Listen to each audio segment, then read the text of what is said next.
と1分。トイレじゃあちょっと行ってくるわ。ルミ1分で行けるわ。むしろ1分もかからない。ちょっと待ってて。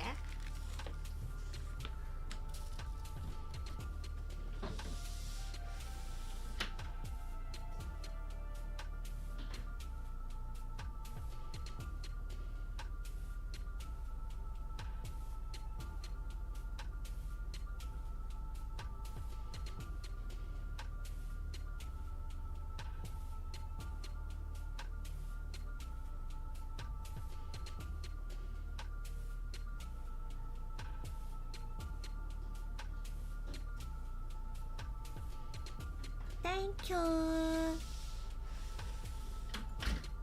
全然1分かかってない1分かかっておりません。ヤムザさんフォローありがとうございます。 Thank you フォロー。ギャンブラーにみんななるぜ。スマホのバッテリーより長く稼働してる最強だね。天才だね。YouTube いけた。YouTube いけたわ。なんだろうな、縦と横になっちゃう意味が。よしよし、さあ来るぞ。今日はあれだね、長くならないねこの前さ6分、あと6分だって4分まで来たって思ったらまた6分になってたからさ、今日は大丈夫だわ。時かけてません。今日は時かけありませんでしたね。さあ、ベン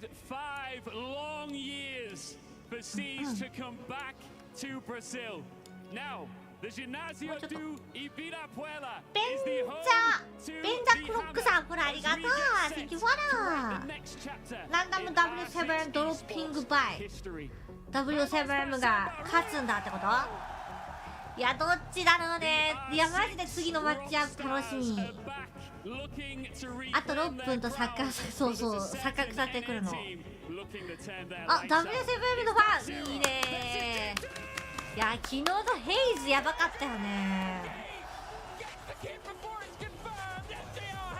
マジ強かった。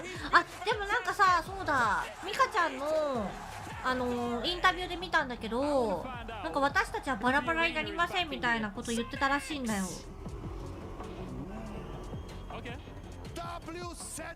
どこだったかな。なんかミカちゃんのねやつのみや、なんか W7M としてはあれだけどってことなのかな。どこだったっけな。や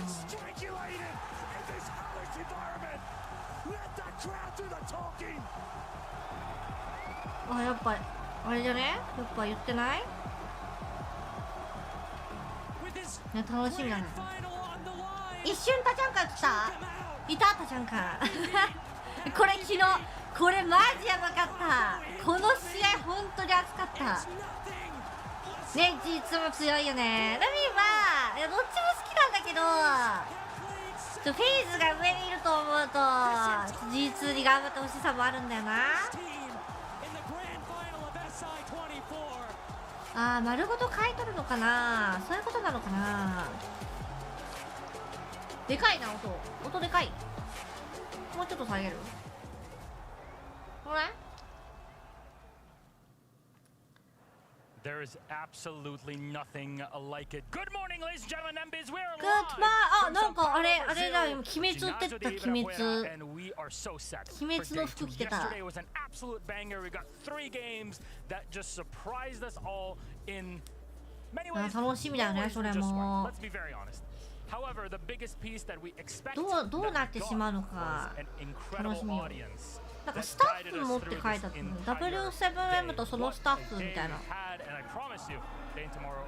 支えてくれた人たちも含めてってことだね。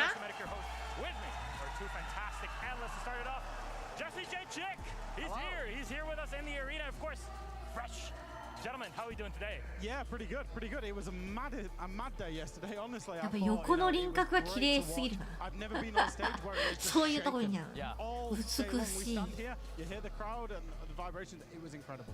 The crazy thing too is yesterday was just the 今日なんかミカちゃん、シーズンのティザー発表ぐらいから現地でミラー配信するって言ったね。見るわ。でもそれ見ながらミラー配信もするわ。いいなぁ、マジすごいよな。さあ、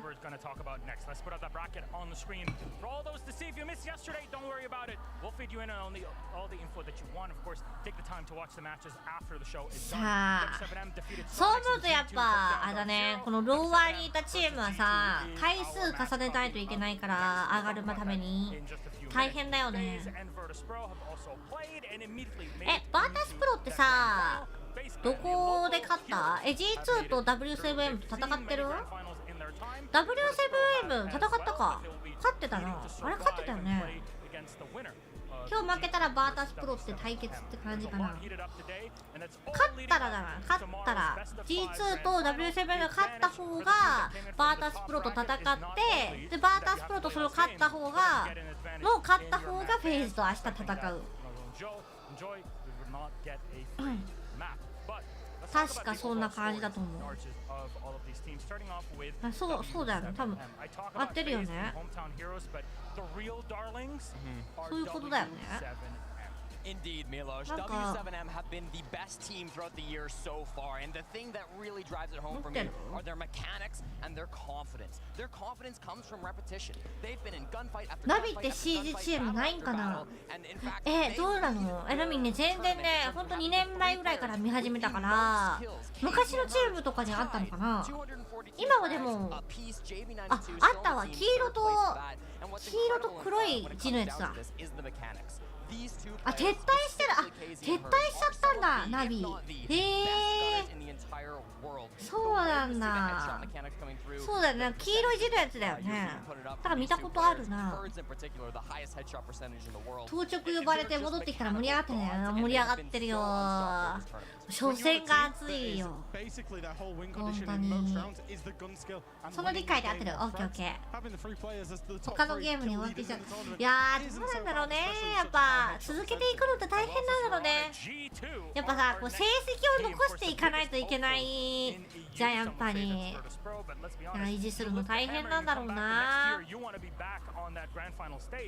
G2 are looking to do repeat history. Exactly, and I think their biggest win condition for me is the gap seeking that they have. G2 is a team they're very, very, very comfortable. またみんな歯磨いてくるの忘れたわ。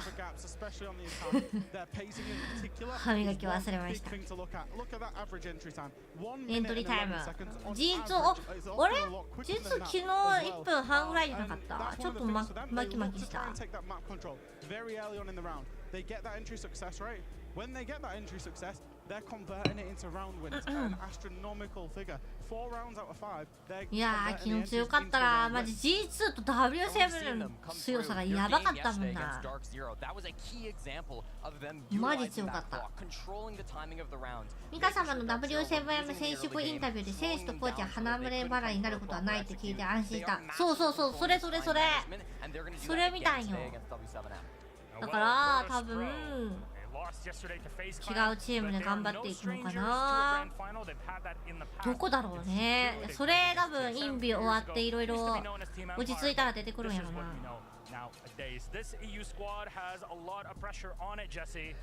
You're absolutely right, Milos. And in fact, Joystick and Shepard hold the unique titles of losing the most SI Grand Finals of any player in Rainbow Six history. They've lost 2. でもまさかフェーズが 2-0 で取り切ってくれるとは思わなかったもん。もう私の眠気限界だったからね、昨日。頼む、フェーズ勝ってお願いって思ってたら勝ってくれたわ。噂だとフューリアって前あったよね。フュ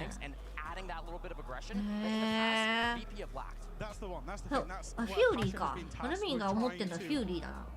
フリア。聞いたことないかも。試合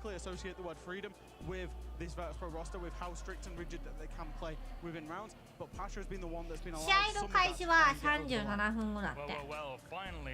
みんなも今のうちに夜食を買ってくるね。夜食いいな。今日のアイコンのチーム、じゃあイメージカラーは水色っぽいのかな。CG 部分ももともとある。あ、一回撤退してきた。そうなの。みんなすごいね。めっちゃ詳しいよな。ブラジル地域のローイン、合ってる？ローイン、これは。フュリアっ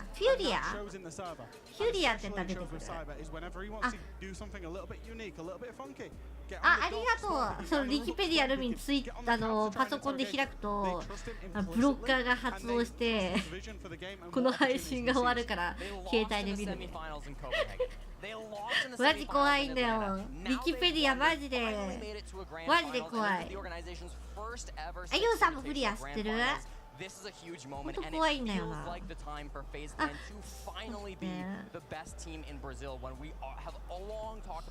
さんこんばんいらっしゃい。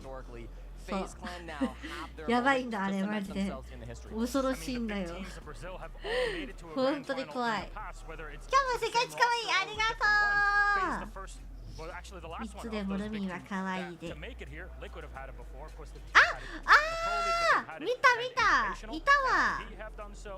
あれスキンあったよね。これスキンあれルミンなんか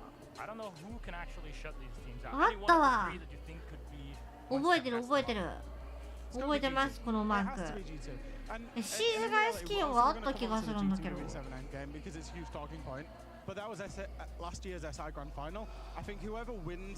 なんかもう買ってはないかな。スキンあるよね。やっぱりそうだよね。買おうかなって悩んでたやつが多分そうだったんだ。悩んでたんだ。買おうかなって。FaZe Clan. We've got Nate on W7M, Handy on FaZe Clan, two brothers for them to battle it out in the grand finals of the Six Invitational. They played recently the first many times, but this would be their first time. 今日でなくなってしまうわ。夜食が明日のためになんか買ってこなきゃな。明日の夜はね、またバイキンメンさんとウィンドウくんとイヤーナインの全貌を見れるらしい。まだわかんない。多分またわちゃわちゃで見れるはず。フニアはシャーロットメジャーで CAG と同じグループだった。シャーロットメジャーミラしてたかな。ルミンなんかそんなにやってたかな。でも CAG 戦大体見てるつもりだったんだけどな。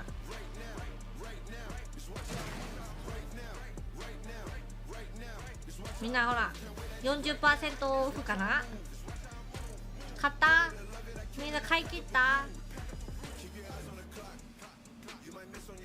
でも優勝チームのやつがやっぱ欲しいよね。優勝したチームはやっぱバーンって売り上げ上がるんじゃないかな。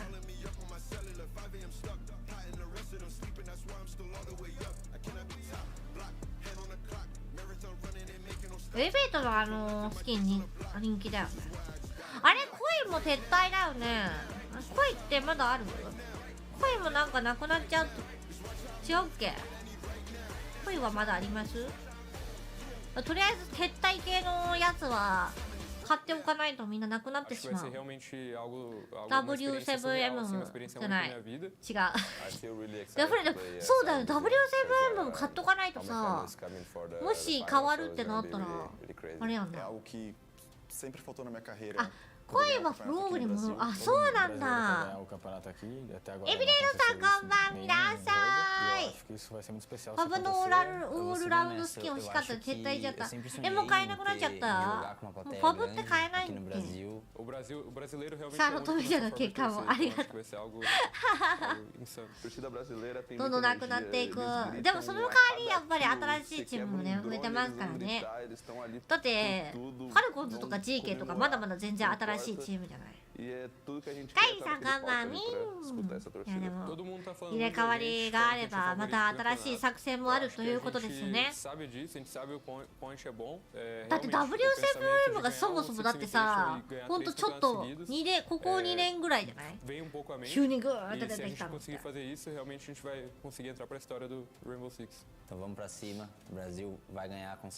フナティックって日本からいなくなるけどどっかの地域行くみたいな噂あります。あ、そうなんだ。フナティックっていう名前がね、やっぱね CG 残してほしいよね。新生ログと新生 BDS の試合面白かった？新生 BDS もねいいよね。今回ちょっとね BDS 上がってこれなかったからね。なんかあれだね、サンドボックスの勝敗かなんかで BDS のこのインビが決まるみたいな感じだったもんな。わそれかわいい。サウンドベースってチーム作ろう。カイリさんがチームルミン教でちょっと誰か世界に飛び立ってよ。チームルミン教たまにコミュニティ大会をルミン教で出たいなって思う時もあるんだよな。いろいろやりたいことあるんだけど。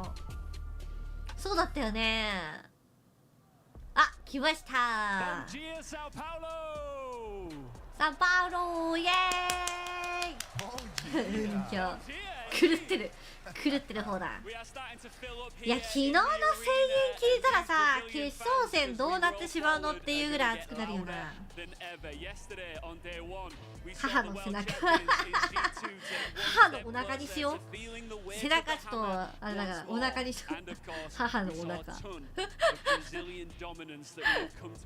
ヌイさんリーダーのサウンドベース。いいね、サウンドベース。さあパウロどれぐらい暑いんだろう。湿度やばいって聞いたんだよね。シーマイコメゴンいいね。みんな発狂していく。みんなピックボイス。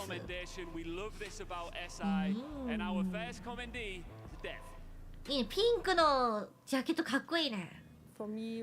あ、またこれそうあれじゃない？表彰のやつじゃない？昨日も最初女性の方だったよね。歌ってる人かな？歌の人じゃない？歌ってる人。あ、ドラム。シーズンのサウンド系を作ってるのかな。観戦してるとめちゃくちゃ汗かいたりしてるから冷房かかっても相当。でもさ、いや分かるよ、暑いのかもしれないけど、でもあんだけ踊ってたら暑くなるだろうなって思う。やばかった。もうサンバしてたもん。こうやってみんな踊ってた。ディスコだった。昨日ユードシーちゃんに会ってきた。すごい、いいな。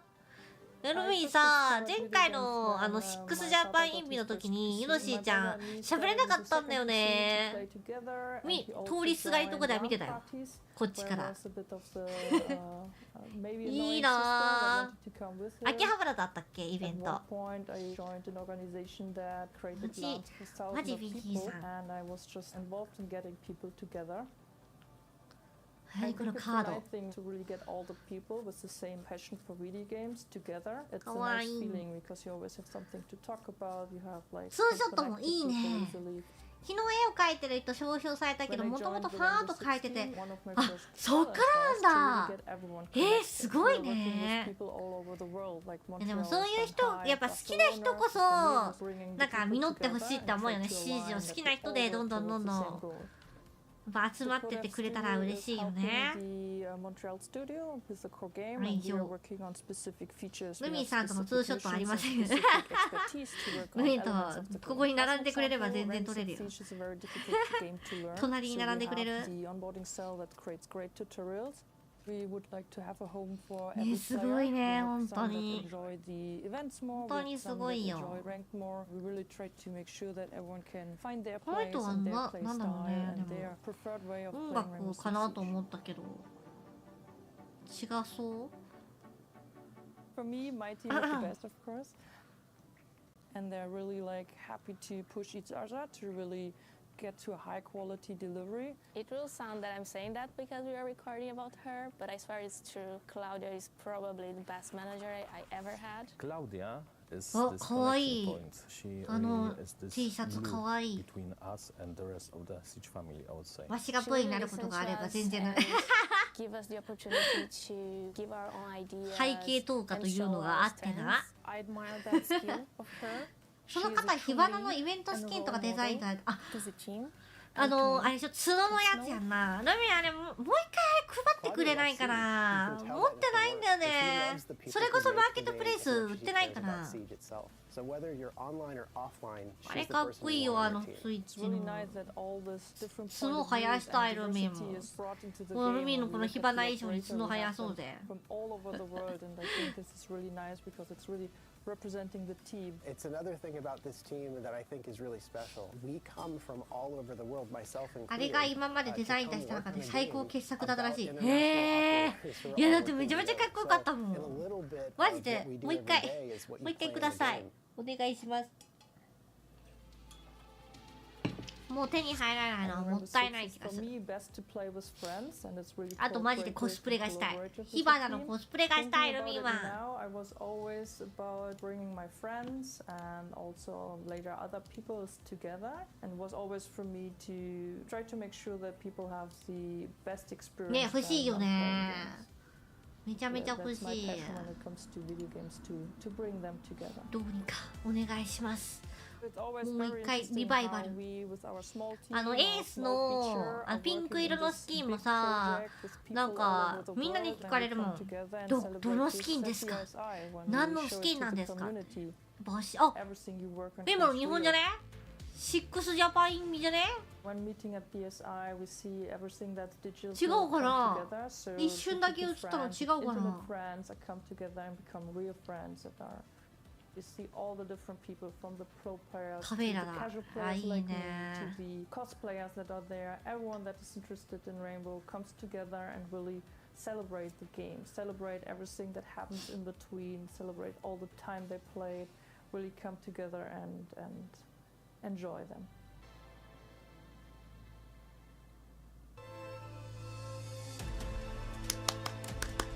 いいなぁ、いつか表彰されたい。ね、文字エリートもいいよね。ね、いいよね。スキンが豊富だからさ、自分の好きなやつでやれるやん。Welcome onto our stage, R6 Senior Producer, the amazing Claudia Schumacher. Vamos aplaudir, Ibirapuera. Congratulations. Claudia, we saw there in an amazing video all about what you do and what you've achieved, that your team absolutely loves you. And everyone here loves what you do. That this must just feel ルーさんも表彰、いや、されたいよね。マジで。映像としていくわ。パネルかなんかに映してもらわんといけんわ。Let's run it back a little bit. Obviously, you are very passionate and have a lot of love for Rainbow Six. When did that start? Where did your passion for Siege come from? I think I always liked to play a FPS game, and then when I learned the tactical depth you can have in Rainbow Six, 一番左のキャスターさんめっちゃかっこいい。あ、この人多分ね、通訳さんみたいな感じだと思うんだよね。ポルトガル語を喋ってるの。目がね、目見てほしい。マジで綺麗。みんな綺麗なんだけどね。みんな綺麗だよ。みんな目が憧れるよね。ルミも水色の目してるんだけどさ、ルミも壁眼なんですけど綺麗だなーってなる。Thank you。ルーイさん、パラありがとう。Thank you for that。そう、ルミの目も、ルミはなんなら目にお星様がありますから。キランキランキランキラン、お星様。黒と黒の夫。夫愛なのか、それは。クラとクラの夫愛初めて聞いたな。夫愛っていろいろあるんだな。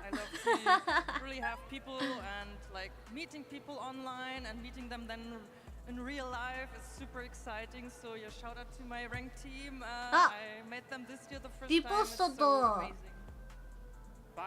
グッズ自腹リポストプレゼントキャンペーンやってるミカちゃん。ポスター欲しい。ルミンも応援しよう。グワグワステッカー欲しいな。ワクワクワクワクワク。黒は200勝があんねん。どこぞのアンミカだ。逆アンミカだ。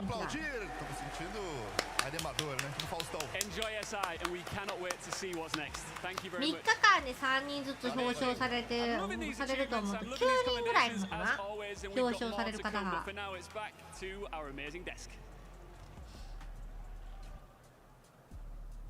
Thank you very much, Ian and Leo, and congratulations to Claudia and the entire team in Düsseldorf. It's hometown, so we got to rep them these for a bit. But it's time for us to get ready for a game everybody's been looking forward to: G2 versus W7M. お、かっこいいやつだ。We as a whole team are really confident about the position we are. 昨日と同じやつかな。We've made main stage, we've made top 6. コップ欲しいね。コップどんなんだった？あ、本当だ。イエガーのイエガーっぽい。もう一つが違うのかな。バッチもいいけどレミポスター欲しいな。800リツイートで。ポスターいいよね、ポスターね。シージのポスターってあったのかな、今まで。ね、イエガーね。いや、マジで生きてね、ポスターどれぐらいの値段なんだろう。だってさ、ブラジルの方が高いよね、多分ね。どれぐらいの値段の違いなんだろうね。ブラジルはドル ?1 ドル ?2 ドル同じそういう世界観で合ってる。次はチアモン日本でぜひメジャーを、ね、やってもらいたい。また日本でメジャーを。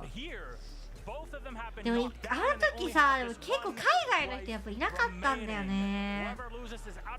でも日本って来づらいのかな、逆にあっちからすると。あ、ブラジルはレアル1レアル2レアル言えない1レアル2レアルっていう単位なんだ。1レアルイコール30円ぐらい。はあ、どうなんだろう。どれぐらいあれなんだろうね。物価高なのか物価安なのか。行くまでで相当な値段がかかるよね。日本だと V から始まる FPS ゲームが流行っててちょっと厳しそう。Vtuber かと思ったいやでもさ、やってたじゃん。やってたよ。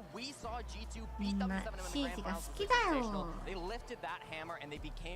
メジャーってなるともっと見たい人は多いだろうね。日本のチームもやっぱいるし、海外のチームの人が来ると思うだけでもうそれだけで行きたくなるよね。これ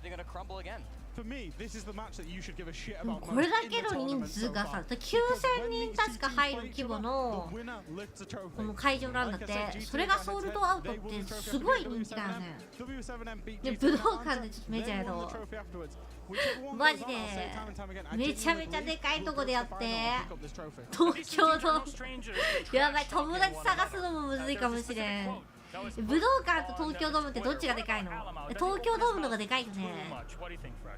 東京ドーム何個分みたいな言うもんね。This is how it's getting into Almal's head because he actually put this up on social media. He also, what does he say? あれルミってさ、参加型のツイートはしたけど、あれ参加型のツイートしたやん。日本で大会あれば歓声の偏りなさそう。そうそうそう。どっちだってさ、ジャパン意味の時も全然だってどっちにもうわーってなってたもんマジで。ブーイングは絶対なかったね。ブーイングがない。今日がデイファイナルズデイ2、ファイナルズデイ2。That's a massive factor. So W7M see that as a weakness. They know to exploit it, and they're going to exploit it again today. That's a very diplomatic way to say tilt your opponent off the face of the earth. Let's talk about our first team, our challengers to this World Championship trophy. W7M, the heart of Brazil, is in this fresh squad. And here, Jesse, it seems like the entire crowd is rooting for them. Yeah, this is the first time that they've been the favorites at a tournament in terms of the audience. 日本でメジャーね、本当に今年こそお願いします。お願いします。いや、メジャーに日本チームが出てるところを見たいんです。プレーオフでまで行ってもらって武道館の収容人数15000人、東京でも55000やば。武道館15000人なんだ。ごった返しそうだね。絶対見に行くから。いや、ルビンも、いやでも東京じゃなくて愛知県でまたやったし、常滑で、ぜひ常滑でお願いします。東京大変だしね、マジで。これが一番辛いところですわ。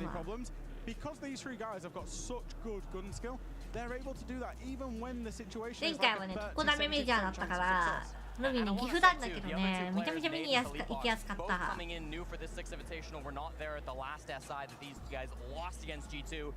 名古屋博物館あたりだな。でもやっぱね、なんか飛行機が近いところでやりやすいのかな。常滑空港があったから多分そういうことだと思うな。空港の近くでやってたのも前回は。でその時にダークゼロが優勝したね。あ、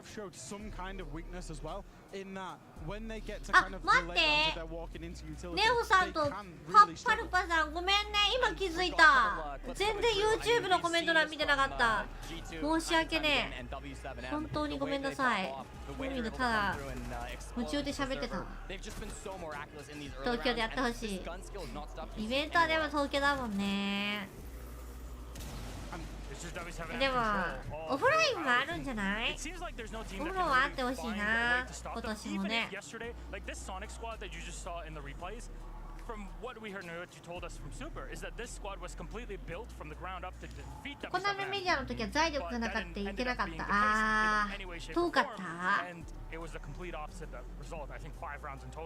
日本観光ツアー付きで海外にチケットを売れば円安でみんな来てくれる。あ、確かに今なら逆に来てくれる人が多いのかもしれないね。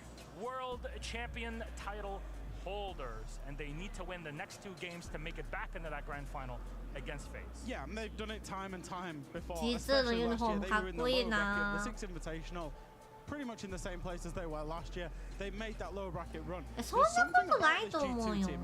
You know, they have their struggles online and domestically, and even in majors they can have their struggles. But when it hits lands, they really step up to the plate.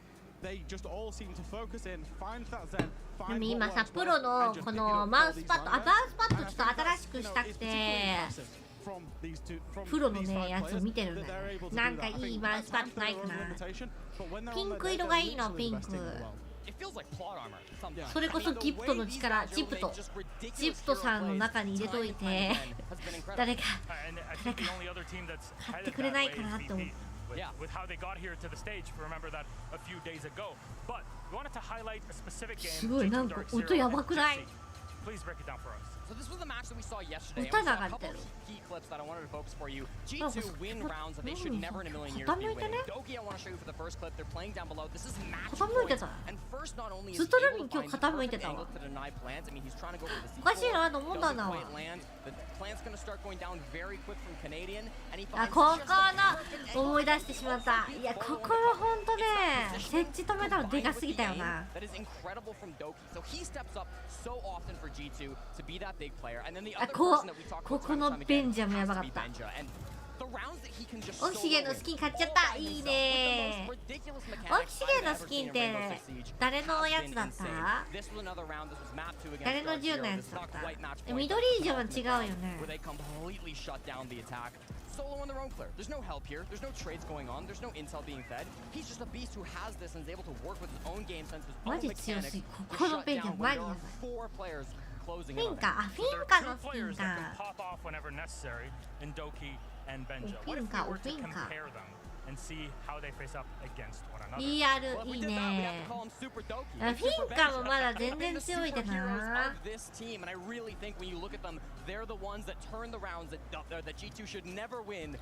ドキの方が KD いいんだ。ファーストキルはベンジャやばいね。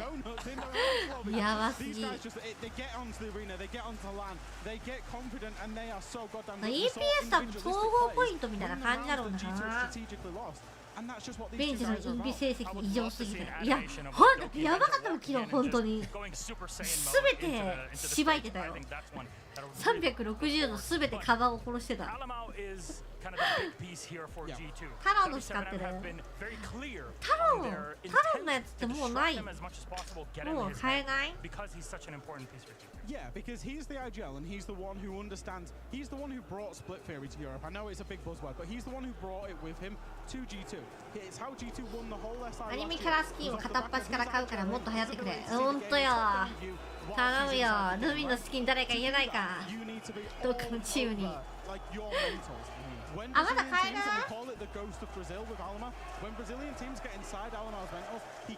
ダークゼロ応援してて悲鳴あげました。いやー、ほんと強かったもん。やばい、可能性がやばい。すごい。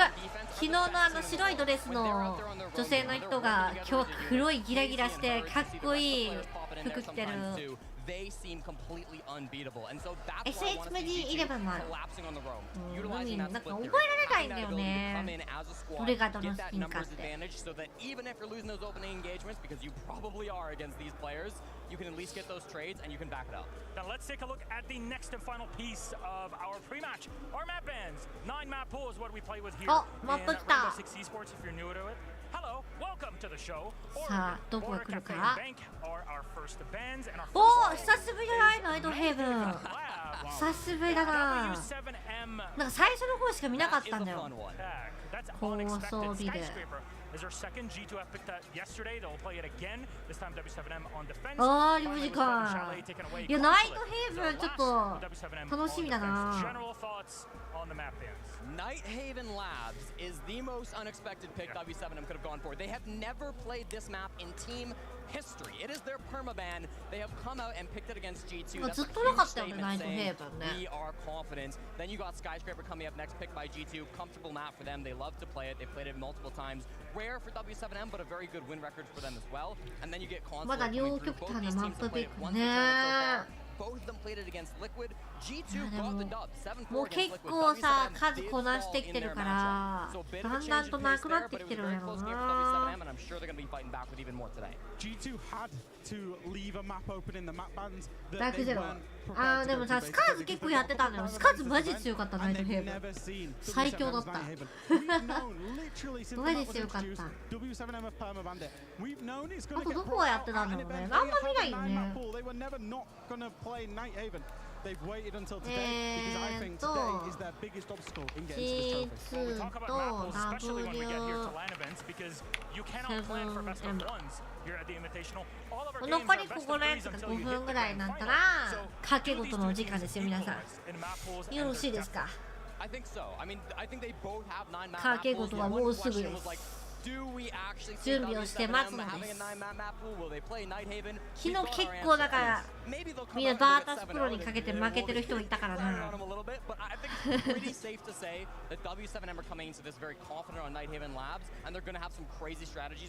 The one big advantage they have is that literally G2 have never seen this map. We know how much the Romalio and Titan both like to VOD review W7M on any opponent that they play. They will watch literally every VOD available. 早く早く賭け事を始めてくれ。手の震えが止まる。やべえ、中毒の人おるって。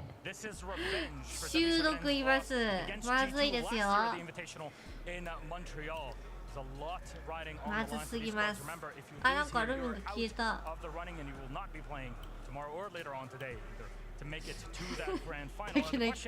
やばい、みんなやばいよ、怖いよ、みんなちょっと怖いよ、怖すぎる。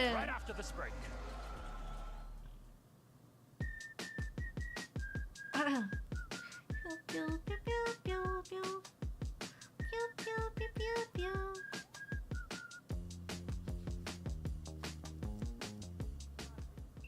Valeu. Falta só isso aqui, viado. Bora, pô. 昨日もやってたね。あれでもこのチームじゃなかったよね、昨日。わーってわーおーわーわー。これは鍵要素難しい。やば、結構あれいい感じに割れるんじゃない？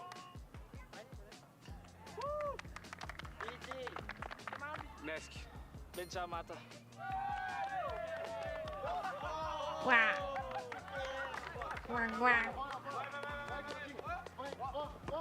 おー、強っ。こう見ると可愛いの派です。シーズになるとゴリゴリ怖いけどね。でこういう裏の選手の姿を見れるのはいいよね。私は W7M を信じてる。おおあ、ダメなんだ。入った？ウィッチマップバズザモンスト。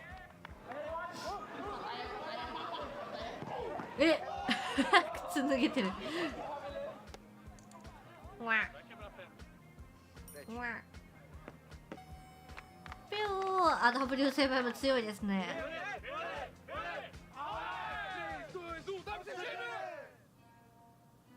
かわいいなさあ、これあと1分で試合開始なのかな。もうちょっとかな。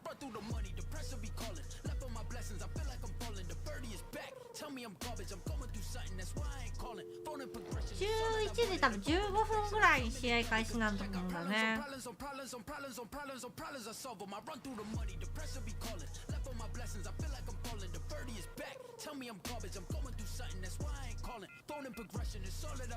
お腹すいた。この子たち可愛いなと思える年やばい、やばい、我がことが昨日言ってたわ、ルミン我が子のように。ドロップで今頑張ってるらしい。もうちょっとしたらつくらしいから。同時進行。ジャパンもついてないから公式配信、英語配信を見たらいいと思う。ルミンの方でもそう。あ、でも公式入ってるわ。日本の公式も入ってる。同時で見てください。お願いします。ルミンもそのうち入ります。よろしくお願いします。さっき頑張ってますって待っててねって言ってた。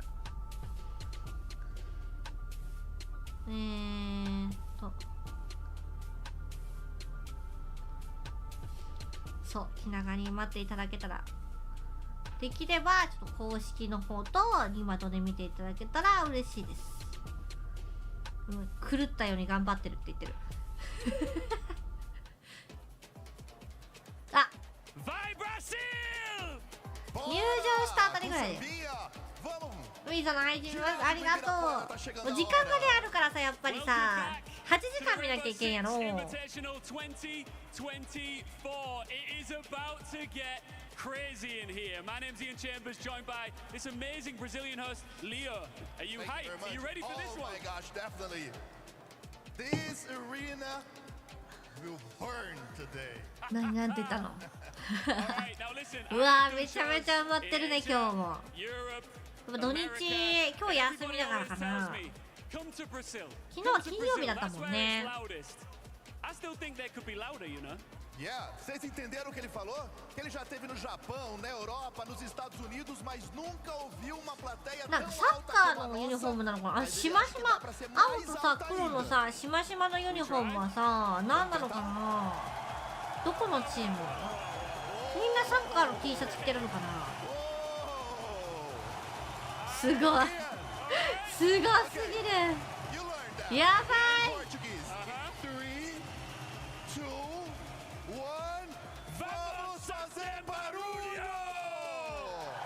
なんて、うわーまさかのブラジルからのファンめちゃめちゃおるね。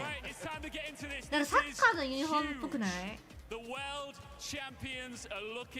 盛り上がりやばい。昨日よりやばいかも。うわ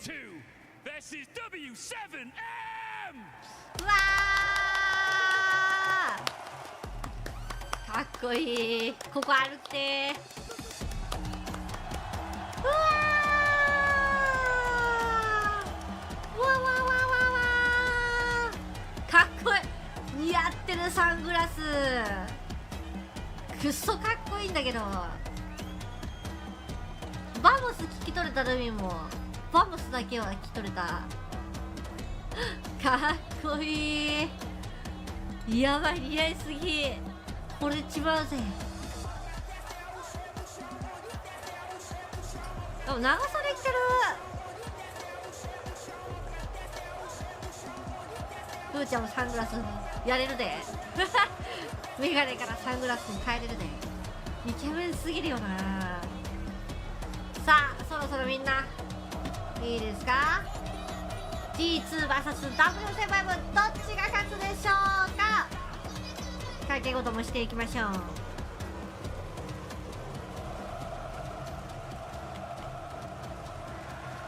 これなんか歌ってるんだって。これ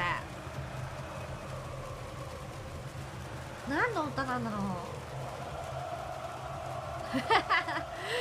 海外ならでは。でもかっこいいからよしだよ。やばー。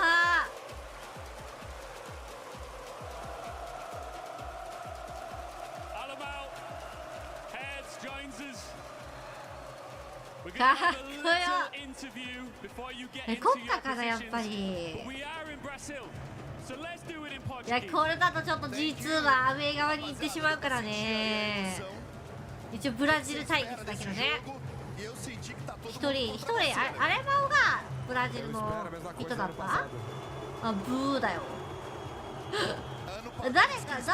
どの選手だったっけ。 G2 にいるブラジルの選手。あ、エミエマン看板見らっしゃい。ね、ブラジル出身でも V やばいね。すごいね。昨日とは打って変わってアレマオとラマー両コーチがブラジル。あ、そうコーチの方もなんだ。あれもかっこいいよな。やばいよね。昨日サングラスしてたね。マジかっこよかった。I saw a post from W7M that Hers was teaching how to win the Six Invitational. I don't think he can teach that.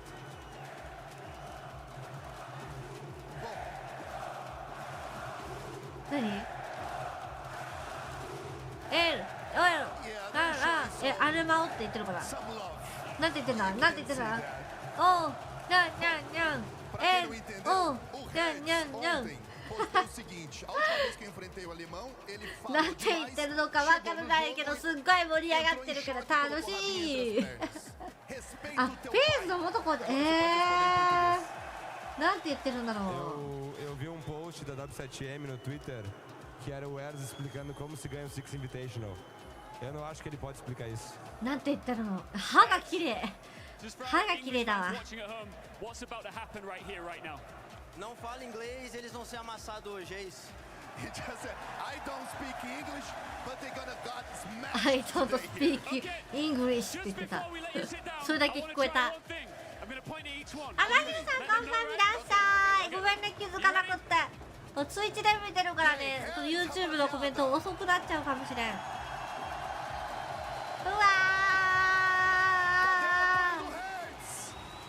ー、俺ら去年インビで買ってる体。あ、そういうこと。うわー、みんなみんなすごい。 W7M 全然入ってないぞ。みんな G2 側 G2 にかけとる。あ、マギノさんついてきてくれてありがとう。ありがとうすぎる。そう、本当に申し訳ない。ルミンが悪いんですけどね。本当に申し訳ない。俺たちの実は負けない。俺たちの実は勝ってくれるよ。やばい、マジでスポーツを見てる。ガチでスポーツ見てるよ。ルミンは今スポーツを見ています。頑張って頑張れー。あ、マギルさんこっちで初見ありがとう。こっちがねメインでやってるからさ、申し訳ないよ。来てくれてありがとう。あ、どっちが勝つでしょうか。 G2 だと思う人、 W7M だと思う人。うわーすごい。お、W7M にオールイン。いいねー。1マップ目あれナイトヘイブどっとった ?W7M だったっけ。どっちだったっけ。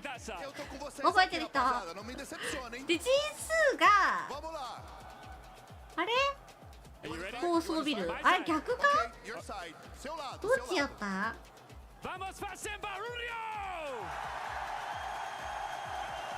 やばい。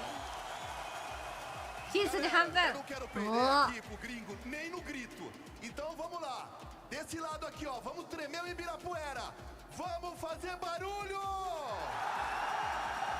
ねえ、バフでしかないよ、ほんと。マジそれのおかげで、だって昨日 G2 勝って W7M 勝ってフェイズ勝ってるからね。歓声が多いほど勝ってるからね。Respira, vamos lá, vamos bater no gringo agora. 3, 2, 1, vamos fazer barulho! わかんねえ。すげえ。盛り上げ方もいいよね。Oh, vamos todo mundo junto então para mostrar a força do Brasil. 3, 2, 1, vamos fazer barulho! やばい。で盛り上げ方うまいよね。マジで。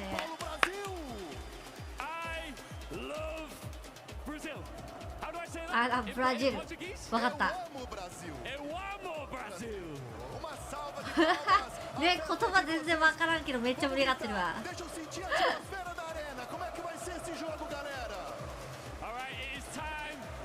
ノリノリになっちゃう。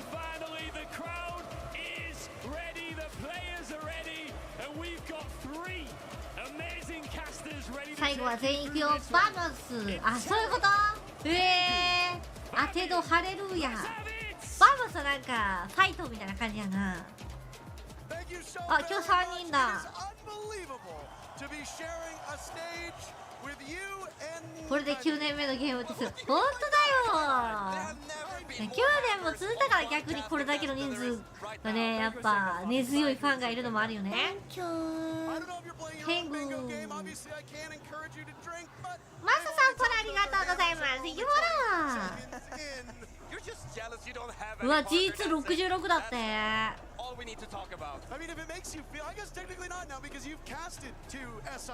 競泳や。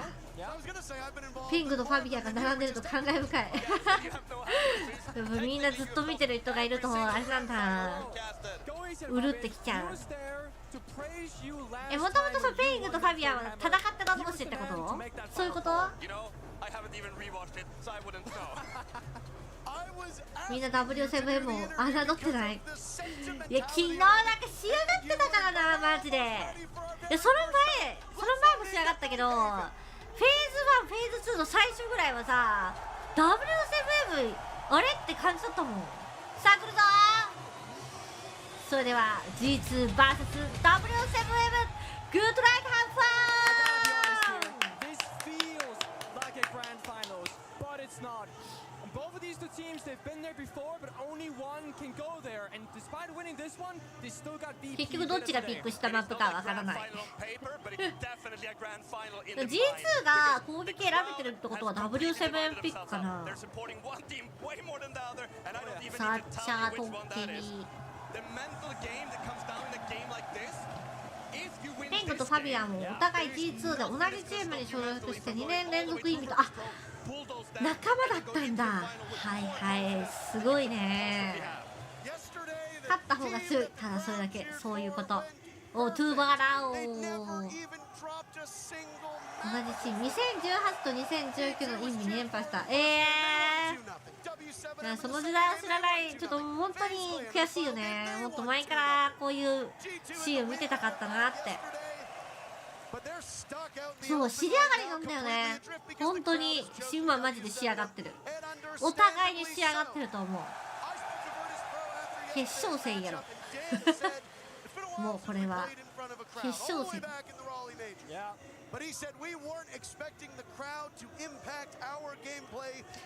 観客の人たちが可愛いね。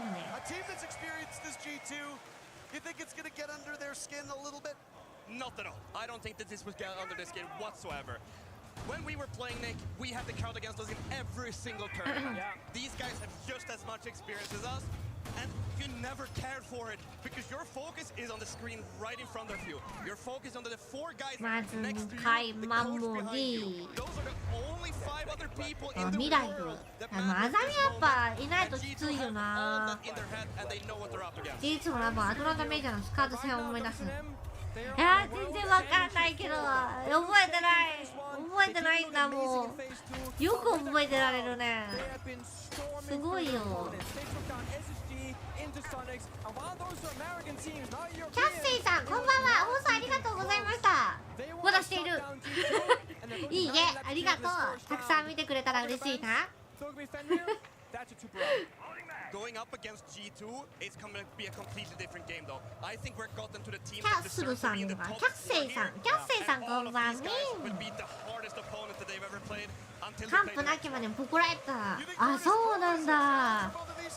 Otherwise, they wouldn't be where they are. They have perfection in repetition. They've gone through the same thing so many times, and they're so hard to deal with because Virtus.Pro 全然 never 記 makes 憶 any 消えていくからね、飲みにすぐ。2010何年何々とか全然出てこない。ごめん、本当にごめん。こんなに見てるのに最近なのに。アブのお、うわーお、あ、バック倒されたのでかいな。まずいね。今日小口呼ぶとかしてない。いや、バルカミヤーとかあるね。わ？What？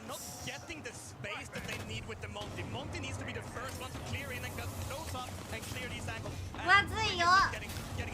まずい。入れてもらえない。現地には。わかんない。覚えてないもんね。うわ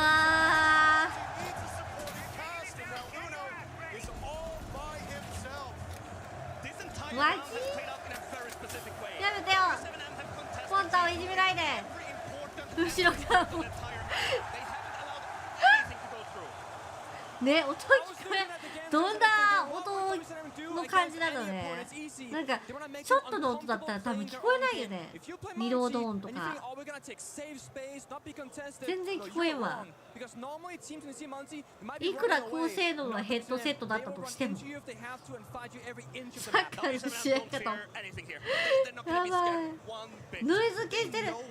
ちょっと聞きたい。ここの観戦どこ行ってノイキャンのヘッドセットしてどれぐらいゲームの音が聞こえるか。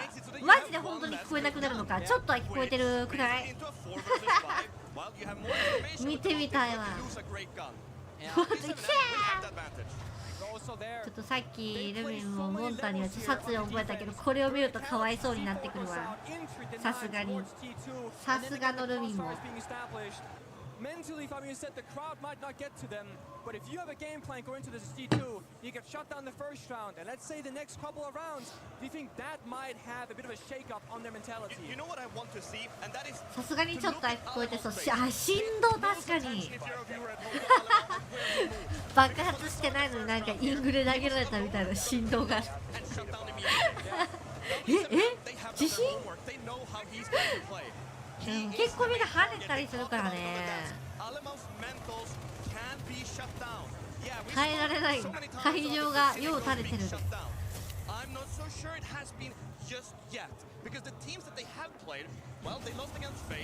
ほんとエース重くなったな。だって2個目で見たらカイロ反応したもんね。Now, Nighthaven Labs is the least played map so far here at the Six Invitational, gentlemen. And as was pointed out by the desk, this is the first time in the team's 昨日の力を見せてやれ。昨日めちゃめちゃ強かったから。They're going to bring the shield operator again, but this time it'll be not Uno on him, but Ali Mao. In terms of bomb sites, we can get into them as they emerge. Right now, we are looking at that bottom. おー、いいね。ミラがここにいるってどういうこと？ミラがここにいるの謎すぎ。なぜなぜ。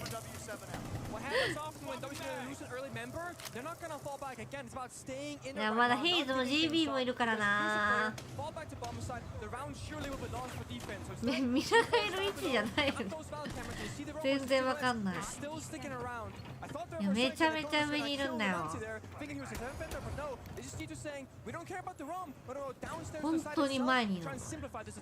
This is a very default take. They're going down into Exo. They have the main breach open outside. So this is a very, very default take that the G2 are doing right now.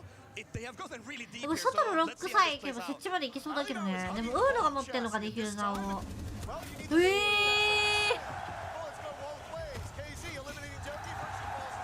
うまい。あー。きついな。いやー惜しかったんだけどな。モンタがディフューザーだったらワンチャンいけたけど持ってる人があれだったな。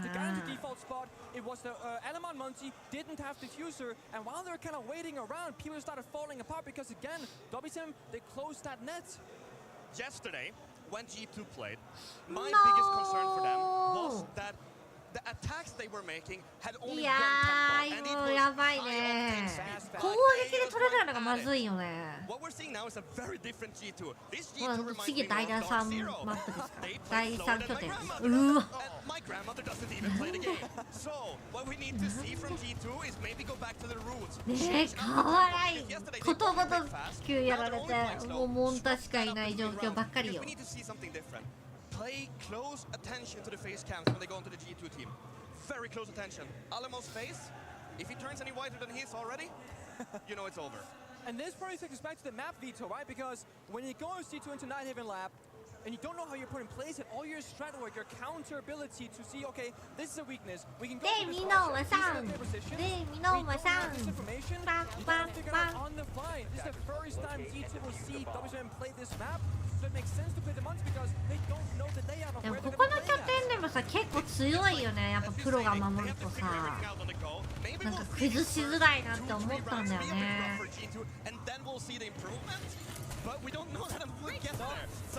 G2 is a good team at picking up what their opponents are doing. I mean, they wouldn't be world champions if they weren't. So I still believe in them, but 強いんだけど強いんだよ。プロが守ったら強いねんここ。マジで。あ、そうか。まずい。うえ。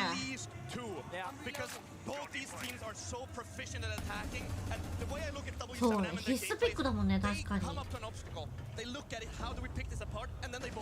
うさすがにでもこれ取られたらタイムアウト入るんじゃないかな。うわー、や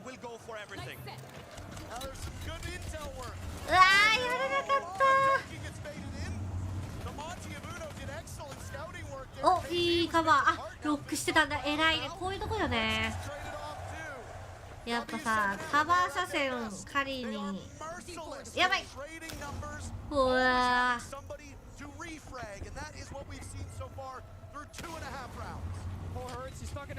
ームレスさんこんばんみなさい。今 G2 と W7M の熱い死闘を見ています。まずいって、ビンジャーが何もさせてもらえてない。あ、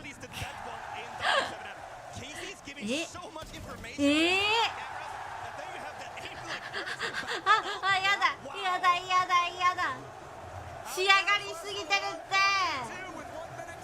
ニトロピック多い。やっぱうわー強すぎだろ。やめてくれやめてくれ。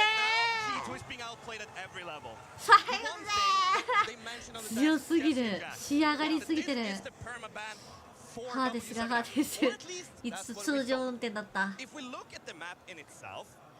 からねえわからねえよ。とんでもねえ。やばいな。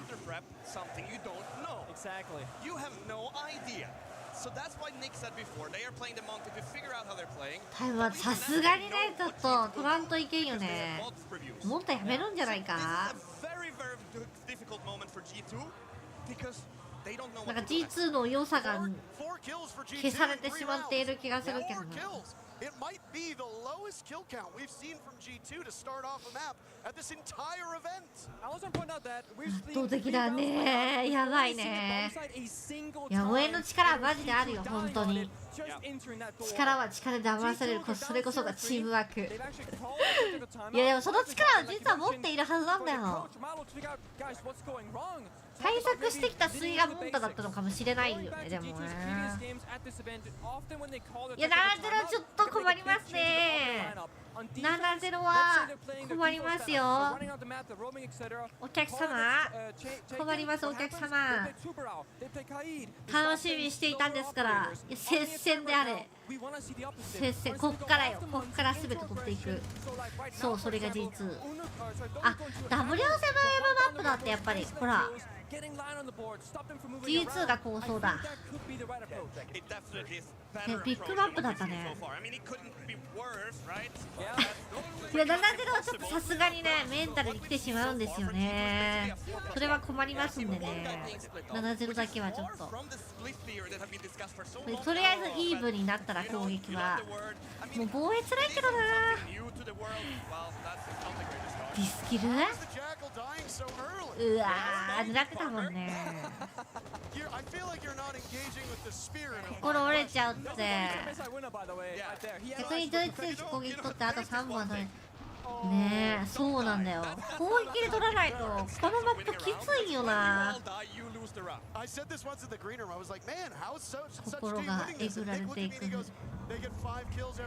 だからやっぱモンタいなくなってる。オーマイガー。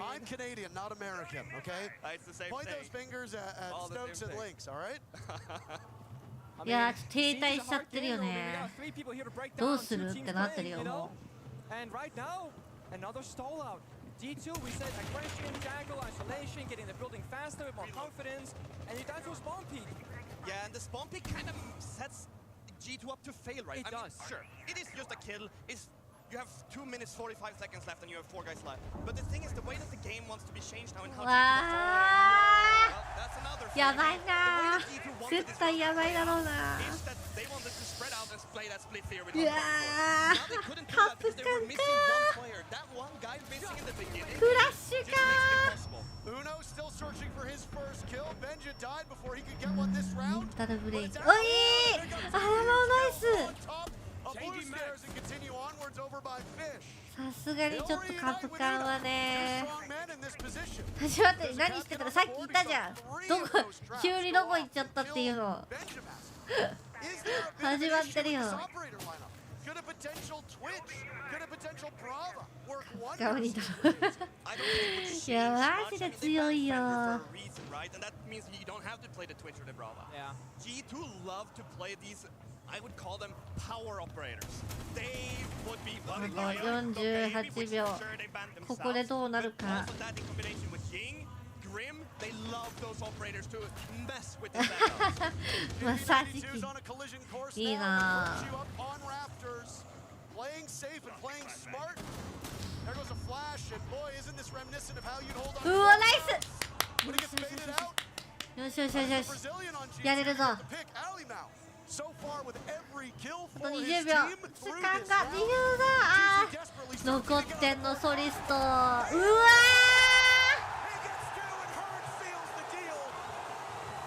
ー。ま？これは夢か？これは夢なんか。強すぎるだろ。やばー。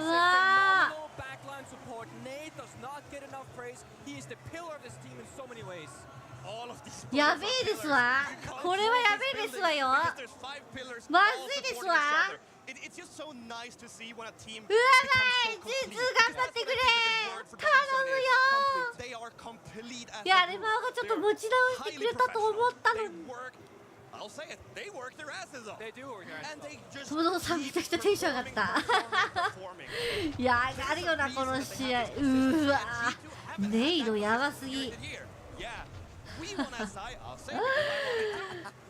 やばい、何にもさせてもらえてない。あ、エラちゃんのコスプレだ。心臓が遠い。あの振り向きやばいよね。どうしてあの人は一人でカバーラインを全部壊せるんですか。だからこの W7 はもう一人一人そういう力を備わってるじゃん。一人でなんか180度を守りできるじゃん。本当にやばいんだけど。ハーです、ゼロです。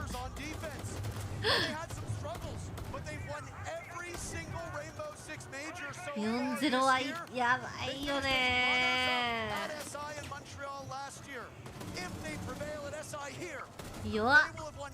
もうグイグイこう、グイグイやれる。全然やれる。うわー、なんでナイス。なんであれ外勝った？怖すぎる。裏番食らっとったやんけ。Had that round gone G2's way, first of all, Carl would have been revived in his brain. Yeah. Well, this round is the key round to this game. Obviously, it's 4-0 already, but if I see a chance that they can go back. Nice! よしよしよしよし。ただ怖い。ただ怖いですよ。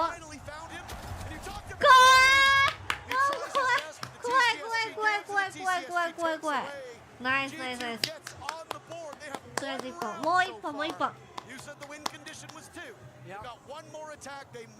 いや、打ち合って言ってるからいいね。やっぱこれが大事だな。あー、まず1本。落ち着いて。メンタリー言ってる。焦るよな、こんなんな。私の知ってるし、打ち合いでしかしてないよ。戦略打ち合い。いや、こナイスだったな。危ない。みんなのリアクションがすごい一緒だ。W7 やめまし。いや、どっちを、いや、正直もうここまで来るとみんな応援してるチームになってくるよな。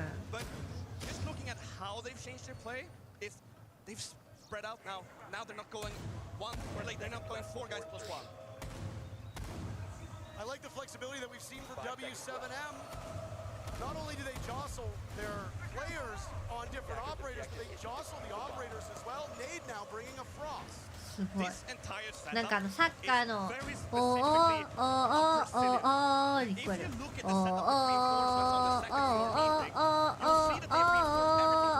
って聞こえる。ずっと地図押し、アザミジーズも勝った。あ、いいよね、あれかっこいいよね。ルミも勝った。マジでかっこいいあれ最強にかっこいいからそうクマちゃんクマちゃんとバータスプロと疲れるお緊張してる車線かなそこでメンタルおかしいじゃないいや、やばすぎようあそこで起こしたからなんで起こせるんだ割れてるのに次のラウンド G2 取ったら流れいやーそうだねでも防衛なんだよな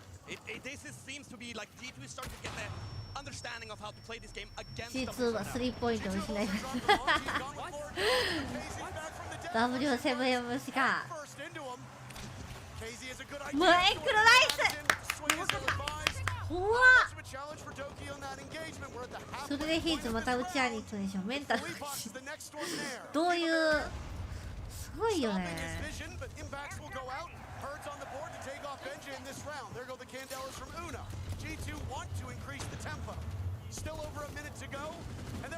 ナイスラペなんだ私は落とし戸からウーノ行くのかなと思ったけど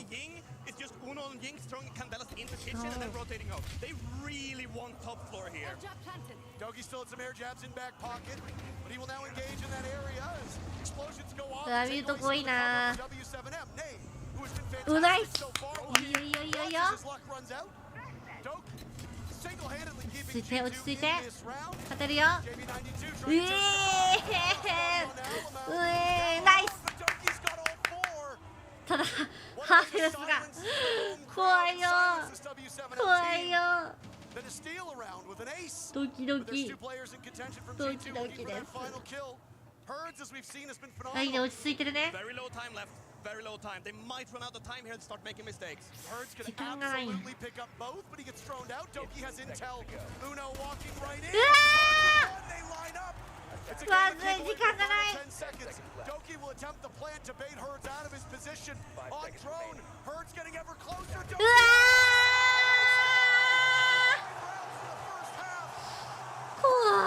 Digits and W7M look fucking invincible. G2 gets a quad kill. Still do not manage to close out that round. You cannot let quad kills be uncapped. ノマドスキンじゃないゾフィアスキンだハーデスがちゃんとハーデスしてるんよ一バレても勝ついや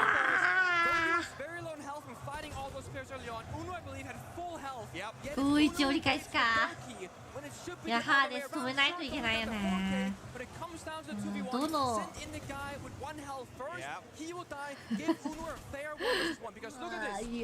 やばやば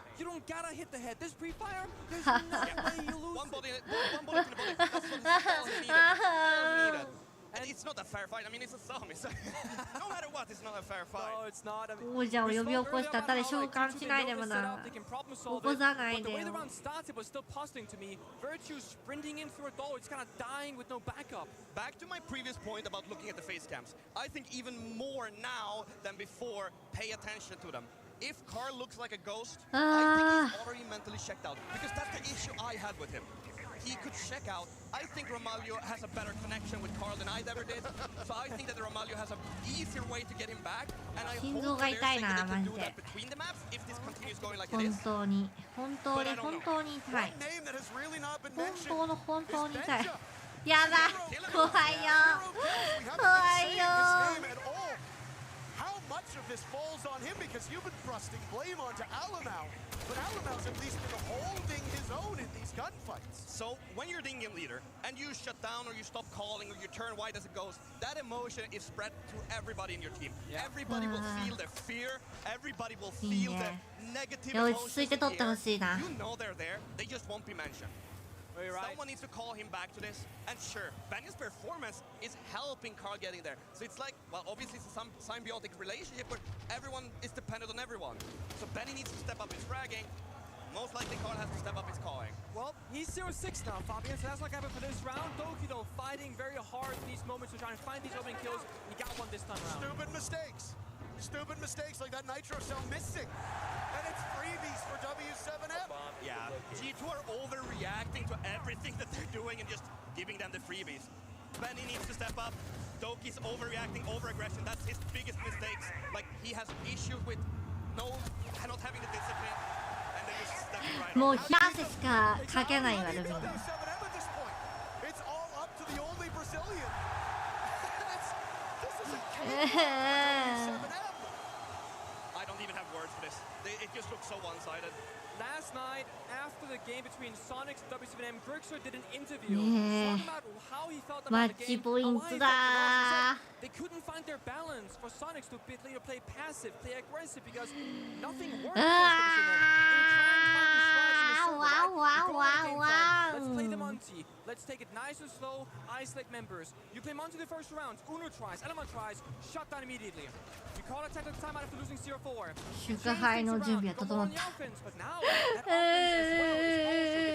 don't know if you saw that first kill that Hertz got.まずいよ。 So when you have that talent in combination with, well, let's put it, pure luck. Yeah, you're a very, very hard side to stop. Then again, at this level, you make your あまりにも無慈悲。いやーどうしようもねえ。どうしようもないよ。 And I mean, he was there. And again, right? G2, they've played this map before. There's spots on them. You can therefore, with more accurate guess where the players were playing from. If you've seen players play, a position many times before, you can go for those pre-fires too. Yeah, people might see that we're putting down the G2 here and pushing. コロナビール片手に見てるけどもうだから進む。進んでしまう。ドロップス続けたよって言ってもらえたんだけど。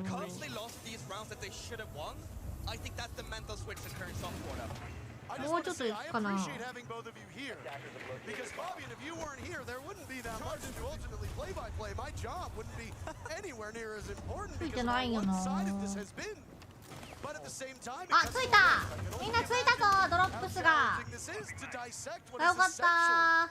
W7M looking unbeatable at this current moment.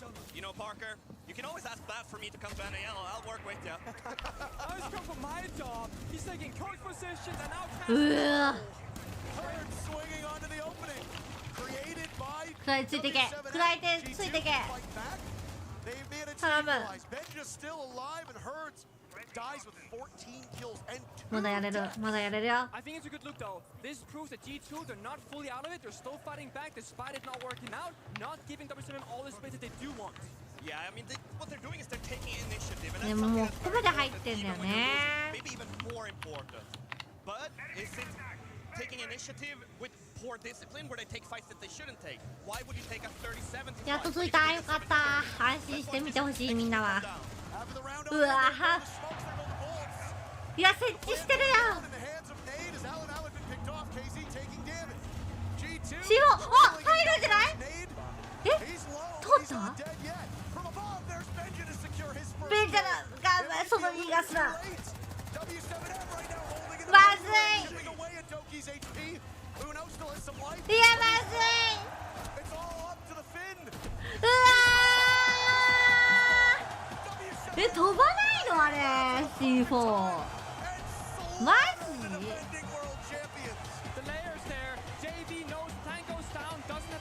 いや絶対飛んだと思った。遠すぎたのかな。え、どうだったんだろう。圧倒的だった。うわ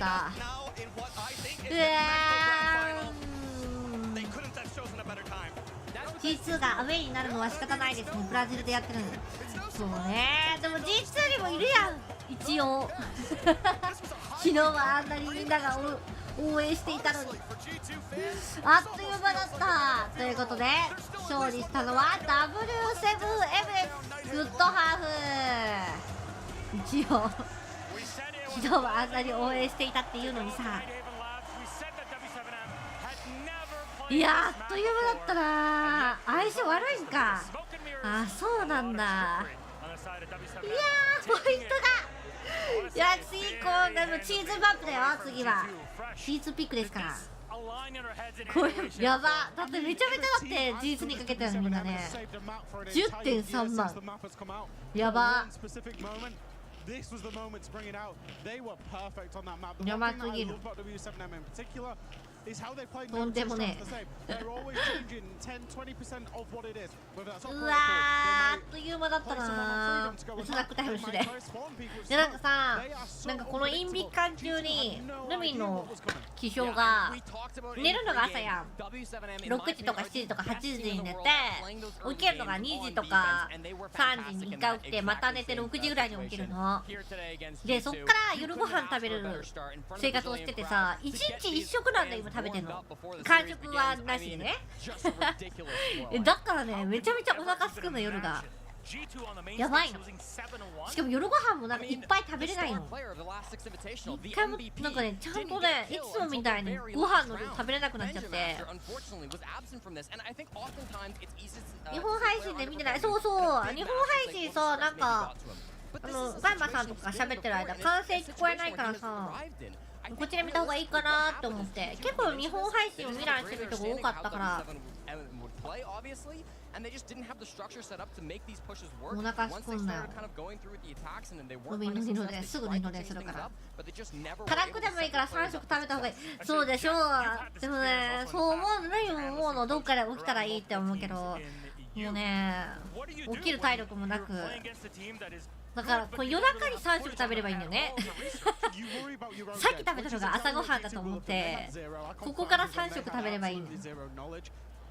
あんかけなんか作ってルミンがこの作ってよ。朝マック買ってきてや。朝マック食べるから昨日の食べかけのじゃがりこの目味。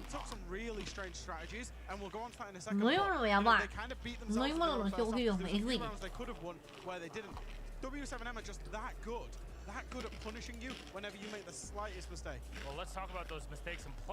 ね、圧倒的だったな。今日ダブル肉厚バーガーみたいなやつ食べた。何そのうまそうな名前のやつ。ハッピーセットのさやつが欲しくてね、昨日の昼間はハッピーセット食べたの。でも朝マックも食べたくなっちゃった。昨日作った白菜とひき肉と鷹の爪で作ったあんかけの子食べる全然食べるわこの歓声を上げる観客を見てるだけでご飯がそう。あ、おやすみ。朝食はシリアルとかヨーグルトとかいいのに食べないと午前中は死ぬもう寝てるから大丈夫なのかな。寝てるからさ。Vtuberいいなぁ。なんか子供たちは鬼滅の刃を見てたらしい。鬼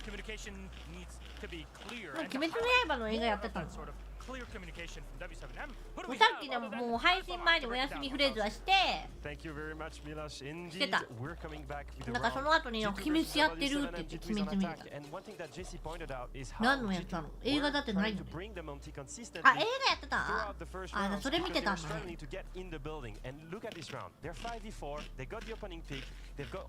煉獄さんのやつ。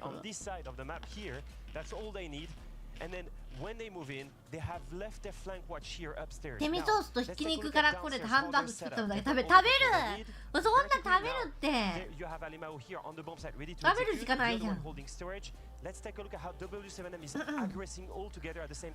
るよ。明日の晩ご飯どうですか。めちゃ安くしてくれる上に。明日の夜ご飯はまだ決まってないんだよね。ない、白菜がないや。ありがとう、おはよう。あ、総集編、遊郭、見たわ。総集編か。うちの子最近サトシの時のポケモンハマって毎日。いや、サトシの時が一番だよ。結局サトシが一番。こういうことよ。今子供たちマッシュル見てるね。マッシュルブリンバンバンブリンバンバンブリンバンバンボンって。何ポイント積めば私もお休みフレーズお休みぎゅっぎゅっまた明日大好きよやりたいのしやんびっくりよ。買いに行こう。その体力がないよルミには無理。もし面白い途中までねちょっとね繰り返し同じようなことだからちょっと飽きちゃったら最初で今ねハマってんのダンジョン飯。ダンジョン飯めちゃめちゃおもろいわ。今ハマってる。あれが一番おもろい今。フリーレンとかクソリアのやつも見てるけど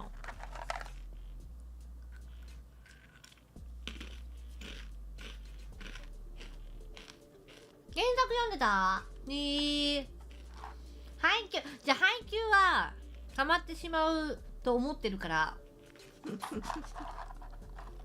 なかなか見れないでいる絶対ルミ好きやもんああいうの。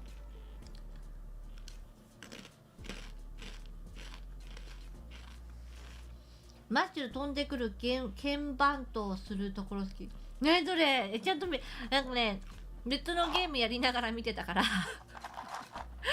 飛び飛びなんだよね。私の一押しはようこそ実力主義の教室。今見てみようどんなんか。で進撃の巨人はルミンね何回だったかな。これ見てこよう。漫画持ってんのよ。アニメはね見たことないんだけど漫画なんか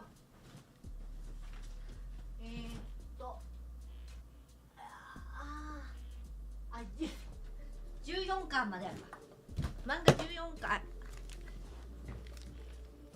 巻まで持っててでなんかその辺からだんだんと誰が誰だか分かんなくなっちゃって見るのやめちゃった。そうしかもなんか14巻だけジュンジュンと同じ日に買ってきちゃってそれだけ14巻2巻ある幼女戦記なんかでも CM じゃないなんかツイッターで見たのかな。最近シャングリラフロンティアそれも聞いたことないな。まあ青い子アート見てるわ。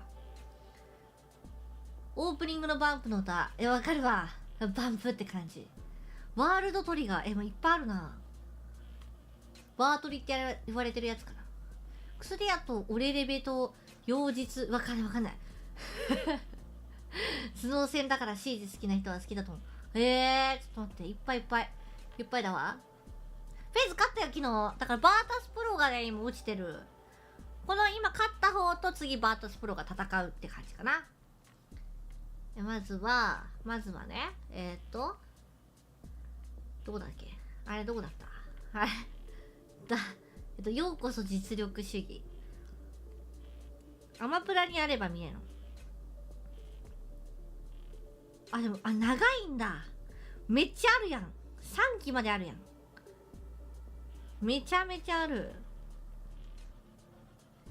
こう女の子ハーレム系のやつですから。女の子ハーレム系のやつは見れないんだけど大丈夫そうそうアニメの話してる今このアニメ見てるよみたいな話してた。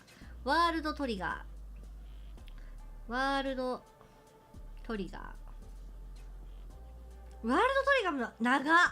しかも見れないわ。無料体験になってる。これ見れない。幼女戦記も見れないわ。そうね今日はフェーズお休み。ヨルムンガンドはマジ大好き。もうヨルムンガンドはマジ好き。ヨナがいい初太好きとしてはヨナはもう最推しですね本当に。ヨナしか勝たん。シージのそうなんだ。見れないんだけど俺だけレベルアップなけん。俺だけこれねこれ今やってるやつか。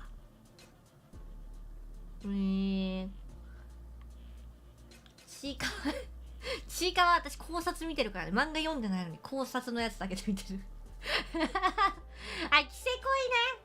ね。キセコイはちょっと漫画で読んだんだけどなんていうんだろう、なんかエッチなやつばっかり出てきちゃってなんかね、そういうの出てきちゃいすぎてちょっとね、あ、エッチなのかっていう、いやエッチじゃないんだろうけど、もうエッチ目線で見ちゃってるわ。ね、みんなアマプラなかったわ。ナイト9000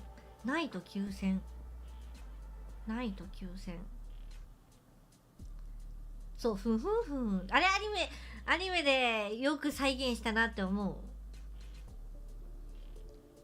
う。ナイトアニメ版のが好きなんね。この前 YouTube かなんかで一気見やっててさ、もうそれが楽しみに生きてたわ。ナイト9000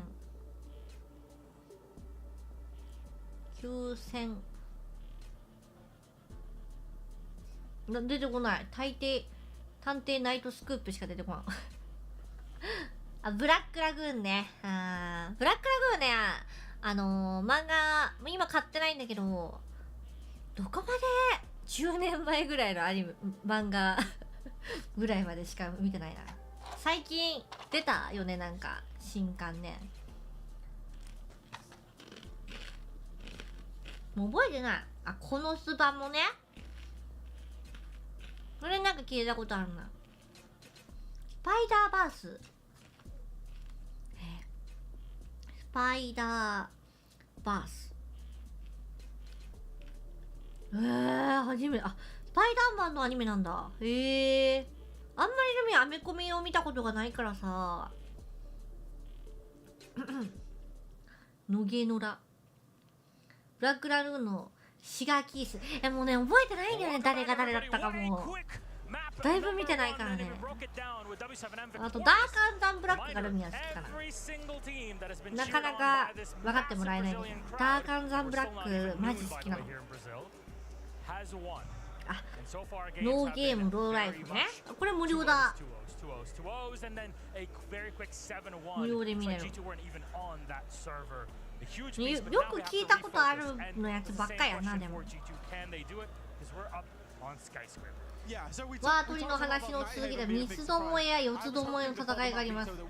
へー、能力系のやつなのかな。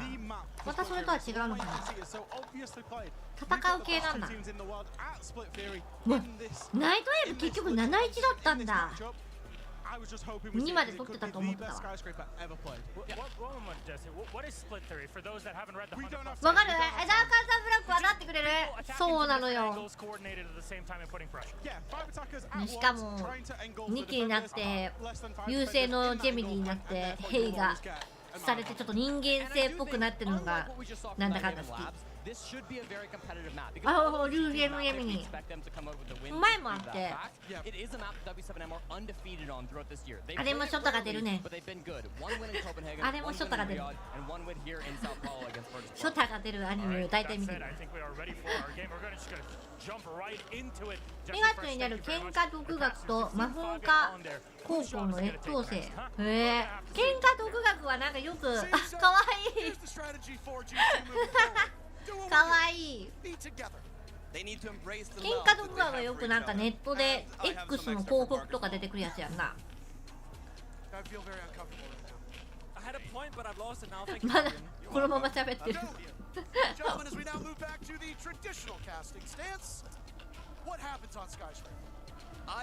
決められた装備で技術や戦術で戦う系漫画。マジで CG じゃん。さあみんな会見の時間だよ。さあ D2W7 どっちが勝つでしょうか。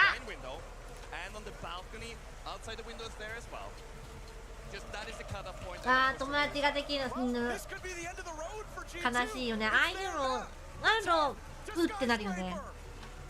戻ったらみたいなやつやろ。さあG2 vs WCVM 2マップ目、グッドラックハブファン。ルミも G2 を信じるぞ。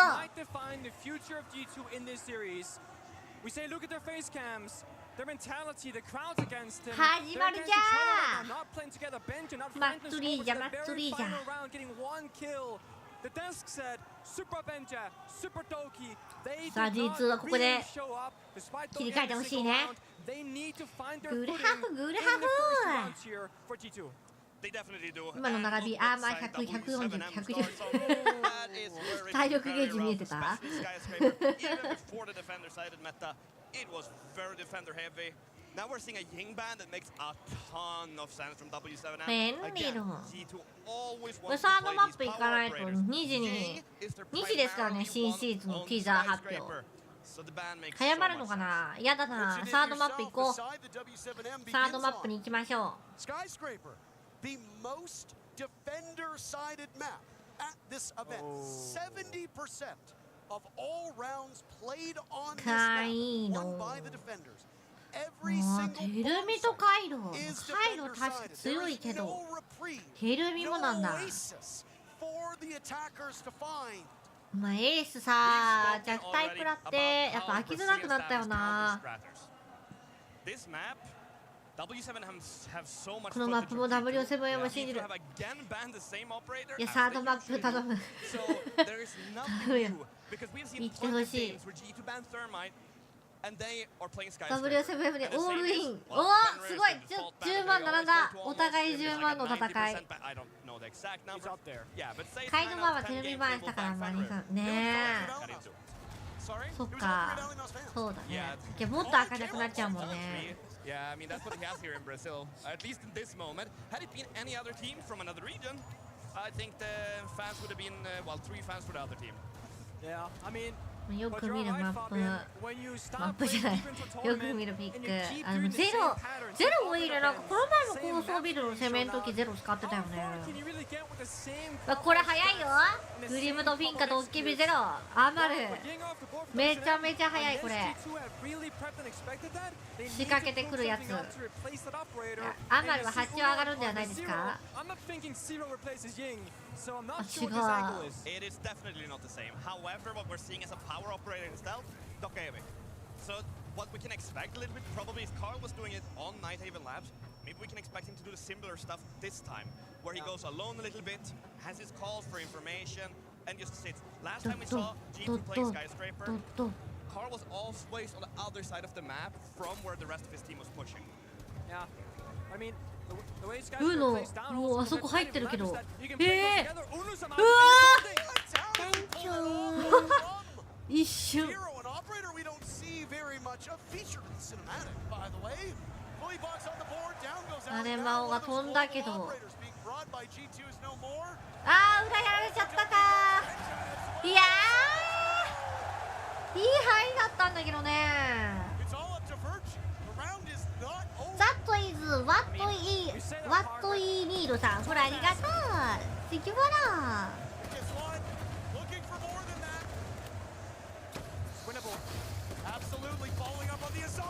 How does Hurts get う away? わ Virtue though running out of balls. ーいやーマジかめちゃめちゃいいとこ入ってたんだよ Pick up where they left off in map number 1. I mean, Zero was the answer for the opening. Uno got the 2K, but where was the backup? Where was the follow-through for G2? なんでじゃ I don't even have words for that round. すごいいい範囲だったのに They won as soon as Uno found that gap. Exactly. And this is the way that both teams wants to play. They want to find あ gaps. レロさんほらありがとう Thank you for that Amazingly なん through かもう Uno. 怖いよ And then it seems like なんで everything collapsed なん around だ them. ったんだ一瞬で I think 一 the 瞬で変わっちまった W7M all the aggressive peaks. あ V ボードでガンガンいらっしゃい Tried to W7M が強すぎるんだが but it just wasn't possible. よう入ったのになでもね周りがねようわー動かないよね偉いよねあーケンチがやられて寄らなきゃってなるもんな怖いわかる本当にいやでもあの勢い大事だと思ったんやけどな Sit still. Yeah. Stop everything you're doing. Yeah. You have 2 kills. Uno's in the middle of the building. Sit outside, hold the angles. They're gonna come to you. They will come to you. And now again, I mean, they did. Hurts hit an incredible shot on the guy outside the office breach. So we can't say anything there. But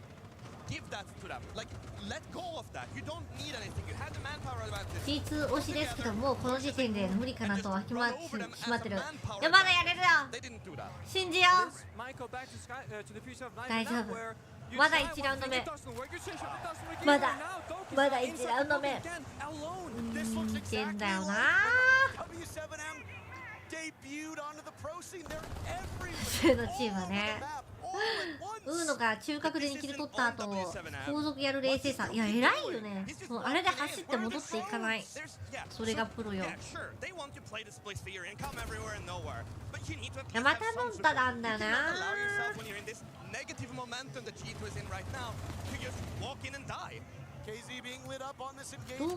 どう進んでいくんやろな。モンタだと関係ないもんね。盾とか関係ないよ。怖すぎる。怖すぎる。なんか目覚ましちゃったな、完全に W7M な。ナイス。目覚めたよね。完全に目覚めちゃったよ。ここまでの勢いが誰を止められるんだこれを。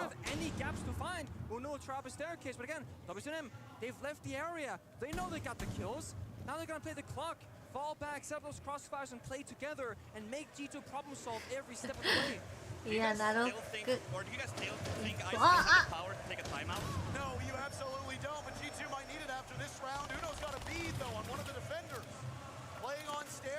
で、ヘイズまたここ入ってるもん。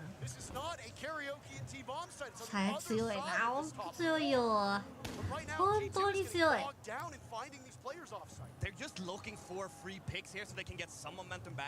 結局仕上げてくるってわけだよ。そのままあと3つだけど、いや、動かせんな。見てるな。マジ強すぎる。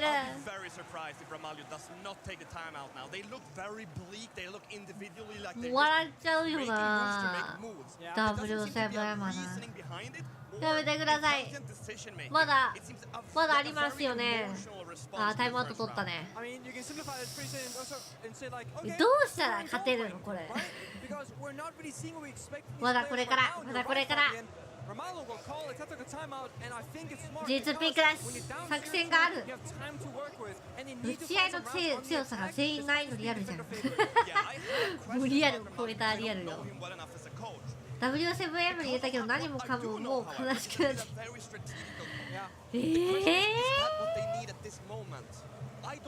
う。やばい、ノリノリだ。めちゃめちゃノリノリ。What he brings to that team fits way better into the group of players that they have. But I don't know if he has what it takes to pull them back from this. Because now it's motivation time. T2 cannot change the way they're playing because they're not playing as a team at all. 会場の雰囲気大事だよね。やっぱさ、あるんだな、応援の力って。あ、降りたのか。まだね。あ、みかげちさん、こんばんいらっしゃい。強すぎる。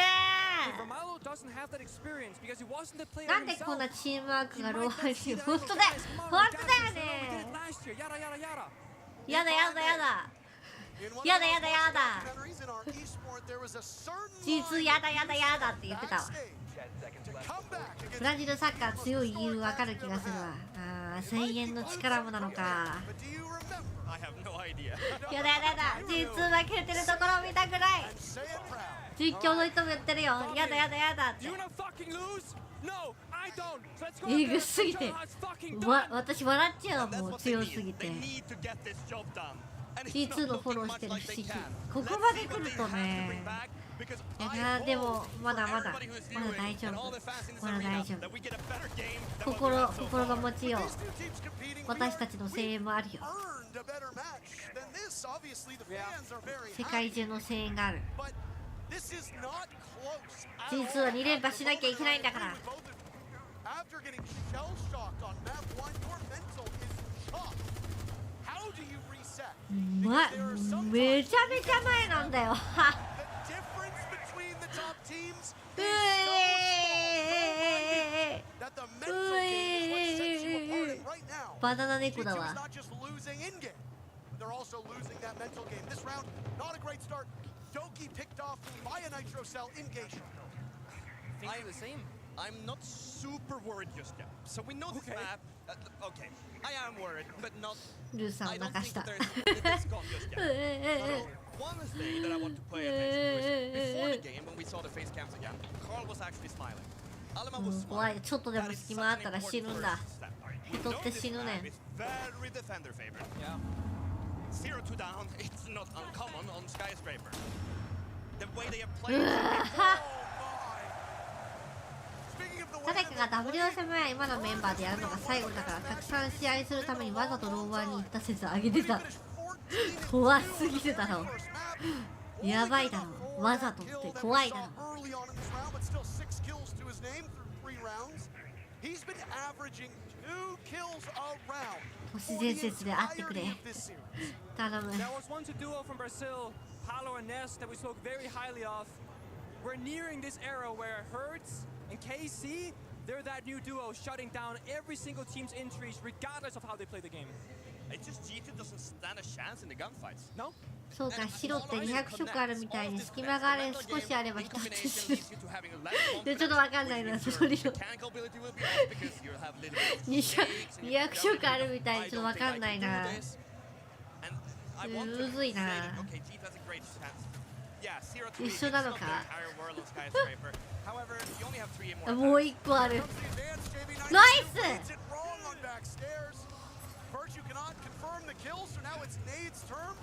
いや、ネイドのカバーが。えあ、ネイドが勝ったのかと思った。フェリポックスだった。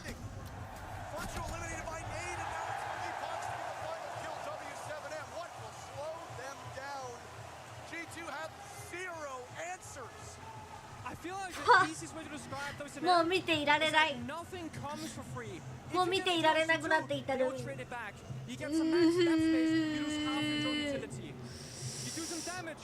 やばいな。心までのみも壊されているよ。迷いなんかどうする、やっぱ一人かけた時点でどうするってなるよな。でもいやG2 ぞ、ここまで。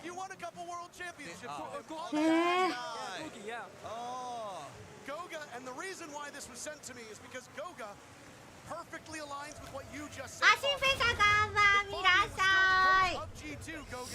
今心やられてる。G2 応援してるから心がやられている。でももう目つぶりたい。あーって。あ、もうホーデンいる。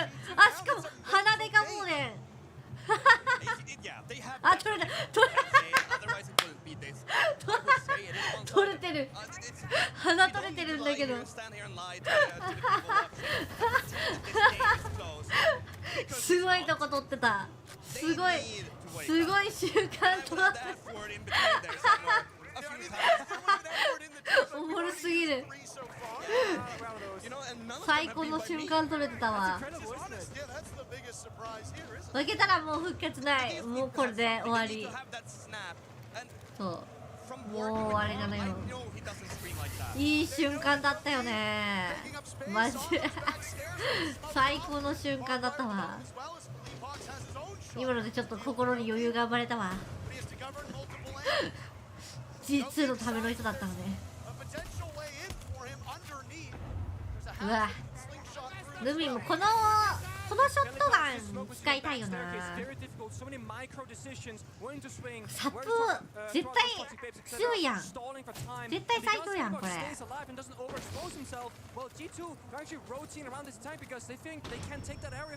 But this is very good because we're actually seeing a reasonable response from G2. We're seeing a logical response. Yeah. You can't take it? Okay, give it up. まだ誰も一人もかけていない。どっかでワンピック取りたい。入らしてもらえないよ。余るサプショットガンで次はエースだな。ナイスナイスナイスなかったと思う。いいクリップだ。ナイスナイスナイスナイス。大丈夫大丈夫大丈夫大丈夫。とりあえず1本。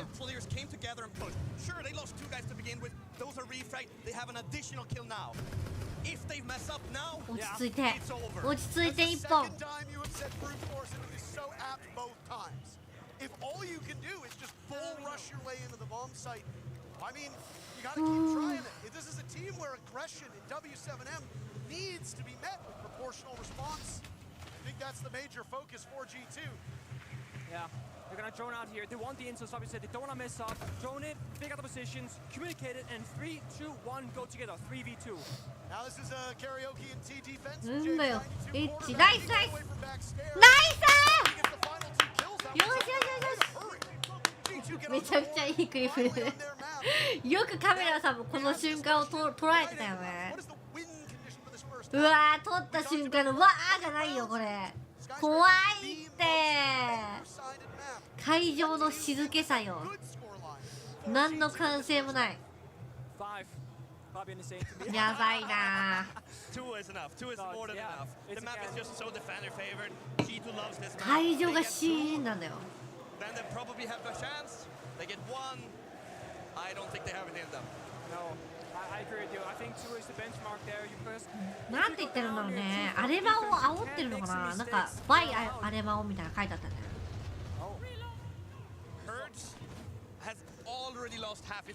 よーかったわ。いいね。まだあるまだあるまだある。4-2折り返し。いや、3-3折り返してまだ間に合うか。まだやれる。そう、カメラでね。にぎやかしてけ。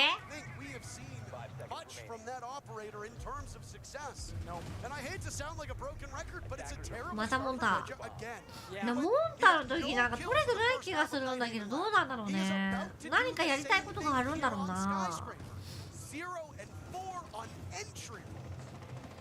なんか一人でモンタが今まで動いてた感じするよね。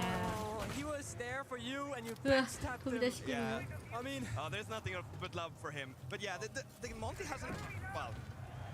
I was gonna say I like the Monty because you can put 4 guns behind him and just go through the map. But again and again and again, they don't have 4 guns behind the Monty. Either Doki or now Virtue will fall early. 一人なんだよずっと。ほら。あー、違うとこから撃たれてるのか。わ、カバーラインに来てるだけなのかな。They'll retreat over towards Dragon, plugging the way with Kiba barriers to keep themselves a little bit safe. Doki down below, 1 logic bomb remaining.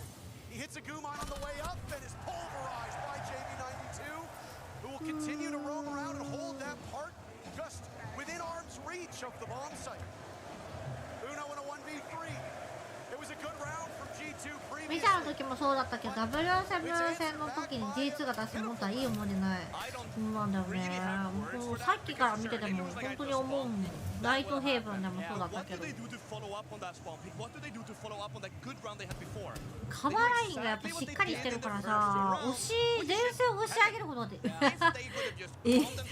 塞がってます。塞がっております。壁ができてる。屈強な壁が。うわーとんでもねえことになってるわ。ザ・ボールだよ。立ちはがかるね。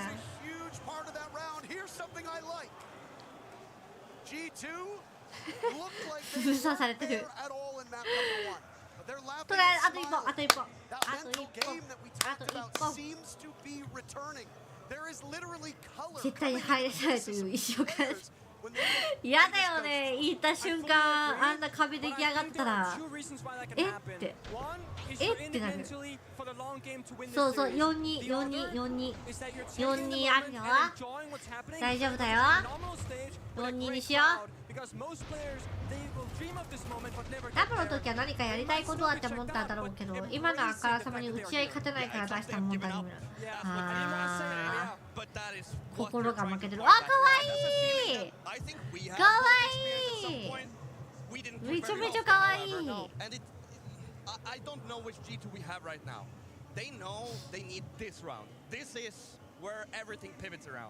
ちなみに私とナヨさんは W7M にかけてるんだけどね。も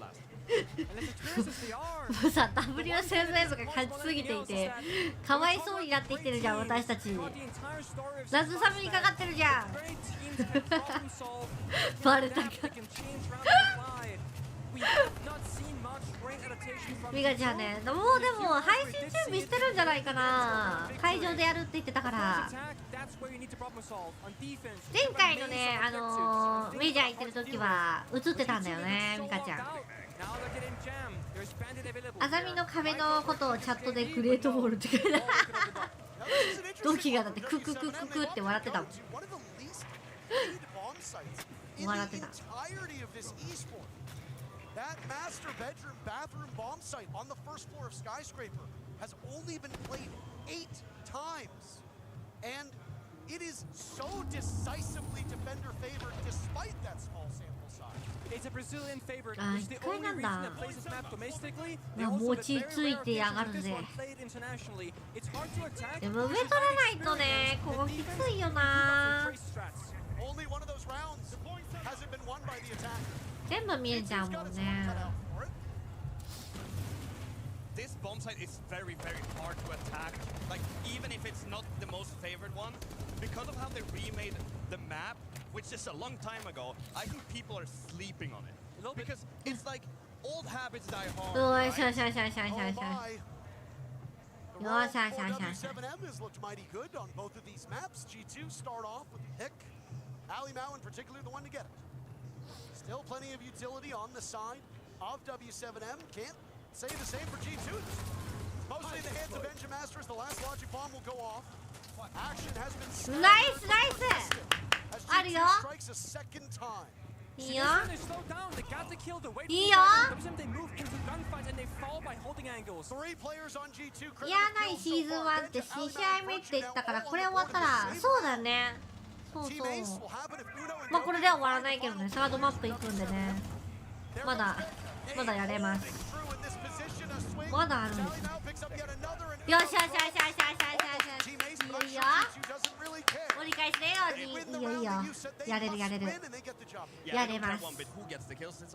やれるんです。楽しみだなー。ミカちゃんの配信をミスするミラーするけど。あー、コスプレ、そう、前回コスプレしてたもんね。勝負はこっからやれるってわけ。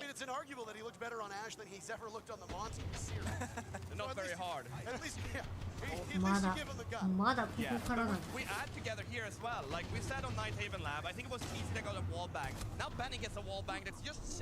実は負けない。まだやれる。すごい。ライバー T シャツ着てる。もう上でやってくれ。この会場を冷ましてやれ。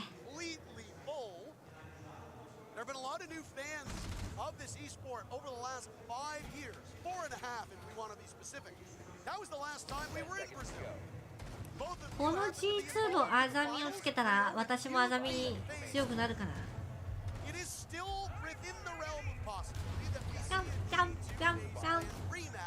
W7M がどんな攻撃を見せてくれるかわかんない。絶対早いでね、マジ。もう入ってる。あ、でも相手もモンタだ。本物のモンタはこうやるんだよ的な。When you do the sky secret defense, there's really two ways to go about it. Either put a bunch of people on one side of the map and wait for them to come to you, or spread out pretty thin and try and shut down those entries. WSM, they split around. G2 so far, their first opening, they're picking a couple of spots to care about and see. Nice! Doki decides to Hard is also the kind He's looking for a pick earlier outside of the building on the rappel, but it takes a little bit of time before Herds wanders into his line of sight. Doki droned out inside of Geisha's. He'll scramble over. He's got a kill hole looking down in the kitchen. Sell him out. 今エースの声ソルマーめちゃくちゃでかい響いてたわ I'm always a G2. That's just how it is. What are you gonna do about it? The game is back if they win this round. But even if G2 have made all these mistakes, well, めちゃめちゃエースの声すごいことになってた and the defender favored 聞いたことない side, 声になってたわ like the map in itself is so defender favored, they kind of can let W7M still be in control of the game. The setup in Geisha with the kill holes on the floor looking into drum is causing some issues for W7M. あ引いたね Doki has not relinquished control of Geisha. 早めに引いたね All of G2 are now getting out of this portion of the map. Now all of a sudden W7M have full control over Karaoke MT. Yeah, it's very clear win condition, right? You hold the map, you get that kill, 2 kills in fact, and you've burned over half the round. なんかあんまりミラー裏打ち合わないね You got what you wanted. Now 引 you いて play たね 5 vs 3 near the bomb side and help each other as a team again. Yeah, they had triggers for falling back. That's what they had. They had either time kills or drones. That's usually what it used to be. Drones probably have fallen off in favor for time and kills. でもまあ C4 もまだ2つあるし And now they set up crossfires here on Dragon. That's going to be very, very hard for W7M to pick apart. Only 3 drones remaining for W7M. They have a good こ inclination. このラインだね KZ G2 knew they wanted 2 players to tackle this one and both of them were caught. W7M perfectly punishing that off the back. And it's gunplay winning. ナイスナイスナイスディフューザー落ちた But G2's got a あ couple れ tricks up their sleeve. 説明が万別 Watch out against the final 2 from W7M. Everything looked good for G2. うわ詰めてきてる We'll have to cover 2 separate やば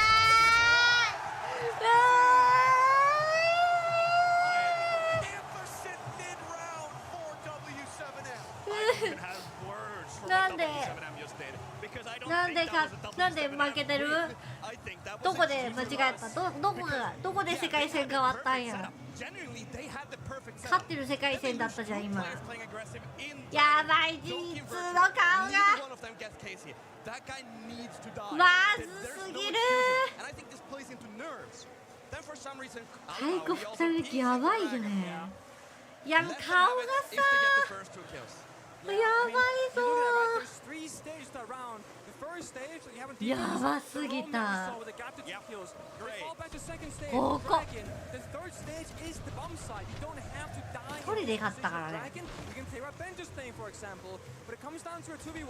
We're thinking, oh, let's go for a plan that's safe, guys. He's all the way back behind the desk. No, no, no, no, no. We're gonna be a あ We're gonna push for the ー kill メン because タルきてんだろうね Push both. やっぱ歓声の力すごいだよ特に今回はやっぱさ応援がやばいもん Even further deep into offense. スタンプの情緒が増えてる W7M only had 3 players.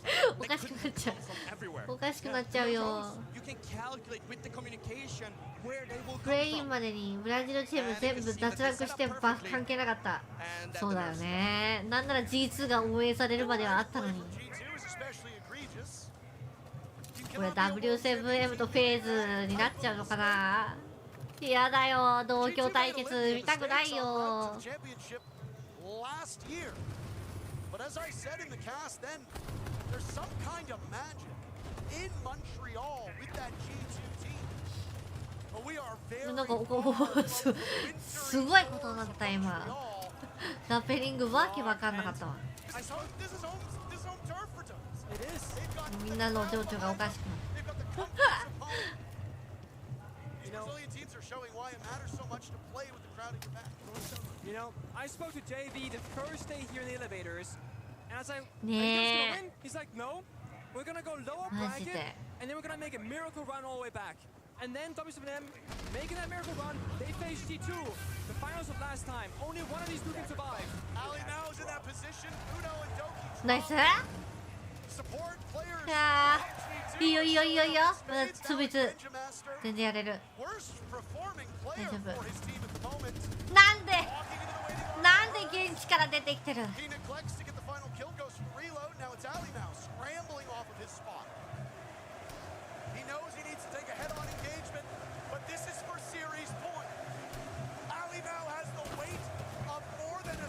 危ない。ナイス。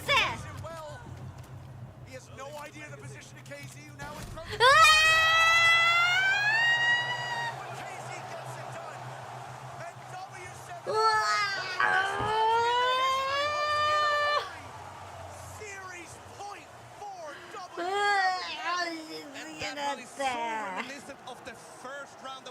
惜しかった。どうしてなの。いや強すぎて今お茶こぼしたわ。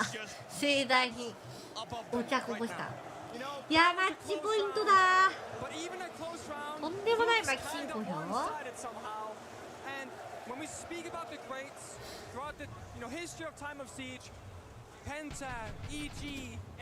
W7M の総人数戦の強さどうなってんだ。なんか打ち合いのメンタルがとんでもなさすぎるよね。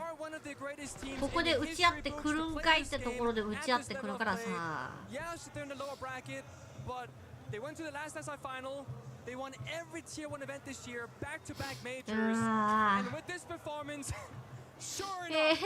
皆さんないんだよ。泣くよな。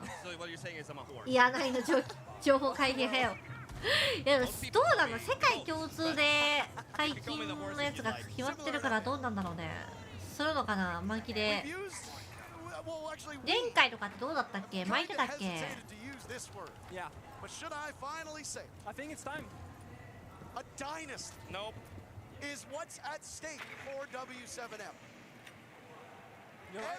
マルキちゃん怖い。ブリッツボンちゃんラブで音消してってわけ。ディフューザーはゾフィアなんだよ。トッケビもいる。うわまあ狙ってるわ。入ってくるわこれ。入ってくる。は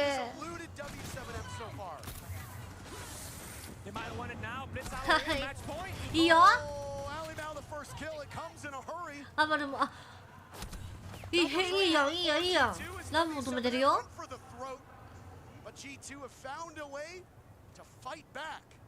読んでた。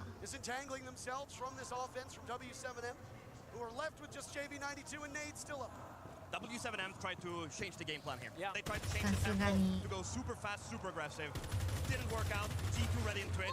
ラウンド差あるから思い切ったことできるのもそうね。いくらでもまだやれますからね。あと4回できる。4回できる。次は来ないだろうって思ったらまた来てる。できるもん。4連続。I'm even gonna call it and say that, like, if they do, I'll wear the horse mask for my next segment. You heard it here first, folks. Fabian will put on a mask of himself. No utility though. 見えそうで見えない。Saw some of the gadgetry from the lifeline of Nade Sophia used just a few moments ago. 1 minute left. ナイス。よし。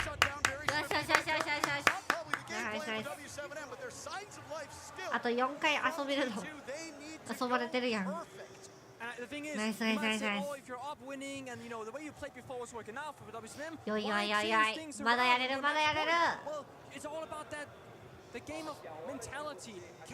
お金かけてね。なんだったんだ今のは。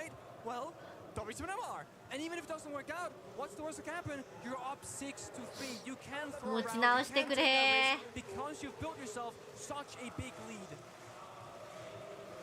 So far, W7M have definitely been in the driver's seat for this game. Yes. And they showed that with that run. They showed that no matter what we do, we are in control and we are the ones deciding how this game will end. ここから逆転したらG2優勝。ほんとね。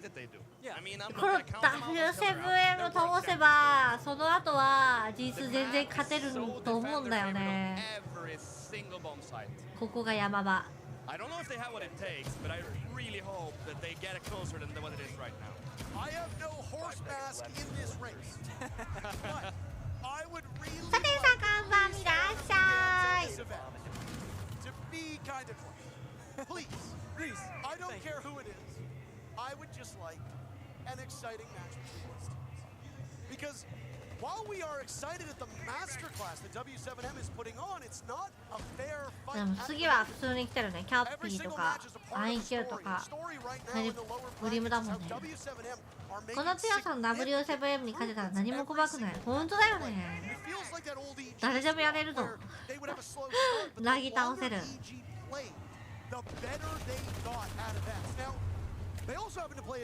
ただ見たらみんな続々と配信してる。いやみんな見たい配信でしょこれは。マジで。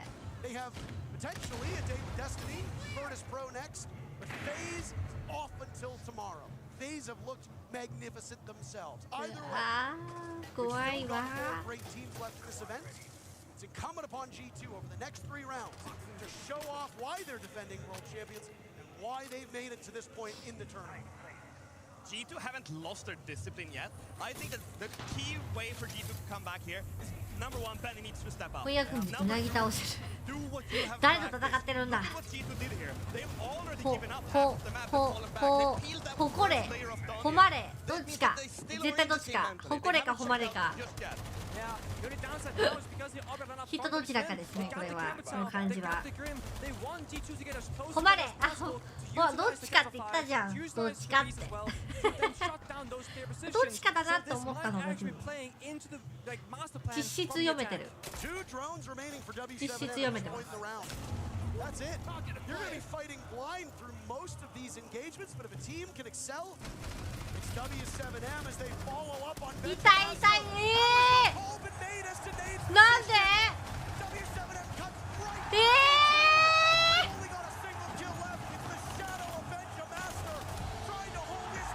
うわーいやーグッドゲーム GG 一気に崩れたねーということで勝利したのは W7M ですグッドゲーム GG いやマジ一気だったね最後瞬時計してたらみんな強かったいやこれ強すぎるなマジかだよねほんとねあ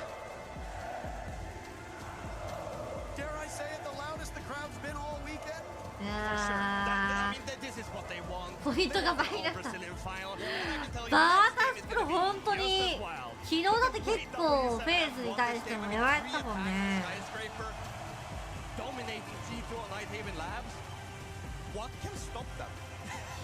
いやまた W7M がなんか死神が扉開けて勝ってくるあれになっちゃうよノックしてトントンポンポン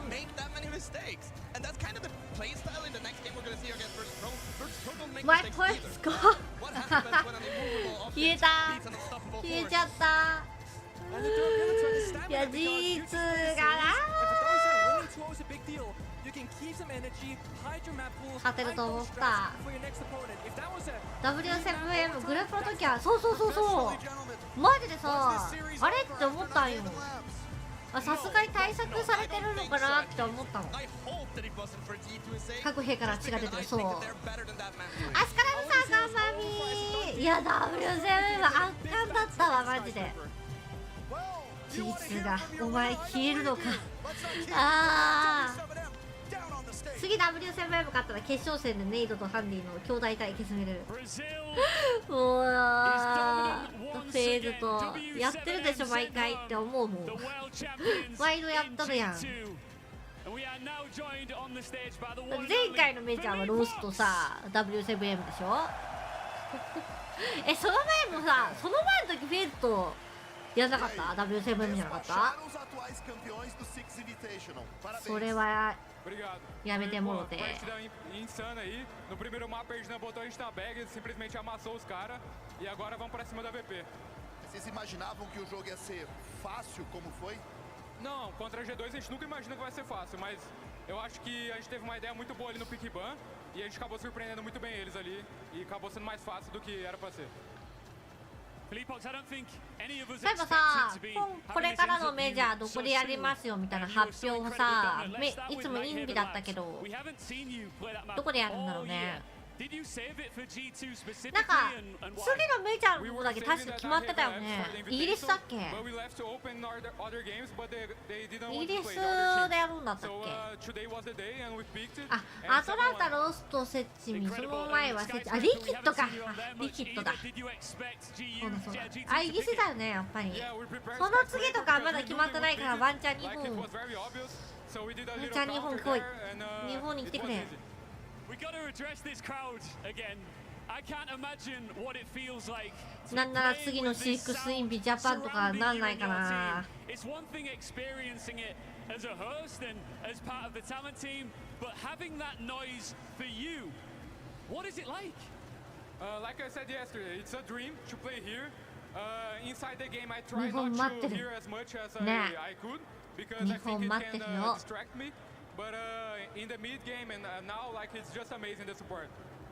Right, not many steps ahead of you before potentially raising it. I want you to have a look at it. いや、こんなところに息子がいたらニコニコだよな。 Feel free to do it in Portuguese. Como é que você se sente aí olhando para a marreta tão perto? Tem a VP e depois a FaZe. Pô, o Six Invitational sempre foi meu sonho, então significa tudo daqui. Ainda mais em frente à nossa torcida. Hoje, mais tarde, a gente tem mais um jogo contra a VP. E bora apoiar, bora pra cima pra fazer final brasileiro aí. Eu vou te dar o espaço pra você mandar um recado. すごい。 Sua chance de mandar um recado pra essa galera aqui. もうほぼ埋まってない。 E o ginásio é 360. Pô, obrigado a todo mundo que veio aí, tá apoiando. Eu já estive no lugar de vocês e é simplesmente いや、いいし、食べ物も美味しいし、街も綺麗。そうそう。食べ物美味しいし、食べ物美味しいし、食べ物美味しいよ。 Thank you, Philippox. You can go and join the rest of your team. You got another series to come. What did he just say there at the end? なんかでもインタビューに来るのさ、フェリポックスばっかりだよね。I can't hear you, Leo. 食べ物しか言ってない。本場の寿司はうまいんだぞ。食べ物最高だぞ。初戦見た時は優勝すると、いや本当によ。実がまた今年もインビも取るのかって思ったよね。家族かな。いいね。嬉しいよね。楽器の持ち込み具合がやばいんだけどずっと奏でてる後ろで。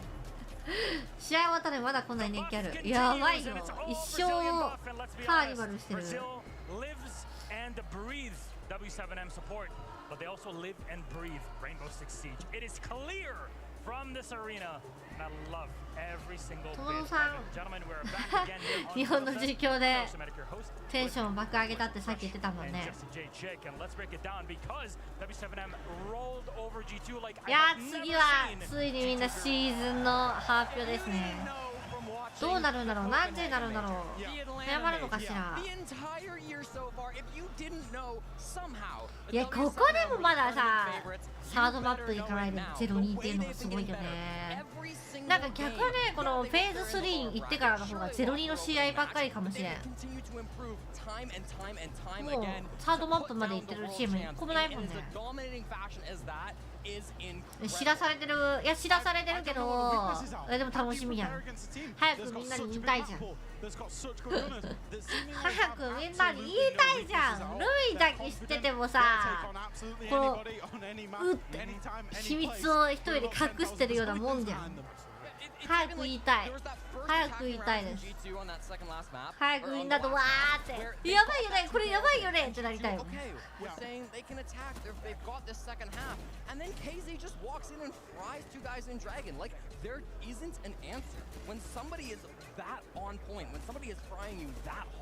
You just have to match it mechanically, and I don't think there's anybody in the world that can at least consistently. まだDMR のようなおっちょこちょいはないね。え？あ、思い出してしまった。多分ない。多分もう言わないことにしたからもう言わないから鍋の銃とかそういうの言わないようにする怪しいところは隠せそういうことだ出さなければ勝ちなんだ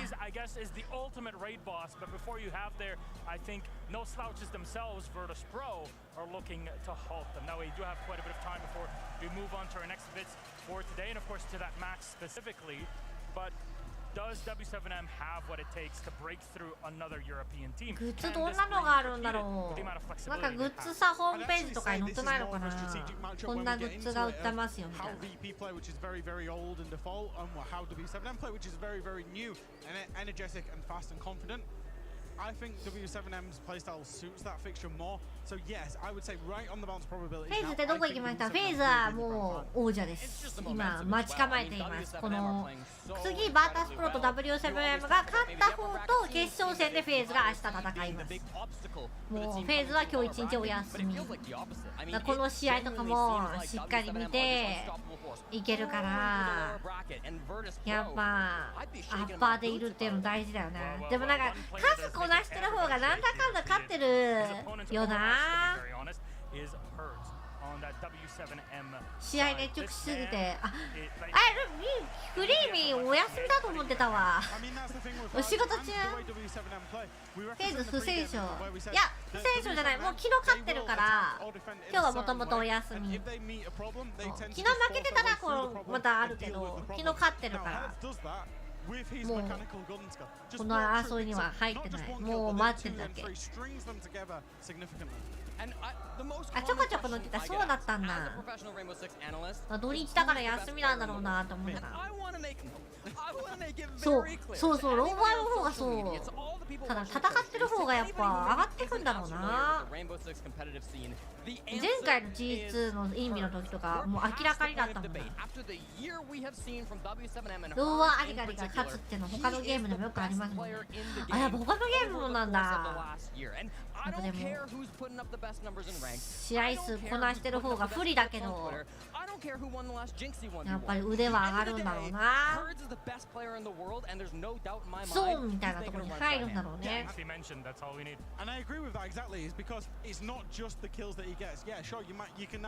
でもこの真ん中の人めちゃめちゃタイプなんだけど可愛い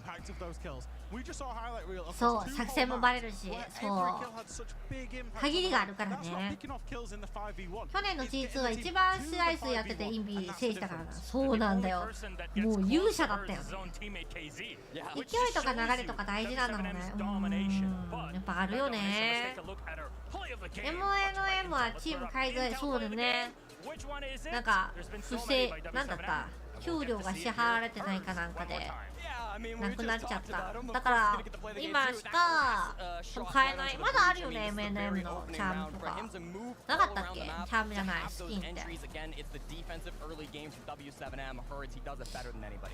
真ん中のなんで名前なんだろうめちゃめちゃ好きなんだけど目がハートになってしまう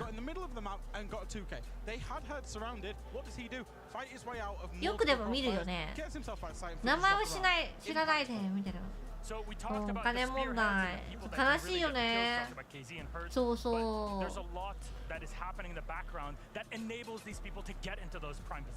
100%, and I think Nate is a great example of a player who does not get talked about enough. Because on one hand, he is their hard support. He has the most plants out of any player at the Six Invitational. He is putting that kit down. But if you watch him on defense, you won't really see that. He's really good at getting aggressive and following up his entry players. Maybe he'll be back on site, maybe he'll be a floor below, but he's still really, really good at coming up when his teammates need him, giving them that support, being that extra thorn in your side. And I thought we saw that a little bit on Skyscraper here. Sometimes he's going down that support, but I really do think that Nate is an underrated player. We can talk for ages about Herds and KZ, but he for me has been the guy that I think has been the quietest and biggest impact.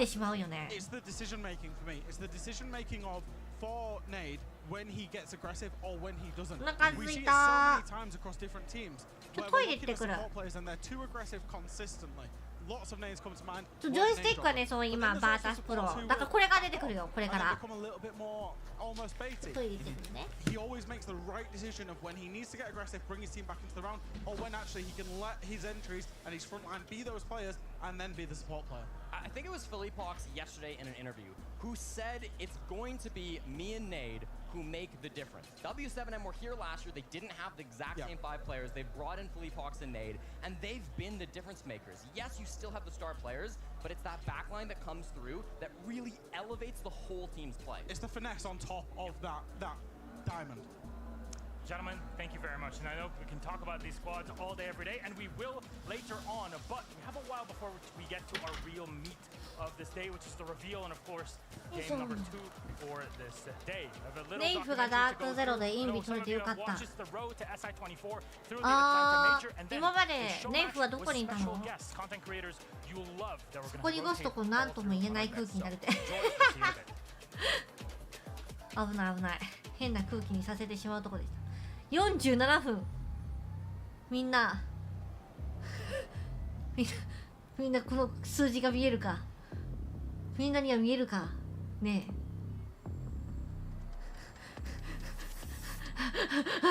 あ、ネイフが MLM だったのか。そっかそっか。いやね、とんでもね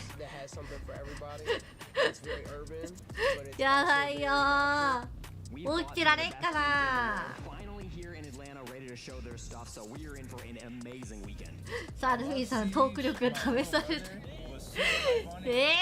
ージやろうかな。ランク1個いけるやろね。シージやるか。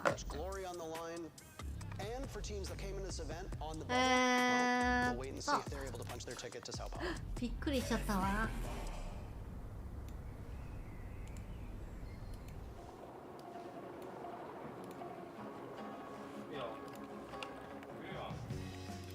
こ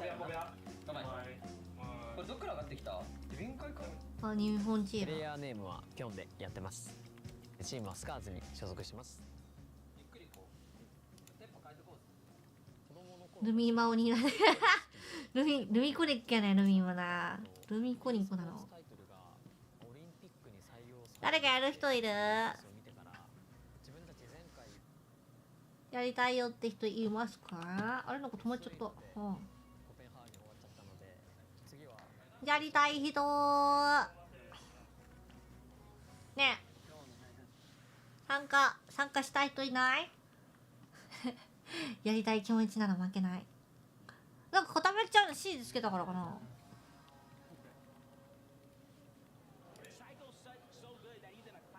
いない？あ、ペイミーオッケー。アットさんやりたい人。あ、めっちゃ固まるんやけど。なんでじゃ。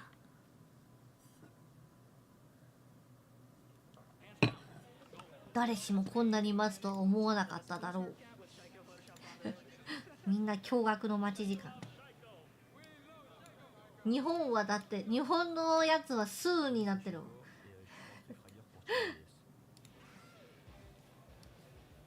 じゃあルミ一回テロハントいとか。他に参加したい人いたらね教えてね。あ、なんか誰か送った怖っ。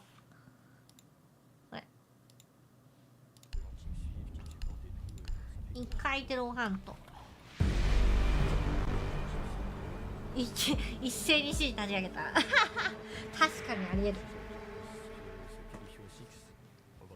あと45分かってなったよな、多分な。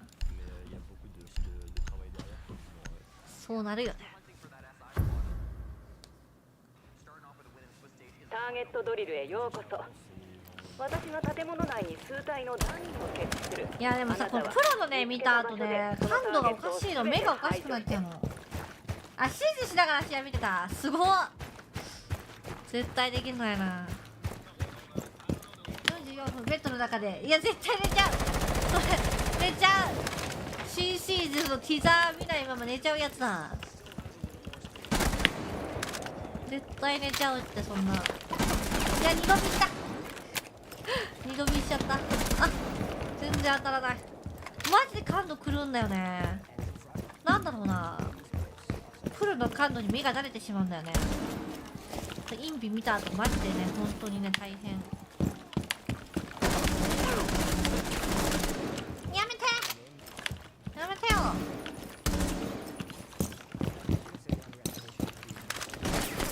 アットさんでございます。参加したい方アットさんでございますよ。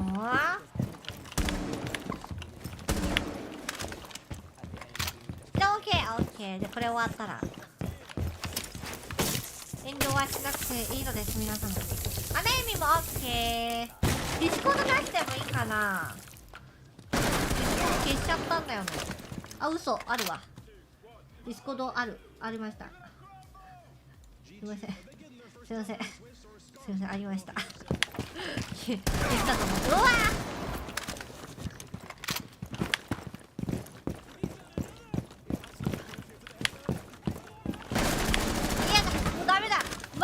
終わってる。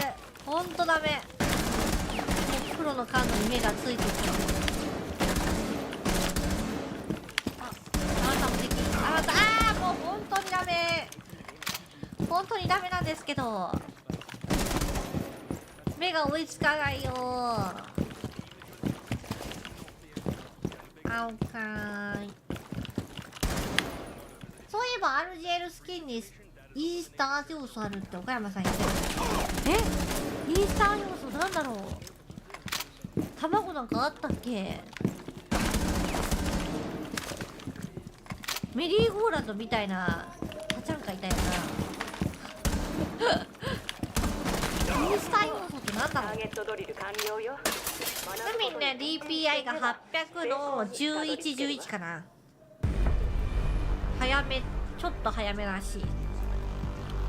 ちょっと RGL スキン見るか。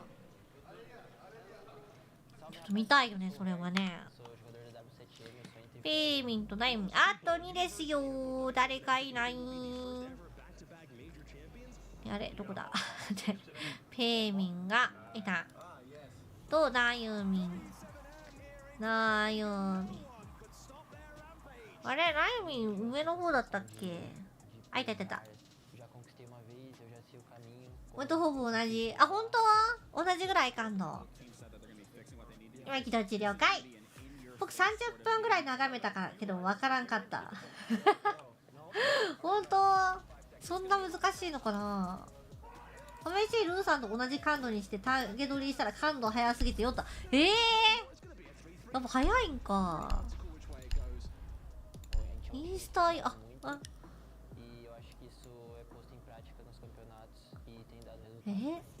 イースター要素。でも元画像をさもらってるからさ何がイースターなのかも分かってないんだよね。ここの裏側にさ RGL このジャパン X のやつがあるのは知ってんだ。何ちょっと前に20にしてみたけどさすがに無理だった。20は結構上がるよね。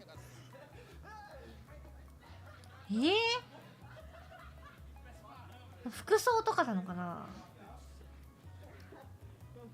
TPI800 の1515から1010に落とした。もうさ高すぎても良くないし早すぎてもむずいしな。そうイースターがよく分かってないのにイースターって何なんだっていうところから始まりそう。そう6とか結構低いんだよねプロの人って。そうなんよ。だカバーがありきだから余計なんだろうな。振り向けないじゃんって思う時ある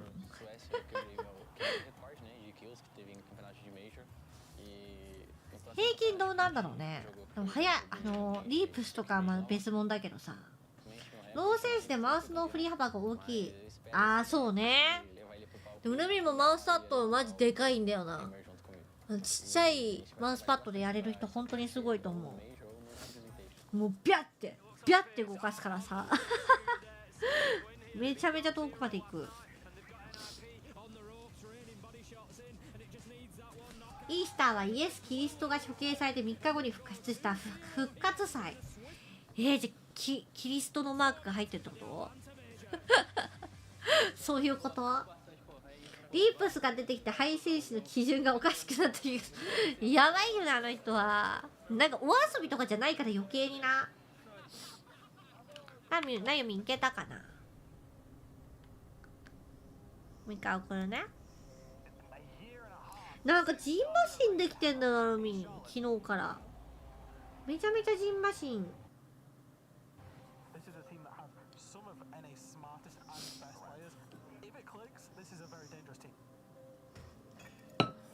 私机が小さくてパッドサイズも限られてるのでフリファブし、あーでもそうだよね。そう机がねやっぱ机に関係してくるよね。それはある。今どれぐらいどうなの？同戦士なの？同戦士の最高の人はどれぐらいなのか。あのマウス操作を試合で実際にやってると思うとやばいね。しかもなんかもうリープスよりさらに上の人がいるんでしょ。ルミは知らなかったんだけどプロの人で、それを聞いてルミはびっくりしたよ。あれよりが上がいるんですか。怖いですね。上には上がいるんですね。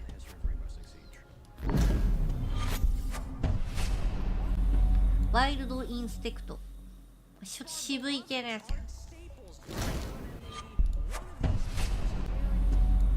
はい、お腹減ったよー。この間にランチパック食べよう。ランチパックピーナッツ味。マジでお腹空いてやば。ご飯を食べなきゃいけないな、このお腹が空いてる間にな。さっきちょうど見たじゃん。さっき見た。やれるわ。見たもん。 W7M 見たもん。飯テロですか。飯テロです。いや、ほんとはマックが食べたい。マックが食べたい。何使ってたっけ。何が強かった？記憶ないよ。もう強すぎてよく分かんなかったもん。もうよう分からんかったもん。ただアザミのモールがあったのしか覚えてない。でっけえ壁があったところしか。歯磨いたんじゃん。いや、歯磨いてないんだよ。歯も磨いたい。口の中がだんだん気持ち悪い。実践仕様のコーナーでもなんかなかったよな。エイムがやばかったことしかわからねえ。エリアを確保し爆弾を守れ。全てはエイムだった。マックとか言わないでください。お腹空いてないですか。食べたいだろ。食べを補強する。マックが食べたくなってたの。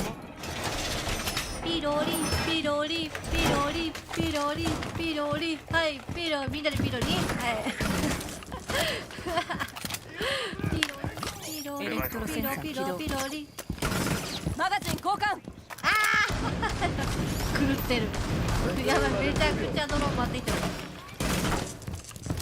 私の手でになるんだよ。もう3つ壊したぞ。3つも敵部隊に爆弾を解除されるのを3つも壊しましたね。エレクトロセンサー起動。どっから来るの。あ、何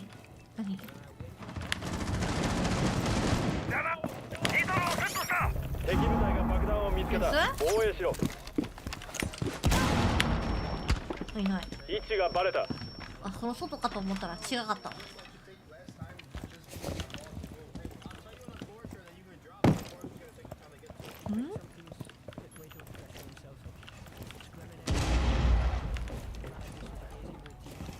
バリケンも渡した。ここも入ってるわ。はい、ちょっと待って、音消していいかな。配信のミラー配信のちょっと音消していい。なんも聞こえんわ。これ大丈夫。これ大丈夫です。これでやれます。最高にドローン。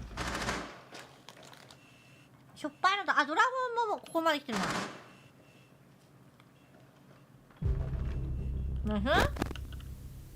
はい、じゃあもうしてるよ。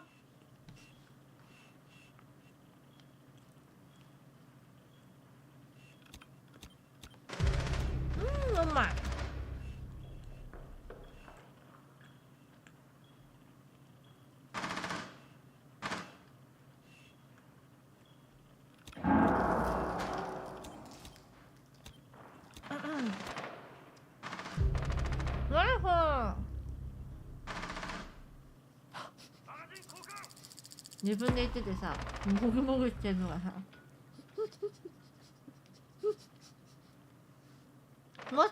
モスのコーヒーシェイクマジでうまいよね。海も岐阜来てからジュンジュンに教えてもらってめちゃめちゃハマった。敵オペレーターは残り1人だ。マグロうまい。ただモスって高いんだよな。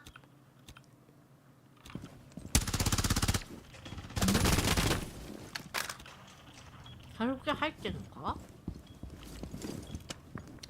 いないな。芸者側かな。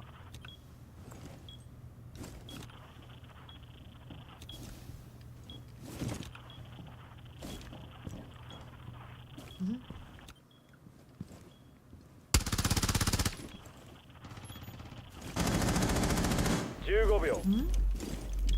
カラオケの中に今入ったのかな、芸者から。あと10秒。廊下来てる。ナイスー。敵部隊を排除。ミッション成功だ。そうコスパマクドスモスって感じじゃん。でも今マクド値上がりしてるからモスと同じらしいよ。単品だったっけ。なんかこの前値上がりの話してたんだよ。じゃあモス買った方がいいじゃんってでもなんかセットにしたら高いんだよな、モスってさ。みんな普通のポテトにする？ルミいつもさオニオンリングポテトにする。あれがうまいったらあれはしないよ。カイドもアザミもいるってわけ？ミュートとかしちゃう？ヤンタムさんこんばんみらっしゃい。今とても長い時間があるのでね一回スタンダードいってる。ナイスー。今ってマック食べるんだったらもう少しお金出してもモス食べる。でもマックもマックでうまいんだけどね。でも家族全員でモスを食べようと思うと高いんだよ。マックはビッグマックのソースとピクルスを決めるいやビッグマックの海にお願いがある。ビッグマックのスモールを出してほしい。ビッグマックスモールが欲しい。気をつけろ。爆弾が見つかった。どうにかできませんか。ビッグマックが食べきれないんですよ。ビッグマックが食べきれないからビッグマックスモール出してほしい。さあ新シーズンの拡張。あと10秒。壁を補強する。スモールマック出してくれない？お願い。スモールマック食べたい。敵部隊が爆弾を発見。応戦に備えろ。置きたい。ここに私は置きたいな。ジャマーを使う。でかいんだもんだってマジで。でかすぎて食べれへん。さっきの試合すごかったから影響されて今シリーズ開いた。いやそうだよなマジでな。車線管理がうまいよね。ビッグマックのソースなんかさ落札価格とんでもないんですよ。指紋いってる。ナイス尋問。マガジンを変える。素晴らしい尋問。命の尋問してくれたよ今。命をかけて尋問してた。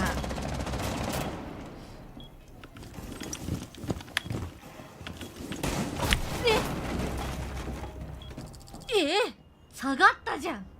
味方はあと1人。ピンか。ピンやな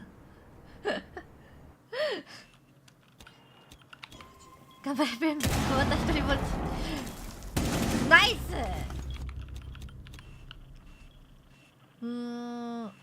ドラゴン今は見えないな。今太鼓側のテラスの方余る。ミ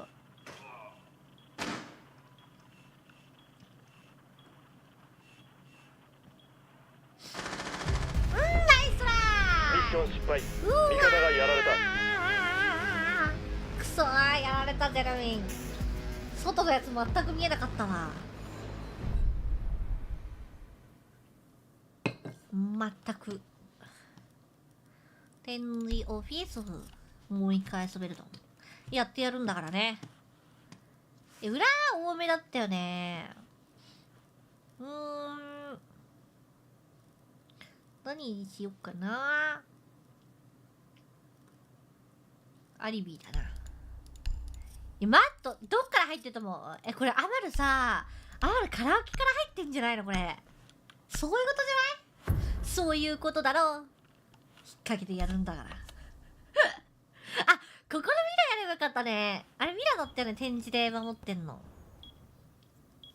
エリアを確保し爆弾を守れ。なんだろう、絶対入ってきてるだろう。そっから分かっているんだぞ。ここだな。解決やる。爆弾が見つかった。あとこっちにも。あ、やばい、バレちゃった。やばいバレちゃったよ。やばいバレちゃった。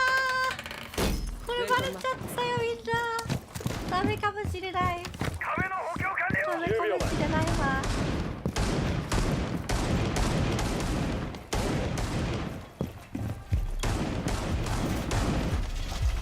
敵部隊が爆弾を発見。縦のフォークよ。こう守るか。モバイルカバーを設置。あーって言わなかった？ほらライスほら来た。ほら来ちゃオーバル来ました。ルビーの巣窟へウェルカム。すごい。こういうの気持ちいいよな。ぶっ刺さり思考回路バレちゃってるってわけ。シージの楽しさこれにちゃにちゃ相手の思考回路読めてる時マジ楽しいよな。本当にこれ嫌われるマジで嫌われるんだけどな。おお、めっちゃ楽しいね。展開完了。めちゃ敵オペレーターは残り1人だ。あとエッサー、外にいるエッサー。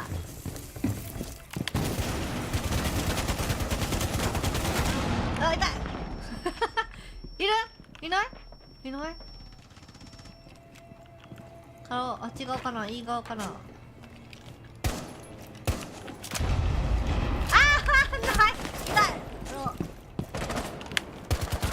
ういナイス。ランク帯はね、最後どれだったっけ。今スタートってやってるんだけど、エメラルド2ぐらいかな。エメ2ぐらい多分。エメ2と M3 をさまよってる。私はダイヤに行くんだからな。今シーズンこそ行きたかったの。本当にチャームが欲しかってん。船のチャームがナイスいやマジ気をつけてね。あ、まフロストマット気をつけてね怖えぞ。逆上してきてるかもしれない。よいしょ。日本語配信は今住んでずっと止まってる？止まってるか。40分ってことは1時半ぐらいに再開なのかな。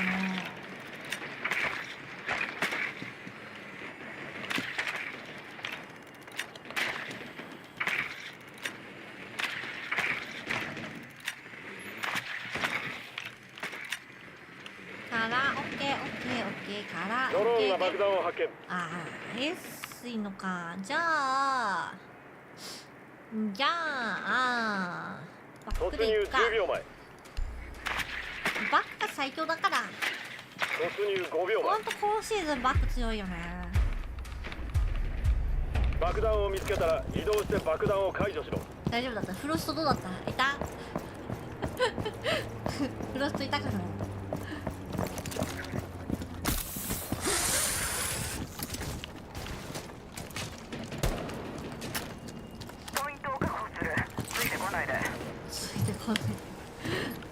ついてこないでとか言うんだ。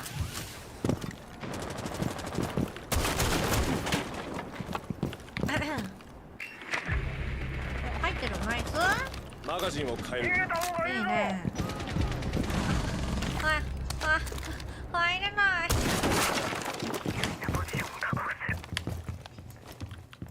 ドラゴンにいたのかな。ドローンを出した。で、カメラ。ゼロをオンラインにする。ザークスリリース。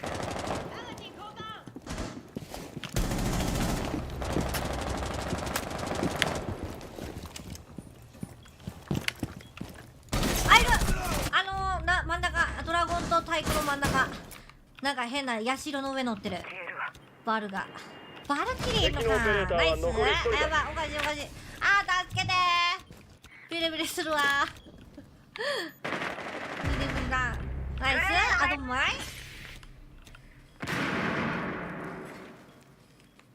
感じない。アザミはどこにいるってんだ。英語の声優ハリウッド映画風だけど日本語アニメみたいで面白いね。確かに。まあ可愛らしいよね、日本。あ、こら、いたいた。階段 N 階側。N 階側にいる。味方は残り1人だ。うえー、どんま。あ、味方が制圧された。ヌークショットガンか。確かに英語版のやつはかっこいいよね。今シーズンこそゴールドプラチナ目指すぞって始めたんだけど、やる時間なかなか取れなくてシルバーブロンズに甘んじる。そうね、やっぱさ、このランクシステムはさ、たくさんやらないと上がらないシステムだから大変よね。なんか昔はさ、10戦いけばもう目標のところまで行けましたみたいな時あったけど、マジでこのランク制度はね、いっぱいやってこそよな。いっぱいやればだってワンチャンいいとこまで行けたりするでね。何ですか。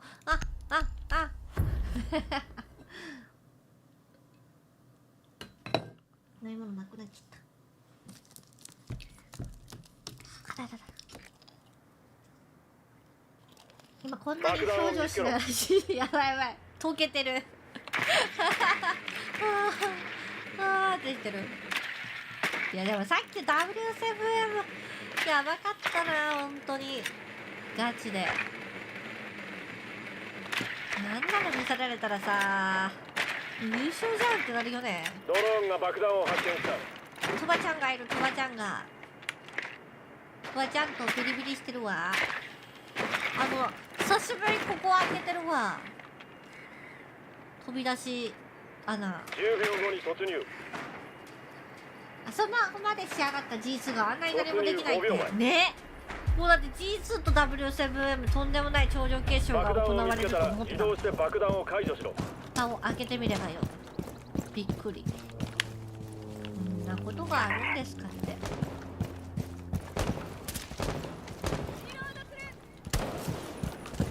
なんか置いたのか外に。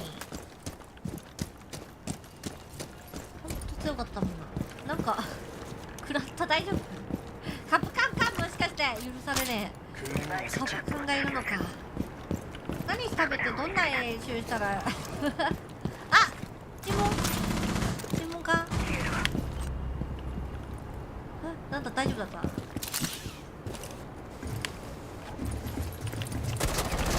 盾置いてんだ。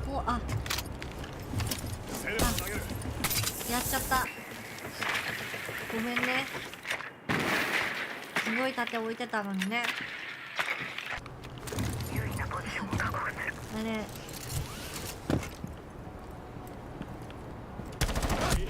こっちか。ごめん。割らないで終わった。割にやにね、帰るとか言ったかな。でもわかんないかもしれない。あれが違うかもしれないけど、違うっていうか、まあ便宜上言わなきゃいけないのかもしれないけど、シージの中だけでって言ってたね。去年ミカちゃんがこういうインタビューをしてた時に、どうしてこんな強いんですかみたいな、どんな練習をしてるんですかみたいな、シージのやつだけだよって言ってた。ヌークやばい、迫り来るトゥバラを。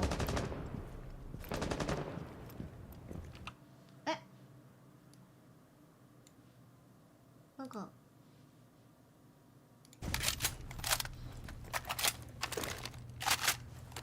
もうずっと指示しかやってないってことやばいよね。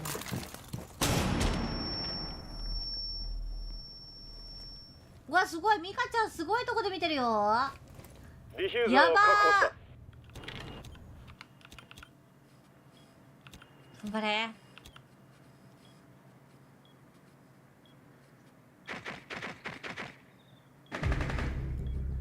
わーお、ナイス。あるあるある、全然ある。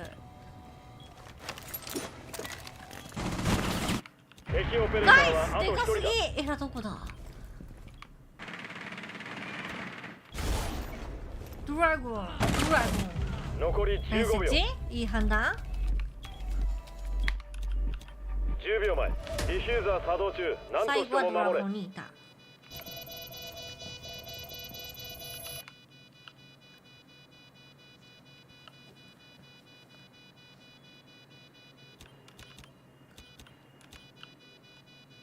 ドッドドッドナイス。敵部隊排除。最高だね。ミッション完了だ。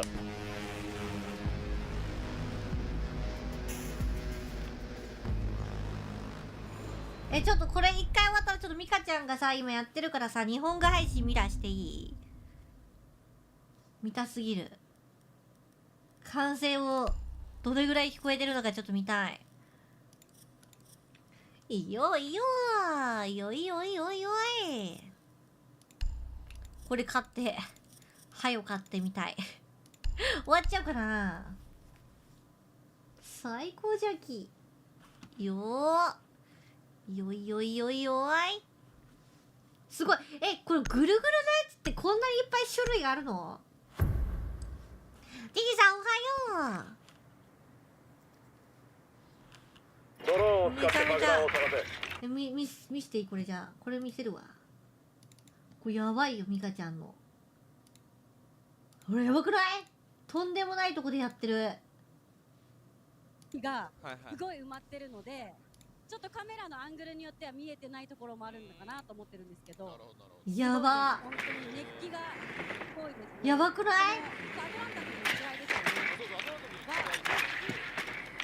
生きてー。声援があるチームが全く別なので。行きたすぎる。10秒。アトランタの時と全く逆すぎて突入まで5秒。こっちのアウェーも感じてるんですけど、ちょっとやっぱブラジルの方がこうラテン感。今回の目的は爆弾の発見と解除だ。優位なポジションを確保して。あとはもう行きたいよー。もうどこでもドア出して誰か開発してや。最近日本の実況とか会場でやらなくなりましたよね。いつか行ってほしいよねまたね。昔は行ってたんでしょ？カメラいるカメラいるぜ。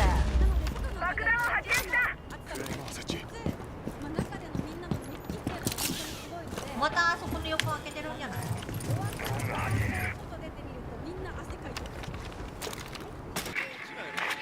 また横、あでも相手はないんだ。も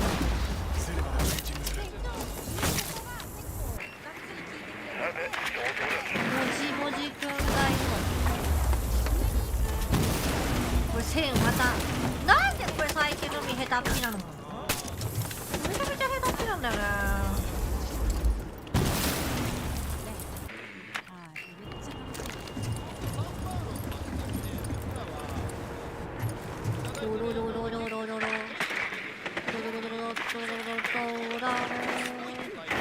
エイバムの中にはいない。そうで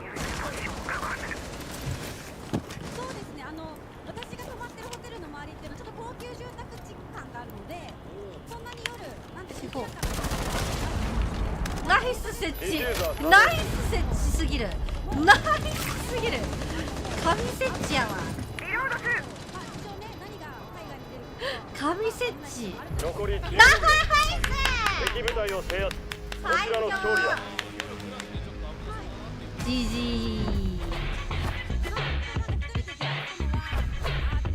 いねいいね。さあちょっと一回ここでちょっと終わりということで、ちょっと日本のミラー配信をしましょう。よし、一戦でしたがありがとうございました。外れてるんだちょっと。多分3。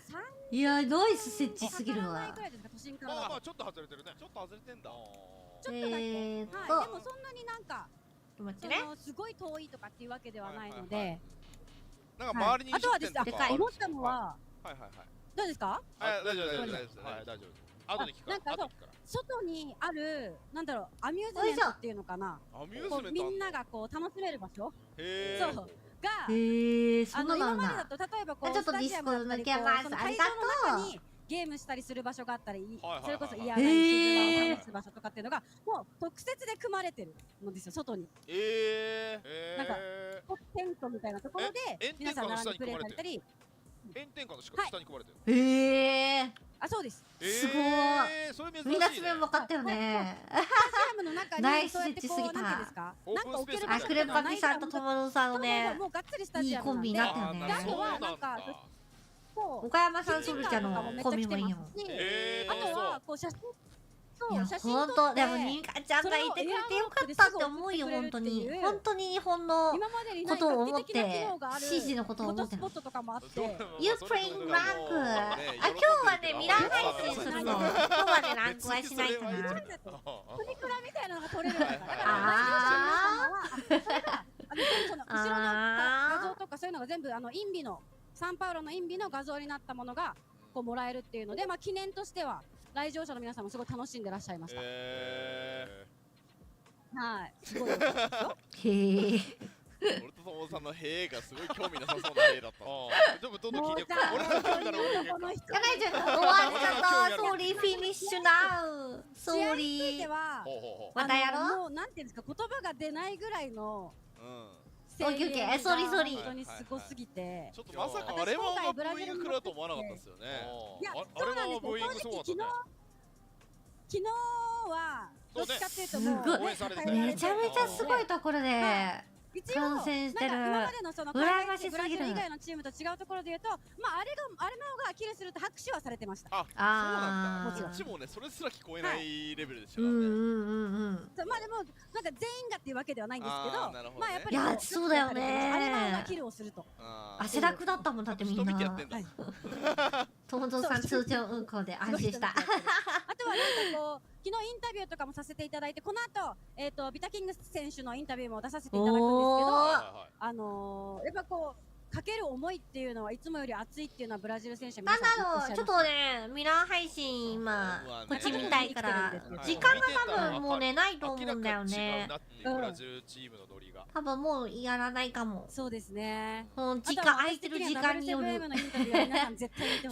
分ぐらい空くなら。すごいその競技シーン見てるファンもそうだし、プレイヤーにとってもいい内容って両方幅広く。また明日もやれたらやりたいなと思ってる。スタンダード参加型ね。あれはもう明日はね12時半ぐらいからのスタートなんだよね。多分お送りいただいたもの。質問後半はほぼクレバピが。めちゃめちゃ大変だよね。聞いてくれたと思って。やったーって言って。あれクレバピが質問考えて。今回ちょっと本当に一人で編集とあと通訳さんがいらっしゃるんですよ。一応ポルトガル語なんで。英語が伝わらないんですよねどうしてもっていうのでちょっと質問内容だったり編集とかがちょっとおろそかになってしまってるところもあるんですけど皆さんにぜひ見ていただきたいなっていう動画になってます。20何時間飛行機そうだよとんでもないっていうもんね。いやでも僕はヘイズにメロメロだった前回のインタビューが一番好き。なんかもうデレデレだったもんね。顔が違うのよ。しかもインタビュー終わった後に個人ラインでいい匂いしたっていい匂いした。今回もね写真だけは一番最初に撮りに行ったから。撮ってたよね。俺見たよ。ファンが出ちゃった。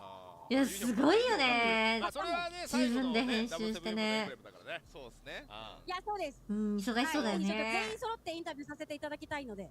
おお。それちょっと楽しみですね。っていうのが。優勝し10時間でも死ぬ20時間。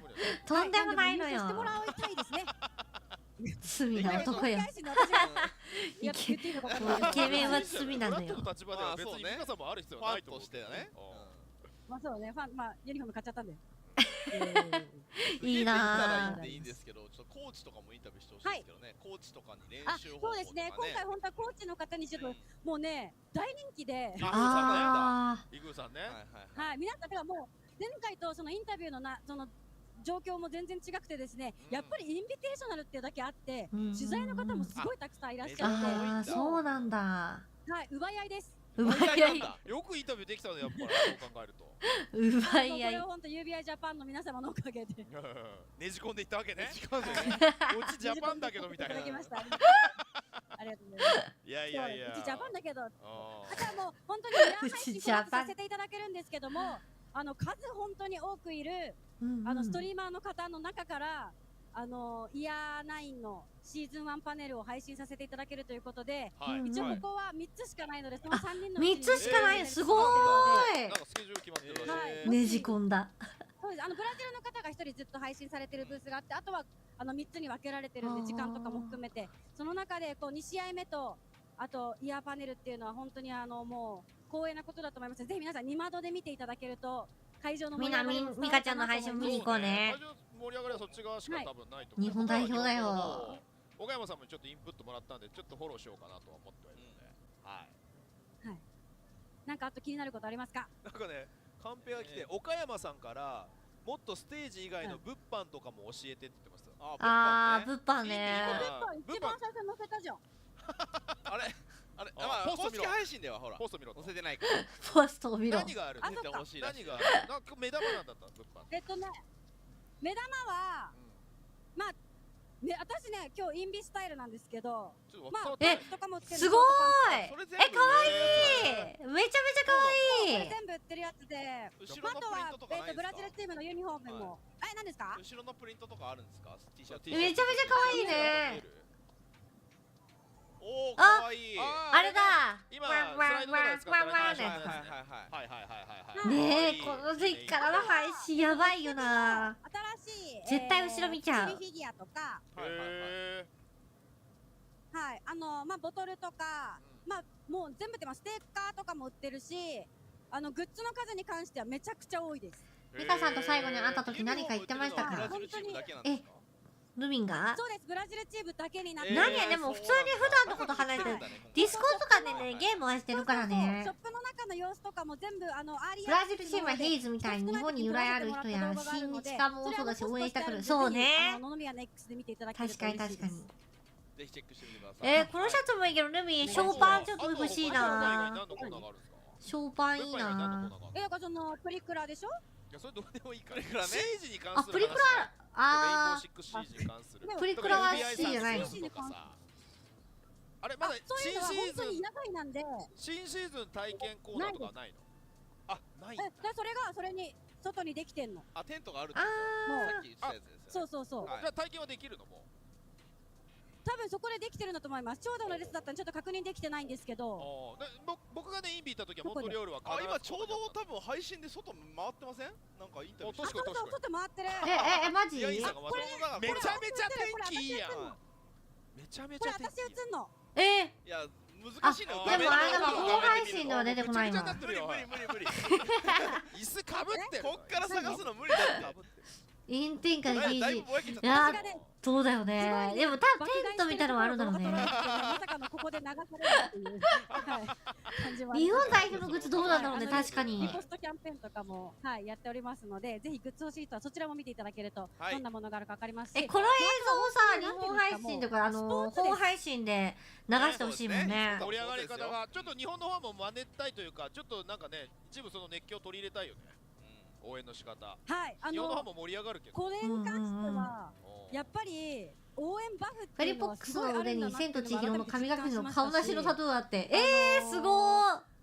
昨日の表彰されたイラストレーターさんもいちごのやつ書いてたし、的だと思いますけど、こうなんて出すところのベクトルが全然違うなっていうのもあるので、ぜひなんかね、ちょっと皆さんも今回のブラジルのやつ見て、ああいう応援したいなっていうのがあったらね。いやしたいよね。ほら私めっちゃ買い物してんの。見えねえ。そういう感じでございます。そんな感じでございます。あとは外こういうハンマーの大きいなんていうんですか。オブジェクトがあるんだ。フィギュアとかも置いてあって。一瞬映った。すごい。全然見えなかった。そういう感じで CG に関する。あ、フィルム。そうもう本当にミニッツレーターが出てたわ。見皆さんが想像してる e スポーツのこういう大会とかっていうかマジでお祭りです。いや、いいな、楽しんでるね、羨ましすぎる。なので今多分なんか CG に関するものないのって言われて答えられるとしたら、フォトスポットと体験ブースだけ。プリクラね。物販ね。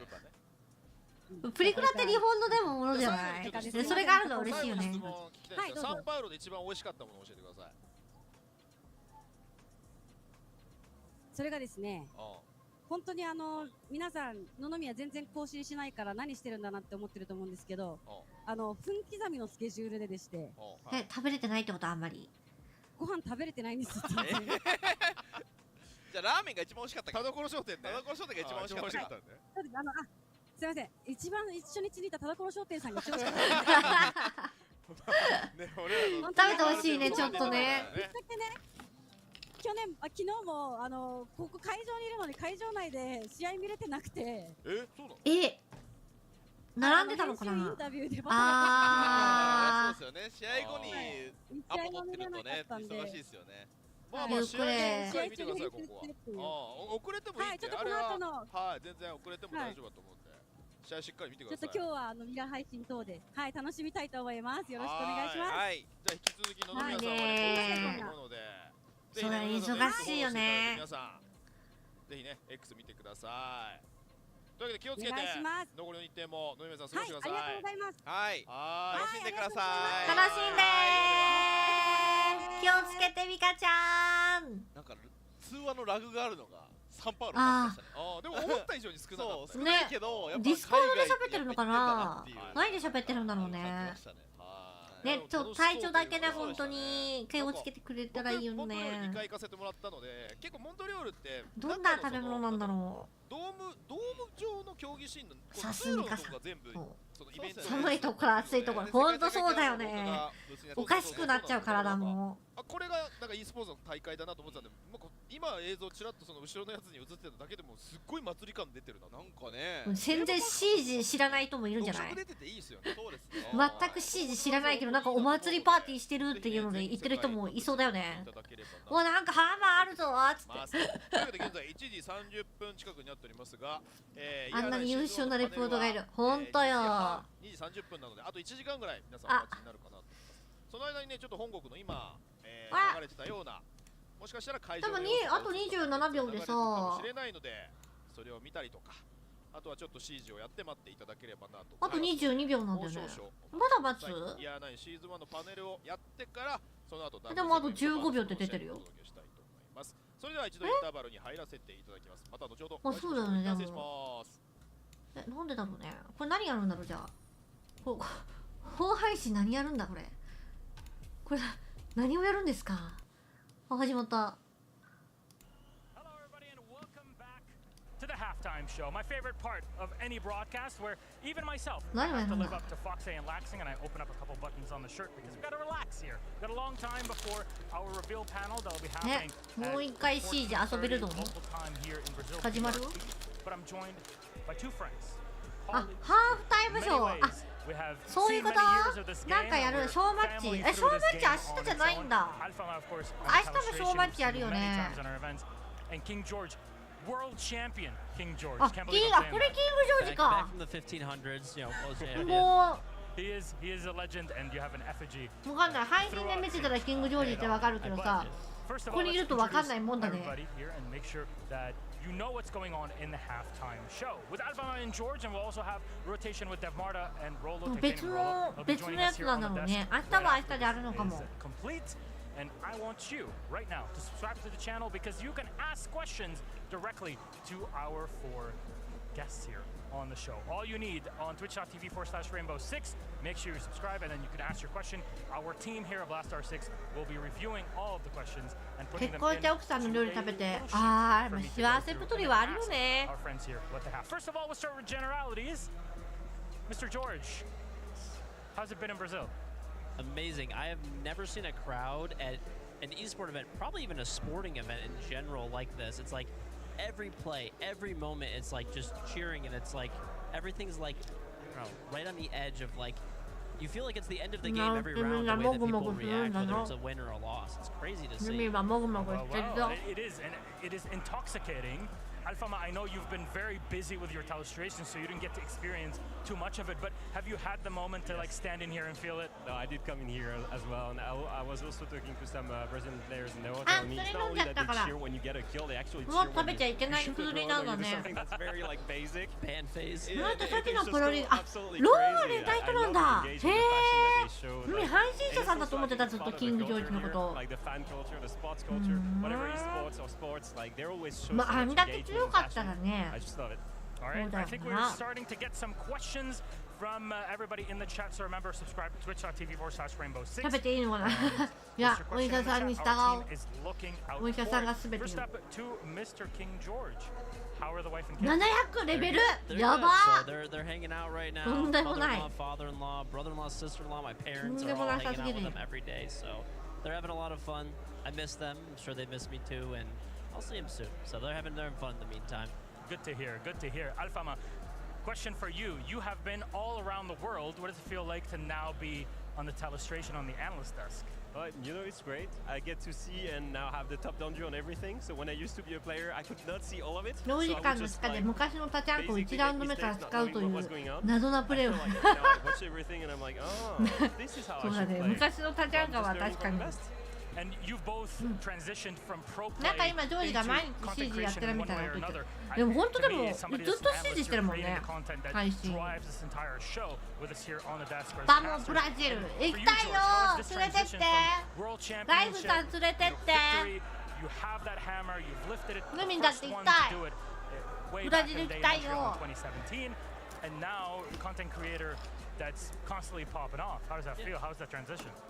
It's nice, yeah. Like, don't get me wrong, I still love, and some parts of me I miss pro play as well too. But I think with like the later transition in life with the wife and kids and everything else, it's nice to be able to make my schedule. There's less stress involved in content creation, and the biggest thing is I get to just hang out with, you know, everybody. 今なんか若者に人気らしいね。この前チャオの付録でなんかシールついてきてたよ。 Break a leg. That is literal, by the way. Yeah. Alfama, that's actually what he told me on my way out. マツケンサンバ夏いよな。今新しいマツケンサンバがあるのかな。 Alfama, also for you now that you get to come here and work a big event, SI. What does it feel like to just be in Brazil in the middle of it all and just experience it outside of just being a player or on analyst desk? It's actually one of the only regions where I didn't go, so it's something I was expecting for a long time. Not really expecting, but like I really wanted to go. Just because in general, I just love the culture, I love the food. But then you take a look at the stage, you take a look at the stakes that are here, take a look at the players, the storylines. こんなに時間があったからこのスタジオにいる人たち思うみたいな感じ違うよね。マツケンサンバがまた流行るとは思わなかったね。だってなんかマツケンカフェみたいなのがあるんでしょ。え？誰が行ったのかな。マツケンファンがいるのかな。But no, I would not go Fun fact, Brazil is home to the largest population of Japanese original outside Japan. With about 1.5 million Nikkei in place called... That's really what I'm into, so would probably just be coaching, I think. Alright. 日本出身の最大の人口がレベル0度。日本の人がたくさんいるところがあるんだね。海は英語できますか？できません。キリバとコラボしたりといろいろやってる。ねえ。楽しそうであるけどね。あ、行ったの？新平さん。いや、否定言ってるわけじゃないよ。どんなのがあるの？何があるの？マツケンのなんとかサンバカフェみたいな。何がメニューとしてあるのかな？コラボカフェとか食べ物があるのかな？ね、すごいね。150万。日系ブラジルの人がってことか。Well, this is special. This is why we love a halftime show because we get カフェオレって書いてある。 joining us on the main stage here. In Portuguese, would you like to introduce our amazing guest? ルミもそれ飲みたい。カフェオレ飲みたいわ。いいな。好きやわ。 Preciso fazer mais algum tipo de introdução? Ok. めっちゃおもろいやん。オレは大体でいけるね。オレ。オレいいよね。ああ、面白い。でもなんかすごい予約も取れないみたいなニュース見たんだよ。なんかいっぱいで予約でいっぱいですみたいなの見たの。JK が並んでたの見たよ。でも子供たちはまだよく分かってなかったんだよ。うわーい。Do you know the Japanese band Jam Project? わかんない。待って、調べたら出てくるかな。待って。ジャム。ルミは知らないけどみんな知ってる？ジャムプロジェクト。わかんないな。そりゃ I don't know。アニメのねやつをやってる人は大体わかる。あ、ワンパンマンだって。ワンパンマン。あ、アニソンの？ワンパンマンって出てきたわ。ワンパンマン見たことないんよな。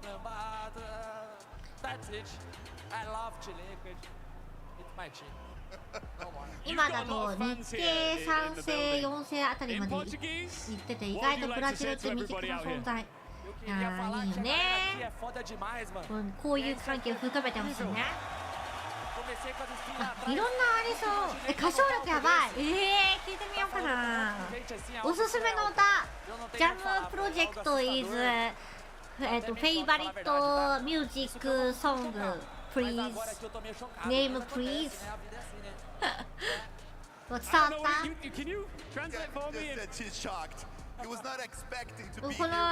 これストリーマーさんなんだよね。はざブラジルメンバー。あ、そうなんだ。リカルド・クルス XD。リカルド・クルスっていう人がいるの。俺らのチームが勝つでって多分言ってんの。ジェームスの正体発覚した？どこに書いてあるそれ？ YouTube？ なんか新しいの出た？スト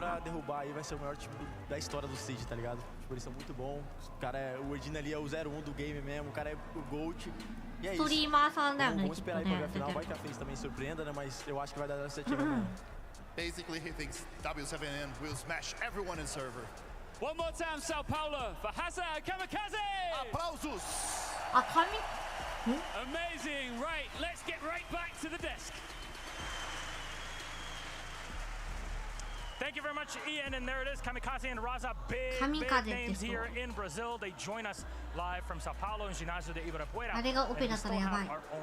アジトにある古い竹などを解析して過去のレインボーシリーズのゲームに出てきた。言ってたわな。なんか誰かがゴーストリコンみたいな話をしてたのね。あ、ニッププレイヤーか。神風聞いたことあるもんな。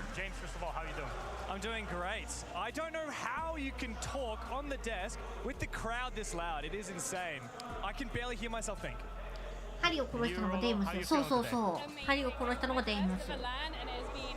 でもさ、レインボーシックスシージっていうものしかわかんないから、過去のダビガみたいな感じの名前だった。ああいうのやったことないんだよね。ああいうのがあったらやっぱりわかるのかな。あって思うようなやつがいるのかな。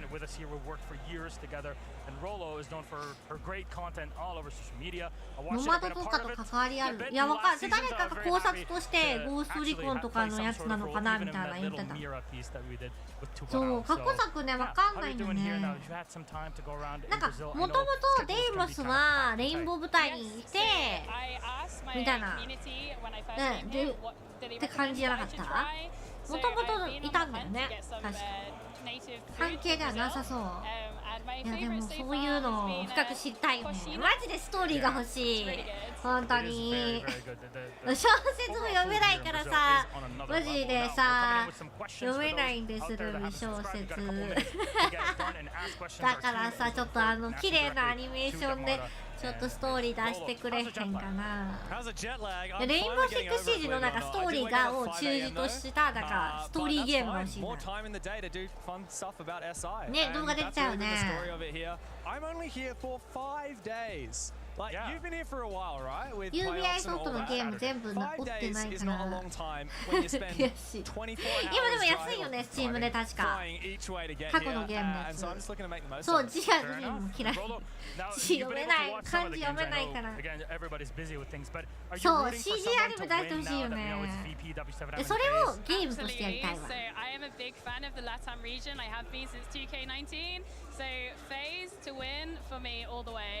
How does it feel like to be the queen of Easter eggs?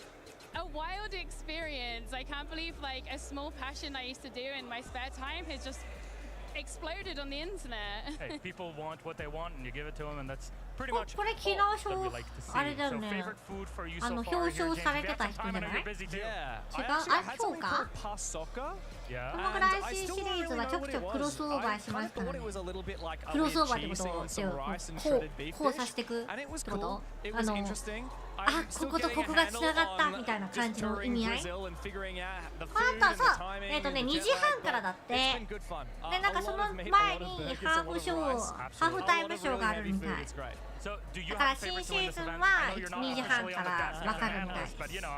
今のみはそれを待ってる。ハーフショーが何時からやるんだろうね。あ、丈太郎さんこんばんみ。入院してたの？大丈夫？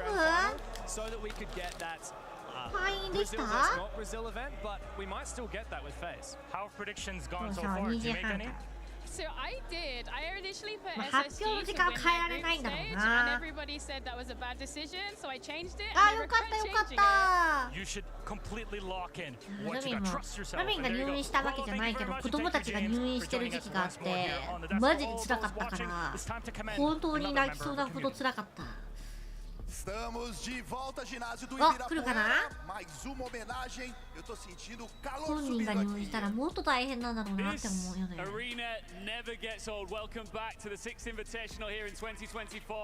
We've got the reveal panel coming up shortly, and of course we've got another best of 3 coming your way. But before we get there, そう、あ、離れ離れっていうかちっちゃかったからね、もう親が24時間付き添いだったね。マジ辛かった。もう一生やだ。もう一生にお祝いしたくないと思った。なんだっけな、溶連菌じゃなくてなんだったっけな、なんかそういう風邪っぽい病気だった。咳が止まらなくてね、熱もね、1週間ぐらいね、39度とかが続いたんだよ。で、今さ、お父さんは家具のセールスマンでお母さんは主婦って書いてる。一般的な。もうコロナではなかったの。もうコロナが全然流行る前に入院してたからね、コロナではないんだけど、なんだっけな、なんかそういうウイルスがあって、忘れちゃったもん。E acabou virando ponto de encontro, assim, pra quem gostava de jogos. Você ia pra lá jogar um CSGO, você ia lá pra jogar um Ragnarok. Então, se você gostava de jogo, você ia pra lá, arranjava amigos, acabava se divertindo com eles. E eu acho que é aí que começou minha mentalidade mais competitiva, porque você tá de frente com um cara, você não quer perder pra ele, né? Você quer ganhar dele, então não tem como. その後にバータスプロと W7M の試合があります。ちょっとね、試合までは時間がある。マルミは新シーズンのやつを今待っています。これ有料なんだ。もうみんなが教えてくれるの誰がわかんないよ。W7M、いやさっきの見ちゃうとちょっと勝つんちゃうのってなる。バータスプロ買ってほしいけどね。バータスプロルミほぼ見てきてないから今回のインビは。いつも反対見てたから思い入れがあるわ W7M。でもルミンが応援してる方、ことごとく負けております。ということは、パータスプロが勝つのではないでしょうか。Pra ser sincero, a primeira vez assim foi bem difícil a transição, mas o que me fez gostar muito de Rainbow Six foi essa parte tática, essa parte cadenciada. Ainda mais do que a parte de competir. Eu ainda consigo aproveitar o máximo do Rainbow Six, que é a parte tática, então por isso que ele é um jogo lindo e sempre vai ser. 昨日試合見た？ナビ？あ、バータスプロってもともとナビだったってこと？ Eu sabia que eu era muito bom, que meu time era muito bom e que eventualmente a gente ia ganhar alguma coisa. Então demorou um pouco pra gente se provar e para as outras regiões verem o nosso potencial. E acabou crescendo de uma maneira que eu não esperava. A partir daí, o Brasil meio que já se consolidou no cenário internacional. Aí o primeiro resultado específico que nós tivemos foi a Team Liquid ganhando a Pro League. Então, ali em 2019 para 2020, a gente acabou superando um pouco as outras regiões em questão de evolução. A gente acabou evoluindo muito e chegou no Invitational em 2020, chegando nos playoffs pela Loser Bracket. でも今出てない。ナビって選手名？ Acabamos perdendo para a PlayStation. そういうこと？選手名だとわかんない。 Assim, dentro e fora do jogo, a gente aprendeu a jogar uma final, a gente aprendeu como disputar durante o campeonato, e a gente acabou trazendo essa experiência, treinando com times BR, os times BR acabaram pegando isso. Então, em 2021, a gente acabou jogando contra a Liquid na final, ganhamos. こんなすごい会場があったんや。やばい、喜び方えぐいわ。 O Brasil é o país do Rainbow Six, porque tem outras regiões, mas nenhuma é tão apaixonada quanto a gente pelo jogo, com certeza. Stealth Mode.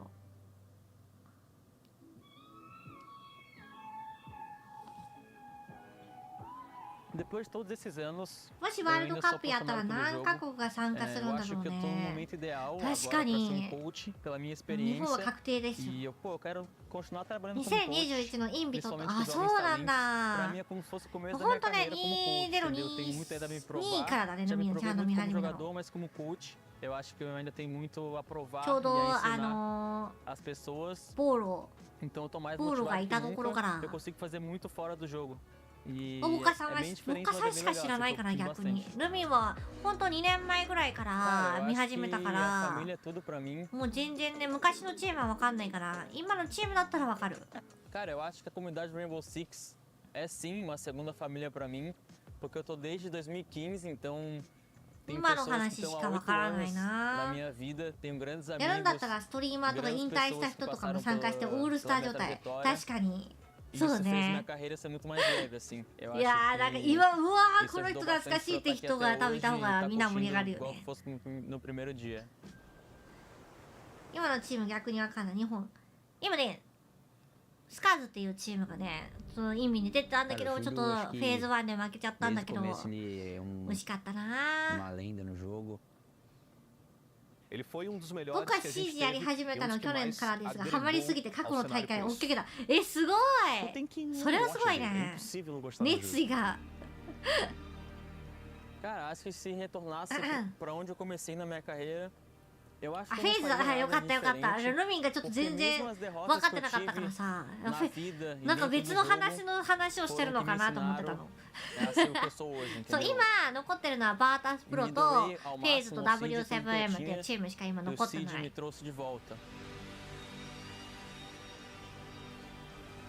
エンパイアのみんなまた集合してほしい。なんかね、ルミンが一番最初に YouTube で配信してた時にね、海外にがいたんよ。その人がめちゃめちゃエンパイア推し屋で、それだけはなんかね覚えてたの。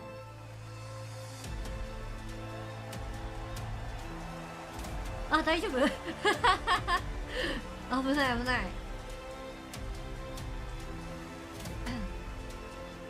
過去動画見るの熱い。いいね。ルミンはそういうのなかなか見る機会ないからな。まだ決勝はね、まだもうちょっと3時過ぎぐらいかな。この人持ってたものを全てシーズンに捨ててシーズンにかけたというか。ああ、少々ジュリオ。そういうことね。ショータイムはないのか。多分表彰だよね。Cara, é uma loucura ver. Tá desde o começo do jogo e ver isso aqui, essa festa no Brasil é incrível, é incrível. Você imaginou quando começou a jogar e as pessoas diziam que era um joguinho, que você ia chegar e ter todo esse reconhecimento e mais do que isso, ser vencedor, levantar essa marreta. Tantos e tantos tentaram e tentam e não é pra qualquer um. Cara, eu nunca imaginaria, comecei por diversão e acabou 割と初期の頃から見てたけど、2020年ぐらい離れて今年のインビを気に戻ってきた。いや嬉しいね。それは嬉しいよ。結構でも多いよね。最近また見始めましたって。最近シーズン戻ってきたって人が。やっぱ結局シーズンに戻ってくるってわけ。シーズンが最高ってわけさ。I think my biggest achievement is like being a good person, always like have good relationships with everything I work with. Like now I have a family, I have a wife and kid. こんなところで絶対に喋れる自信ないな。喋ることはないと思うけど。やばいよな。ゲーム自体はね、6年前かな。アリバイの時に始めた。もうミラー配信をさせてもらえるってなったぐらいからしかちゃんと見てないんだよな。He forgot to interpret. Old man, just playing どういうことだ。インタープレットって彼は解釈するの忘れましたか。なんていう意味なんだろう。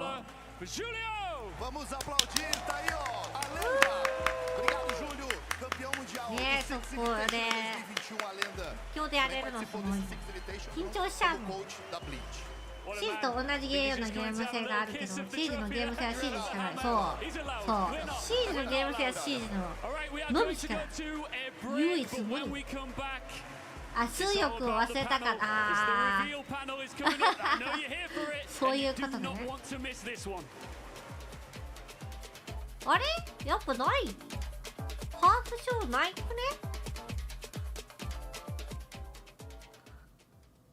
もう30分待ちだねこれ。ウィミッツさんほらありがとう。あ、でもなんか違うね、いつもと。あ、いつもと違うよこれ。見たことないよこれ。何見たこれ。見てないよね。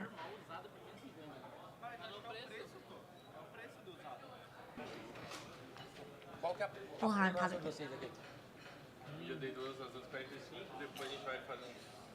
あ、あんしてる。かわいい。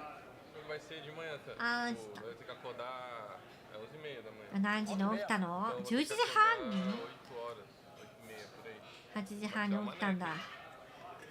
8時半に起きたことしかわからない。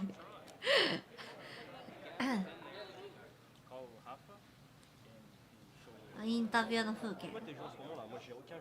なんで英語なんだよ。長い時間が経ち次のゲームは再び動いていたと思いますか。動いております。あ、今のとこれがハーフショー。あ、そういうことかな。だってもう9年よ、9年。もう次10年よ。つない戦に特化した対戦ゲームってあんまりない。そうだよね。しかもこんなに複雑化してるゲームはないよ。なんかかわいいね。これ選手の裏側。あ、何ディスコ。あ、違うわ、シージのあれ会場だったわ。BDS のメンバーも現地の。あ、そういうこと。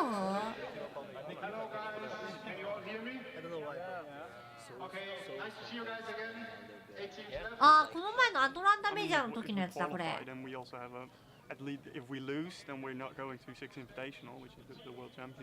人よくね配信してるよ。で今回明日のミラー配信をするのかな。ジンクシーとシュラウドがミラー配信するって言ってた。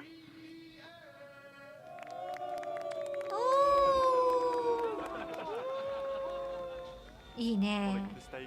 あ、リハーサルかこれ。リハーサルだ。of course we don't want that. ね、アトランタじゃない？多分違うかなあ、でもそうだよね、アトランタって書いてある。もうシージ好きみたいよ。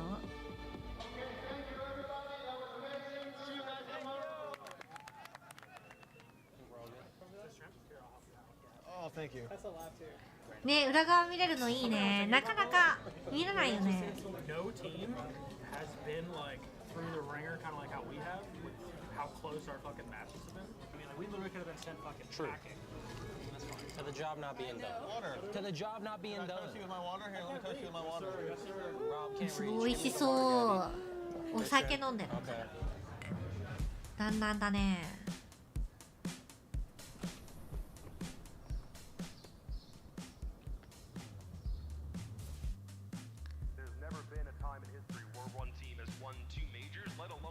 アトランタメジャークォーターファイナルズ、クォーターファイナルズ。こんな赤い部屋だったっけ、そういえば。飲みすぎ注意だよ。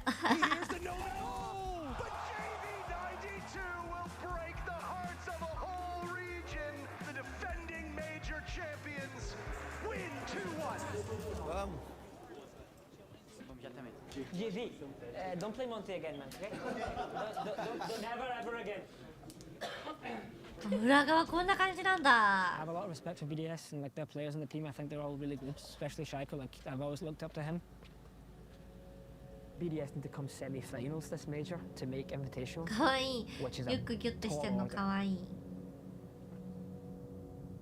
La chose que j'aime le plus faire au monde, c'est jouer. Vu que on a gagné un major, on a gagné des gamers aussi, et c'est ce qui nous reste un peu. 翻訳してくれないが誰かルミの横で。リアルタイム翻訳してくれ。Il faut absolument gagner. Perdre, c'est pas possible. そうね、イガンバスだね。なんかよくなんて出てくる瞬間のやつ映るよね。入場前だいたいバスから出てくる風景が映る。Have some fun, no pressure.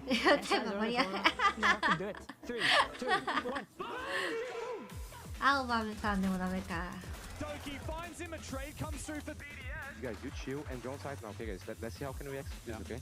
日本語打つのがああ、これ AI が進化してくれるのが一番なんだ。AI を進化してくれ。リアルタイムでルミの耳に入れさせてくれ。Coming upstairs. Yeah. Virtue holds the perfect angle to take down Red Zero. もう進化してる。リアルタイムで翻訳できる。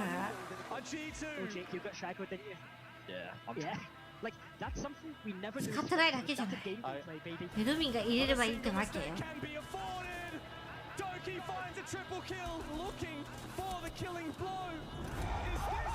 リスニングが得意じゃないし、簡単にしかわからないから雰囲気でいつも英語来てる。あー、すごいな。無理やわ。シクロも流し聞きじゃん。すべて流し聞きしてしまう。On joue ensemble, on se bat ensemble, les gars, vraiment. Là, on a dit qu'on devait rentrer sur toute la map, on l'a fait combien de fois ça? They will play the same way they play in the past. They're gonna spread the map. 聞き流しちゃう。通り抜けていくね。入っていかないね、頭に。流れちゃう。なぜか。On est 5v5 qui sont comme nous. On est obligé de gagner, quoi. Il faut gagner et on va gagner. あ、ミカちゃんミラー配信してんの。コメントしに行こう。He gets for the self-revive, but he will be punished. Doki on the bomb site. 13 kills for Doki so far, looking for a 14th. He finds it. Pre-day up against the worlds. Could this be it for BDS? 13 map wins. いいね、いいな。この試合で BDS 勝ったら意味だった。そうね。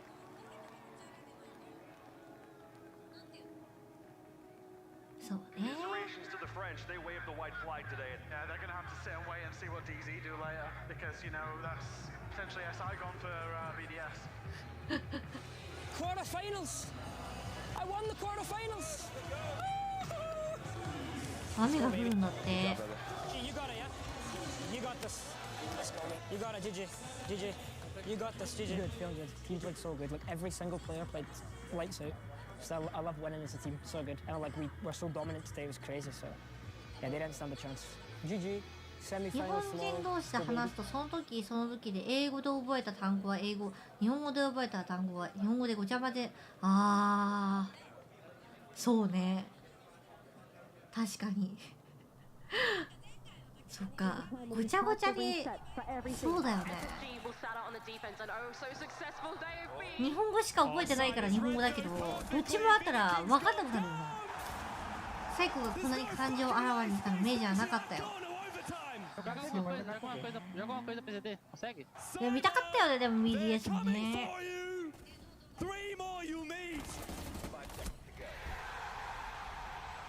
みんなどっちで話してるか自分で分かる。あ、そうなんだ。日本語の、あ、ジョエルいた。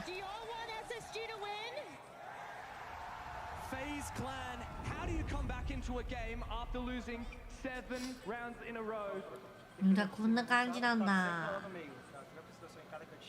自分 K-POP 聞くから韓国語を習得したいけどなかなか手につかない。いやーすごい、多言語を勉強このするっていう志がマジすごいよ。言ってるけど。Acho que ele deixa eu mais com vontade de querer ganhar, olhar pra ele, saber que ele tá ali me assistindo. Acho que instiga mais eu querer tá dando o meu máximo. みがちゃんって言ってくれた。ルビン様ってサマーと違います。ごめん、サマなんて呼ばれてないです。ごめんなさい。レイか英語と現地語がごちゃ混ぜで話してたりしたの聞いたこと。ああ、一言語しかできないから集中力がない。ああ、でも集中力あるんだけどなんか好きなことにしかできないんだよね。シージしかできない。シージしかできない。シージ以外集中できないんだよね。だからやりたいって思えることがシージしかないの。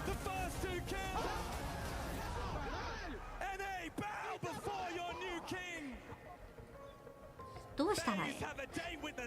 どうしようもないんだよね。ナミンさん、子供とゲーム一緒にやらないの？子供たちのやってるゲームはシージじゃないんだよね。前はよくたまにやるよ。でもみんな結構バラバラでゲームしてるかも。好きなやつを好きなだけ。親が日本出身だとお母さんが日本語を話して子供が英語で返事するときあー、そういうことか。すごいな。そう考えると面白い。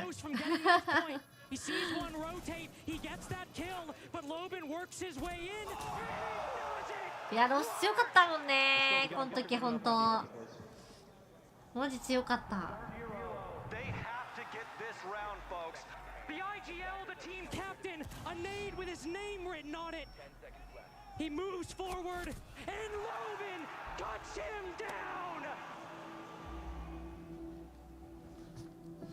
俺も今のファンと同じ顔でダークゼロの試合いやマジでなー。あ、でもこの時のロスはマジ強かったよ本当に。そうそう、進化やばかったよね。なんか G2 みたいな時みたいな感じだったもん。だからワンチャンマジ W7M 倒せるんじゃねって思った。うわ、やだね。なんかこうやって周りで応援したまま通りすがっていくの悲しいだろうな。なんか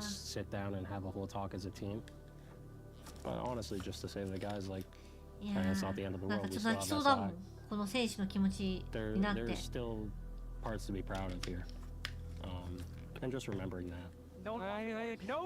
なっちゃう。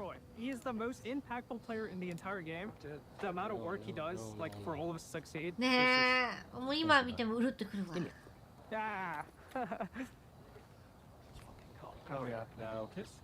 うるしゃ。めちゃめちゃ、すげえホテル。何これ、リゾートや。リゾートのホテルだぞ。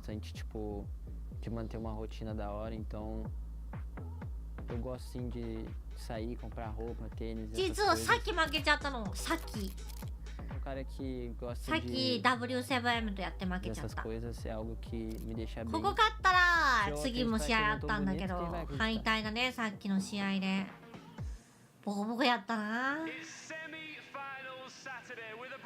去年はねG2優勝してるから。ピグは今ねキャスターとして入ってるね。反社会社交クラブってとんでもない T シャツ着てやがる。わからないから何も思わなかったけどとんでもねえ T シャツ着てんだ。アトランタ田舎のイメージあったけど、いやめちゃめちゃ栄えてたよアトランタは。見たら田舎のイメージなんだね。そうさっきの関係のビチャーと W7M がちょっと強すぎなって感じね。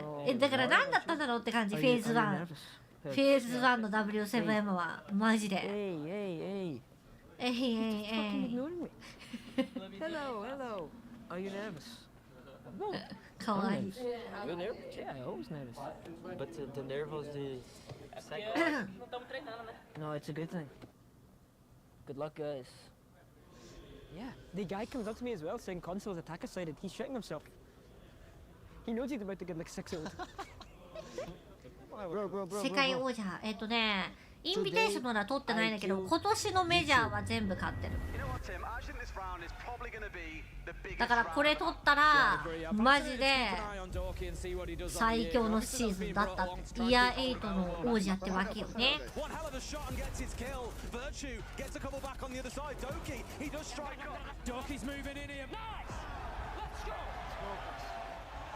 楽しみね。次のバータスプロがどうなるかよ。ドキがハーデスに絡んで笑う。コーヒー選手の絡み可愛いなってなるわ。いつも罵り合いするとこしか見てないからさ。やっぱ普段から仲いいんだなって思うね。今一瞬映ったらミカちゃんじゃないよね。違うあさみか。なんか株価の隣にいなかったもんね。Don't be fucking scared of 4v1 and pick the fucker. So bad. To start things out, they want to establish map control. Got to deal with Benja. There we go. He's going to take down Benjas. G2 under a little bit of pressure now. And they're starting. Herd flicks onto Virtue. It's そう思うとこの時の方がナイトヘイブンと高層ビルが良くなかったんかな。アサミコスの人いた？覚えてないな。でもアザミはマジで火花より人気出そうなキャラクターよね。顔隠れとるしマスクしてるし。くらいっていいよね。キャラクター性が本当日本のキャラクターって本当にいいよね。ルミンは本当にいいコスプレ Vtuber としてやらせてもらってるわ。いい要素ばっかりもらってるわ。あざみも火花もさせてもらって。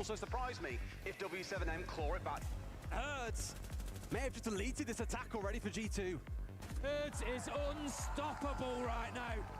W7M on their feet and starting to feel confident. Guys, we find that each other in gate. Jake plays. さああと20分ぐらいかな。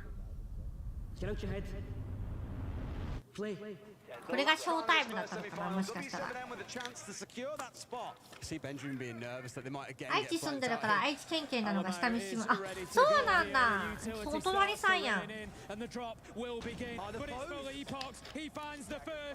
かにちゃんと書いてありますから、愛知県警の文字が見えるか。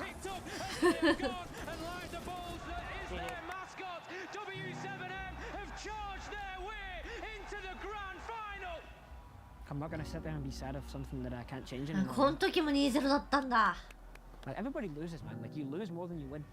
あ be honest, actually really strange. Like usually when I lose, first thing I want to do 海 is のとこ play. それ出会い中のやつやろ海岐阜だよ出身はね千葉県千葉から岐阜に来ました Like he just 愛知県弁これさエコーはエコーってあるあのさジュンジュンの立ち絵があるジュンペイ立ち絵 like individually he just ジュンペイ立ち絵どこ行った around us. あ Sometimes one individual ジュンペイ player あほ愛知あエコーも愛知県警なんださよなら talks to him, you know, like fucking sucks. But 愛知県警のロゴを見るために引っ張り出された I'm annoyed that there's a team better than us right now. 千葉 We now need to become the better ディズ team ニーラ again. ンドだ And ディ we're ズニー gonna ラ have ン to ド do があるん that だ at ぞ Invitational. I don't 東京 care ド that イ we ツ lost 村も today. あるんだ Like ぞ we're gonna come back and do better. オレゴンでハーデス覚醒した試合だった気がもうずっとや We're gonna win. ずっと覚醒して We're しま coming う for W7M. さよなら We're coming for you. さようなら Again. 愛知県警を見せてくれてありがとうアンデルセン公園もそうや市原になんかアスレチックのあれそれが違うよね市原にあるやつなんだった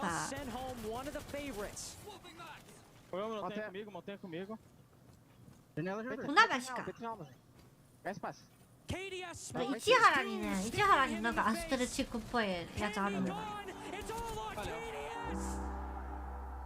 東京のものじゃないです東京ディズニーランドかっこ千葉県浦安市です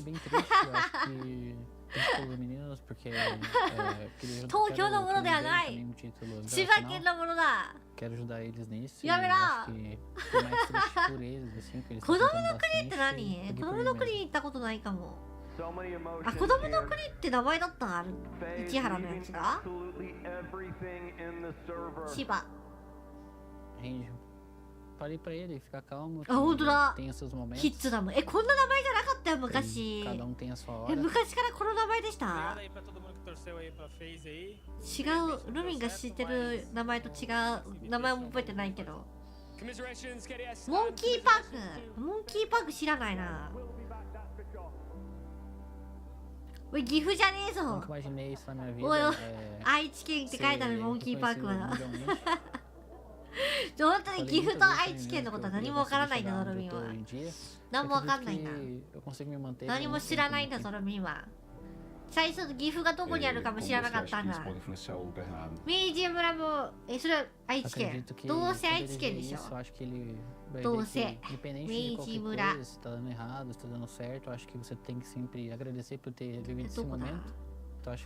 おい愛知じゃないかおい明治村も愛知だおいこっちとらな何があるなんだろう恵那峡とあ泣いてるダメそういうのダメだってピューロランドは埼玉じゃなかったっけピューロランド一回しておいたない全部愛知やぞそうやって岐阜のことをバカにしてまた岐阜の砂浜とか言われるんだから岐阜の砂浜なんてないんだぞピューロ東京嘘ピューロランド埼玉じゃなかった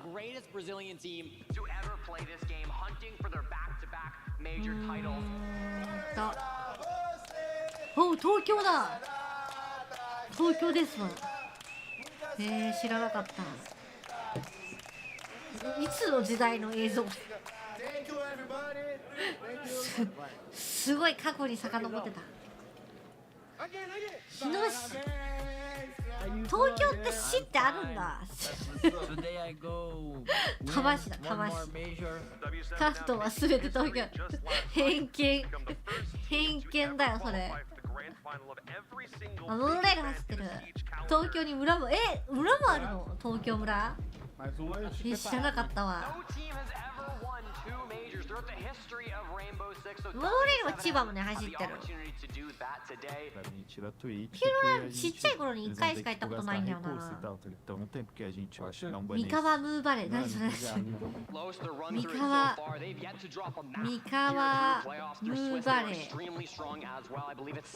何これ地底王国山口県でバレちゃったぞすごいなんかテレレテーテレレテレレテーテレレレみたいな感じやん。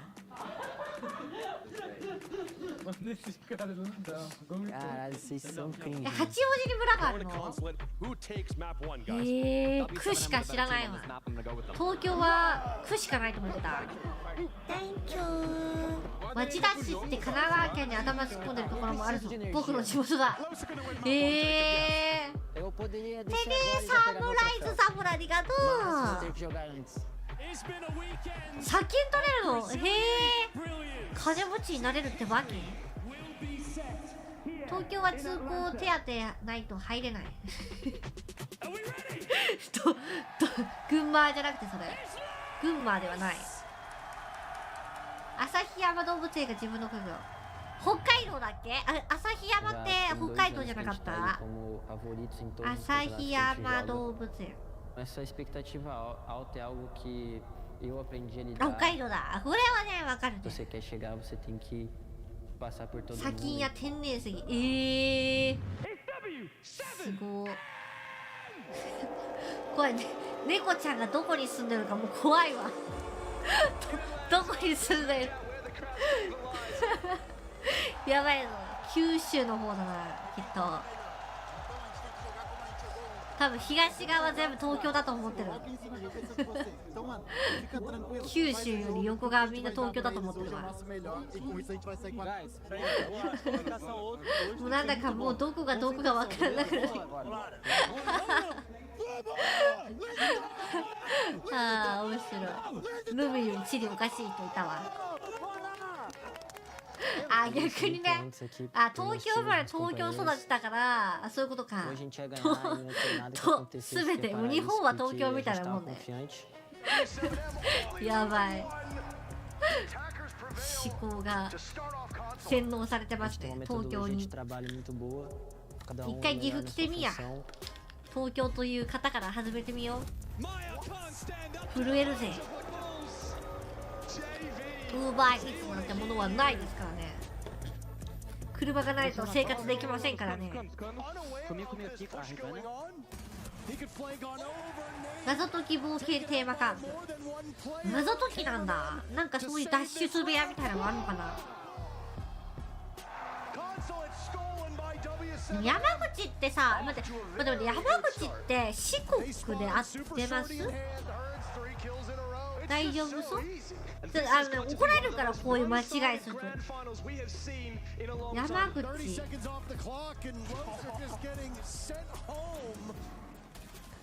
四国じゃない。いや怒られる。怖い怖い怖い。もうこういうのが一番怒られるんですからマジでわかんない。本当に地理わかんない。マジでわかんないから。ウーバーがないだと。そうそう、ウーバーがないんだ。怖い怖い。ここまで行ったことないな。宮崎まで行った。宮崎下の方で言ったら宮崎と沖縄までしか行ったことない。四国のでも近いじゃん。もう実質近いやん。惜しいやん。だって多分中学校とかにあった地理の授業とか小学校だったからもう諦めてたから。高知、香川、徳島、愛媛、四国。多分次の日もう数時間後には忘れてるんです。数時間後には。Chamem a gente para dar o suporte que vocês precisam. Muda a tática se for necessário. Tipo assim, a gente vai mudar a tática, sério. Eu quero vocês chamando a gente, velho. É pra chamar, eu tô falando pra chamar mesmo. まっすぎる。本当に苦手なんだよね。Pelo amor de Deus, a gente tá perdendo isso aqui na bala. 国語と国語、英語、社会苦手でしたね。シーズのマップでそう、シーズのマップは覚えられるんですよ。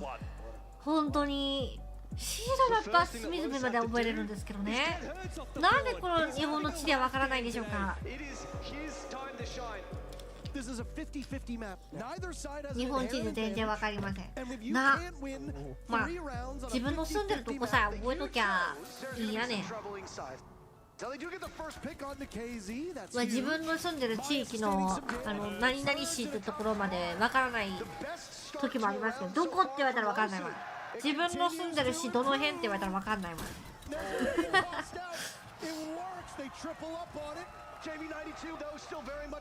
なんだろうね。だから方向音痴ってわけじゃないんだよ。その通り。CG のマップの方が立体的で分かりにくい気がする。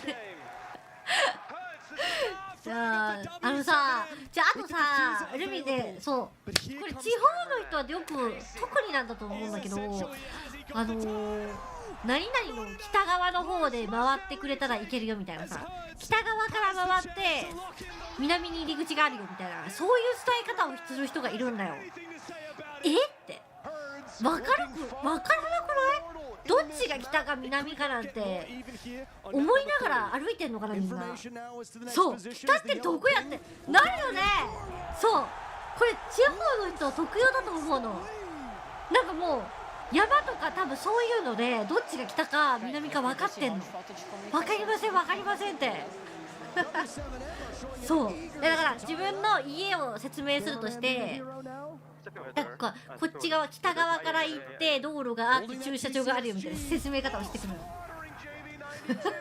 のマジでこれ困ってるから本当に多いのマジで。いやほんと太陽見ても分からんくない？マジ東西南北分かる？マジ？絶対分からんのやけど。アイスクリーム好きなら岩国市の明太橋ってところに武蔵ってアイス屋さんがあるのに、これ前言ってたよね。200種類ぐらいあるアイスね。体が磁石でできてる。いや多分そうだわ。昼頃は西にある。いやでも分かんないよ、全然分かんないよそんなの。太陽の位置とか見て歩いてないもんいやスマホにコンパスあるけど、でもあの人たちはもうあなた北の方が分かるでしょうの手で話してきてるの分かりません分かりませんだよ。勤怠って言ってるの？マジでさびっくりしちゃうわな、ああいうの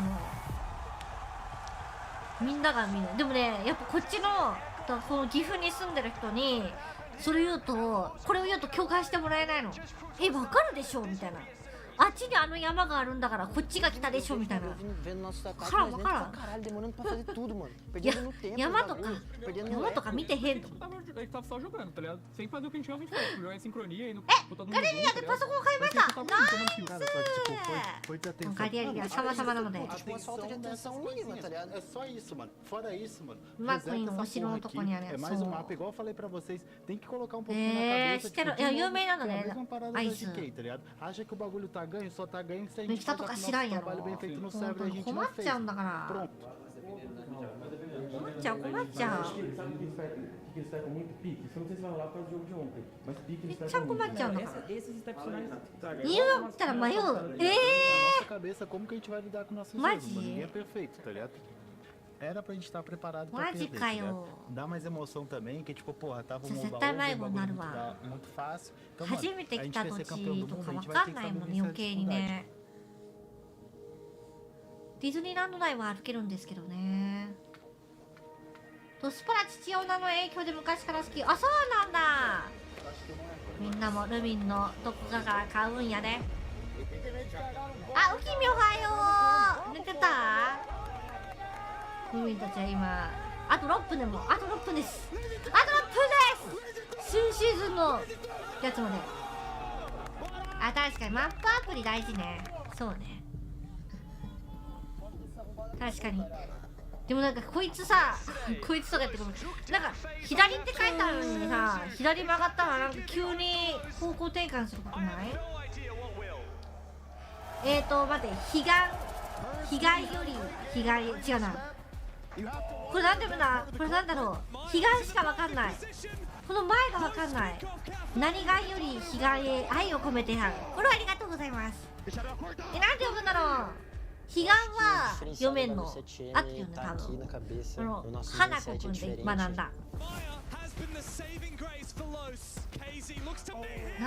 なんて言うんだろう、小ぎしちゃうね。新シーズン状態見たら僕は寝ろんや。生きて帰ってくるんやね。フラグやでそれ。フラグやから。もっと起きていたいけど明日の仕事。ペイミーおやすみなさい。2時半だね。大変だよな。昼の間とかで電波が一瞬入らないとアプリの方が。そういうことか。許せなくてなそれが。新種名わかんないとおめめ忘れちゃってるから助けて。一緒に見て勉強していこう。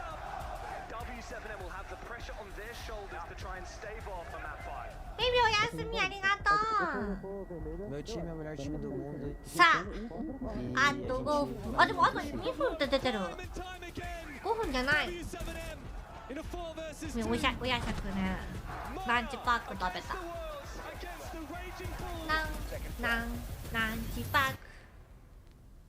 この時のロビン。なんかエモいだけだったわ。でもロビンはほんと強かったよな。この大会でも強かったもん。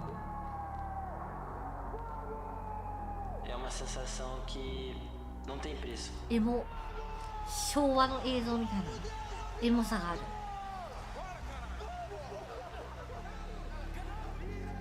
チョコマシュマロいいな。食べたい。プーさんのチョコマシュマロが好き。プーさんのやつ。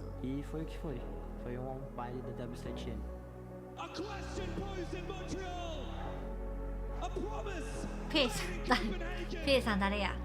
プーさん。ペミはもう寝たんだ。プー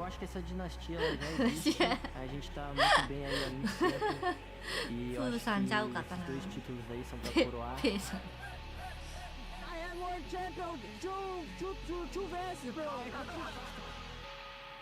さあ30秒。ドゥンタンドゥンドゥンドゥンタンドゥンタンドゥンドゥンタンドゥンタンドゥンドゥンタンドゥンタンドゥンドゥンタン。最近食べた完食といえばファミマで買った堅揚げポテト。堅揚げポテトさ、梅味めちゃめちゃ美味しい。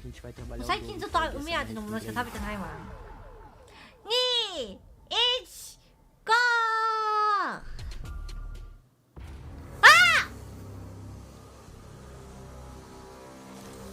空飛ぶヘリコプター持っているぞ。かっこい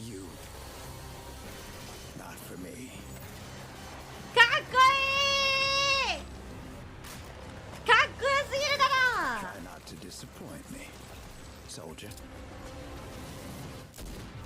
すごいかっこいい。What an incredible Six Invitational we've had here. Brazil, the heart. かっこよすぎだ、マジでかっけえ。ほんと中二病感あるやつが一番好きなんだよね。全員どんなやつなのかかっこいいね。ちなみにルミは先行プレイをさせていただいてますので、こちらのね説明などをしながらみんなと見ていけたらなと思っております。Of this entire team, of course, our production squads as well. For all of you watching, I know you're looking forward to the next. ルミもあんな感じにスマートキル見せてくるんでしょ。任せろって。お願いします。任せて。映像とともにね、解禁された情報をどんどん出していこうと思います。新オペは攻撃オペ。さあどうかな。ワクワクドキドキドキドキ。か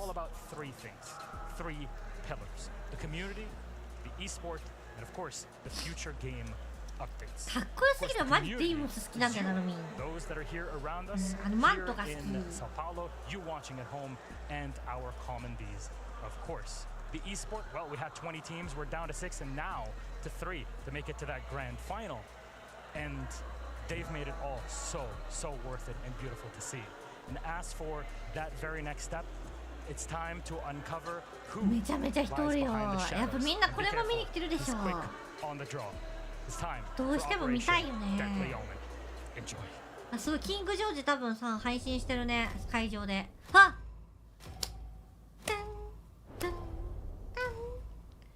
あードキドキ。あ、でも背景見て、背景ほらすごい仮面ばっかり。めちゃめちゃ仮面が。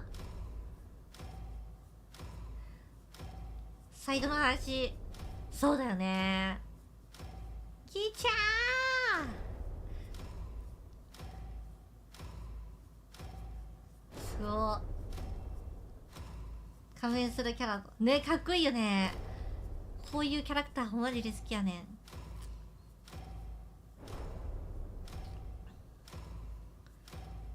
ディームスのコンセプトアート、なんかでも構想ビルは何だろうね。8、7、6、5、4、3、2、1。 Hello everyone and welcome to Operation こっ Deadly ちに書いてあったホロサイトの丸がでかかったのが気になった。それ知らないな。見てないその画像。どっちのチーム選手？今W7M かな。このね、新シーズンの情報があったにバータスプロとね、W7M で試合が始まります。この後だね、試合は。これは次のシーズン9、9年目のシーズン1のいろいろが。And it's all about Operation Deadly Omen. You'll see huge meta shifts this season. We're bringing the new shield rework, changes to the attachment system, and much more. The locker system is being introduced, a new way to manage your inventory. これルミンマジ The で next 早くみんな operator に言いた joining い。 our ranks is Deimos. Now that he's captured メタ by が大き Team く変わるって言 Rainbow, ってた。 he そう、 won't be あ、メタ joining が大きく them, 変わってるって but 言って he るんだ。 will be playable. We デ can't イモ wait スが for 捕 you まり to ま see し more た。 about ゼロ him. に。 On top of all of this, we're adding something special そう to ね、 the タテオ ranked ペは本 rewards 当は this 前回 season. 来るアップデートだったん A だよ super ね。 rare headgear for those of you who can は climb い the、これは ladder まずで and す show it ね、 off. ランクのやつに、ヘッドギアがランク4周としてヘッドギアが追加されますみたいな。Game director Joshua Mills is here to present this huge change and talk about the チ new ャームがある tactical かどうかがわかんない possibilities の of ね。 shields. そう。だからレアなヘッドギアつけてたら、あ、こいつは強いんだなって。なんでルミの目に見えたの？やめて。で、これ縦の仕様変更だね。進みながら横を見れたりとか。とチャームがあるかどうかがちょっとルミも分かっていないんだよね。それが分かんない。ヘッドギアがあってチャームもあるのか。で、あとこれバリケードが一発で割れるようになった。縦の殴りじゃなくてドンってなんか乗り越えみたいな。で、リロードも縦裏でリローができる。でもその代わり銃を撃つのは腰撃ちはできなくなった。そうで、チャームの仮にヘッドギアなのかチャームとともにあるのかが分かんない。そうで、今まで背景カードがもらえてたけど、それがね代わりなのか分かんないんだよね。縦らしくなった。まあ、ほんと腰打ちができないから。で、ダメージもこれ殴りのダメージが軽減されて一発では死なない。大体2発で、ヒューとブリッツとモンタの変わったね。フ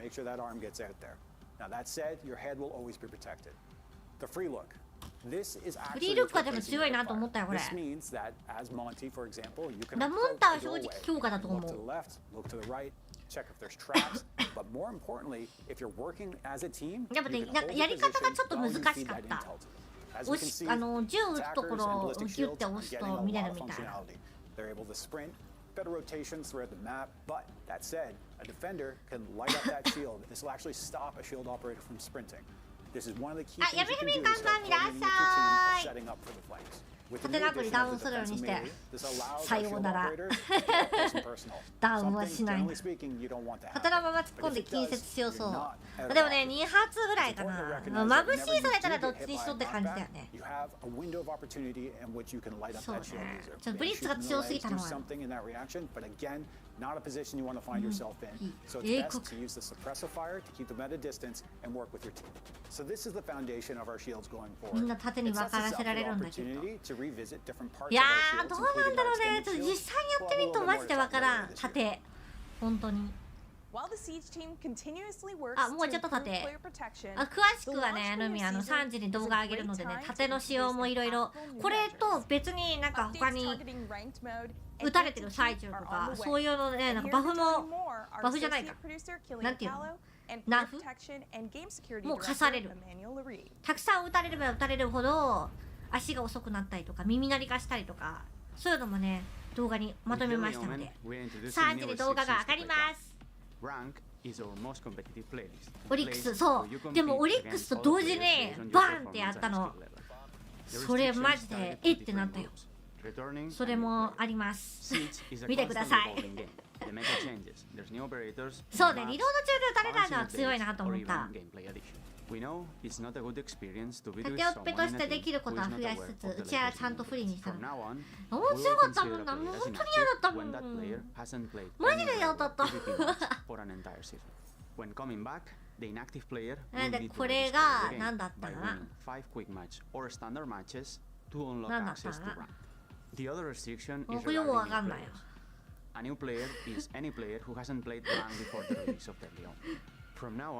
と待って、これ日本語配信の方見よう。ちょっと待って待って。日本語配信翻訳してあるわ。待って待って。日本語配信の方がいい。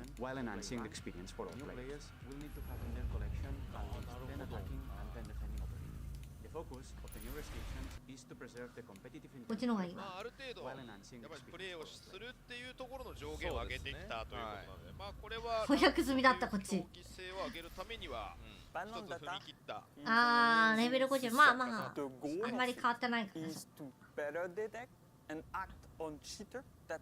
あ、これはチート強化しますよってことね。対策システムが新しいものを実装します。これでもっとチーターが減ってくれたらいいよね。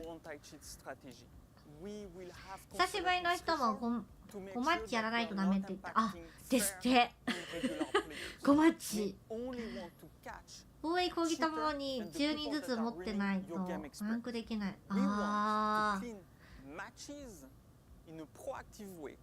チート強化じゃない、アンチチート、アンチチート強化。チート強化やばい。もっとチーターが多分許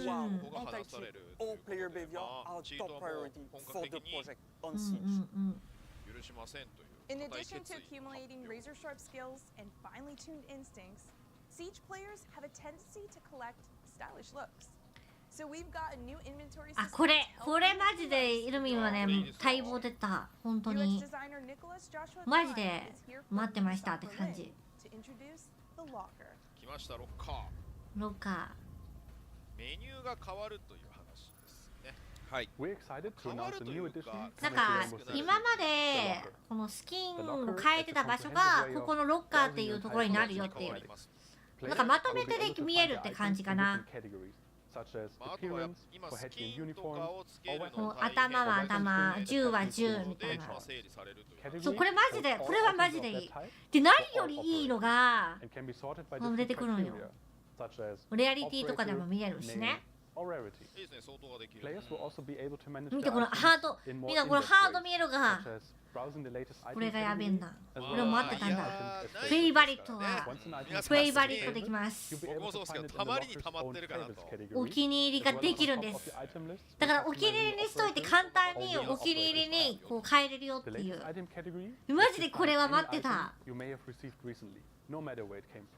シャってさ、パってさ、スキン変えれんやん。これ紙アップデです。マーケットプレイスとかでね、より見やすいんじゃないかなって思う。こ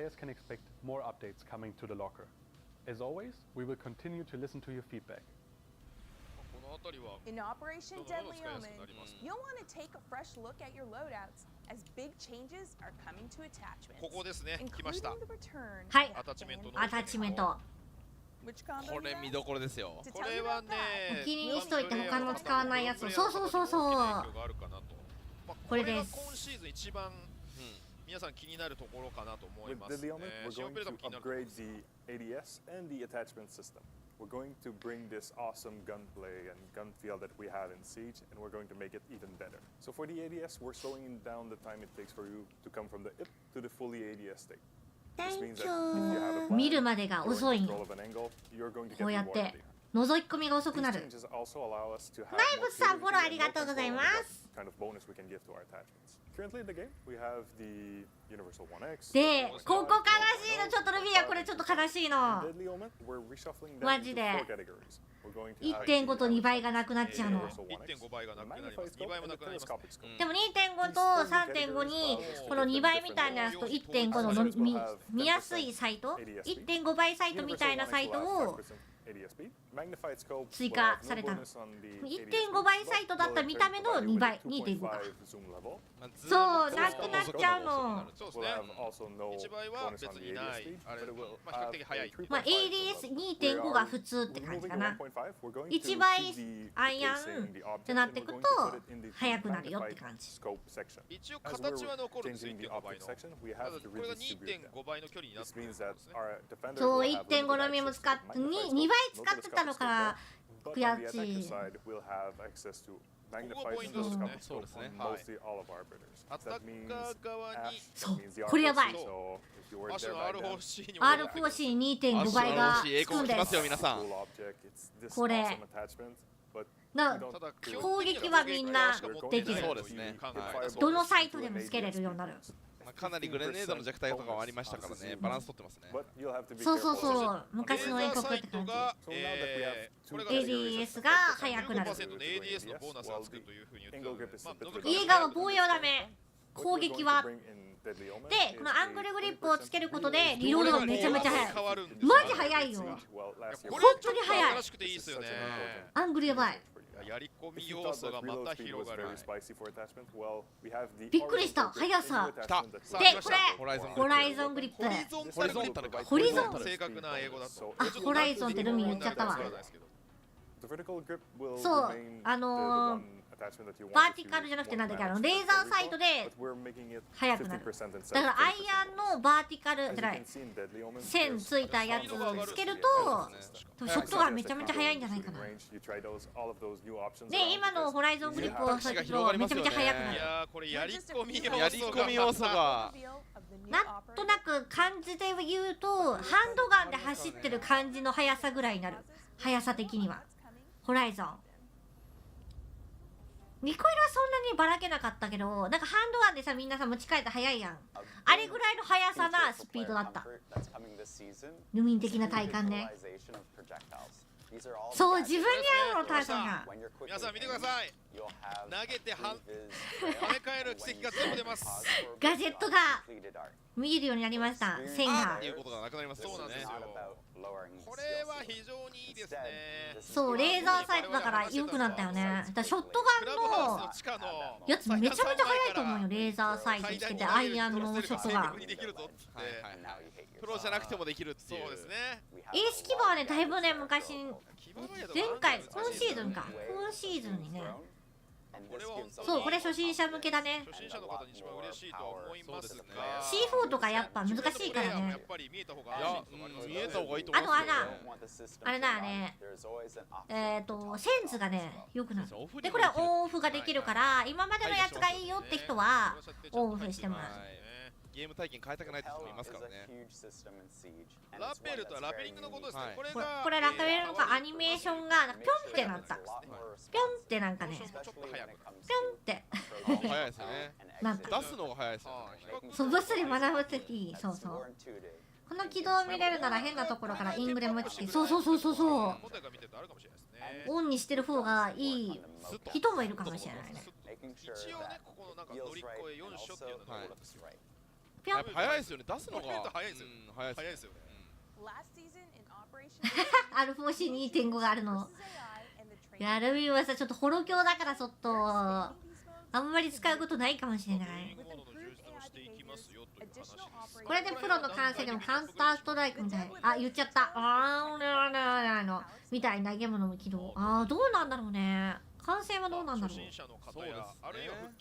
ルミンも掘らないよ。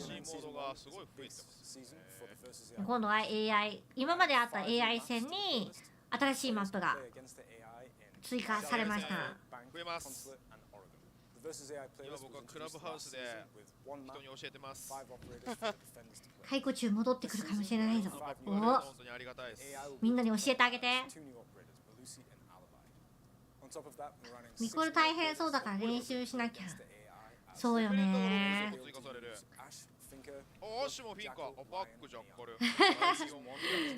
そう、最初 1.5 あるじゃんって思ったもん。そうですね。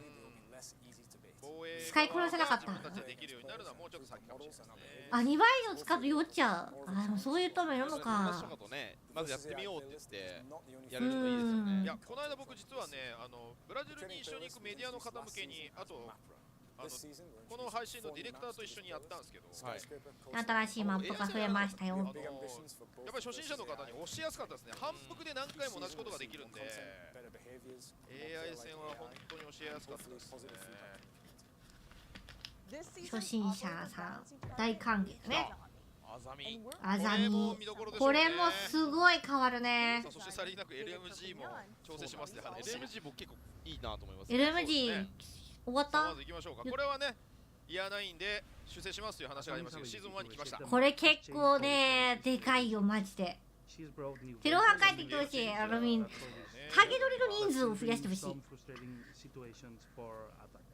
フラストレーションのたまる状況を作り出しています。これはね結構皆さんの予想通りかなっていう気がします。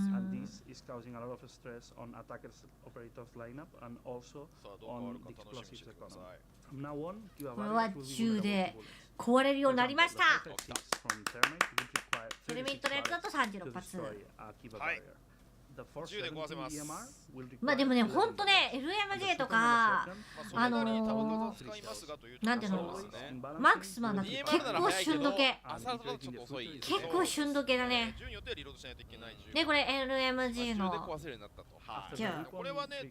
リコイルはすごく優しくなりましたっていう。一人が壊して一人が勝負みたいなね。そして LMG。まあでも球数必要だとこの LMG 出てくるかもしれないですね。でもその代わりこれ言ってない、まだ言ってない。やばいやばい。はい、リコイルがしやすくなりました。でこれは7って今のリコイルの中間。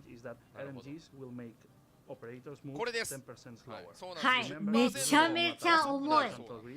遅いの足が。これルミン検証しましたので、どれぐらい遅いかっていうのを見てほしい。とんでもねえ遅い。マジで重かったこれ。テス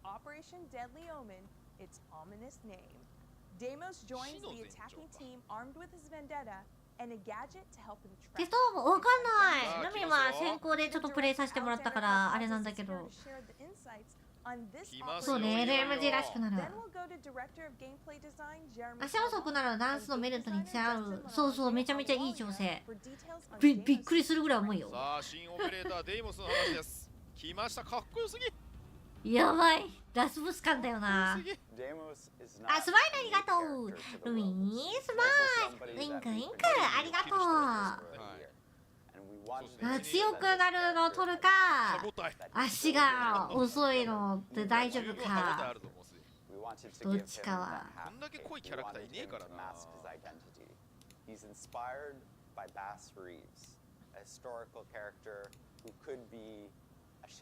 マジかっこいいよな。この背景の音がかっこいいよね。凶悪感ある。変化で LLG 持たせると足の速さ。そういうこと。足の速さじゃない。足さんと足さんの LMG と普通の武器を持ったやつを一緒に走らせたけど全然違う。マジでそれ検証したので3時の動画見てください。お願いします。そのランクやると足の速さ重要だから。そうね、なかなか回ったりするってなると大変かもね。これヘリコプター、空飛ぶドローン、屈伸煽りするとこれ見たくないそんなことしないだろう。デイモスを使ってる人たちはきっと誇りを持っているんだ。戦闘機って、そうね、戦闘は切れないと思う、重すぎて。One by one, every operator dies. That's the promise Deimos made when he made his devastating first appearance last year. And it's a promise he 確かにデイムスの屈伸ありは見たくない今のタイミングでサブスクとビーツ投げたら涙目だろうな。エルミン全然大関係ですよ画面は変えませんけどね。画面は変えませんけどこのまま言います。はい追尾システム、はい、もうこのキャラクターっていうやつを一生こう見れる。でこのハンドガン強いの。そう。これはデイモスの位置か。お互い位置が分かる。そう、お互い相手の味方もデイモスの位置が分かるし、デイモス側の味方も相手の位置が分かる。お互いに分かりますって感じ。そう、新武器、新武器、そう、このリボルダーマジで使いやすい。本当に使いやすい。上にバルキリーという毒がめくれてると思うんですけど、これをめくらないといけないらしいですね。ハテナの状態だと使えない。そうそうそう、ドローンとかガジェットとか見つけてピンしてしか見えない。そうですね。ジャッカルみたいに共有はできないという話です。ハンドガンしか使えなくて、なおかつドローンでお互いにできるらしいよ。ここがあれ、私はできるって聞いた。もうつけられたってみんなわかるんで守ってあげたりした方がいいってことですよね。お互いに分かるって聞いたんだけどな。これは結構ね、プロの方とかはうせやん。オペレーター来たんじゃないかも。そうですね。一人スキ海は聞いた話と違う。お互いに分かるって聞いたんだけどな。ノマドの AK って聞いた。だからデイモスが行くかデイモスじゃない仲間が倒しに行くか。ここだけちょっと食い違ってるな。このハンドガンがマジで使いやすい。これがベンデッタオリジナルの2発ぐらいですよ。結構連射早いよね。しかもそんなにマグナム。そう、反動がないの。縦はまあまあブレるのかなと思った。そう、無反動マジで使いやすい。もうガジェット使用中はこれしか使えないから。どれぐらい嫌かですか。遊撃マジできつい。そうそうそう。でも見つからなければピンされなければいいの。ガジェットを割り出されなければ。ガジェット割り出されたらきついかなっていう。かなり攻撃の時間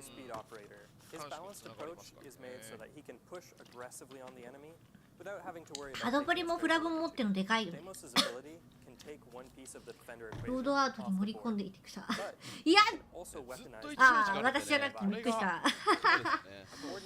お互いにデイムスの攻撃を持ってもタグ付けされたオペと分かって、タグ付けされたオペと防衛側がオペのデイムス。そうそうそう、ルフィ的にはそのね解釈だったんだけど。だからやっぱ味方にも分かってるはずなんだよ。ほら、やっぱ分かってる。合ってるわ。リアルタイムでついていくからやっぱ若干とはだいぶ差別されてますね。なんかね、頭の上にピヨピヨね、天使のマークがある。そう、1V はね、面白かった。本物のハンドガンだからね、デイモスは。そうだよね、合ってるよね。ルミンもそうやって聞いてたからさ。でね、胴体2発ぐらいで死ぬんだよ、これ。ハンドガン。ダメージがとんでもなくでかい。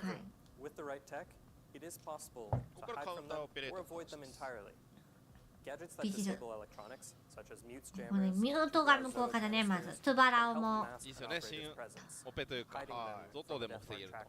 トゥバラオがまず変わった。ミュートもカウンターになり得る。ミュートがマジで強いと思うよ。ほんとミュート強い。もうこれ電子ガジェット出てきたらもうミュート最強だよな。ゴーフォーボールハクソでビジルもビリビリって言ったら遊撃はビジルがいいと思う。そうハンドガイしか使えないのがミソだから味方にやってもらうっていう手もあるよっていう感じかな。農民的に感触だからデーモスは絶対殺されない場所にいてみたいなね。めちゃめちゃ脅威。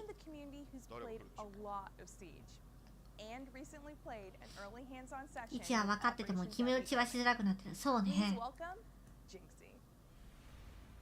さあ来ました。現在シージの配信に10万人を集める男 SSG のジンクシーです。最近見てる減ったからピックそうそうそうその他にも固定カメラだったりとかルミはいろいろ試したのでぜひルミンの動画見せてください。Like I could make so many line of sights through like 3-4 walls, like long range. Sick. Ace, baby, ace! Oh yeah, this op's insane. This op's insane. Key to Deimos and what he promotes is communication and call-outs. It's gonna teach players to actually run because like recently the ranked meta, not pro league, but the ranked meta. 実態見ます。ありがとうございます。結構ソロ用で言うとやっぱりジャッカルの方が活躍しそうなんですよね。共有できます。壁ワンパンで貫通できる。ま、壁はね、縦じゃないとダメかな。名前はちょっと CG ファンにとってはね、思い入れのある名前ですから。ジンクシーも言ってますね。ソロでもルビーは使いたい。いい国。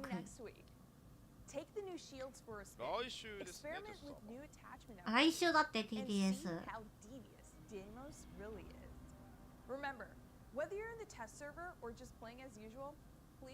ジンクシーすごいよね本当にね。マジすごいよ。ね明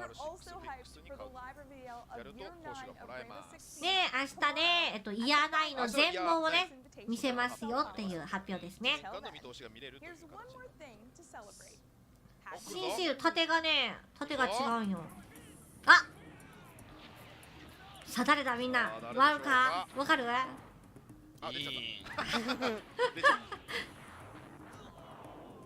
インエリートなんか昔っぽい感じだよね。いやルミンがまとめたルミンがまとめたルミンがまとめたもん。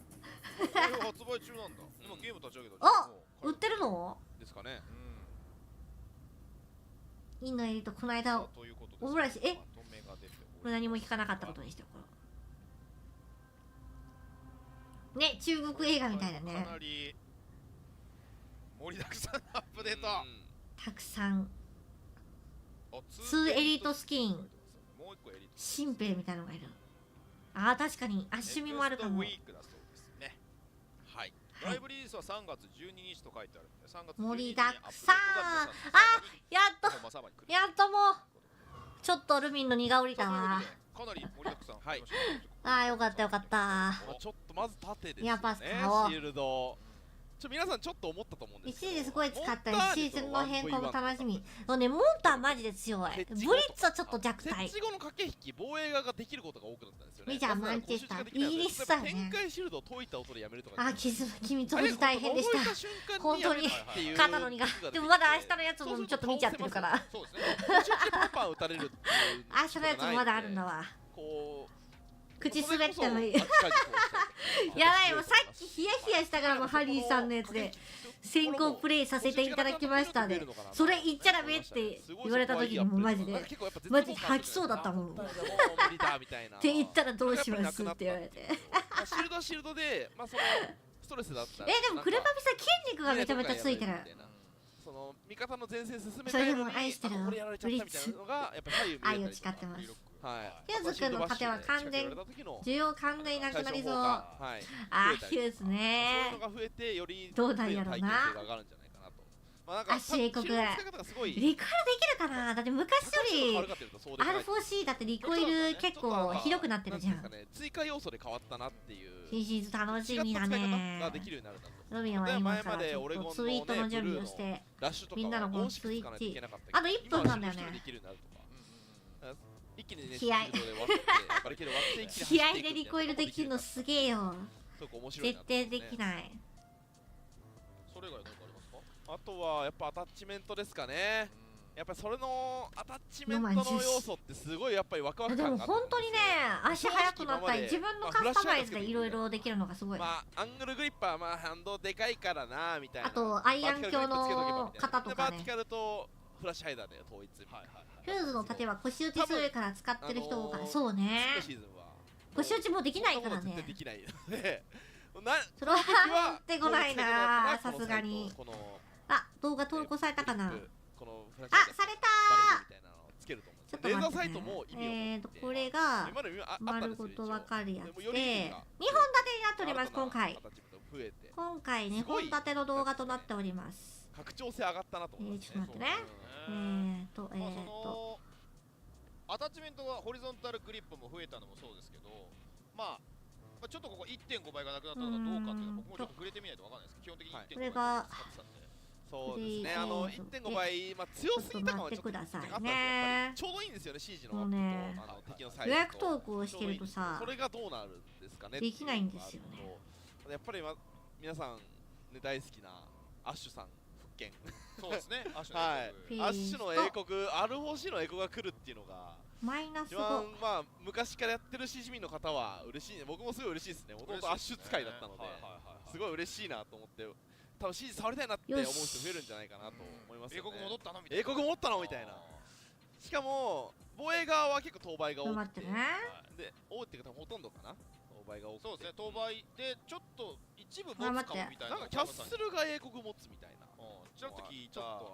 なんかね、ツイートしまして、みんなツイートでリツイートしてね。僕も映像見ながら言いましたけど、でこっちにほぼ持つになると。攻撃側がで、防衛側が英国じゃなくてホロサイトってなると、本当に環境変わると思うんですよ。オッケー。はい、こっから2本見るのだ。デイモスのプレイ、デイモスをピックアップした動画と今シーズンのいろいろまとめみたいな動画の2つになっております。ホリゾンタルで足早くできたりとか、それはラウンドごとに変えるの可能なんで、今回ちょっと早めに行きたいからホリゾンタルにつけてバーっていくのもありです。なるほどね。すごい拡張性が上がるし、攻撃の幅がとかタクが増えて、しかも打ち合いもかなり有利になると思うんですね、倍率持ってるので。だから防衛側のスタイル、ハードピークがちょっと減ったりするんですね、ロックされてるんで、倍率サイトで。なのでそういう眠すぎた。おやすみなさいエビレードさん、おやすみ。やっぱりグレーが弱体化されてからのカウンターアップデート、皆さんこれを見るのです。そこは考えてきたなってみんなコメントもよろしくね。コメントも。あと僕が思ったのはやっぱりこの間やっぱりあまり知らない人に教える機会があってすごい思ったのは、攻撃側は 1.5 倍おすすめですよって言うんですけど、このキャラ持ってないですみたいな、統一性がないからやっぱ教えづらいところが結構あるなと思ってて、僕は長い目で見ると指輪さんやっぱり統一性っていうのをちゃんと動画合ってる URL 間違ってないね。先行プレイホリゾンタル入れたのもそうですし、レーザーサイトもなんかショットガンにはつけるけど他にはつけなくていいのかみたいなよくわかんないところをちゃんとなんか統一感をすごい出してきたなと思うので。あたたちゃん簡単に。いやマジで辛かった。本当に今回マジで一番辛かった。あかつきさんおかえり。だから皆さんもぜひルミーの動画見て高評価して再生回数よろしくお願いします。本当に今回辛かった。もう寝不足とね時間がなさすぎて本当に辛かったので皆さん見てください。お願いします。ルミー頑張ったの。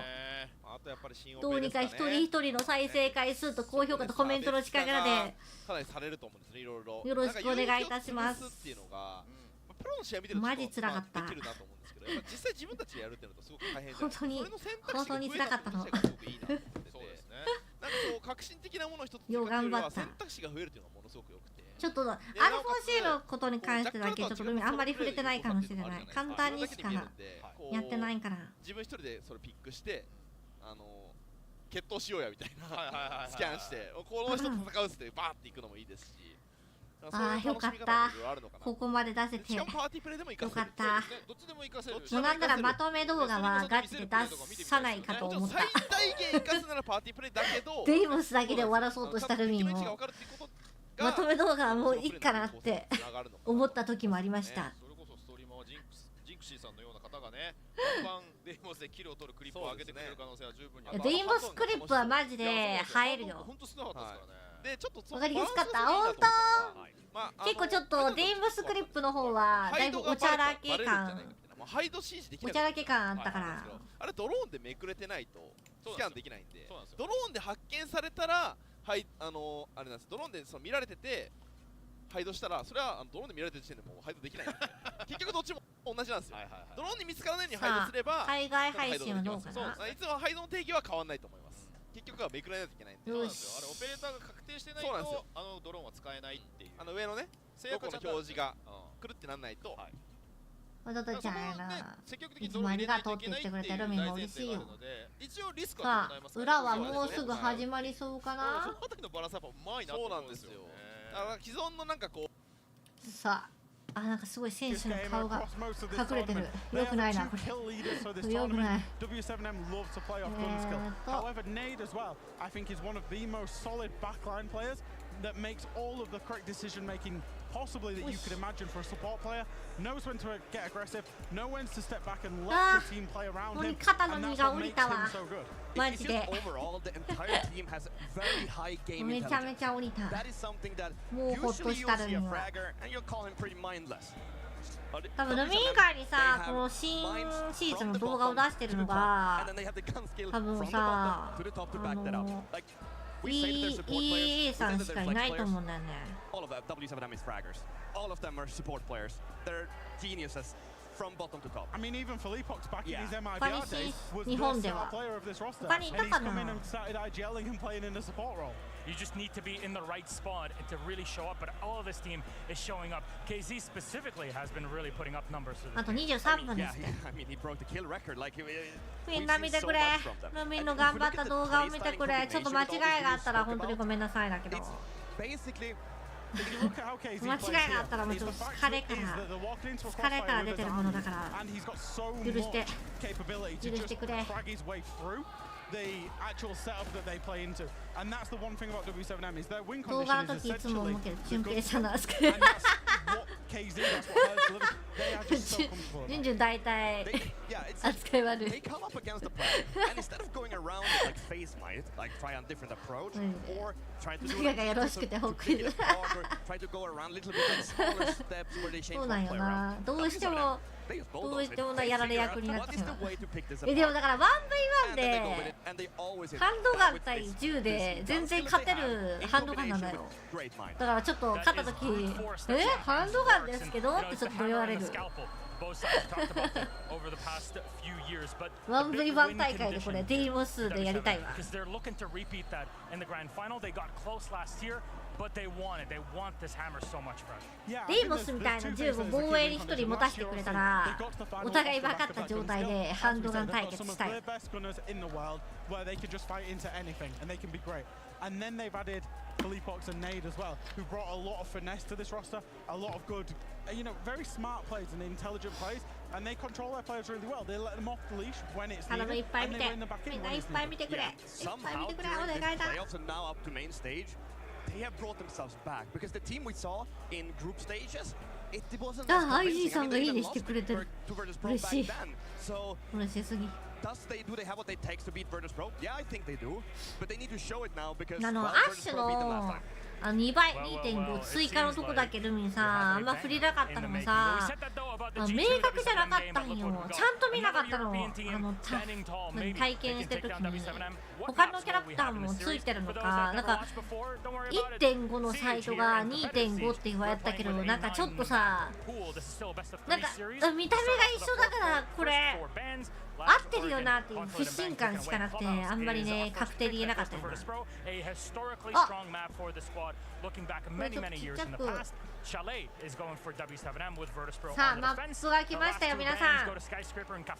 バータスプロピッククラブハウス W7M 3層ディサイダー国境でございます。わー I would say when you look at maps and you say who is the best team in the world at a certain map, I would say W7M is the best team in the world at Clubhouse and the best team in the world at Chalet. So the risk, I feel like Virtus.pro have taken a huge risk by picking into Clubhouse though. Yeah, they've picked the maps the W7M wants. Yeah. So the map pool definitely favors them. But then again, さあみんな賭けの時間するか。 different team to play against than anything else that they go up against. Virtus.pro plays like nobody else at this entire event. I think 国境まで見たい。 close. 行くかな。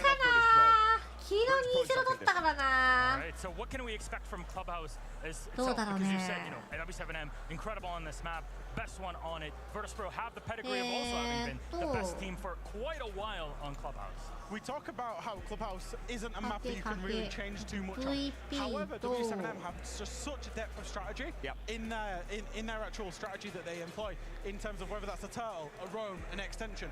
There are so many that you never see the same rounds twice from them, and I think that's a key strength. They're going to keep Virtus.pro guessing. Whereas Virtus.pro's approach to Clubhouse is going to be, let's do what we know, but what we've always done, and let's execute it better than they can. So the question is then, みんな will 新シーズン見 W7M be て able to 満足 stand up against these 満足しちゃった方も多いのではないですか。 over and over in practice? Will they be able to stand up against those attacks and defenses? Or will W7M's like did they have so much trade you say? さあドキドキだ。今日一番だね。もうでももう2試合しかないと思うとやばくない？もう2試合しかないんだよ。今日と明日でもう終わってしまうんだ。このお祭りみたいな。うわーやだな。まだみんなと見てたいよ。Alright, how are we seeing map 悲 1しい going? な。 It's hard to call, but 悲しいな。やだな。 Yeah, that momentum 一瞬だったね。なんだかんださ。もう準決勝。あれ3位決定さ、そうか。これ負けた方が3位になるのか。いや、ほんと早かったよね。一瞬だった。こんなにもう終わってしまうんですか。2週間、まあ、2週間はないけど 1.5 週間ぐらいはあったじゃん。 Oi galera, meu nome é Daiane, eu sou a gerente de produto do time de marketing de Rainbow Six. あ、なやみコメントもありがとう YouTube に。どうかもありがとう。本当に今すぐ返すわ。今すぐ返す。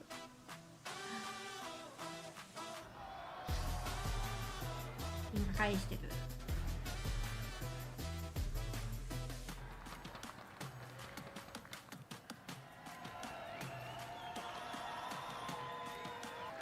今返したわ。嬉しくてすぐ返し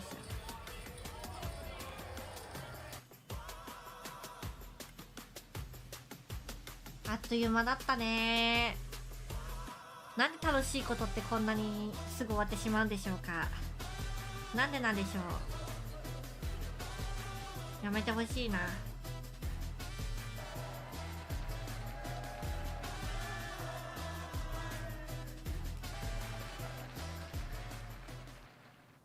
さあ始まりますで。 Welcome back to the Six Invitational 2024 live in Sao Paulo, Brazil. How we doing? Good? わー、疲れてない？疲れてるぞ会場が。 A gente vai pro próximo jogo para ter uma final brasileira. Vocês querem ou não? I was just talking to some of the fans down there, and they said if I say a certain thing, everybody will go crazy. Really? Can I try? This could be a disaster. No, go ahead, try. Let's see if people understand. すごいね、ミカちゃんの反省。ヘッドセットさ、同じ選手と同じやつつけてほしいよね。まさかねか。本当だ、もう佳境だよ。もうあと2試合しかないんだよ。準決勝、決勝で終わりです。配ってる？何を配ってるの？何？選びも知りたい。何？ huge for the community. 欲しいんだけど何を配ってるの？ミカちゃんの写真。何を配ってる？何を配ってるの？逆に何を教えて。When you have a book in your hand, あっ it's と an い easy う doorway 間 into あ a っと different いう universe. 間あっという間劇場エンドレスラウンドもあと少しあるのかな。エンドレスラウンドになるのかな。自腹でグッズやるべ行ってないから何も配れないよねえ、何もどこにも行ってないよついたらか行ってないから現地のグッズなんか買えないよ。For the past 5 years, I've been bringing Rainbow Six Siege だ to って言っ life たら through 買い the たい wonder よ。 of 3D printing.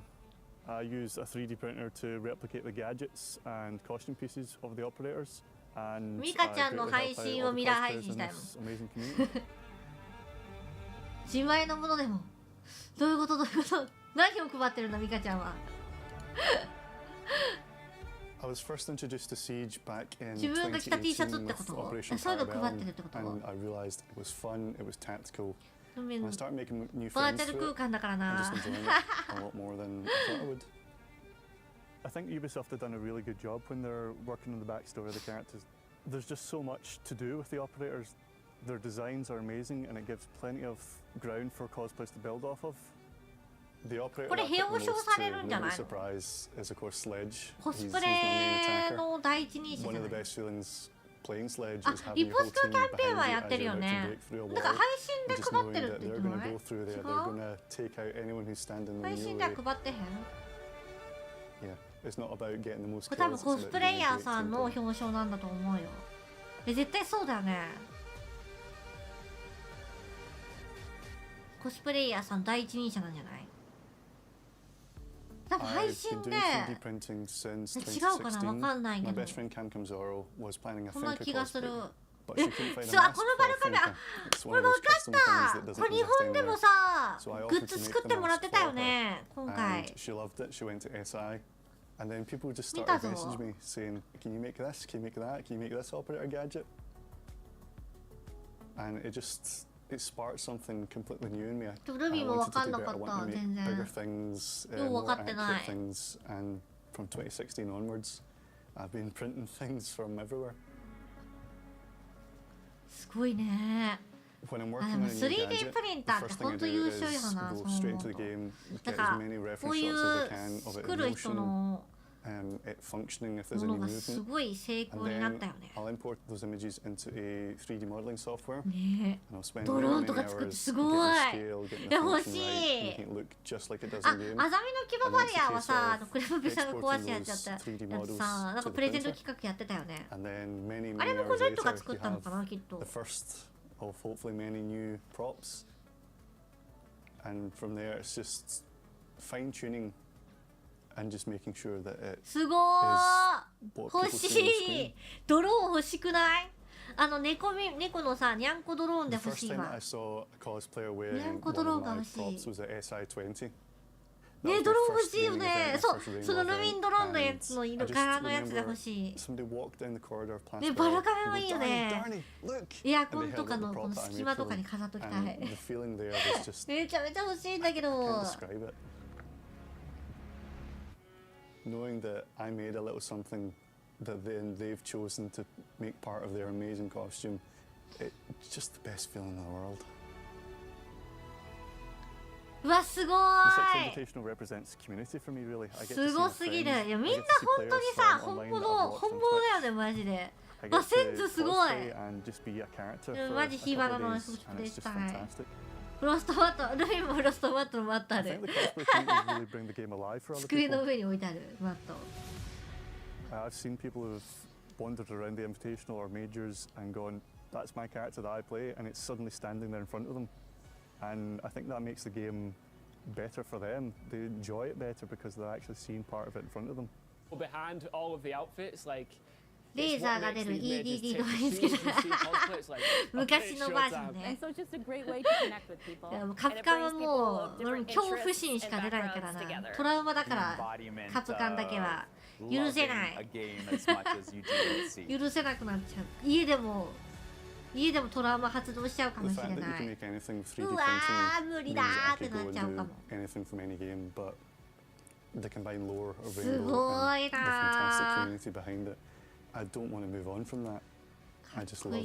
本物だもん。なんか本当は何シージの中から出てきたみたいだもんね。かっこよー。めちゃくちゃかっこいい。うわー Congratulations。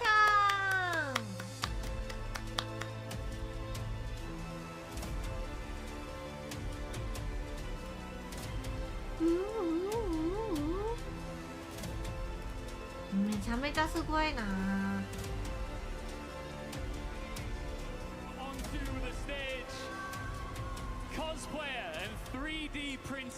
あ、ピンクのやつつけてる。ピンクのやつつけてる。いいなー。レコドロ色だ。やばー。羨ましすぎるんだが。やばすぎる。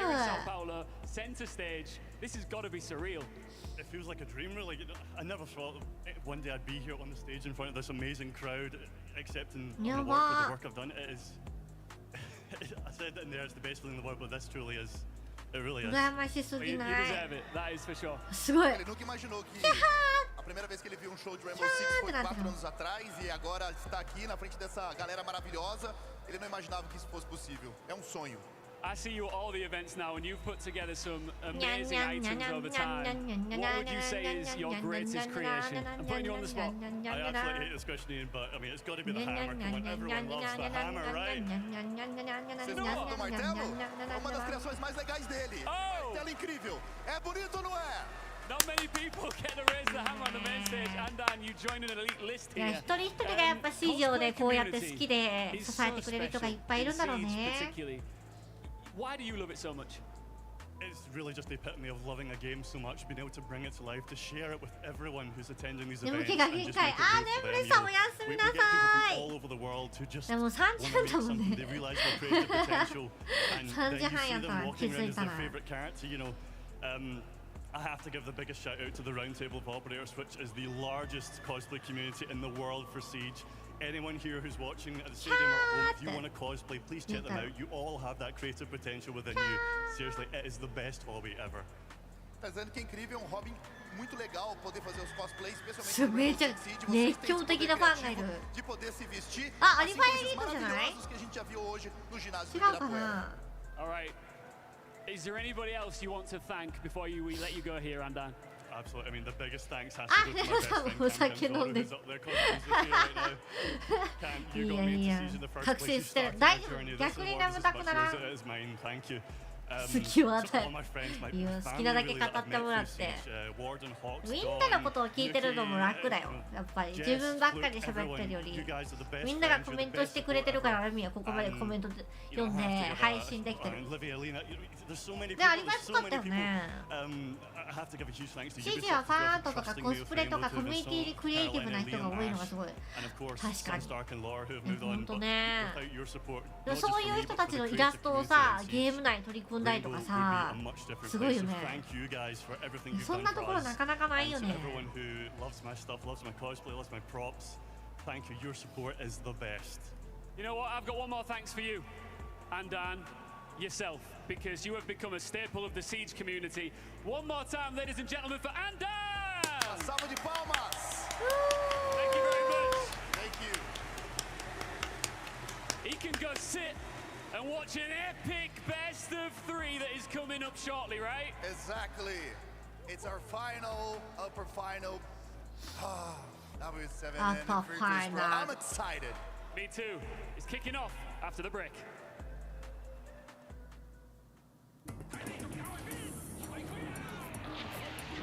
あ、いいエリートのやつだ。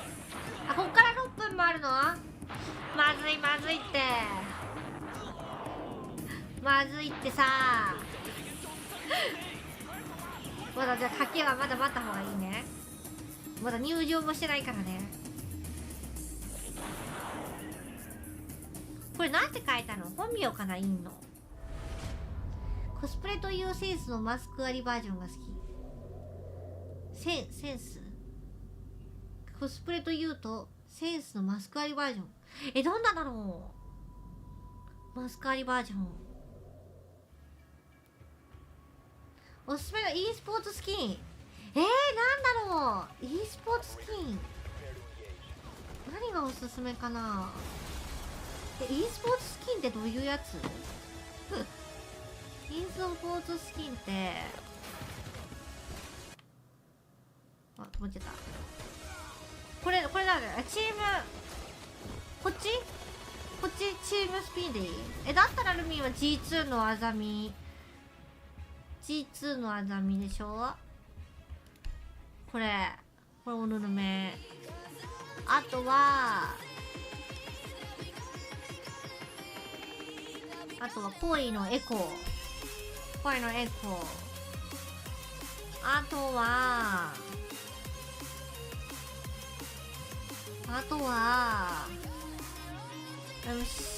そうね、CAG も、まあ CAG は日本のチームとしてね。あとエレベート人気だね。エレベーターのこの人は人気。家が確かにかっこいいわ。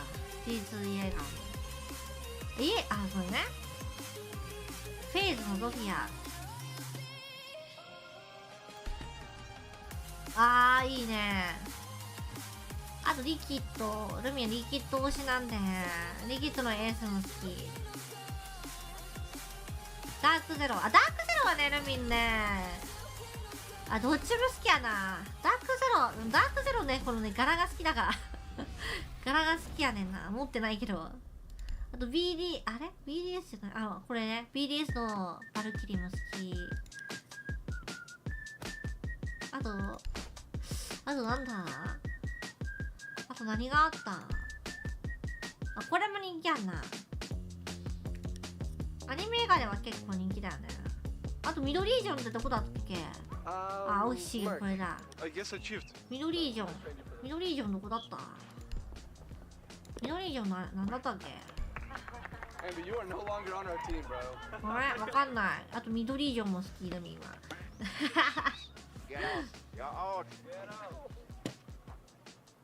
ウィン。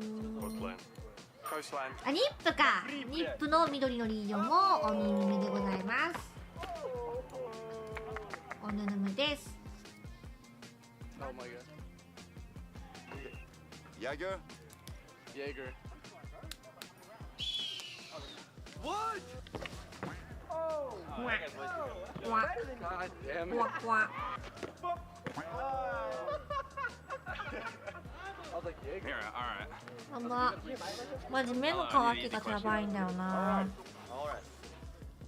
本当に目乾く。ガチ目が乾く。ありがとうございます。ちょっといっぱいありすぎたな。いっぱいいっちゃったかもしれない。マスクセンスシージって、調べてみよう。マスク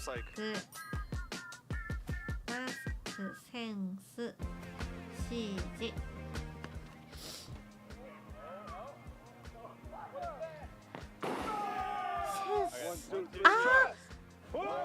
これか。まださ実装されてない時のやつか。顔出すか顔出さないかみたいな。こういうのね、なんかそうだね。新シーズン来る時の発表された時ぐらいでしか見れないやつね。ヌックみたい。でもああいうのもさ、なんかスキンとして出てほしいよね。せっかくだったらさ。 항상 레인보우 식스 시즈를 응원해주셔서 감사합니다. 여러분들의 응원이 레인보우 식스 시즈를 세계 최고의 게임으로 만들 수 있습니다. Juntos somos a melhor comunidade do mundo.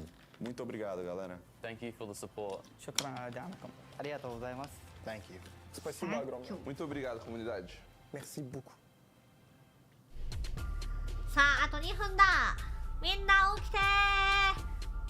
寝てないかー。海はもう眠いぞ。ただ大事な一戦があります。ここからは大事な一戦でございます。さあ楽しみだな。みんなどっちが勝つと思う？さっきの試合見ちゃうとバータスプロどうかな。 W7 仕上がってたもんな。ガチでマジで仕上がってたもんな。怖いな。どれだけゴリゴリしてくるのか。あ、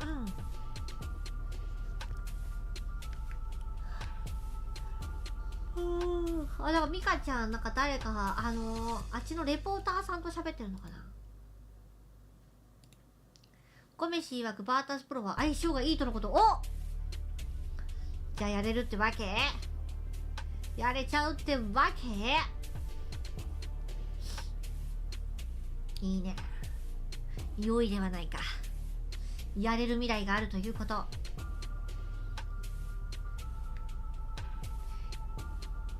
今回の意味はバンジャの記録塗り替える人がいるのかな。なんかもう最初の方に記録塗り替えてたよね。フェーズ1の時だったっけ50、あれ何キロ言ってた？ 52？ もうちょっと少ない。 48？ 何キロだった？もうちょっといってる？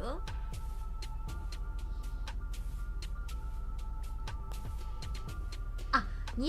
あ、全然違うじゃん。人ちょっとでなんかあれ、なんかこの前塗り替えたの何だったあれ。1試合でのキル数か290。あ、なんだ、なんか塗り替えたっていうのを見たのは何だったんだ全然じゃん。何のやつだったんだ、ルビーが見たやつは。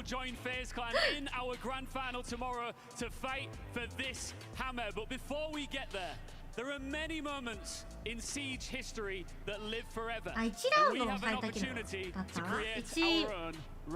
1試合何だったんだろう分からへんな。Rainbow Six Siege. Ian Chambers, help me with this. What are we We could gonna do? bring the lights down in the arena, and I want all of our fans to light it up. すごい、海中の埋まりが見て。やば。あ、すごい。E vamos iluminar o ginásio do Ibirapuera. Vamos todos juntos. Tá bonito. やばすぎる。綺麗。 We've waited やばすぎる。 long years for Siege to come back to や Brazil, ば。 and every single one of you came out. You didn't just come out to participate. You were loud. やば You す were ぎる。 proud. You were, let's be honest, や Brazilian. ばいね。ここに行きたかっ 5 anos た。 depois, voltamos ao Brasil para fazer essa festa maravilhosa que vai ficar para a história. Essa imagem ela vai ser repetida muitas e muitas vezes a cada evento, porque ね、 nós 演出すごいよ somos ね。 diferentes.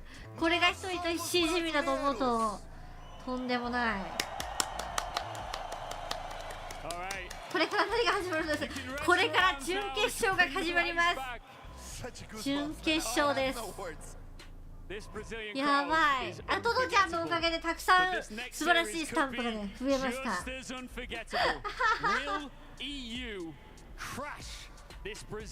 とてもとても素晴らしいスタンプが。そうね、明日のあさってか、明日の12時0時半から。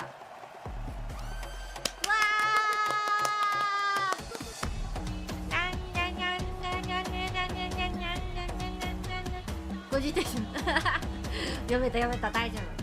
タンタララタンタンタンタンタンタラタンタンタラタンタンタラタンタンタンタンタンタンタラタンタラタンタンタンタンタンタラタンタンタラタンタンタラタンタラ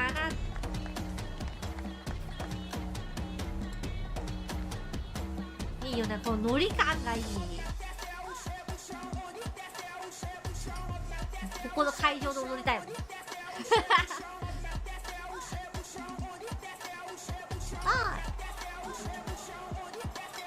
さあ、2倍編集いた。さっきなんだっけ、なんか鬼滅の刃のねアニメの T シャツ着てる人もいたんだよね。さあ皆さん、酒のお時間ですよ。皆様はバータスプロ W7M どっちが勝つでしょうか。 We hope that we can do like our best game, our best shape, our best performance, and that's it. We make it once, maybe we can do it second time.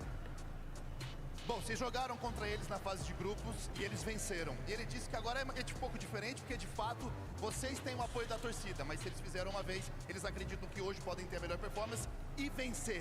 Você acha que eles conseguem repetir o que fizeram na fase de grupos? Eu acho que não, aqui stage é outra coisa, né? Fase de grupo é muito fácil.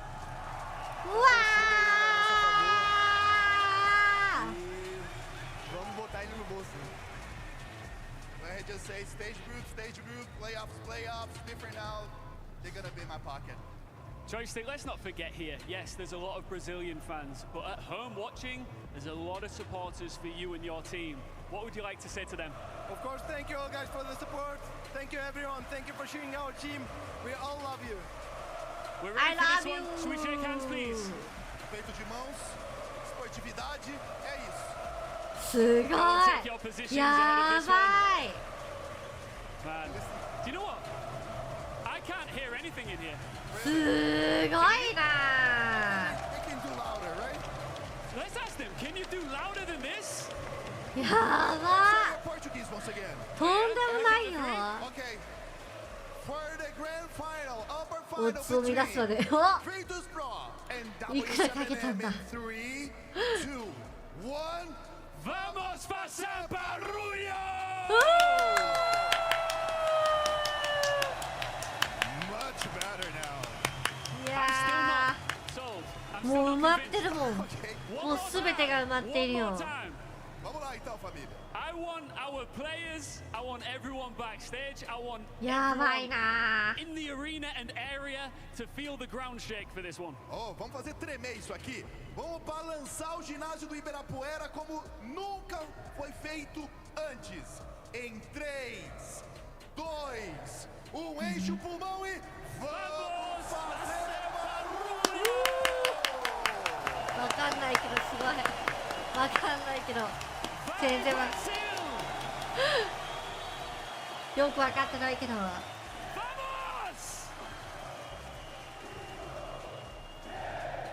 すごい。やばー。毎回ブラジルでやりたいまであるわ。毎回ブラジルでメジャー見たいんだけど、こんだけすごー。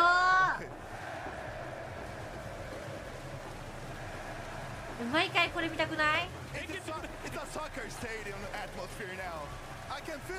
ブラジルチーム以外は全部ブーイング食らうけど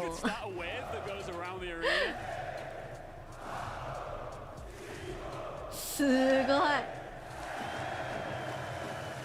い。やばい、大体そうだよ、ここにいたらね。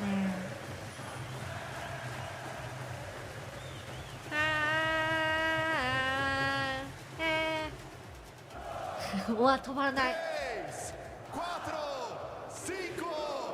どういう意味？なんて言ってんのかな。なんかなんだろうね、何の掛け声なのかなこれ。バモスしかわからないんだよな。クワトロす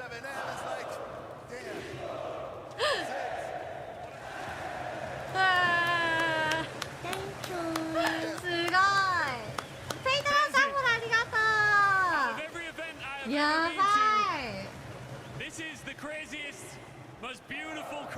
まだ止まらない止まらない。一生続く。止まらない。なんかそれカウントしてるよね。クワトロって聞いたことあるもんな。5、4、3、2、1みたいな感じなのかな。2、1、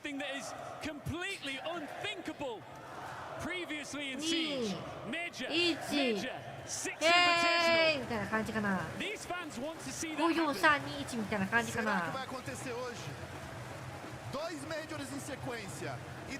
えてほしい、読み方を。みんなが何て言ってるか教えてほしい。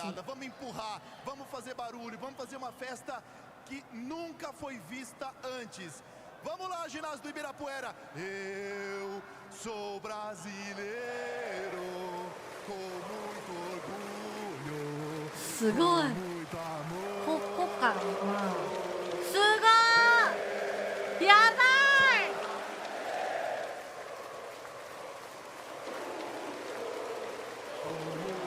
国歌なのかな。This is sick.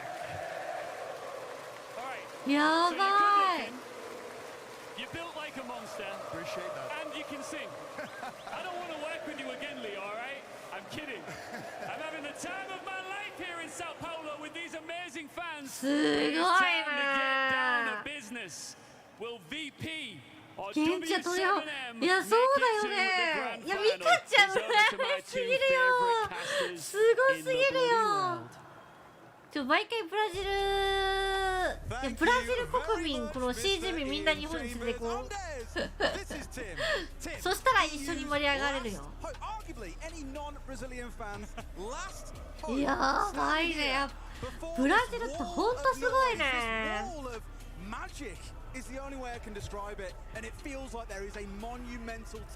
うわ、生きてー。日本では見られないよ、この光景は。まだ言ってる、なんかすごい。やばいな。あ、かわいい。A live crowd. Genuinely, this has been something absolutely spectacular to behold, but there is a massive game coming up, of course. It's mad in the stadium, I'm sure it's mad in the chat. Jinxie, I hope you're having a good co-stream and your chat are enjoying this as much as we are. Still plenty more to come, as said. If we look back at that game yesterday, though, I'm looking at this for W7M. They have got that magic spark going on. You heard them on the stage a moment ago. Groups are groups. Playoffs are playoffs. It is different this time around. And honestly, after yesterday, I'm nervous for Virtus Pro. They did not look like the team that dominated the group stage. I've said it so many times. WCFM の熱気がとんでもねえですからね。バータスプロは押されないように頑張れるのか。And that's exactly what W7M have done. Finished second in the group, lost to Virtus Pro. A couple of results that you looked at them and thought, this W7M team isn't necessarily as strong as we expected. But as the tournament has gone on, they have got better and better and better. As G2 found out earlier today, it was something else seeing W7M. さあ来ました。バータスプロ W7M。でもグッドラックハバンまだだ。まだまだ。This is what it all comes down to. We know that Clubhouse is going to be our first map. Let's spin this bad boy up and get into this series. それでは行きましょう。バータスプロ対 W7M グッドラックハブファン。やばー。ねえ、アウェーの中も大変だよね。マジで思うわ。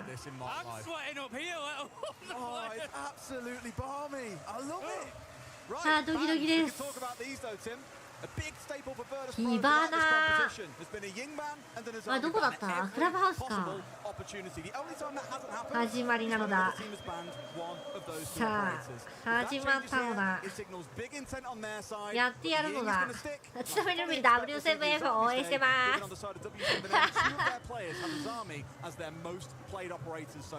ルミンは死神と呼ばれている自称勝利の女神なので。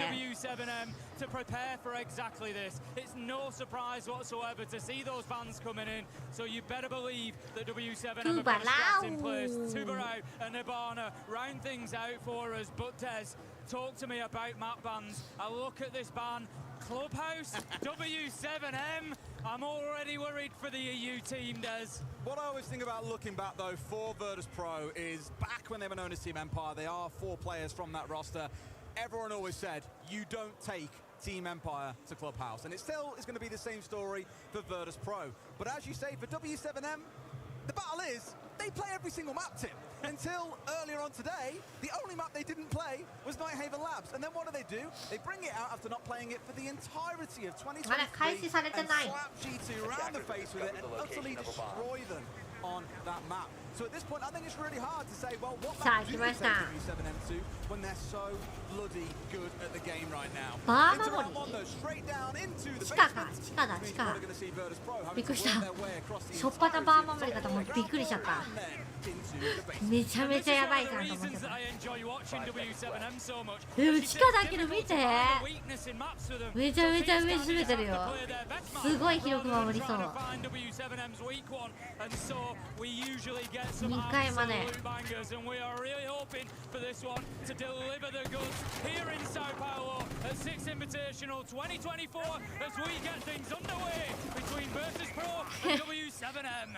遊撃しかいない。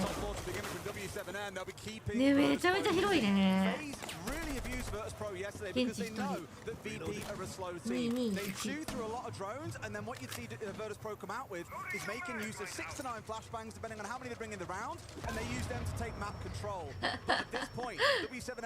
金庫守りかなって。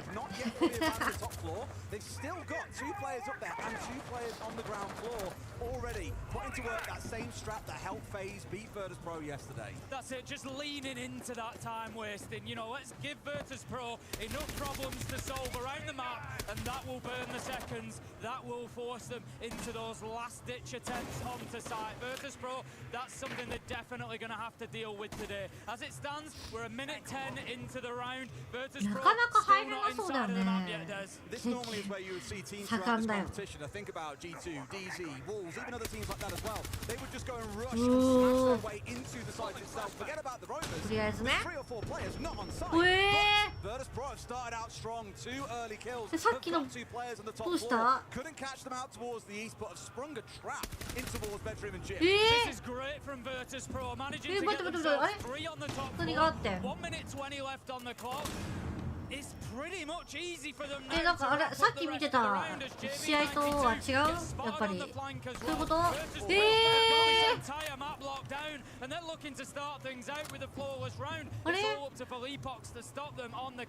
余裕だったんちゃう？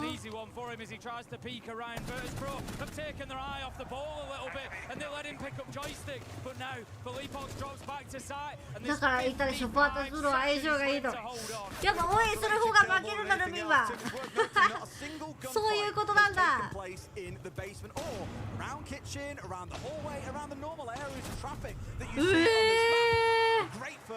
まずいまずい。まずいっすわ。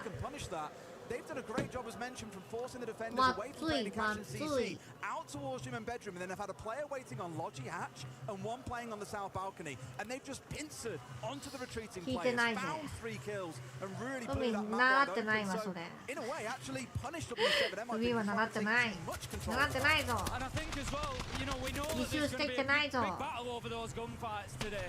Did W7M lean into that with confidence and think, 何が起こったか全然わからんかったもんね。だから気づいたらどんどん死んでいった。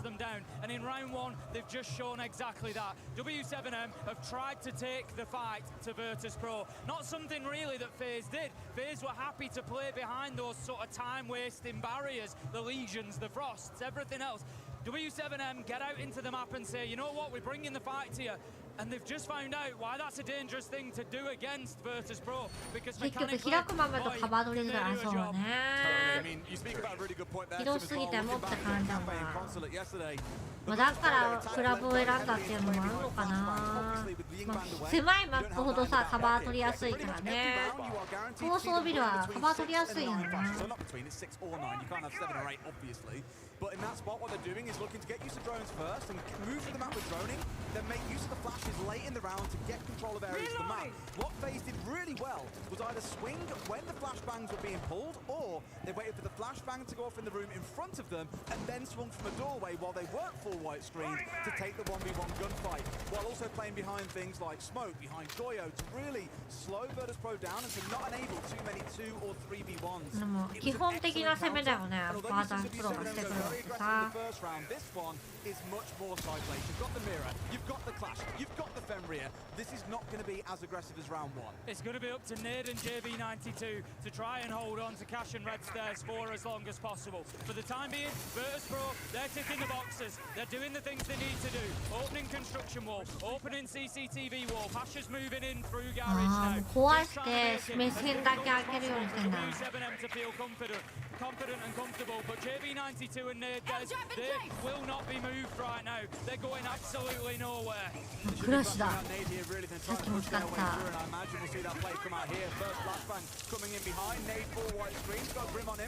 ッシュの居場所がない。生きざるは、いやー、縫い込みがうまいよな。You'd be asking questions here, Tim, if that clash could have lived a bit longer and played around the mirror, around the Fenrir, would this round potentially play out much different to how I expected? We get a beautiful view of how the attack is shaping up there. Nice. Movement across from Cash, trying to get control of construction. フローレさんも仕事してるだろうからな。 Around the doorway near bomb chassis, just trying to prevent it. But now that Virtus.pro are in control of CCTV, they can start using these windows. They can start softening up sides and making it even trickier for W7M to remain in their positions. 4 versus 4 at the minute. This is possible though for W7 to hold on comfortably. It should be in this spot, yeah. I think they've managed to get the one back. It's massive for them. Whilst burning for another 60 seconds on the clock. So Virtus.pro are going to start feeling the pressure a little bit. They're all trying to flood in from the east side of the map. あんな上のとこつけれるんだ。あれを即時にさ、ここっていうの分かるのすごいよね。 2-point push, but I think they need one more to really make this attack work, Tim. Yeah, I think they're going to find themselves pushing into the lines of sight that W7M are holding, and here comes that rotation into logistics. Joystick needs to get some work done against Felipox. This gunfight could really determine the round. It's going to be Joystick that wins it 4 versus 3. KC stands up, but he can't do enough. 時間ない、時間ない。ナイス！ Find the trade. 2v2, 2v1 as JV92 finds us. ナイス！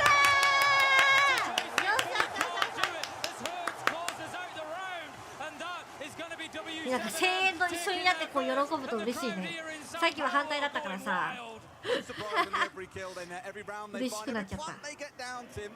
It's going to feel like they've just won the World Cup at a football game. I guarantee you of that. I don't think in that round it was interesting. We didn't see Virtus.pro flex across to bring along the Ash, and we've seen Dan play that throughout the competition. And the go-to counter at the minute against Mira is the Ash. Because for those who don't know, now her and Carly both have the really, really powerful tool. It's the main use case of this tournament, but it has been ignored. And now looking actually as we're going into round 3, we're seeing just that. Dan is across onto the Ash to come up against JB92's Mira down in the basement. That's it, and you know, making sure they've got that utility that they need to deal with these situations is going to be important for Virtus.pro. We spoke about it before. We saw a round yesterday where they had 15 breaching charges on side, and you know, it didn't look like it was really the setup they were looking for. That, you know, they've grabbed the operators, they've got 15 breaching charges, but so making sure they've got that utility that they need to deal with these problems, but deal with them quickly is going to be a big key. I think a big one, as I mentioned, was that slow pace as well. Yeah. Really さあもう一回来たか。And I think although the end of the round しか取られちゃったもんね。 some great fires being run around main stairs, but historically better again we saw FaZe really punish Virtus.pros and VP tried to close W7M 勝った時の歓声の上がり方ねえ上がり方やばいよ本当。もうずっとこれだった。もうブラジル勢が勝ったらわー反対が勝ったらもうシーン。これでこの歓声でやっぱ勝ってるとこもあるよね。うまい。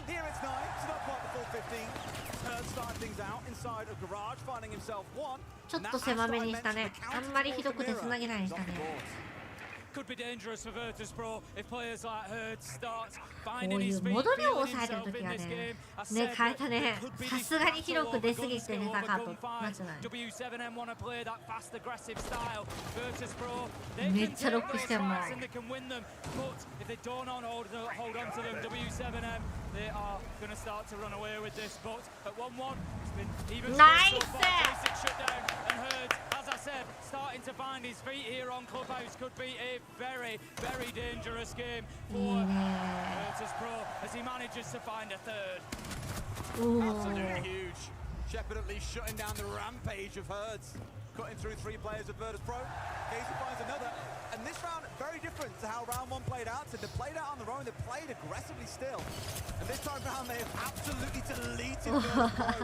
ローめっちゃローデコピンで死ぬデコピンで死ぬわ Outside of that, I think he's gone about neutral when it comes round to his KD, but has been quiet in a lot of these big games for them, except for that map 1 yesterday. And the team no doubt are looking at him for a big performance today. Absolutely, 1 versus 3 now. Shepard, あーまたお腹が減ったわ away from death, surely just going to be a matter of time. A minute left on the clock, so he can use a few of those seconds, see if he can maybe bait out a kill here, bait out a peek from W7M, but it doesn't look like they are going anywhere. They know they've got their positions, they know they've got their angles, and they can hold on. And this just goes to highlight a point that I made to you. Final kill. It goes to highlight a point that I made to you before we came live, and that was that the back line for Virtus Pro today are going to have a really good day, because W7M are going to play aggressive. They are going to find those entry kills. There's no way around it. So Dan, Joystick, players like that getting into those openers, finding those kills is not going to be a guarantee for them. So Virtus Pro, they need Shepard, they need Always stepping up and having a really good game, because they are going to find themselves quite frequently, I would expect, in maybe 2 versus 4, 3 versus 4, and they need those players to be able to get it done and get it over the line. Tech pause coming in here, but it gives us a really good chance to look back at those 3 rounds, because I think so much has happened. We've seen the same site twice, won by either team. Big difference there in terms of how rounds have played out. In that second round, the touch on the clear that came in, of course, was the Jim and Bedroom. The clear that came in on the east side, punishing Nade. Virtus Pro getting into good crossfire angles very quickly to punish that clash before they could get back into construction. So overall, strengths on both sides. Feeling a little bit like optimistic about Virtus Pro admittedly coming in. I really thought W7M were going to run away with this game. 噂だけど各チーム向かい合わない配置になってるのね。なんかいつもお互いに向かい合ってあったのに。だからさ、そう真ん中でやらないんだなと思って。円形のところって大体真ん中でやるのかなと思ったの。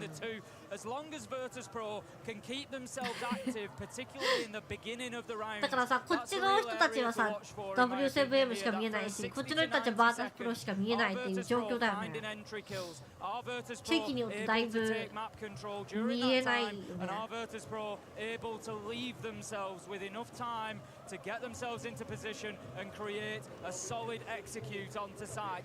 If they can continue doing those things, they will stretch W7M. The players have absolutely got the ability to do that. I'll tell you what, players are used to sitting in silence during tech pauses, but I don't think the crowd got the memo. No. The drums still going, they're still ビールお酒飲んでるわ。やっぱ飲んでいいんだね。But they're still losing their marbles. Since the second the game got passed over to us, this crowd has just been absolute full volume the entire time. It hasn't stopped, there's been no relaxing, it has been absolutely constant.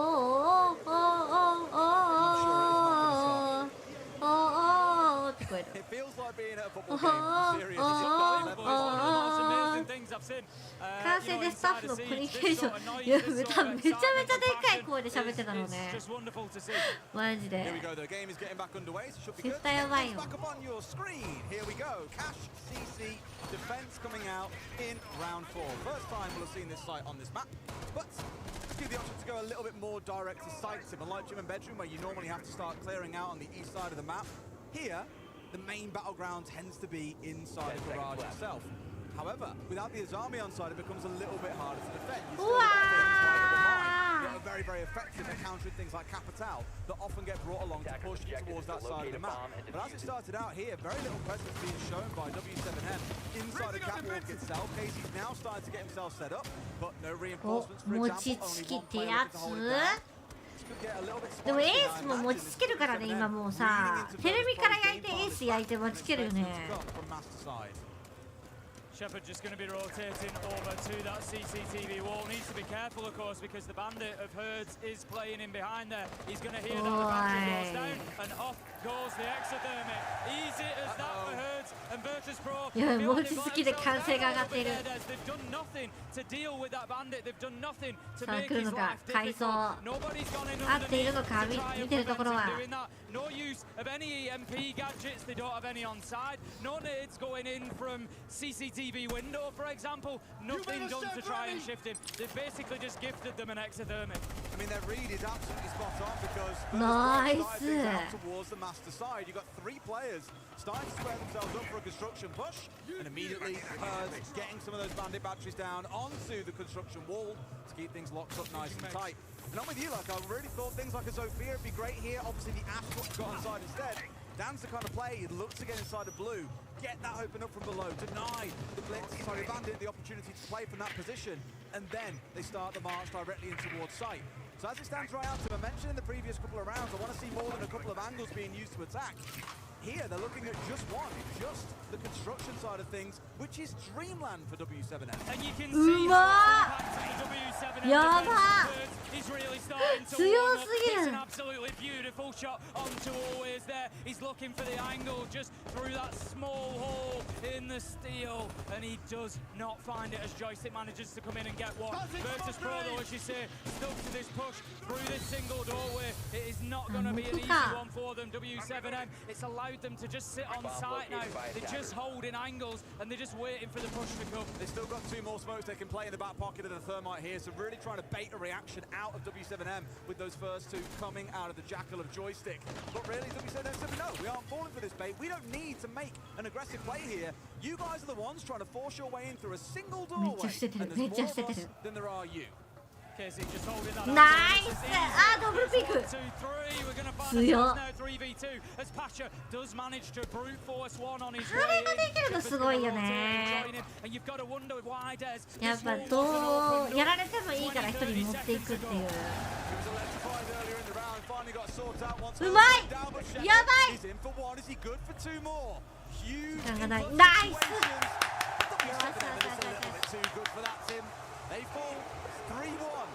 To the Brazilian side, and if you didn't know it, the crowd has certainly let you know. Nice. A little reminiscent of that game earlier against G2, with W7M just finding a little bit of breathing space between them and Virtus Pro now.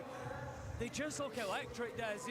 It comes into every situation, and I'm looking, sort of expecting W7M to walk away with the kill because they're just hitting every shot. Herds at the minute, absolutely flying. 6 and 3, KZ 5 and 4 as well. 11 between those 2 inside of 4 rounds, and that is a dangerous prospect for Virtus Pro. I mean, KZ arguably one of the strongest players through all of group stage. Herds, you put him on the main stage and he just shines him. We've seen it event after event. 安心感があるな、見てて。 That was a filthy shot from KZ to start things off as well. バータスプロのでも守りは硬いんだよね。なんかそれだけは知ってんの。それだけはこの前教えてもらったからさ。攻撃になれば防衛でどれだけ取れるかだよね。Now, to the side 5 rounds, we are going to see all 4 sites on this map. Bar and stage coming out in round 5. Attackers are heading out to defuse the bomb. Yeah, as I say, from the last one, I think really Shepard get that wall open a bit sooner and just put W7M under pressure, because when they can sit like they did, that is when they're going to thrive. So as you say, we go now into round 5, and W7M, they're just really trying to turn up the heat in the kitchen at the minute and make it as uncomfortable as possible for Virtus Pro. あ、みきゃんさんこんばんおはよう。どっちだろう。まだルミは起きてるから、じゃあこんばんみ。バータスプロと W7M の試合を見てます。もうあと2日で終わってしまう。やだ。ルミも戻せない。睡眠を戻すことができません。助けてください。睡眠時間が戻りません、絶対に。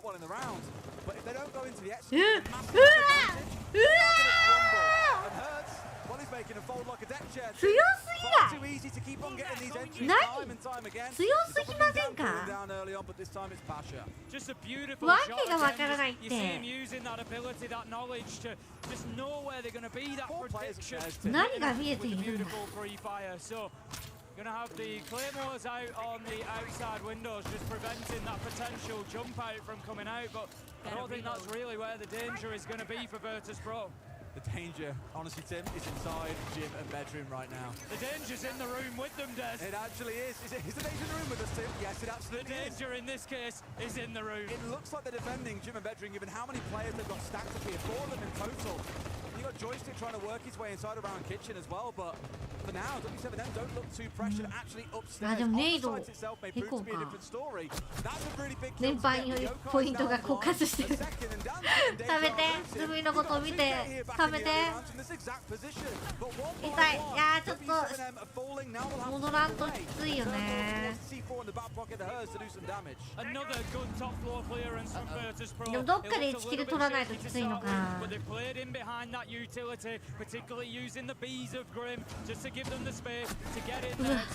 いやー、ようあれで打ち合いに行くな。And as I said, Virtus.Pro, they're going to need everybody stepping up and going big. Hertz, he's just going to tank the air jab and continue pushing through. He knows he's in a difficult spot here. 何が見えているんだこの世界は。 わけがわからない。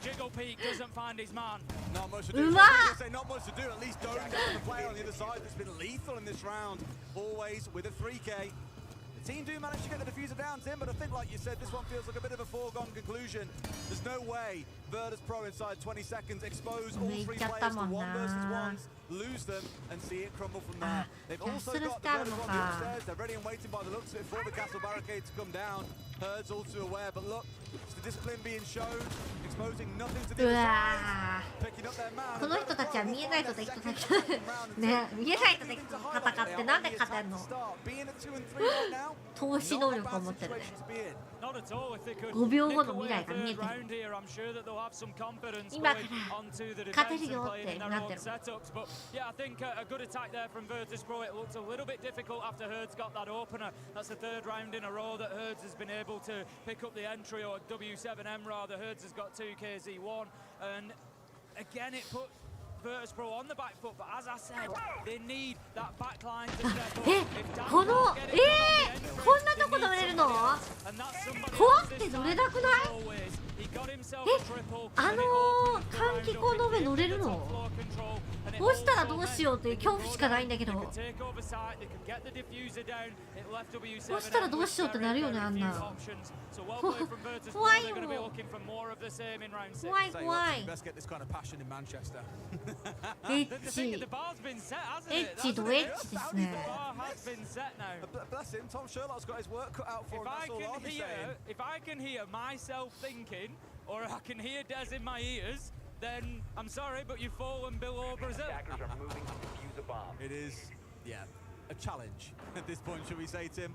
Here we go. Yaba. Last attacking round coming out then for Virtus.Pro. W7M are looking to get this one in the bag, maintain that strong defender lean that we've seen throughout the tournament. あんなバルカンで絶対気づけないよね。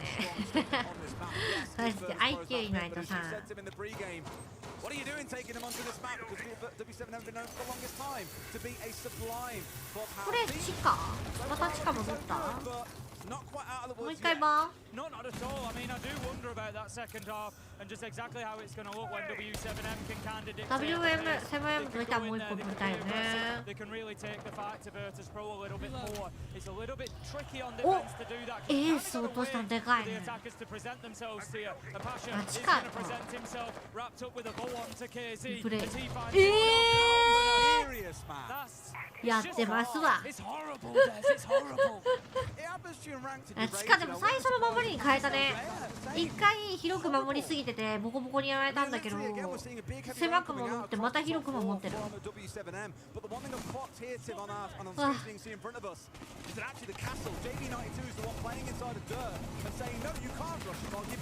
やりきれだ、アップだ。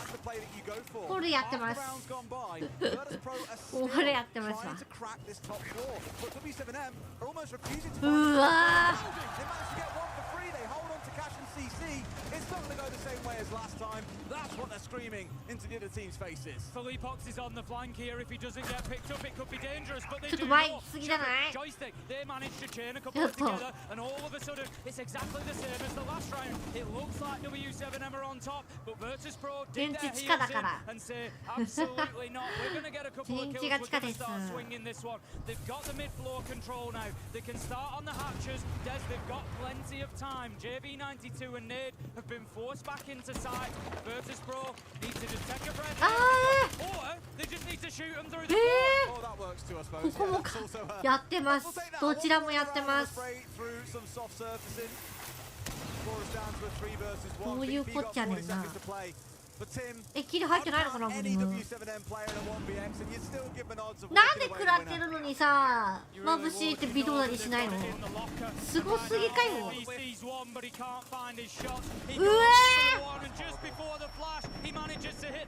フラッシュ食らってても見えてるもん。うわー、さすがにね。フラッシュ食らいながらでもさ、見えてるやん。実は食らってないんでしょ。そうね、どっちもやってるならいいんだね。どちらがとかじゃなかったわ。どっちもだわ。やばBefore what has now become arguably one of the strongest rivalries in Rainbow Six Esports. But at 3-3, you get the feeling that we're in for something real special. It's going to be interesting to see as well. W7M have so far kind of had it all their way. You know, they've had some games where they've just run away with it. The crowd is on their side. All this noise being made. They haven't yet been challenged in front of this noise. 目打ちは経験者。そうね。まあ大体ここから来るだろうだよね。Maybe a little bit of doubt creeps in. Maybe the crowd, as fantastic as it is, plays on their minds a little bit. Everybody's here for us. 女性の人多いよね。なんかさ、日本の大会でもね、なんかこんなに女性支持名いたんだって思うことが結構あるんだよね。海外、今回も特に思うわ。さあ、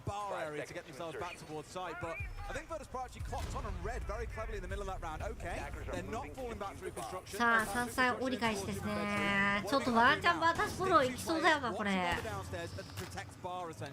And that's where they found those two mid-round kills. So just a small comment there again around Virtus.pro's adaptability in rounds where it's maybe been lacking at previous points. It came out very, very strong in that round. But as said, the sides have now switched, and it's W7M's turn to show what they've been cooking for the attack of Clubhouse. Yeah, 30 seconds into the round, you can see W7M already getting themselves established into the map. I suggested this would be the case when they got onto the attack. You see them trying to dictate the pace, go in there, take ground, and just remove these Virtus.pro players as they go. But Virtus.pro are giving nothing up easily. Always gets spotted out, but still finds his man, picking up a big opener onto Hertz with the headshot. Katie managed to get Pasha, and now the pressure is nice. Cut down and dealt with, and this is the sort of pace and pressure from W7M that's going to petrify Virtus.pro. Really good stuff coming out from Filippo, just playing it by the book. How many times have you seen a player get absolutely torched by Capital? Very unfavorable position. It's exactly what comes out towards always. 3 players left on side here. Joysticks on the Solus is worth noting. Can do quite a lot of damage, at least take away from the info game of W7M. We're halfway into the round as 6 drones have fell so far. To give W7M the knowledge that they can start looking for this basement execute. Yeah, KZ is going to be just claymoring off there, and I like this from W7M, and it's a key component of their game, really. They're not getting carried away. Yes, they will move quickly. Yes, they will move with aggression, but they also know the fundamentals that need to be done. They're not going to get hit on the flank. They've got all the utility out to try and avoid that happening. They know they've got time on the clock. There's a minute 10 left to go. They are just positioning here. They're posturing. They're this is phase 2 of the round. This is softening up sight, getting yourself ready for that final execute. You got Filippo looking at blue hatch, Case looking in towards blue stairs. A couple of players around Why? kitchen. Why? That C4 kitchen's where they want to go. Stepping in. Got the right sort of idea. I think JV's very, very conscious of it. Looking towards where the EMPs left, and he's got all of them on sides. They could have disabled it out and made a much safer push through. For now, though, they really want this kitchen wall. Meanwhile, KZ is making a push down blue stairs, and that's great from W7M. Open up those angles, turn Virtus.pro on their heels, make them look multiple ways. But with 30 seconds left to go. Virtus Pro are 間 holding this 違 down えてない pretty から well. な、ぶっ Joystick's この got the lock on KZ in blue. Dan, he's holding down main stairs. He's watching for the drop, but the push comes in from Moto. Nade manages to get himself into sight. KZ with a pick, Shepherd with one in return on the trade. But the diffuser is going to start going down. He can do nothing. JB92 finds one. It's all alone for Shepherd once again. 1 versus 3. Diffuser down and a mountain to climb. But he takes the first step. He finds one. Can he find 2 more? It's always poor Shepherd stuck in these 1vx's, and sadly Tim, as clutch as he might be at the best of times, you're not against any old team here. You are against arguably the best team in the world. That will be proven tomorrow if they make it through this game. One hanging inside of Moto, one more sat actually in comfortable close out in their first attacking round for W7M. Yeah, good round from W7M there. They used that mid-round time really well, I felt. They went in, they got the vertical angles they needed. They made it difficult for Virtus Pro to play where they wanted to. They knew exactly what the plant spot was going to be. And for me, that push round the rear side from KZ was a smart heads-up play. We say it so often, but we don't always see it. And that is from multiple directions. Because straight away, it removes joystick from the fight. He has to watch blue. So now, they've got a 3-on-2 to get that diffuser down, and they use the space well. What I was most impressed by was JB92's patience on the bottom of main stairs. We saw on screen Dan, he managed to escape Church. You may have looked at that and think, well, surely it's JB's job to get rid of him. He sat bottom main stairs. His job is to protect that main hall. Joystick, who you rightly touched on, was the one from inside of Armory. And rather than JB saying, well, I know Dan's going to run, I'll take my chances here and go for the gunfight. He waited for the whole team to say, I'm ready. We're pushing Moto. We're pushing Blue. We're challenging Joystick. That now frees you up to start your march forward. And I think so many teams make that critical error of getting just a little bit trigger happy, of wanting to take these gunfights and say, oh, an opportunity has arisen, only to then get punished for it. And that composure, that discipline is what is not only making the difference here today, but for me is what will make the difference going into tomorrow if they win this series. Yeah, very possibly. It's just, like you say, such a big factor. 2019の決勝に上がってた。あ、そうなんだ。 It's going to be down into the basement. Virtus Pro being stubborn, wanting to stick with this. They obviously feel that they can get it done. Maybe they feel it was a little bit closer than it looked last time around, but it's going to be down there we go. We'll see whether they can hold on. A little bit less commitment this time from Virtus Pro to the rest of the map. We saw last time, always Pasha, they were out there, they were roaming, they were trying to find out those opening picks. It didn't quite go to plan for them. They got one, but no more. So this time Virtus Pro played much more of a turtle defense. I think we've seen that from both teams, right? でももう遊撃出てないんだよね。 Extending out aggressively into the map, ロー and ル then ゲー in ム。 the next round, turtling things back down, trying to get the feel for each other and how these halves play out, because I can guarantee it's very unlikely these teams have had much chance to scrum against each other. Coming from the same group, knowing they're both in playoffs, they're both going to the live stage, zero chance there is any intel really available. It would have been the kind of thing where you scrim teams from other groups on the assumption that you wouldn't then play against them later in the tournament. This has been pretty quick round, mind you. I think very quickly W7M realised that actually, yes, Virtus Pro had it up on site. バータスプロの強いとか、この全員現地守りが強いって誰コメントが言ってた気がする。苦かったらだこれ。 30 seconds, we're confident it's clear. Bang, right we go. We've taken top floor, we've taken mid floor, we're opening hatches. Virtus Pro, they've still got 5 on the board, but they've got a lot of time to survive here. Shepherd is playing in and around Dirt Tunnel. There's not looking like there's going to be too much of a push in that direction from W7M so far, but otherwise, everybody from Virtus Pro is there, locked and loaded inside of Church and Arsenal. This down to positions once again. You've got JB this time looking towards Hatch, for Leapox on main stairs, KZ coming towards Blue. They're getting that surround set up once again. This really will test Virtus Pro. 8食らってもどかない精神が。 So far a 1-1 between the two. Here we go then. 20 seconds left. The push comes in. Pasha finds Nade. JB92 onto Joystick. This kill's going in every direction here. Manages to find one. Pasha a second for the round, taking for Leapox down. It's all up to JB92. 1v3 and super low health. Virtus Pro are not doing any more than and Shepherd with a beautifully thrown smoke canister there, and what a view we had of it. まあまあ機械足 JB92's POV as it just sailed into his feet, got the job done. Virtus.pro, they were confident in their church and Arsenal, and they got it done at the second time of asking. So much pinned on down there as well, just playing inside of Arsenal on the Warden. Was in a brilliant position to cover not only down the main corridor, which helps protect Pasha inside of Church, but also applies pressure in towards Blue. And he plants his feet. He gets a couple of kills. So Pasha can just sit down there on bomb chassis, pick up a couple of kills inside of Arsenal, inside of Church, sorry, and that is the round pretty much done and dusted. A really solid defense, and Virtus.pro saying, hey, we can play a 5v5 hold completely fine. If we sit, we play defensive, things will go our way. However, that may vary going on to different sites, Tim. Now we go towards やっぱバータスプロの現地は硬いわなあマジで硬いな結局早めに取ってもマジで1キルもできなかったもんねあの2分間最後の最後だけだもんYou got to play two others before you're allowed to go back there. So now Virtus.pro don't have a choice. It's going to be up to the top floor. CCTV and Cash likely followed by Jim and Ben. I love the visible disappointment. It's like they've lost everything on the fans' face every time W7M drop around. マジでお腹空いた Honestly, the investment of the fans グミンだけこそっと朝マック食べたら怒るかな every piece of utility. You know, these fans are just hanging on the edge. 朝マック食べたい We're really seeing Virtus.pro play more defensively here. I really love what we're seeing. 俺は W7M. ね怒るみんなグミンも朝マック食べたい Various degrees of effect. お腹空いちゃった Some teams no success with it. Other teams 1日1食あとお菓子だから あ早っ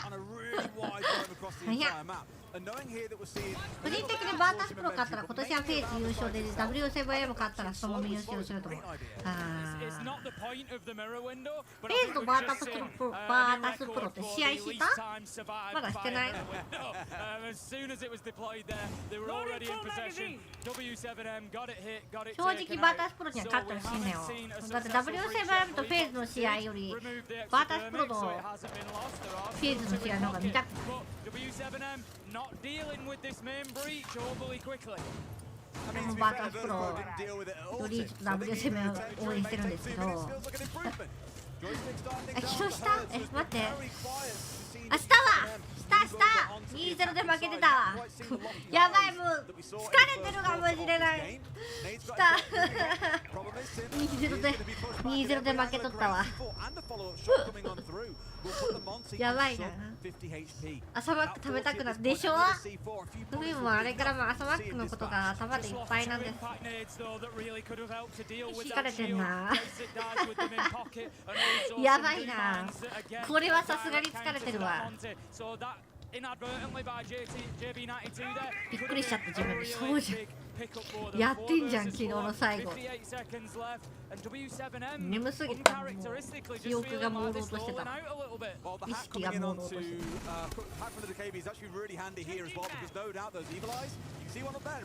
順序重くてないかな実はずっと夜通しゲームしてたとかない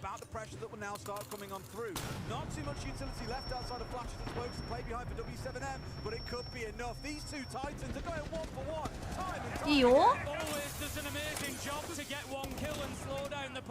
いやーハリやだねあそこにハリつまくの強いのかもね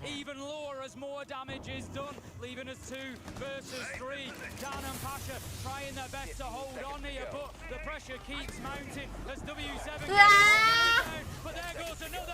ーいやいける時間がないまずい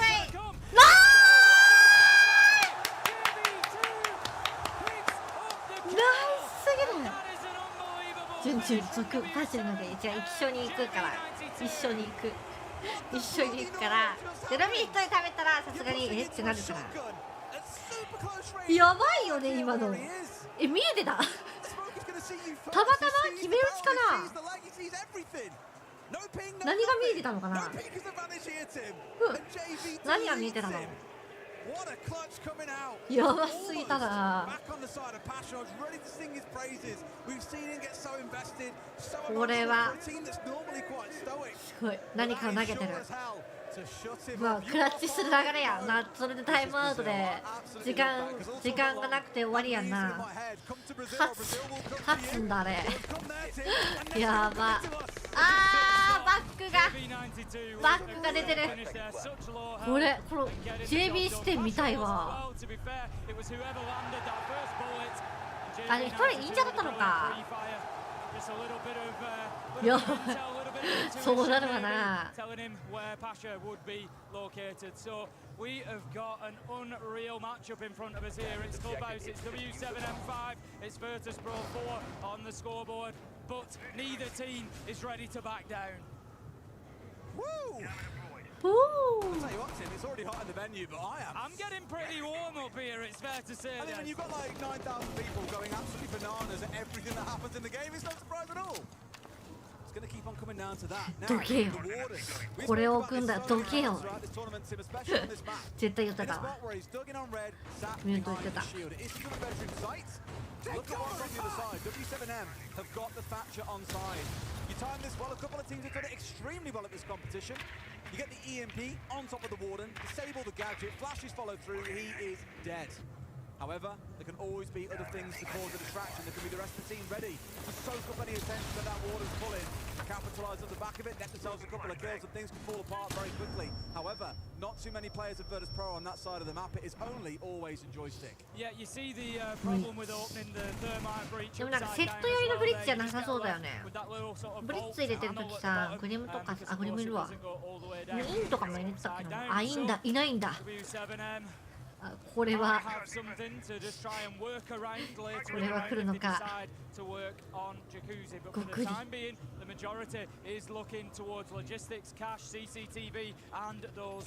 何かを待っている。ゴーサインを待っているぞ。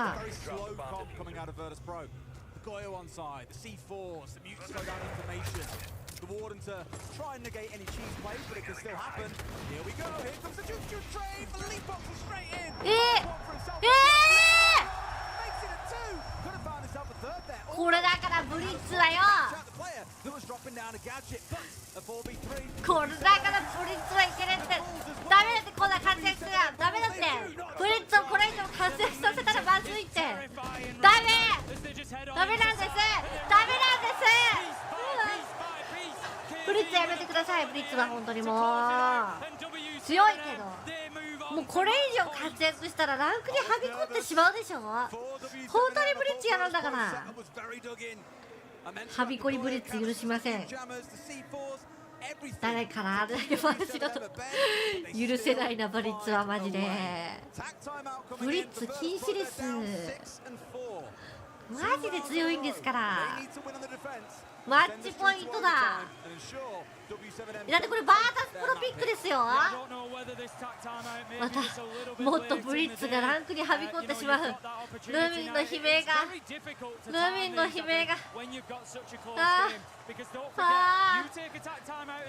怖いよ。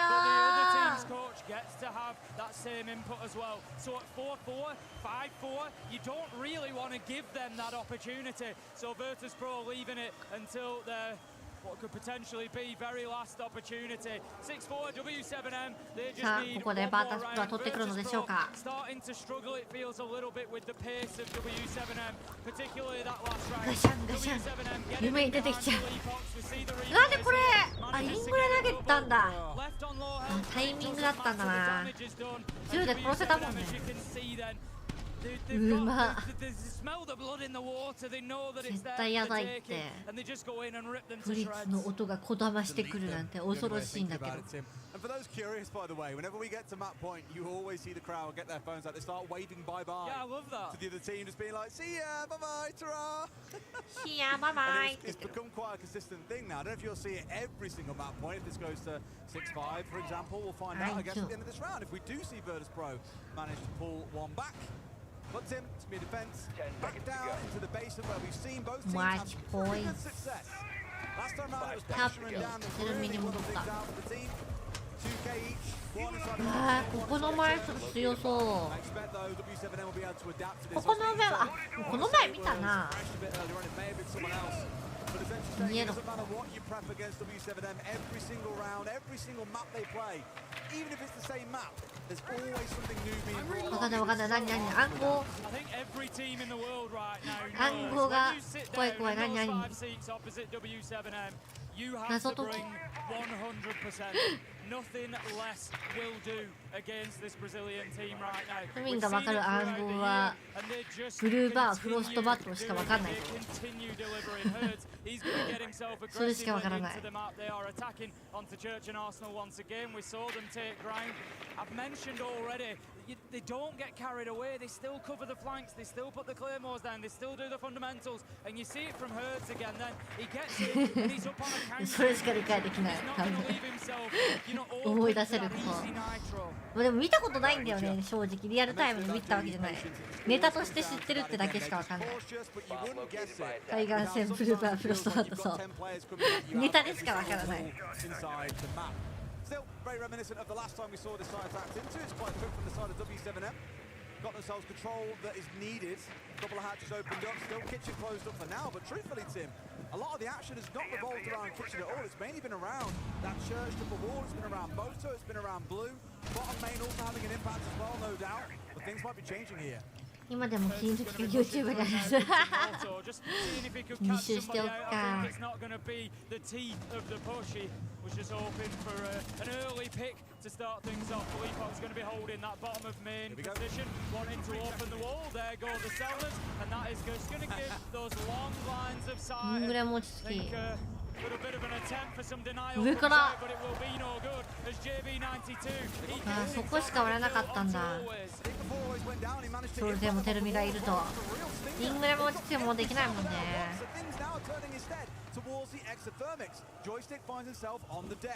いや、落ち着いてるね。みんなが定位置つくまでいかない。偉すぎる。うわー、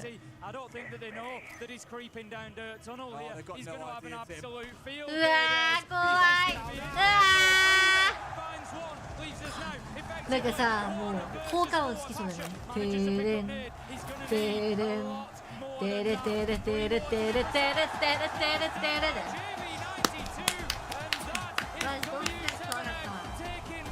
ということで勝利したのは W7M グッドハーフ。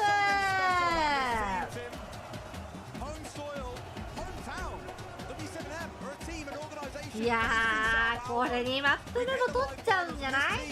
赤い幹線ブルーバーフロストバトル見てみよう。その待って調べたら出てくる。これね、開いちゃうとさ怖いんだよ。海岸線ブルーバーフロストマット。あ、もう出てくるわ。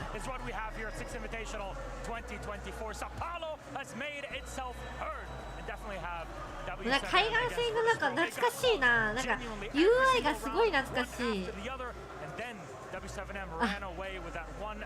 声聞こえてないからあれだな。音出しで見てるから。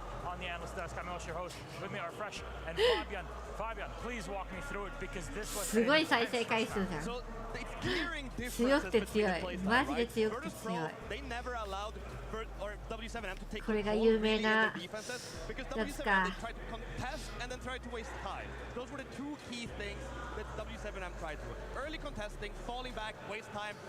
強いな。どうやったらこれを止められるんでしょうか。気持ちよ。来シーズンでも潰せる人たちが出てくるのか心配。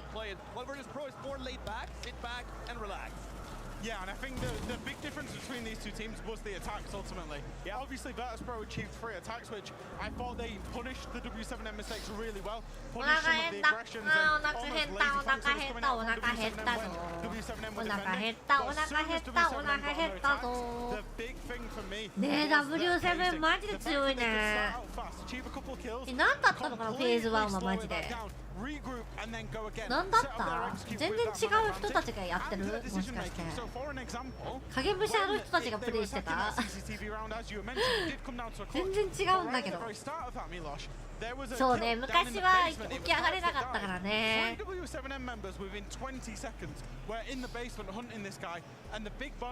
今のうち冷蔵庫あさっていて、ないんだよ、もう食べ物が。パッとできるものがないの。全然ない。It's just so enjoyable to watch W7M play just because of how intelligent they are. As you said there, they're just changing their plan on the go. If we look at Virtus Pro, they follow the checklist. Step 1, Step 2, Step 3, and there's no tempo change, no change of the list to begin with. Even when they go into manpower disadvantage, they just keep pushing the same thing. Keep going as a group, try to pick W7M apart. It didn't work out.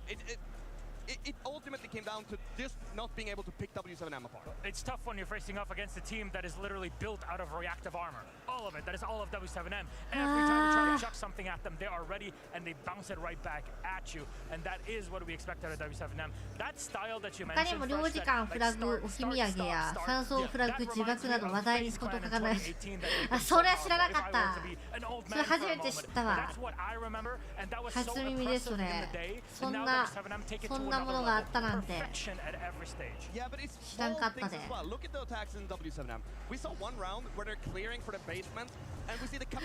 知らないな。初耳だな。それしかわかんないもん。ルミが知ってるのはいや、ほんとレジェンドだよね。無駄にやってくれてるのはありがたいよね。最後ルミもそれぐらい面白くなれるように頑張りたいな。置き土産、それ置き土産ルミね、こう貼ってもらって嬉しいんだけどね、パソコンで開くとやばいんですよ。領事館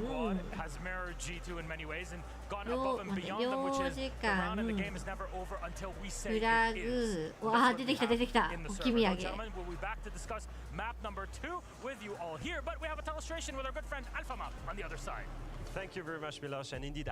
かもプロの大会でやってるのがすごいよね。the best fragging team in the world. We're taking あ、 a look 本 at 当 the だ。 basement defense from W7M, but extends through all 死 three んでいっ floors た。 because they want to deny entry. They are 懐 holding か strong し position, い。 gym, bedroom, office, 領事館 construction, が and 懐かしいんだけ cash. ど。 Now, how do you roam clear that as an attacker? You need two entries. 懐か First し one す on ぎ the る。 windows, pressuring gym and bedroom. Second one on office hatch, ready to drop.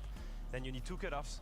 One from outside on main stairs window is going to punish anyone running down the main stairs. And this is key. The fourth player through server wall is going to pressure cash. この説明を分かれるようになりたい。 Now let's take a look at the round, how it plays out. Gym windows, Pasha. やばい、ルミン眠気がやばい。今マックスですわ。ヨセが一番眠いんだよね、いつも。 Onto the bedroom player. This is key because it enables always to flash and drops office at the same time, punishing the office player. Now you need to remove the third defender. Is getting jackal track and take a look at this amazing pinch from Dan here from gym window and always bedroom. That's a 2v1 and they get a pick. And now this is key. Joystick. I told you he's watching for garage retake, but he's also watching for red stairs retake. And this is where he gets the fourth pick. Now it's 1 minute 11 seconds. 5v1, amazing clear from Virtus Pro that you can retry at home. If you want to see more, map 2 from Virtus Pro and W7M is coming after a short break. こうやって強いんだよ W7M はみたいな感じかな。あ、ドロップ、あ、みんな寝ちゃうかもしれないのみんこのやばいやばいやばい。まずいまずい。まずいまずい。寝ちゃう寝ちゃう。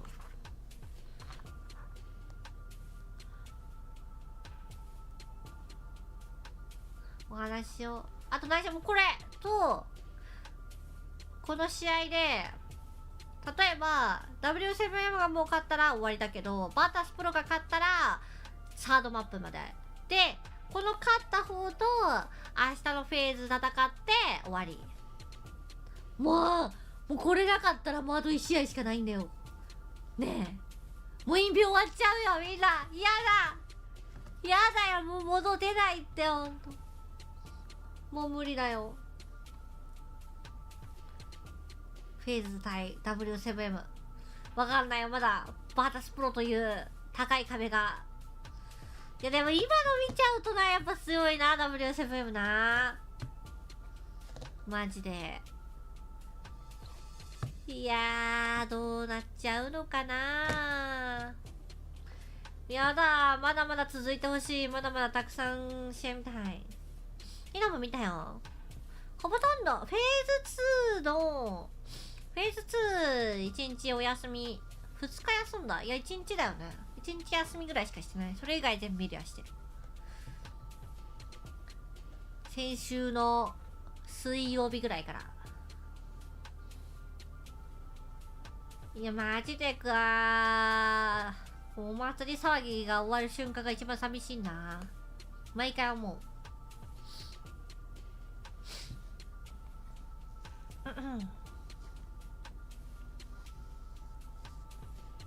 次のメジャーはイギリスでしょ。イギリスってどれぐらいの時差？ブラジルよりない時差。イギリス時差で調べるか。イギリス時差。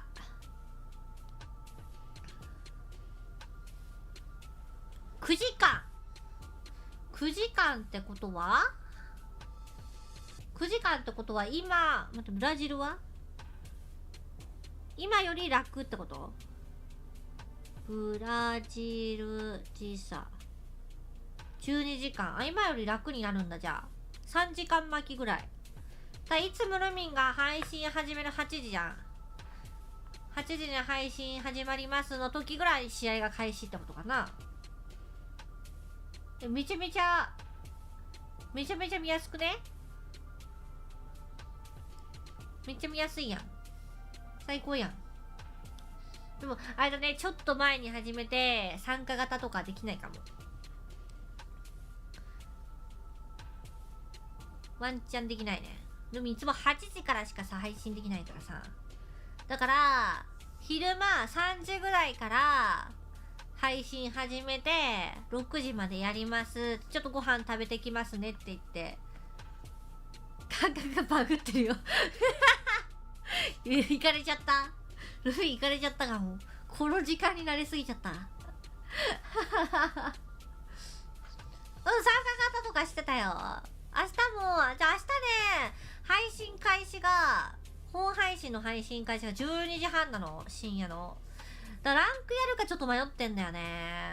ただランクやるならちょっと、遅延かけなきゃいけないからさ、そこ悩んでんの。で、明日ゲストの人と見るから、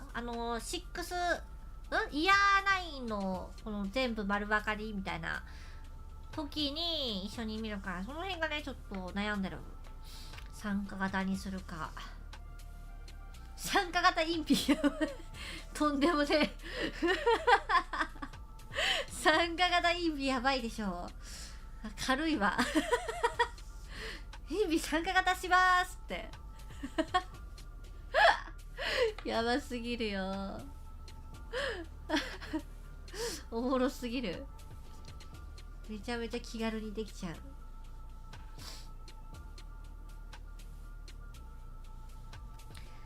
なんだかんだでも皆さんおしゃべりしていたらもうあと2分ですわ。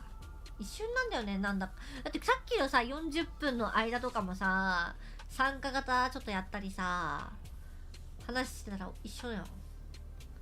かけしちゃおうぜ。やったるか。大丈夫、みんな起きてる？それでは第2マップバータスプロ W7M どっちが勝つでしょうか。みんな起きて。賭けの時間だぞ。起きろー。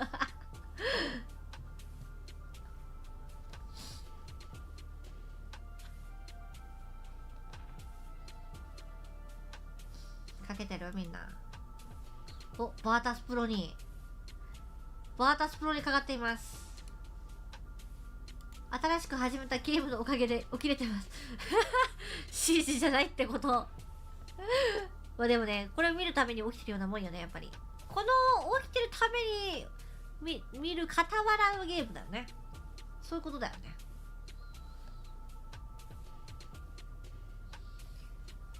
お、W7 ポイントがないぞ。次 W7 ピックやで。どこだっけ次。逆張りしたら、みんな逆張りしだしてるってことみんな逆張りしてる。あ、スマホゲームなんだ。スマホゲームほんとできないんだよな。なんかスマホ開くとさ、海どうしても YouTube とか X 開いてしまう。なんかこの前やすこだったかな、やすこさんがさ、携帯を禁止してるなんかやつがあったやん、番組が。で、やすくの平均の携帯使ってる時間が9時間とかだったの。で、ルミン何時間かなって思ったら12時間45分やべえ、ルミンやばいと思って、とんでもねえなルミンと。もうちょっと携帯ちょっとやめようかなって思ってる。マジでずっと携帯いじってる。 X がほぼ X だけで9時間ぐらい見てる。怖いよ。シャレって何？ YouTube 見てるわけじゃない。Twitter が一番多いね。Twitch、YouTube だね。Twitter がだってさ、Twitter やめようと思って Twitter 消すじゃん。そしたら次はまたさ Twitter 開いてるの怖いでしょ。もう病気、海は病気なの。あ、酸素って、あ、そういうこと。あ、シャレットって言うんだ、酸素の英語。知らんかった。スクリーンタイム。今日はいい日だわ。今日全然4時間しか使ってませんもの。Any favorite side here for W7M? Who benefits from it? So I think both teams have positives from it. W7M's defense, they will keep contesting Virtus Pro, and Virtus pros will be here that they don't have to take as much map control. でもなんか消えちゃってる。 Which is what Virtus Pro is strong 先週のやつやばかったんだけど、今消えてるわ。今日日曜日だからか、1週間が始まったからか。 Which means no space needs to be taken by Virtus Pro. Yeah, so I think we're expecting whoever comes out on the attack generally is going to be the best and is going to set themselves up nicely to win this map. All right, I think that is the big question. Then what happens on the attack? It's been a big looming question over the entire tournament. So our final thoughts before we go into the game. Fresh, your idea? I can't say anything but a W7M 2-0. You know, Gassan, I got told that there's a man called Jinxie who thought he could take my job, you know? He thought he could be a desk analyst. I probably think he could, Jinxie. It's not that hard of a job. One thing is for certain, you'll never be a 3-time world champion like me. Thank you very much, Fabian. The true Thank you very Fabian much. Here on the desk. Thank you very much, gentlemen. It is time to get into game. Who takes it? Who goes to the grand final? Back to our casters. Very good, Fabi. It's been 2 weeks. He hasn't gone off at someone yet. あ、すごい、この二人揃ってるんだね、ジャケット。かわいい。赤と青で揃えてきてるんだ。そうね、これでストレートだったら本当 W7M 優勝するわ。もう眠気的にはちょっと終わらせてほしいけどね。って言って昨日フェーズがあったからね、2本。That is not a team with those kind of stats that I'd ever fancy playing on this map. No, this is it, and it was of course their pick. You know, Virtus Pro went into Clubhouse, thought they could get the job done there, but what a gamble it was because I mean, it's always difficult because you know W7M77% だって。Ban Chalet, they'll take that even. They always have something in the bank when it comes to map picks, and it's an uphill battle now for Virtus Pro. さあ来るぞ。 You know what this means? You can hear the crowd building up behind us. You know that this means that map 2 is abound. Let's get our way into Chalet. さあ来ました。さあ W7M とバーガスプロセカンドマップ。Good luck, have fun. やば。 There is some real chills every time I turn around and look at the light show, the jumbotron, the crowd, everything. I'm just like, oh. Imagine if every map ever could get introduced that way. I'd never get bored of it. I've been sat in the crowd for a good few of the games. You know, you can't help but when you're here. And when those lights drop and you're down there with everybody else, it goes really, really dark. It's almost pitch black. どういうこと？ ルミの言い方があれだった。 I was going to say, we're going to have the bands coming in. We know that Virtus Pro are going to take Ying and Azami. So we'll see who W7M take out of the pool. I mean, they could take Azami and force ルミンのろれつが悪いのかと思ったわ。あ、待って、グッドラックハンパンってさ、小文字だとさ、小文字と大文字違うんだ。いい子になってる。リージョン版ですって皆さん。ルミンのリージョンが。Really secretly, but kind of gone under the radar when it comes to banning. ルミンのリージョンが。Picked operators that we have seen at this tournament, very good at slowing down the air quotes rush meta that we've seen attacking teams have to employ to get over things like Solus, like Azami, like Fenrir. Well, it's really interesting to me as a ban because these two teams, their styles are kind of like oil and water. You've got Virtus Pro with the older, sort of methodical, slower style that we've seen, and then you've got W7M who just want to like run around, so fast, get kills. So you've got these two contrasting styles, and you can look at the Legion in two different ways. W7M could have used it much in the way that FaZe did, and we mentioned in map 1 to lean into that slow play style of Virtus Pro and slow them down even more, you know, to a critical point. Or alternatively, is that W7M signaling here? We want to bring a bit more of our gameplay here. We want to bring a bit more aggression here, and so we're going to take the Legion out to ensure that we can do that. This is Brazil, and what a wonderful country and tournament it's proving to be. 不規則すぎて時間が。 I mentioned how successful, how dominant W7M have been on this map. 太陽が昇った後に寝てるからな。 was M80 on this very map. On the other side of things, for Virtus Pro, they've played it 7 times. They have won that 4 times. Quick maths, 57.7%. That is the win rate. フロスト見ると今日のアマルを引っ掛けたフロストを思い出してしまったわ。 Feeling a little bit nervous. But when you take a look down at the actual preference, i.e., how much these teams actually like to go to this map, it's quite a mid-tier. 朝ごはんはね、パパがいるから大丈夫。パパが全部やってくる。お昼ご飯も夜ご飯だけですね、ルミのお仕事は。早いよ。 And there's the aggression that I was talking about. Herds just signaling there. We're going to play this quick. You better be ready for us. We know there's no goo mines for us to contest. So how are you going to slow us down? Herds straight in, looking for that blue stairs cut off. So if anybody tries to go up or down, anybody tries to rotate, he knows there's somebody there. He's heard them. He goes to the kill. He's actually going to take a lot of damage. And Virtus Pro standing up well to that early push. This is what they do, right? They send it to them, but when Herds comes running, そっから来るんかいって感じやん。 just fall over and die, it seems. I was going to touch upon the line and the Decay coming along here. When you see Grim band away throughout this tournament, we have seen the two come forward as a pairing, kind of going back to the old school ways, the Lion and the Decay. Because Lion and Grim, very similar in terms of operators. You sit yourself at a spot, find yourself moving away, guess what? You're going to get stiffed out and put down pretty darn quickly. Just a very good and aggressive combo coming out when you've got these two operators on side. JV92 just continuing that work on the top floor. I think W7M happy at this point that they've got the map locked down, but guess what, they don't have the map locked down. Pasha on the Goyo has managed to slip through the net a little bit, I think, up on the top floor, and that could be a really important flank as this round progresses. Herds, he's trying to use that utility to just push anybody away from blue stairs and move his way down. There's nobody there to challenge him though. But again, it's about looking at where the rest of the team is here, where they're starting to get themselves set up. In 4 versus 4, you've got enough here to make things work. Yes, it's going to be a little bit risky. I was going to say, you can see the 2-man stack coming down from lobby side. Herds exposed himself a little bit too soon there. It forces JB into action. He gets one back. From W7M there. They picked up Pasha on the flank, and as he came through dining, they made a meal of him, and they shut him down. And that brings us to 3 versus 3 for Lee. ワンチャン行きたかったのに勢いで9-4もいてさ。 See where this W7M push develops. They're not really going to have multiple angles 勢いで押し切りたかったタイプだよね。 for brute force, but I think they've just dropped away to that main breach as well. It's JV on the hatch here that really has been being protected. For Leapox has got the blue cover. You've got one watching hatch for connection at the same time. This should let the diffuser go down. 前来てる前来てる。わあ、接取った。 Dan explodes for they work their way past JV, and now the retake comes up behind. ナイス。解除してる解除してる。やめた。ああびっくりした。 And there is work to be done here for Virtus Pro. 降りてる。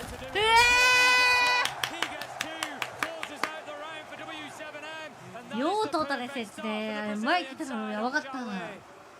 That feels like a bit of a slip from VP. You knew the JV had been sat watching that hatch. Dan had to dance around him to get the first kill that opened up that post plan. What does he do? All right, there's a bit of pressure on top floor. We've dealt with joystick. They only sent one guy to come and retake the top floor. ハート Wow, Artist dropped ねいつ降りたんだろうねでも8開いてたかだってバートさなんか2階上がりそうだからリビング街ぐらいにいたよね Awesome first round. W7M unsurprisingly わかりません Yeah, certainly not what Virtus Pro were looking for. They're already on the back foot with it not being their map choice, and with that 90% win rate sitting for W7M, they need to be picking up as many defensive rounds. もう気づいたら降りてるほら It's going to get 怖っ even more difficult in the second 怖 round. すぎ W7M, all 気づい credit たら to もう them. 降り It てる was a great push. Like you say, は just 脱い using でます those angles fantastically. The plant spot. 服脱いでますよ See that plant spot? It's not uncommon, but it's not like the go-to. And I actually quite like it. Get yourself behind the metal bookcase. There's not really too much that can be done other than from connector, and you can hold that from main breach. So it just worked really, really well for W7M. Props to them. Righty. I'm not gonna lie, Tim. I didn't hear the last half of your sentence because the crowd was too loud. That's becoming a I've literally got it Mochi, mochi, mochi. And the crowd just always want to be one step ahead, it feels, Tim. Always one step ahead. Here we go. Another fun little battle for you, actually. Two players on the side of W7M have IQ as their most played attacker at this tournament. A lot of respect being shown up in there for things like Valkyrie and the definitely lesser picked Echo as well. Just really gives them a lot of information, let the team figure out exactly where to move and where to go. Of course, not so much able to deal with Legion, so maybe that points to why it's a ban being taken away. KZ up onto the rooftop, just paying attention to those windows. Again, W7M very much on top of the fundamentals. They're going to want to take top floor. Nade is trying to work his way through Solarium window as well. Just facing into that challenge for the time being in library. Great play. Just really trying to... Exactly that, he's just holding a lot of space here, is that. They press down, and at the same time, the E1D comes out. 下にもめちゃくちゃいるよバーにも For a swing onto the double ちょ window っ and と off 図書 the 取るの balcony, 大 for 変 example. そう Just this sync coming in between players swinging and utility being used by the side of W7M. I've touched on it a few times, but the patience and that team sync is unbelievable. Virtus Pro have done a good job to hold off in the face of that 何をしようとしてるんだろう coming in from W7M here. Dan managing even after all that pressure 降りたと to ころ get か himself な the opener onto KZ. Great start for Virtus Pro and W7M at this point for one of the first 絶対 times. 降りたところ借りに行ってるよこれうわ They're やばい怖っこれは怖いよ Punishes him hard. 5v3 4VP looks like the kind of round they can convert into a win. Why do I do this, Tim? Why do I even say the line? Because you just know. Again, it's W7M. Every player. よくね図書されてたよね himself in a good spot. Leaprox here could expose himself and be a little bit in hot water. そこでやられたら入られちゃうからな Looking in towards lobby. Knows Swan, who's pushing in through bar, has managed to get through the Fenrir as well. The FNAT now left in his wake, always up close. Coming into a 1 versus 1, almost うわ finds 2K ワンチャン奥もやられそうだった Suddenly a second one rolls on through. It feels like finally Virtus Pro have got a bit of joy in this map and will bring us to a 1-on-1 scoreline, Tim. Yeah, and I think the problem for W7M here has been that inability to take map control, really. They've never made any realistic push in towards site. It's now a 1v4. Nade can look through site all he wants. It doesn't really matter if he picks up a kill or two. He's unlikely to win the round from this position. ここからでも見られてる W7M have never threatened site. Shepard on 上からも castle. 来てる He's full health because he's sat in the kitchen the whole time. He's been making himself an omelette as Unbindez. He's happy away. There's been no pressure on him whatsoever. The main thing they could really look for in the previous 今 round の was the 紫の煙が出るあれはフェンリルって言って5個で全部で持ってて3つ起動できるんだけど起動をいろんなとこで切り替えができて今開いとこう今閉じとこうみたいな感じで感知されるとああやって煙が見えて目が見えなくなるみたいな視界が悪くなっちゃうあれはあれを壊さないとあそこ通るたびにずっと煙が出続けるみたいなそう今ねほんとフェンリルがねめちゃめちゃ強くてマジで強くてランクは絶対バンされるランクは一生バンですねフェンリルを見るときはほぼないそれだけ強いだ次のシーズンでさアザミの弱体は出たアザミの弱体は出たのにフェンリルの弱体が来てないのが怖いThe whole dynamic changed. It's really started to get a read on their opponents. And my fear is you're going to see exactly the same here. Virtus Pro, I really hope Ruby wrongs him. I'd love a third map in this series, but against W7M. I think everybody would at this point because we know how much of a treat it's going to be. But it's a long road ahead and a long way to go. Virtus Pro, they take us to round 3. It is going to be that Barton game in defense, which is interesting for them because it's going to create, you know, this opportunity really for them to hold the same sort of spaces. It's a little bit of, you know, rinse and repeat. They were trying to hold a library last time. They were trying to hold on to mezzanine last time, and it's going to be the same this time around. Looking more towards that Buck being brought along. We didn't see too much of it actually back on the first map, and I'm kind of surprised by that. Buck has been like the most played attacker throughout the tournament. Yeah, in this series, pretty invisible. This map is really going to help. Admittedly, back on Clubhouse, not too effective when you think about the prominence of the downstairs side, but here, almost everything is destructible. So that's what I'm keeping a close eye on, is where does Nate get to? What do they open up? No doubt it's going to be in and above sight, but can they do it without losing him too early on? Just in a little bit of a rotate on the top floor. Pasha's kind of given up on the master bedroom side, and that might give W7M to start moving in. We can see they've got the drones over that side, and they need to really get in, sweep across that top floor. But for the minute, JV92, he's focused on that library double window. Casey is there as well, and the entire push is coming towards this bottom side. Dan does manage to pick up Herds, and it's another good entry for Virtus Pro. Is Dan going strong this map? It was map 1 yesterday that we were looking at the boys and saying, we're not seeing Dan, Pasha and Always really getting themselves involved. But across the tournament, Dan has been formidable. Here, 4-1 could be the start of a good thing for the European side. Phone call coming out from JV here. Move, but Virtus Pro, they snap shut like a Venus flytrap and catch 2 players in their web. W7M have done nothing to disrupt Virtus Pro, and that's why I mentioned that master bedroom side. They haven't really recognized the space was there for them to push into, and Virtus Pro, they've been able to close out a flawless round in round 3 because they were able to hold on to trinity of operators up on the top floor, keep library locked down, and they also kept W7M entertained there and just prevented them looking elsewhere in the map. So W7M not really recognizing that there was maybe an opportunity to move from elsewhere. I really thought here, I know they're only down 2-1, it's not the end of the world for W7M, but I really thought we'd see attack time out. Because the energy in those last 2 rounds, despite what I said about, oh, you know, can you really afford to get too excited for Virtus Pro? I think you can. What has really changed is that taking away the Decay, we've only really had the line on side to look to try and punish those out on the roam, and it's been a little bit half and half. We saw the Decay in the last round. The call came through.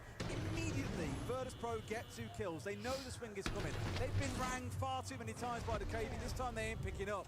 Instead, putting down those that are trying to aggress onto them. So I think you've got to see a little bit of a change in tack here coming out from W7M. They may well be able to win down here in the basement once again, but I worry about the following 2 rounds. That is where we've got to see something change. Otherwise, I could see them going down 4-2 here, and it would be a strong second half of Virtus Pro. Certainly would. It'll give them a good foundation to work from. Now then, we're going to have a top floor presence once again. Animation, Tim. We love the animation. This time, I love the animation. I played a little bit of Rainbow Six Small as well. 朝マック。朝マックの朝マックが食べたい。諦めきれない。ホットミルク飲みながら寝たい。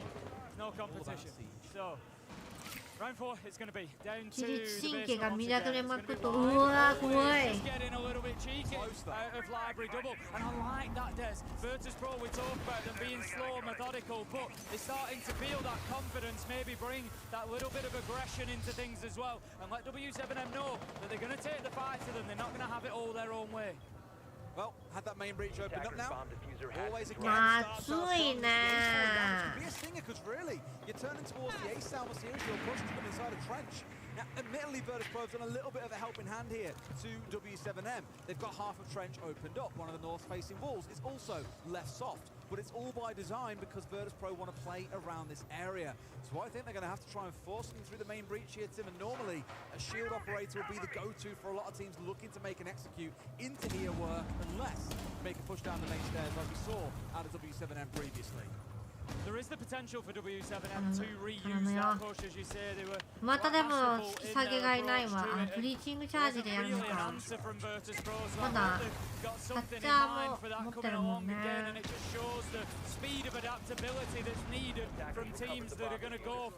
後から割れ割るんだ。It's time to ask the questions as to whether Virtus Pro have got that flexibility to deal with, you know, the attack that beat them last time around on this site. まだいるんだよな。ナイス。うわ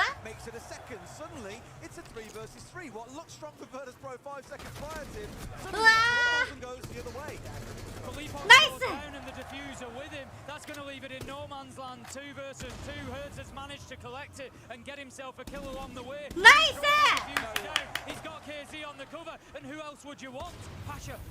ナイス設置。ナイス。よう出た。そうそうだね。防衛側だと思うな。でも同じぐらいかな、攻撃防衛。いや防衛だよな。ちょろっと防衛のが高そうな気がする。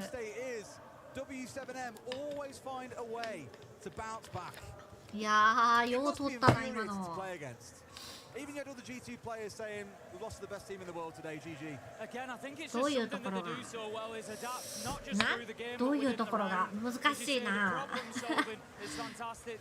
やっぱ酸素っていうところは2階にしても地下にしてもなんか平面だけ取っても、まあ、どこのマップでもそうだけど上も取らなきゃいけないし取るところが多いんよ。でその間にね結構いろいろ回られてたりとかさ、また上から来てるみたいな取り返されること多いし、取り返しが多いマップだと思うな、ラミンは。攻撃有利マップっていうとさ、ナイトヘイブンっていうところが多いんだけど、エリアを取ったら取り返されるリスクが少ないと思うので、押し込められて逃げ場所がないっていう場所が多いんだけど、その点断層はいろんな車線があるからそこの拠点を捉えてもまだ耐えられるっていう車線が広いかな。本当分かりやすい。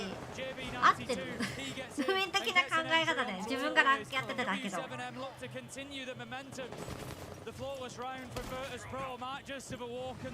言語能力がないからね。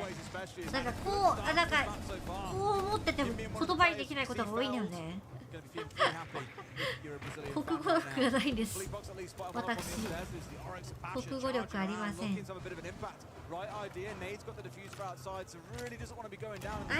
覚えてる？何 IQ 黄色 IQ 黄色 SG533 合ってる？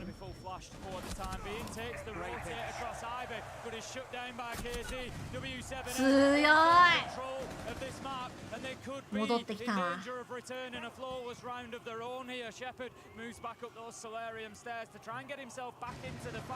Just holding that angle through bathroom, but this is going to be a real tough one to hold on to that top floor now with the numbers stacked against him.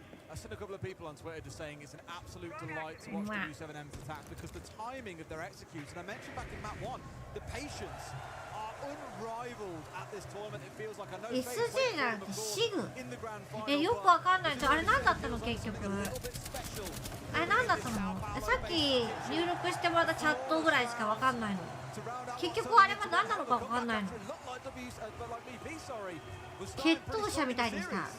いやでもなんかデイムスらしいガジェットバトンはなんかお互いに分かるっていう一方的じゃなくてデイモスも分かるってところがルミン肝だと思うんだからかっけーってなる。デ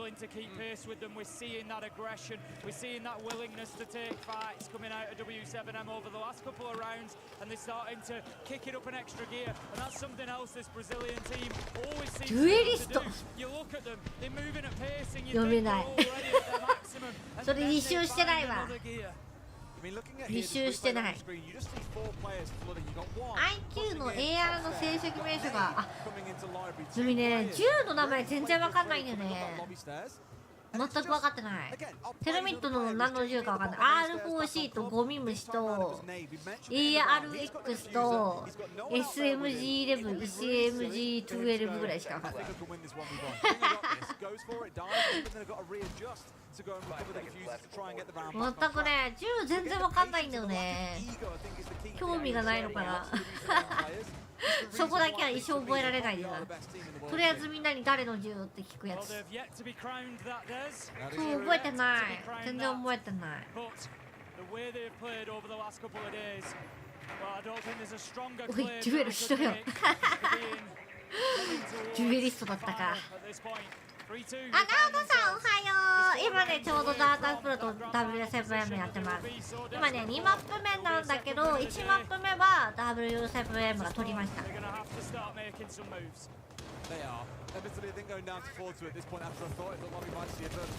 2マップ目です。2対3。Suddenly W7M are on that path to victory, the 2-0.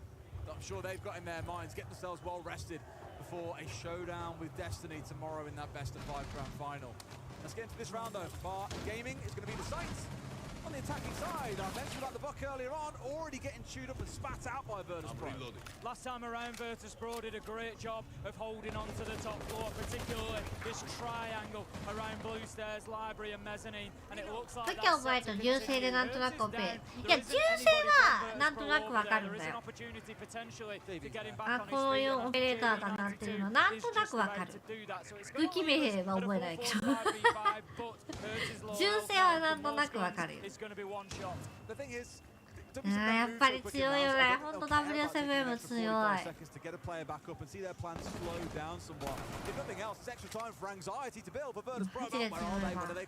That's it. Time is never really a factor for W7M. You never really see them 何だったんだろう、ほんと。ナミが最初の方見てきた W7M はマジで W7M でなかった。うわー、入れ食い。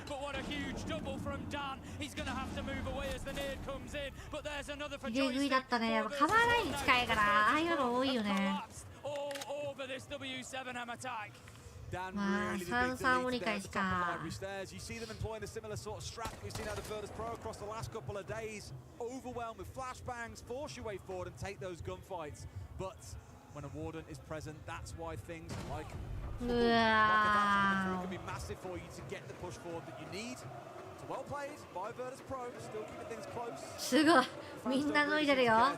脱いでる人が多くなってきてる。脱ぎ脱ぎタイムになってる。In the Brazilian teams, and I think a 3-3 half. It kind of suits W7M there, I think, on the attack. We always expect the attack to be, you know, reasonably capable on Charlie, but I just think now, getting onto their defense, they're going to be confident in locking this down. I think we're going to see some strong runs. They're going to get out there with Virtus Pro, and Virtus Pro have got to send a message at the beginning of this round. And the firstすごい。楽しそう。They can't just run around on defense and just have the run of the map. Well, that's going to be it now. It's that full swap. W7M move to the defense. Virtus Pro on to the attack. Starting things off down in the basement. I remember for a long time on this map, there was actually a very avoided side. Bar Gaming was kind of the primary. You'd sometimes see top floor defending, and then Kitchen really proved to be another one of those primary sides. But really come back into the meta with some force. 絶対5-4-3-2-1だ。 Virtus Pro, I want to see them get into the map quickly. Take ground, take control, and ideally get themselves an entry kill or two. W7M, they're going to be hoping that the Romans can get the job done. さあ、今度は W7M の防衛です。 In goes the Twitch drone, so Virtus Pro using that utility. Still 7 drones on side, so plenty of it to hand as well as a few Twitch drones. They can go in there, the EU team, and really get a good picture of what is ahead of them. Pick the fights and take them where it's advantageous to them. Again, it is booming in here. I can barely hear you talk, Tim. It's incredible. Even with the 3-3 scoreline, maybe not the strong start that many would have hoped for W7M. Everyone's still back in them. All tooth and nail. Trench really got locked up though by Nade. Of course, worth noting that we're. でもあれやんな、地下だったらさ、この2枚も割らないで裏攻めなんだろうね。落とし戸とワイン側の攻めなんだろう。何が見えてるんだ。見えてるよ、投資してるって絶対。Casey going to be picked up by that drone, just dips himself back to Messini, but he's not going to give up too much ground. He wants to stick around there and continue to waste time here for Virtus.pro. W7M definitely leaning into that a little bit, making sure that they don't give up too much too soon. Casey not been dealt with yet, and there is an opportunity for him to continue moving, continue making a nuisance of himself. I got the Kaid on side, but with the EMP in combo, nothing's going to stop this hatch getting opened up. And it becomes a little bit of a game of chess, I think, with this hatch, Tim. Attacking teams love to make use of it. It's a great cover spot to have, but defenders, or at least should, the good ones, absolutely love retaking it. So keep a close eye on W7M outlines throughout the last 60 seconds of this round. ああ、いいね。壊せなかった。Go charging around to try and make a retake come through upstairs. 投資する投資としてさ、どういう最初の方全然わからない。投資統一パーティー。To assist as well. Shepard is working around the other side of Trench, gets the hard breach gadget off, and the pressure can start to mount on W7M here as Dan manages to get an entry. 5 versus 4. You can't see much towards the しかもあそこにご予感2つもあるんだよ。時間足りるかな。壊してるわ。Spot here to make the push work. Did actually reinforce it up after making use of this earlier into the round, but have got to make this challenge happen on towards blue. If it doesn't come on through, they simply can't get into the site. But by the looks of it, で、寿司いけるんだ。うわ、いいね、マエストロ。うわー、でかすぎる。ナイス。バータスプロの時間足りるのかな、でも。いやー、でもそれを見越して、バータスプロを見越してさ、多分ご予感とかさ、マエストロとかでより時間を使わせようって感じなのかな。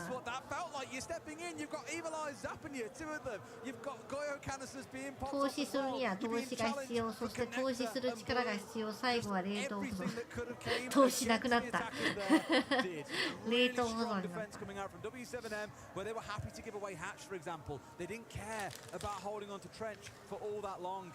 いや、ヘッドセットが耳が痛い。耳っていうか抑えられてるのが痛い。イヤホンにこれよー壊されなかったよな。焼死体が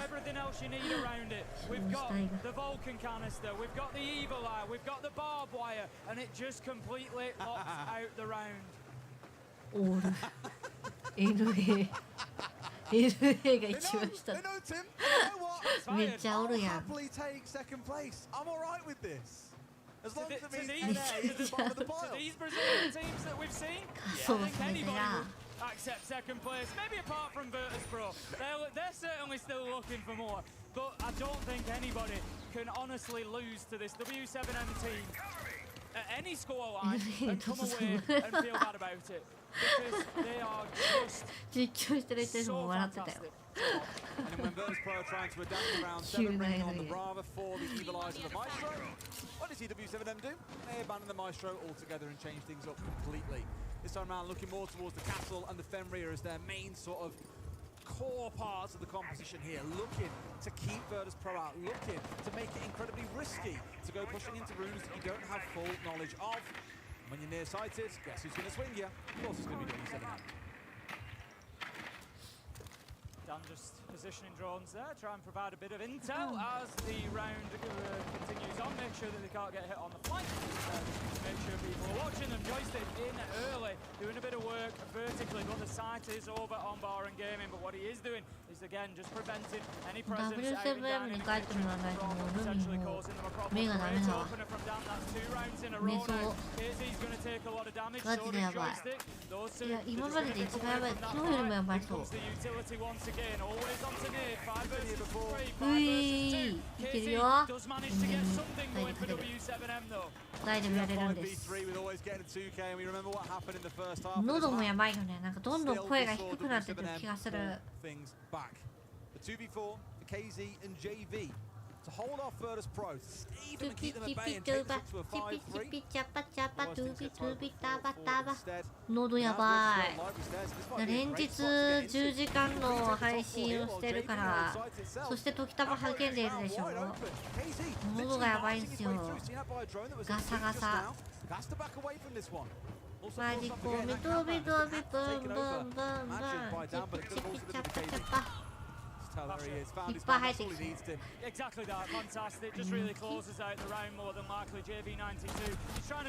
ってはわかんない。あさってもしたいけどね。いやー。あさってはでも朝配信してるわ。TZBZ だね。いやーすごい。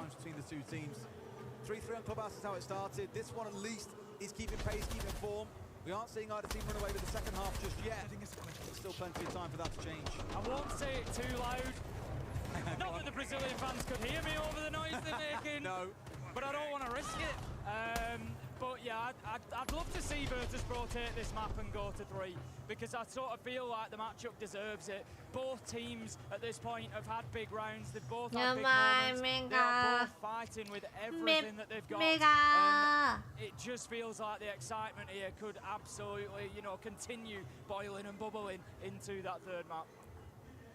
All right then, a brief pause. Don't worry, the round isn't indeed underway. 10 seconds remaining. Find ourselves straight into the prep phase. Things ready to go for a kitchen dining defense. The other guys on side towards Dave. More information game being pulled out. And I keep mentioning this to him every single time. It feels like Virtus Pro have got a way to deal with what they've seen in the previous rounds. You just see them 頑張ってくれ W7M 海を寝かしてくれ頼む。サードマップまで行ったらルミの魂が燃え尽きちゃう。次回ルミシーズ上にスタンバイ。これ昨日も言った気がするわ。もう同じことしか言えなくなってる。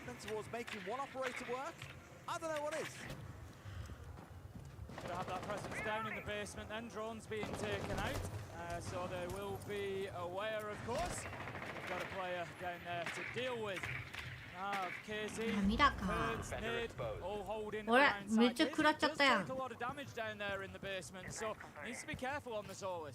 What you normally look for on this site when you know you've got to try and push in towards kitchen and dining is to start on the top floor. Get the main aircraft reach, I imagine it might be safe above you. Get that open up first and foremost, and then with the vertical control, you can start playing more sites across the lobby, knowing that you've got vertical cover that forces JP to pull away on the mirror. Without that vertical control, it's going to stay very, very messy. You can see them trying to get the mirror off the wall straight away. It has been jammed off. 次ならどねどねどねどういうことだ。 The sort of things that W7M do be only exclusive to them. Let's not see the patience game be a thing. Nice hack coming out from Always though. Gets rid of the jammer. And now that mirror window will get taken away. And that will force W7M to fall back without necessarily force top floor control. He's a different man this map too. He's 12 and 3. ミラにいたのか。 Been the entry for Dan. He's managed to get them and really put Virtus Pro into a great position. すごい通り道作ってるね。 Definitely on the back foot. 2の完了、加工完了だかだよ。読み方はどれ？どれじゃない。なんていうの？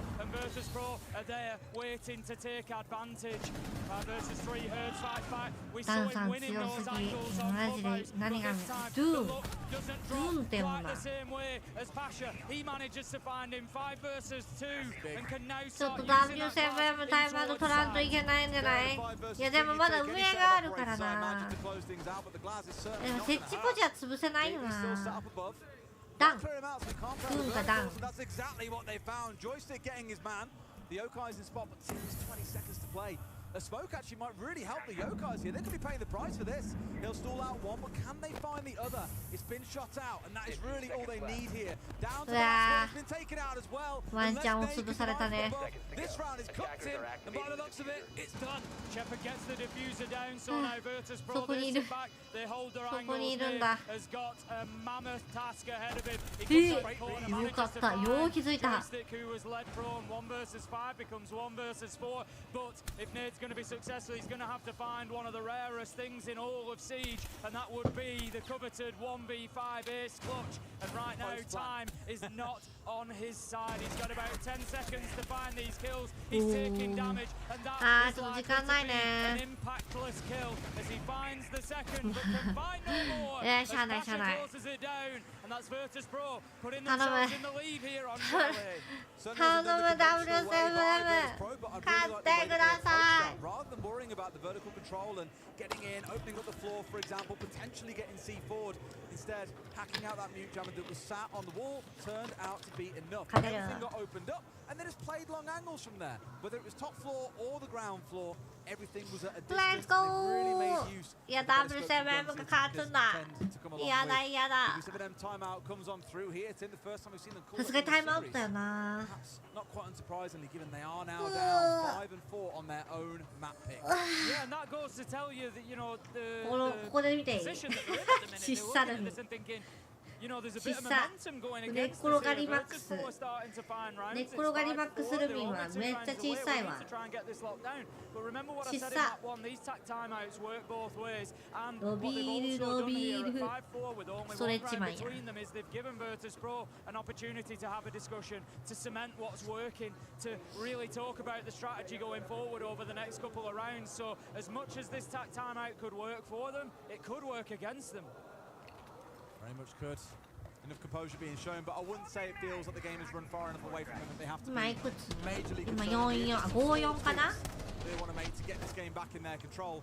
To be fair, when Dan's vaulting into mode and getting 2 kills like that, when you're set up for a great trade situation, you put your players in the right place and he still walks away with a 2K. That's how I think a lot of teams feel playing against W7. No matter what you do, it simply isn't good enough. これでタイムアウト取ったからとりあえず5-5にはなるじゃん。12 and 4 he currently sits at. あ、デレスミおはよう。ハミー。モルミはもう限界が眠気がやばい。おやすみが痛い。They find the kills around the team as well. They get themselves involved and they support him. Always doing exactly that, finding himself on 8 as well. He's had a couple of really important double kills that have opened the round up and given Virtus Pro an advantage that they've needed. タイムアウトがやっぱ取らなきゃいけない。いつも何か昨日は寝たのが7時8時ぐらいでしょ。そこから一回お昼に起きまして、そこで何時間だ ?5 時間で一回またお昼起きてご飯作ってまた寝て4時に起きたかな。8時間ぐらい。Here, I think it's much more to try and overwhelm the defenders, knowing that they're sat behind things like a mirror window, like the Fenrir, like a shield. It's really going to be that battle of attrition between the two sides, I think, in this round.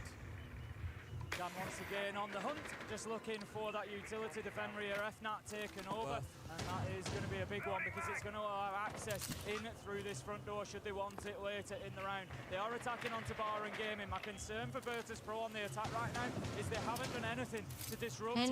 モーデン出てきたのか。モーデンはいたか。フェンリルがいなかったもんね。割に関しての干渉がね、W7 全くないんだよね。ちょっと前目に出るのやめたね。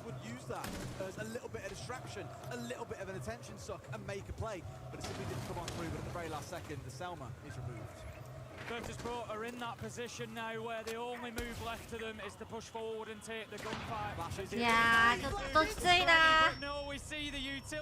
家が取られたもんな。まずい。フラが3方向から飛んできたよ今。無理やろ。3方向フラバーはやばい。うわー、打ち合いで負けてる。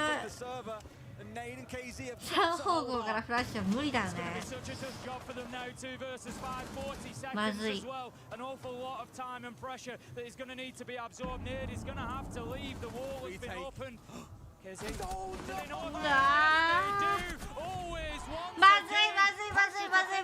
んとまずい、ほんとまずいよ、マジでまずい、本当にダメだよ、これは。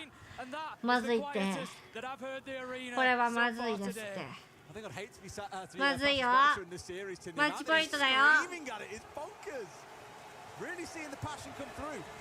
We touched on it around start to go back to the point about the 9 flashbangs.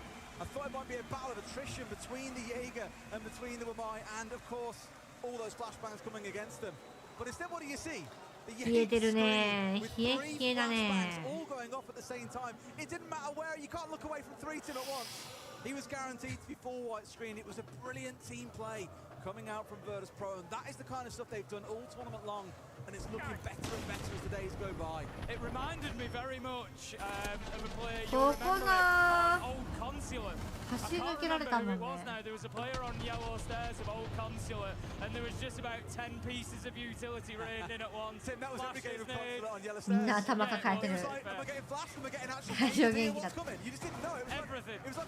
止まらねえって。この会場はもう止まることができないんだ。JB92 not a hope of holding on to mezzanine there, and that's something I feel like over the last few rounds especially, Des, Virtus Pro have done really well. They've created no-win situations for the W7M defenders. Really fancying some chance of getting something there. Fortunate to find out the joystick almost didn't find him either, actually. It wasn't too far away on the left-hand side of these trees, whereas Herd's looking out towards the right. Just keeping Virtus Pro honest and asking questions the longer this game wears on. Still, 2 rounds of a mountain to climb for W7M. It almost feels to me like an exact reverse of what we saw back on Clubhouse, where actually it was W7M who were very dominant in the second half. Here, it's been all Virtus Pro. How often do we see it as well? A team comes out, そうね、ブラジルのチームだから W7M はだからね、応援してるの。もう一チームでフェーズも残ってるんだけど、ピンチだね。よかった。そう、引く、えらいえらい。今までだったら絶対打ち合ってたぞ、これは。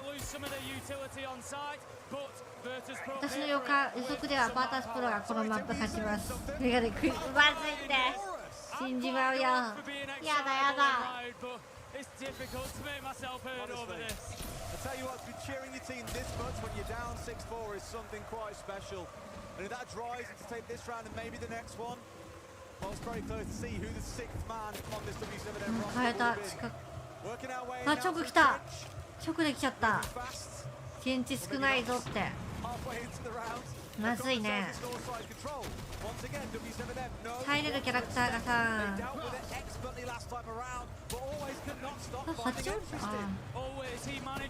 おー、よかった。それもいいじゃん。ナイス。シーズンをしたのでバータスプロに捧げます。い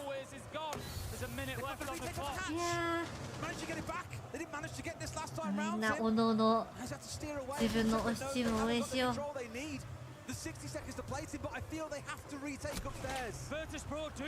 頼む、耐えてくれ。ここで上来るの？でも降りたね。まず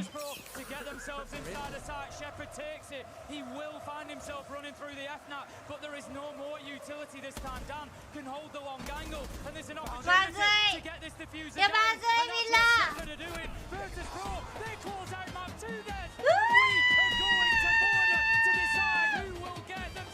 ということで、バータスプロの勝利です。グッドハー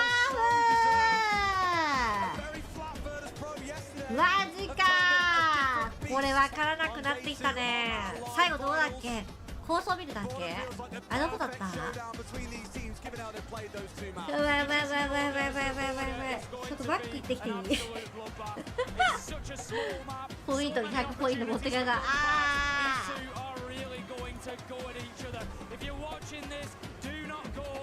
まず続いてさあラストすごいな、埋まり具合が。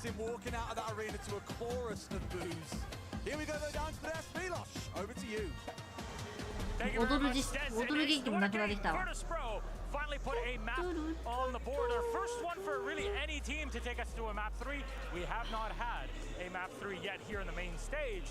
I'm very happy that it happens with a European squad. No bias whatsoever, of course. Welcome back to the Analyst Desk. I'm Yoshida Medic, your host. With me are Fresh and Fabian. Fabian, we have to center immediately on that final because Virtus Pro looked like they could just bring it back every single time. You know, there's sometimes I will say that I'm proud over other teams.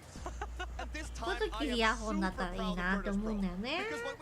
イヤホンさ、本当にさ、あれなんだよ、どうしても耳の中がさ、もぞもぞするのが苦手でね、あんまりつけれないの。トロトロトロトロ、夢に落ちそうだね。元気出してみて、不思議なるみ、不思議なる。不思議だった。眠いよ。眠いよ。でも昨日何時に終わった配信。もう10時間行こうでって話し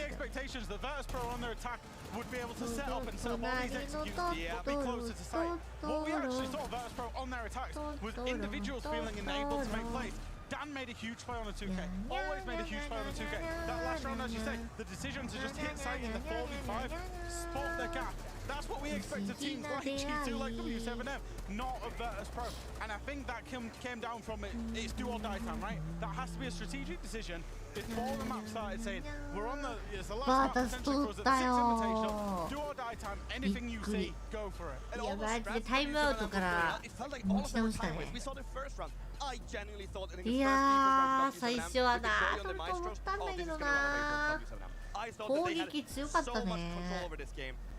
And then all of the different stats like double castle barricade into library and into W7M なんかさ、イケイケすぎてさ、なんかもったいないところにキルされてたりとかしててさ。Directly to counter Virtus Pro, and Virtus Pro had keys. I never expected that. Yeah, Jack, I see.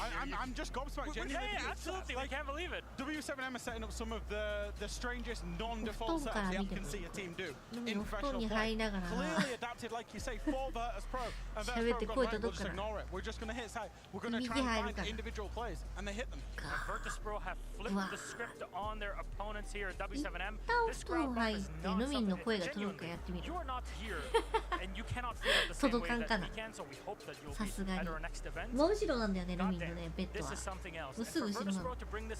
We know that VP are able to do it. They've done it in the past, but VP Unchained is not what I expected to see on Chalet. We set it all up in the way that this is Virtus Pro with issues, but they fixed them. And Dan, that was a big spear head. Let's put him up on the screen. There it is. ダン強かったね、マジでね。保証守りの15の4。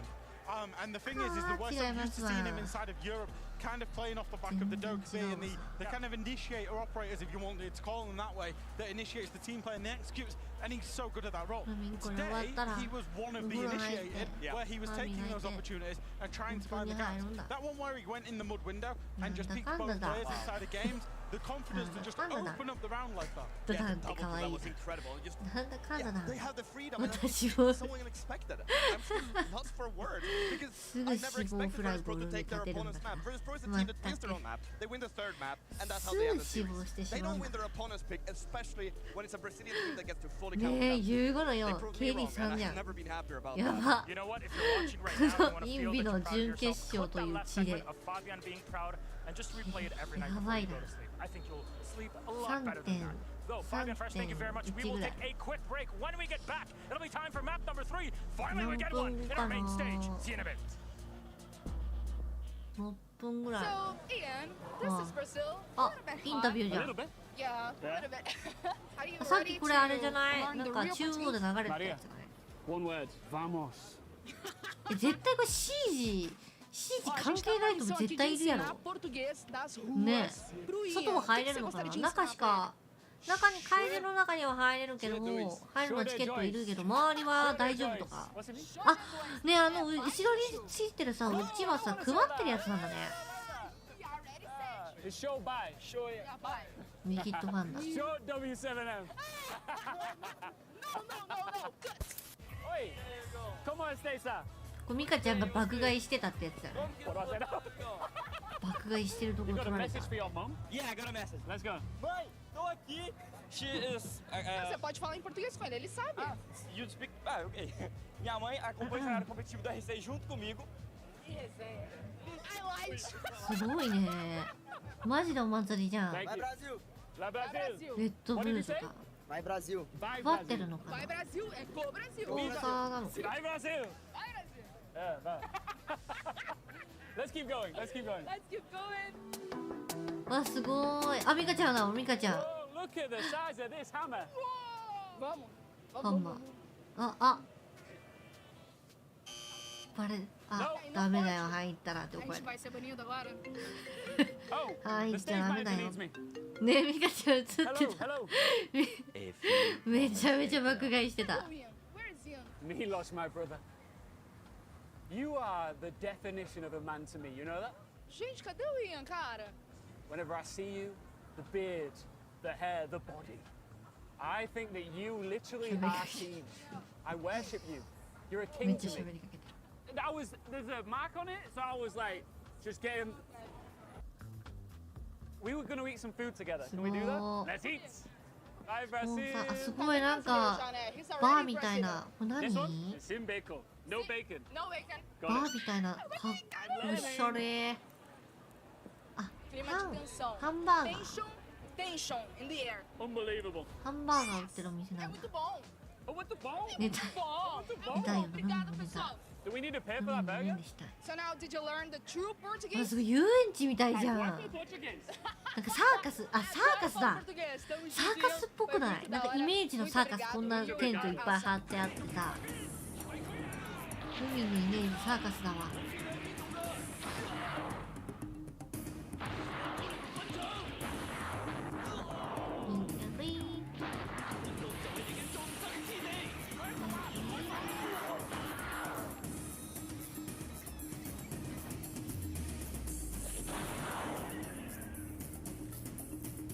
ミロッシュフリーなのにポスターあるのすげえ。ミロッシュって何？待ってミロッシュ。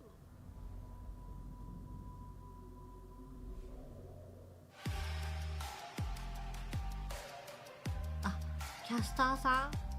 キャスターか。青いバーってやってたあの人か。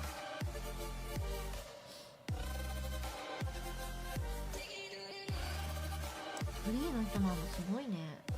公式の UBI ソフトの人じゃないんだ。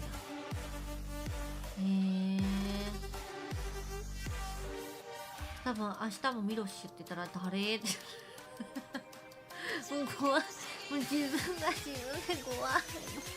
記憶を届けていられない記憶力がなさ、容量いっぱいなんだ、あるみんな頭。ラストギャンブルいっか。さあこれはもう泣いても笑っても最後バータスプロ VSW7 どっちが勝つでしょうか。はい、かけた一日ごとに記憶がリソースそうそれっぽいわマジで、全然それだわ。シージの記憶しかとどめてられない。シージで容量いっぱいなんだよね。なんか覚えること多すぎて毎回知らないことやられるからシージで頭パンパンってわけ。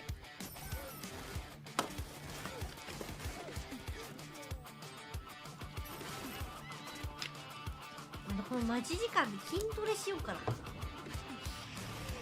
マジで体を動かさなすぎてやばい。3000かけた。おお。でも多分大体みんな寝てんだろうねこれね。かけてる人数多分さ最初の半分ぐらいしかないみんなおねんねしちゃう。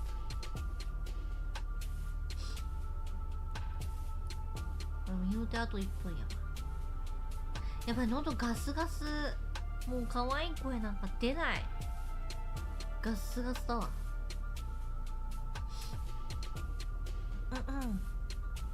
喉飴舐めとこう。喉飴。はじめが喉飴。クレアリーエトイエティさん。クレアリーイエティさん。フォローありがとうございます。フォロー。ガスガスの方が男にこういいんだよ。別にもうねいるからジュンジュンが、ファンが増えるっていうならガスガスにするわルミンリスナーが増えるというならばガスガスにさせていただきます声可愛い人の方はフォロワー多いじゃん。可愛い声の方がさ。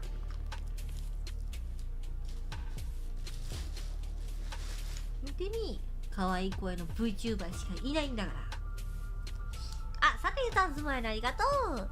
ルミースマイル、ウインクウインクありがとう。川ボ Vtuber しかいないんです。このちびまる子ちゃんみたいな、コナン君とちびまる子ちゃん融合したみたいな声はもういないんです字幕死んでる。記録やばい。自分でよくおかしくなるんですね。And we have a 3-mapper for the first time ever here on our main stage in Sao Paulo. And now we can get started with it. Map number 3 between Virtus.pro and W7M. Gentlemen, Fresh, Fabian, let's talk details because these two came from the same groups, but Border is our third. Is there any preference, Fresh? Not really. I think Border's quite a surprising map for us to get there, and it's a kind of blink and you'll miss it type approach from the two teams. It's W7M's 9th preference map at this event. They've not really liked it. They actually lost it when they played against VP in groups. So there's a little bit of history there. It was a 7-5. It was a close game. 一瞬の隙でそういうのね。マジそれ。もう多分黙り出したら多分寝てるわ。目開きながら寝てるかもしれない。Let's talk playstyle real quick. Fabian, what do we expect? So even though the Virtus.pro won against W7M in the groups, I don't know if the playstyle in itself should reflect that. Because we saw different W7M in group than we see today with the crowd buff as well. 本当に一回だけでいつかね、本当睡眠配信をしてみたいの。なぜならルミなんかさ、なんとかスリープとかあるじゃん。なんか録音してくれるいびきとか寝言を録音してくれるやつがあるじゃん。あれやってもいびき入らないんだよ。でもジュンジュンが言うにはいびきクソほど書いてるって言われるから、ちょっと配信でそれを検証したいのはあるんだよね。そう、無呼吸症候群にもなってるらしい。カハカハしてる時あるらしいからちょっとそれ聞きたいな。カハカハ配信本当にって疑ってもちょっとジュンジュンなんかちょっと大げさなんじゃないかなって。実は静かに寝てるけど大丈夫なのに言ってんじゃないかなと思って。SAS の1時間に無呼吸15回以上でなんでもうほぼ息してないじゃん。それ死んでる。やりましょう。なかなかね勇気が出ないんだよ。やりたいんだよ。でもなんかさ、寝言とかで言ってしまったらどうしようとかさ、なんか事故ってしまったらどうしようっていう怖さしかないんだよどうする寝言で住所言ってしまったら怖いじゃん。さあ来ますよ皆さん。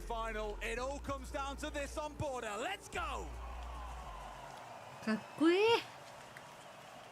さあ W7M vs バータスプロサードマップ。グッドラックハッファン。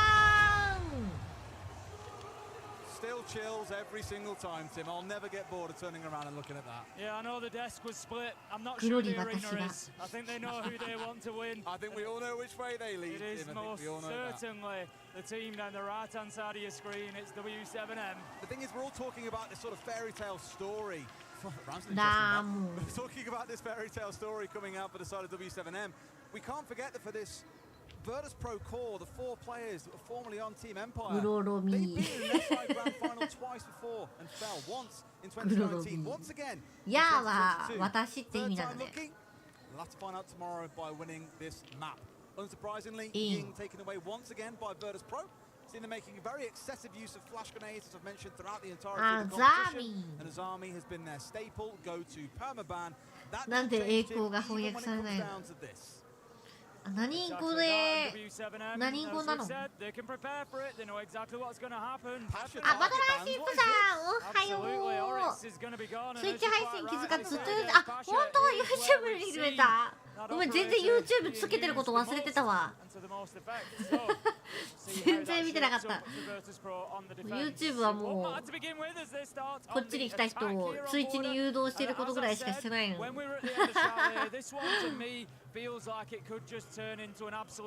ローリーは英語の、あ、そうなんだ。成功な。Third time lucky, or the last dance with destiny. That's what it comes down to, and only one map separates either team from that showdown. We face tomorrow in our grand 国境というか、こうキャッスルが多いイメージするよな。W7 上なんだ。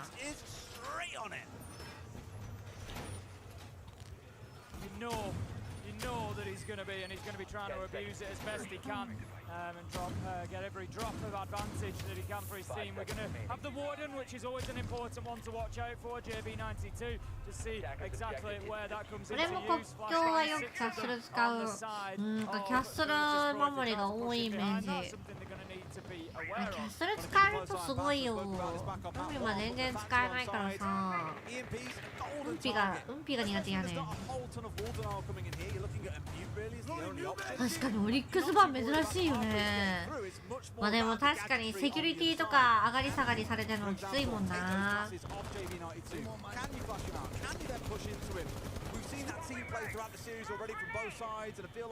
国境はマップの端から端まで車線通るから、あーそうね。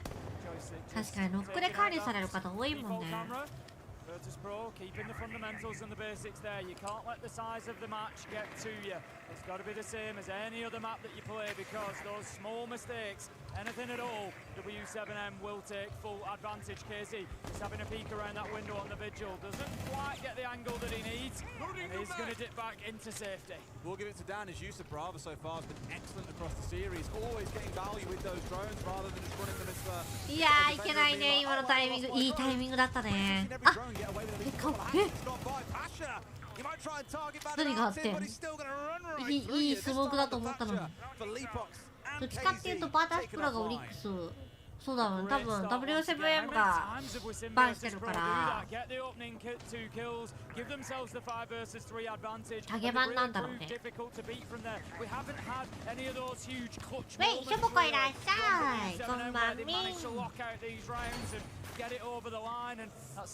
いや、流れ BP に来てるか。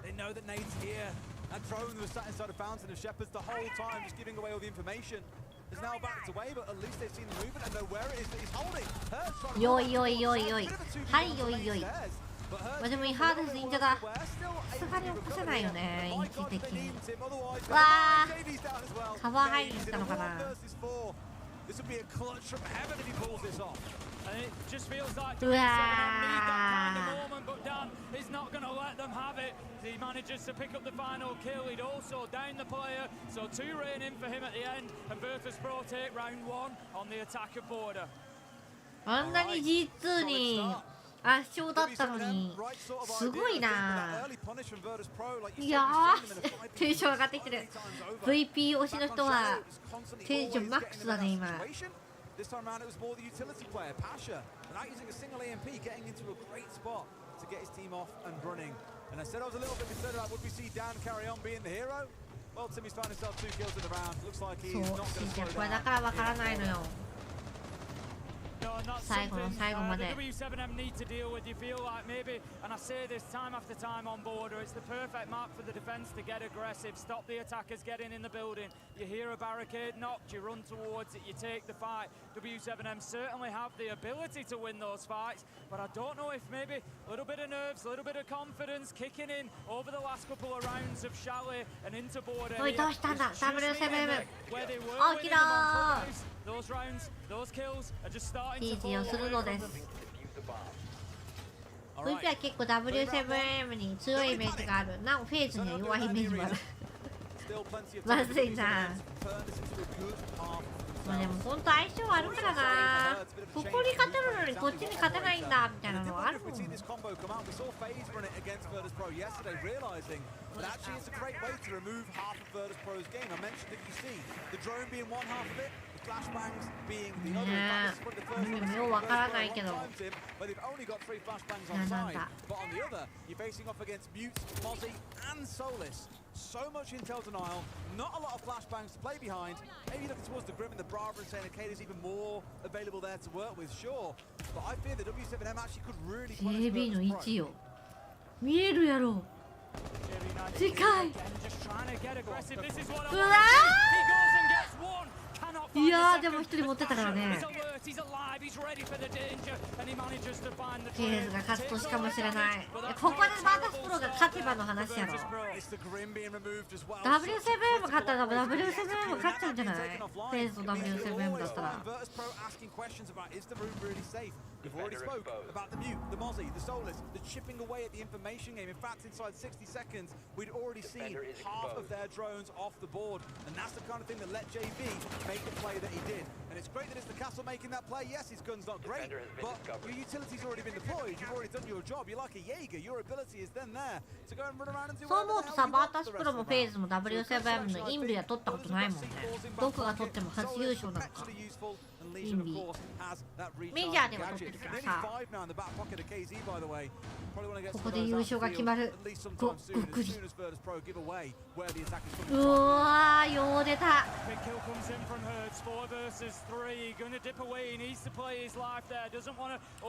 そこの1枚じゃなくて、あのガラスの1枚をキャッスルするのね。なんかみんなはさ、広い方をさ、キャッスルすることが多いけど。and fighting later into the round, but KZ does give himself away to Dan on the hatch. ドスケベって聞こえた。ちょっとルミン疲れてるわ。ドスケベって聞こえた。聞こえんかった。ドスケベ言うてなかった。聞こえたんだよな、ルミン。ドスケベって聞こえたんだよ。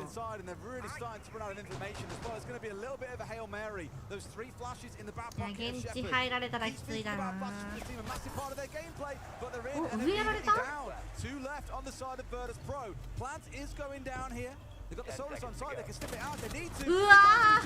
But they found one, and he's pulled away from it. ナイスBut it's a 2K C4 coming out for Leapbox. よーし、飛ばしたわ。 Without those flashes, with all that ルミン、 drone あなた denial. 疲れているので、ドスケベ聞こえたよ。ドスケベル。ドスケベって聞こえたもん。いや、強い。マジでナイスだった。よう取った。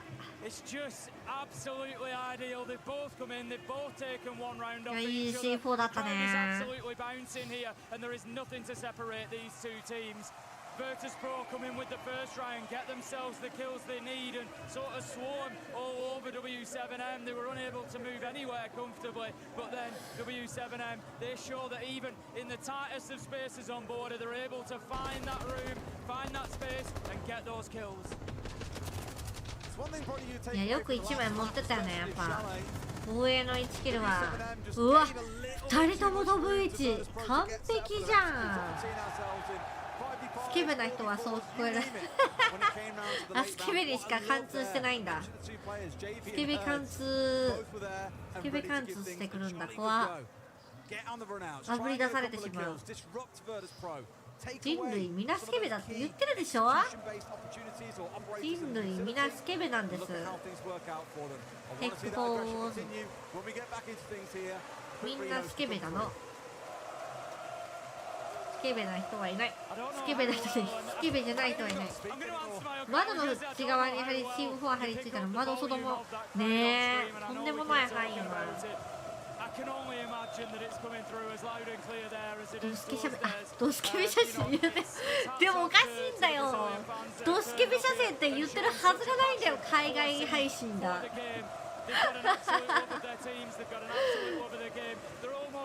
日本語配信だったらわかるけども、逆にびっくりしちゃうわ。日本人はあおお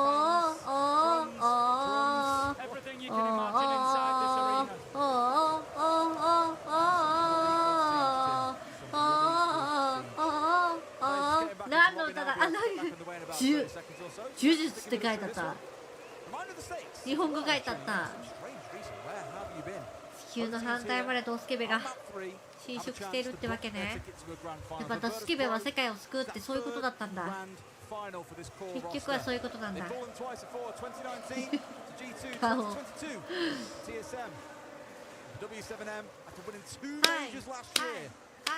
It feels like their fairy tale is about to come to a very happy ending. However, Virtus Pro could well be the villains in their story. すごいね。もう楽器やってる人は後ろ向いてるじゃんだって。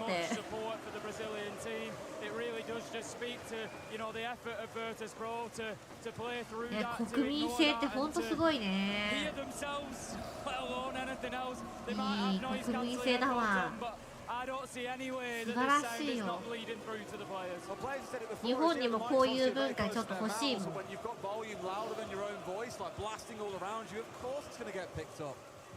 強そう。ピケモンやん、絶対ピケモンやんそれ。もう C 見に来てるっていうよりブラジル応援しに来てシージね。多分シージ知らない人おるよこれきっと。絶対シージ知らない人もいる。自称清純派のみちゃんとか言ったで、清純派ではまだ清純ということは調べてみようかな。清純派、清純とは清らかで混じり気がない様、純情で世族に汚されてない。これはじゃあルミンのことでは清らかで混じり気がないこと。これはルミンではやっぱ清らかで混じり気はないよ。なんとも混じってない。純情待って、純情調べよう。純情とは純情とは素直で邪心のない心、利益策略を離れて一筋に寄せる人情愛情。ああもうこれルミンじゃねこれはルミンだわ。男たたせばルミン。そういうこと。ドスケベに忠実そうマジでいけない。純度高いこんなドスケベはルミンしかいないわってわけ。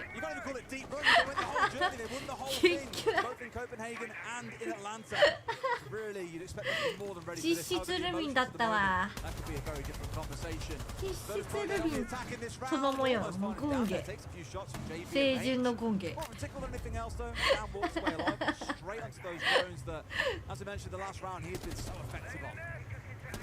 みんなが思ってる清純とちょっと違かった意味が。現実見てよ、言葉通りよ。言葉通りです。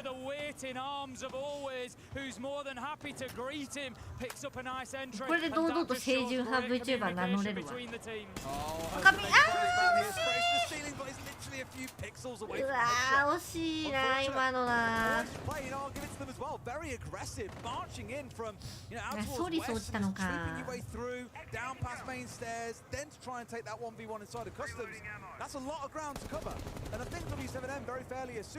ばい、千原だ。純度の高いドスケベってやばいな。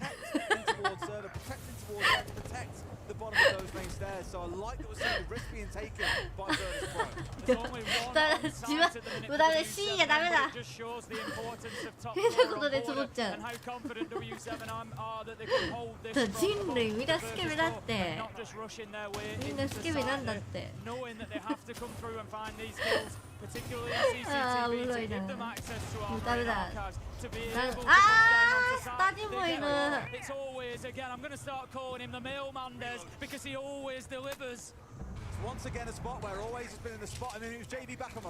このインビ中のこの深夜の時間だけでなんかすごいルミンのイメージ変わってる気がするな。だいぶ変わってるな。なんかそんな純粋な悪としてスーパーサイヤ人になったベルギー人みたいな。ルミンさんわかんないんだよ。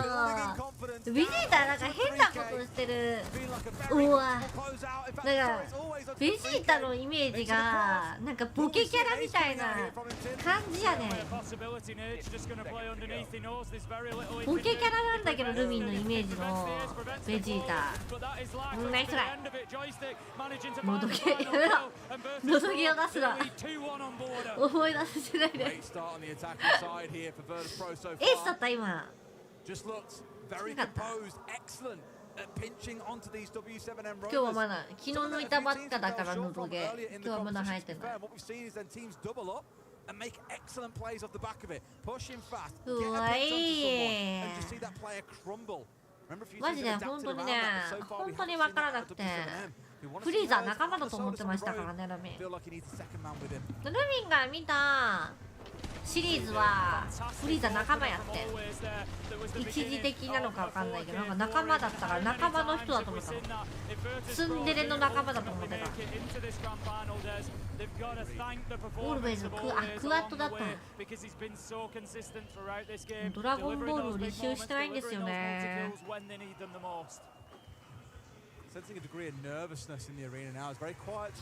見てた。おはよう。セカンドマップはセカンドマップの時は見てた。バータスプロが取りまして今11サードマップが国境です。 W7M が押されています。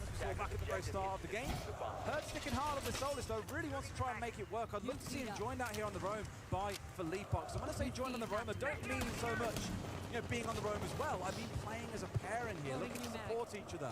Where a lot of teams have struggled to pinch roamers in the tournament, it's not just also when defenders look to roamers that are falling back.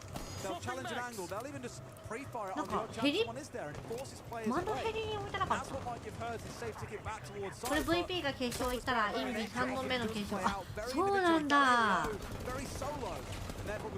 なんかルミンが見始めてから結構バトスプロいいとこまでいけてないイメージだったから。いや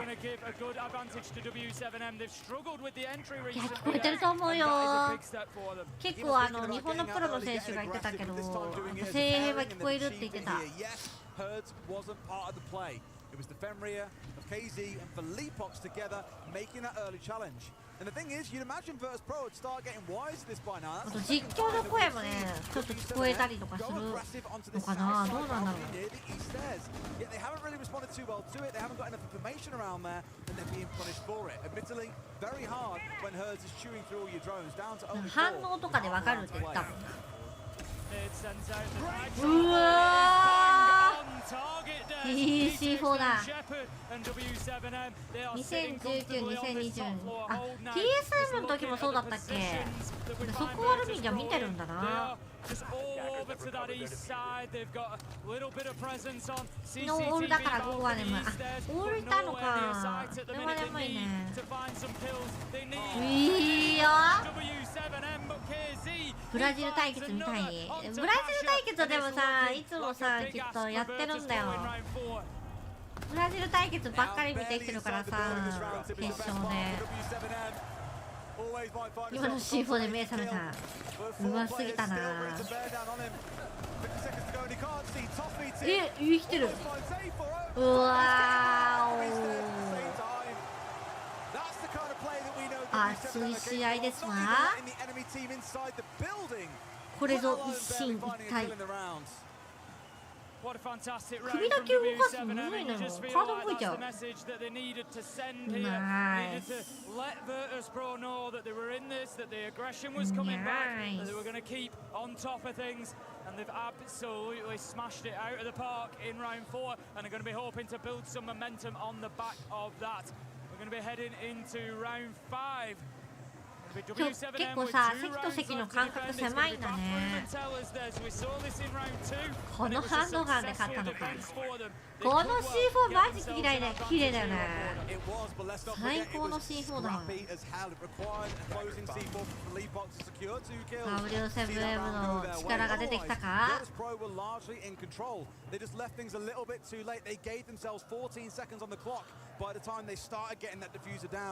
That really only gave Shepard one chance to readjust his positioning.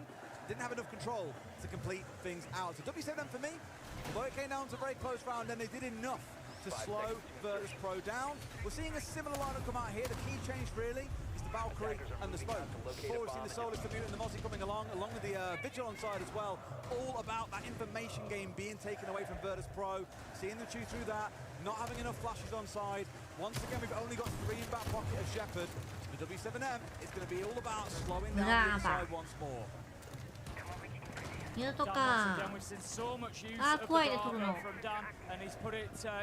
丸カメ取れたらでかいよな。僕カメラ取れるだけででかいもんね、固定カメラね。え、外にJB 抜いたのやば。Once again, Virtus.pro having to fight so hard to get inside of the map, and that's something that I spoke about. There's on border, fight them at the boundaries. Don't let them in, because once the attack gets established, it's difficult to root them out. It's where they've seen success so far throughout the game, Tim. We spoke about the double, well, not double run-outs, but the 2 run-outs that we've seen coming in to the east doorway has been a big piece of that early round advantage. なんであー、ちょっと SMG の悪いとこ出たね。これは悪いとこ出ました。い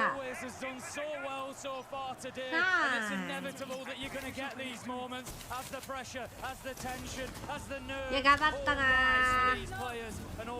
いや、トッケビの SMG じゃなかったなって感じよね。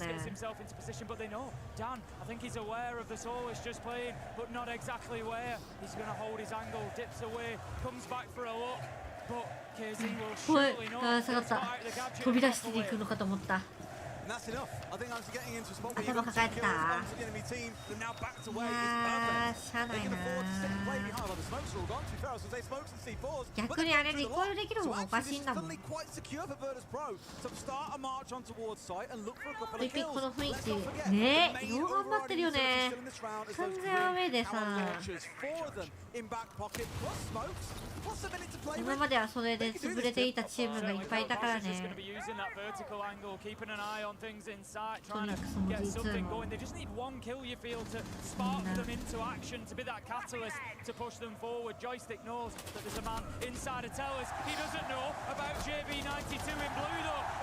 ィフューザー落ちてる？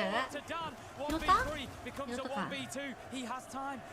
うわー、逃げてる。うわー。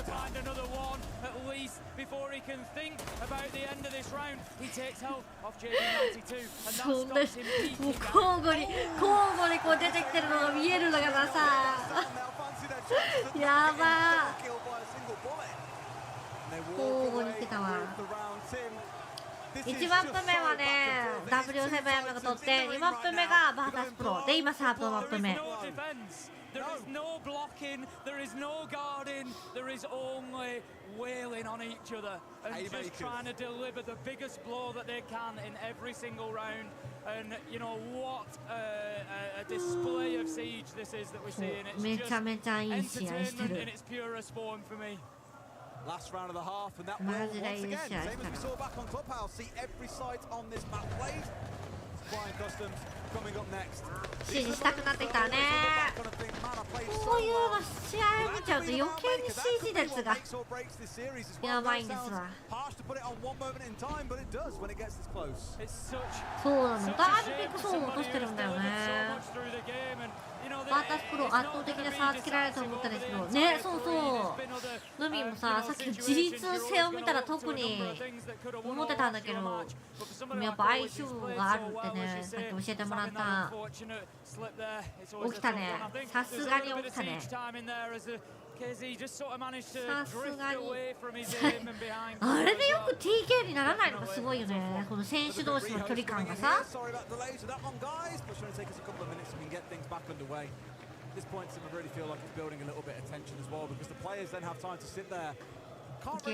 受け売りの受け売り受けたの。なんとかそうで54321のポルトガル語絶対54321だって。これ432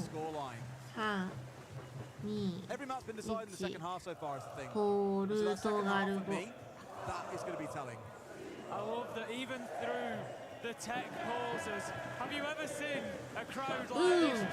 違うな。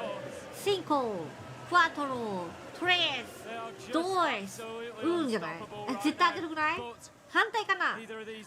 ドイス、トレス、シンコ、セッチ。待って、わかんない。どっからやってんの？セッチまで7までいってる。セッチビーの7なのか。わかったわかった。12345トレス、クワトロ、スインコ、クワトロ、スインコ、セイス、セッチ。わかった。やっと謎解けたぞこれ。W セッチビーの7のところまでの数字を言ってるんだ。わかった。It's been delightful because we don't normally share like we have what's called a green room where we hang out between games and get to Cinco, seis, seis. わーってなってる。やっと理解できた。わーちょまー本当だよね。もう一回もう一回。そう、ポルトガル語。3, 4, 5, 6, 7.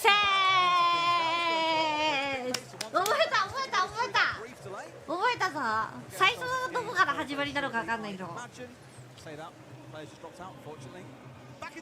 一回もう一回やって。いや、7まで数えてるんだけど、どこからなのか1からなのかな。1か2ぐらいなんだよね。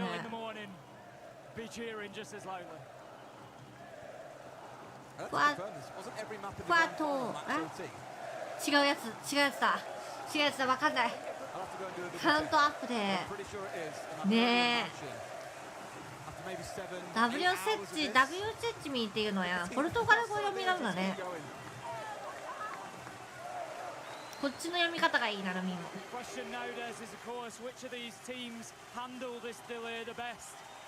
There comes a point where you just want to keep playing. You're finding your shots. すごいなあ。すごい。ブラジルチームみんな書いてあった。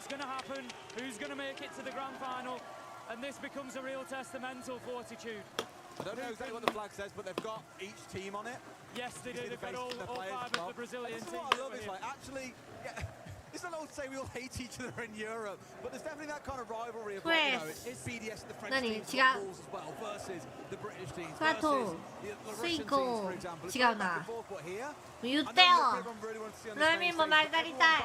ファンで興奮ね。すごいよね。観客だけ見たら完全にサッカー本当室内ではないよね。絶対外でやってるって。ファ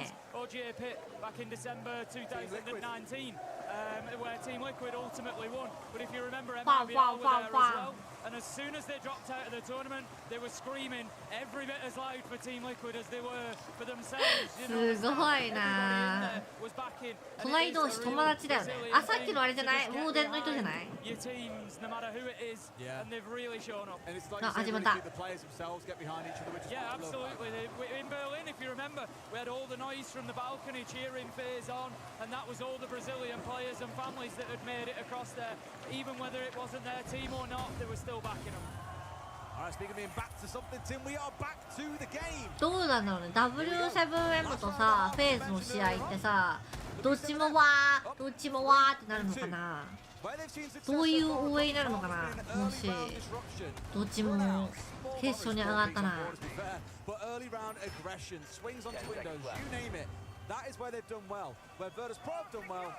手でダフレってするのね。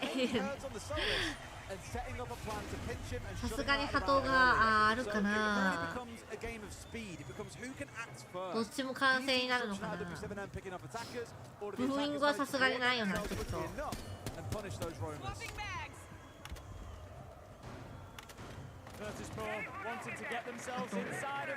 こはもうフェアに盛り上がるか観客に分散。こっからここまではフェーズを応援してください。こっからここまで W7M をみたいな感じになるかな。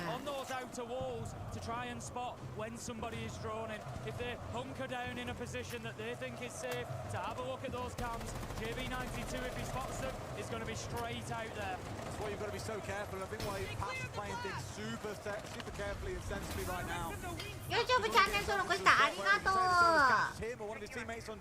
よかったらね、新シーズンの動画皆様見てください。よろしくお願いいたします。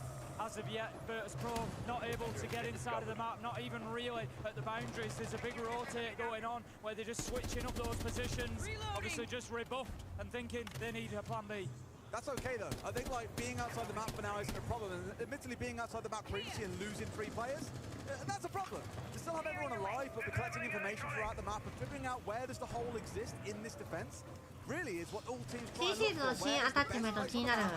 めちゃめちゃな速くなった足が 10% だったかな。何%だったか忘れちゃったけど。びっくりした。こんなに速いんだって。最初分からなかったんだけど、ハンドガンの人と走ったら、あ、これだけ速くなってんだなみたいな感じ。いや、何つけようか悩むよね。でもアングルはマジでリロード速かったのびっくりした。速ってなった。C4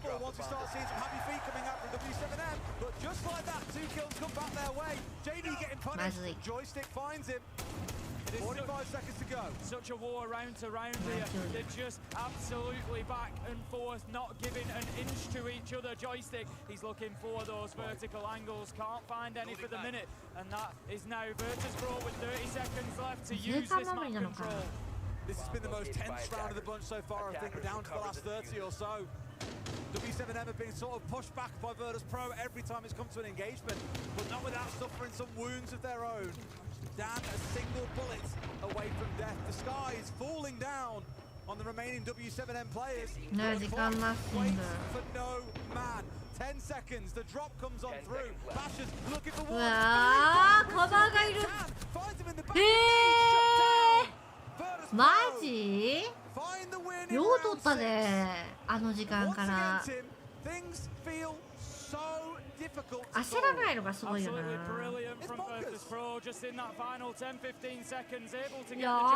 し、これ3-3ですね、3-3。Had to really think about it, had to really position themselves, had to really move around in order to get that opportunity, and they got it done in the dying seconds. Fantastic from them. 3-3, yet again.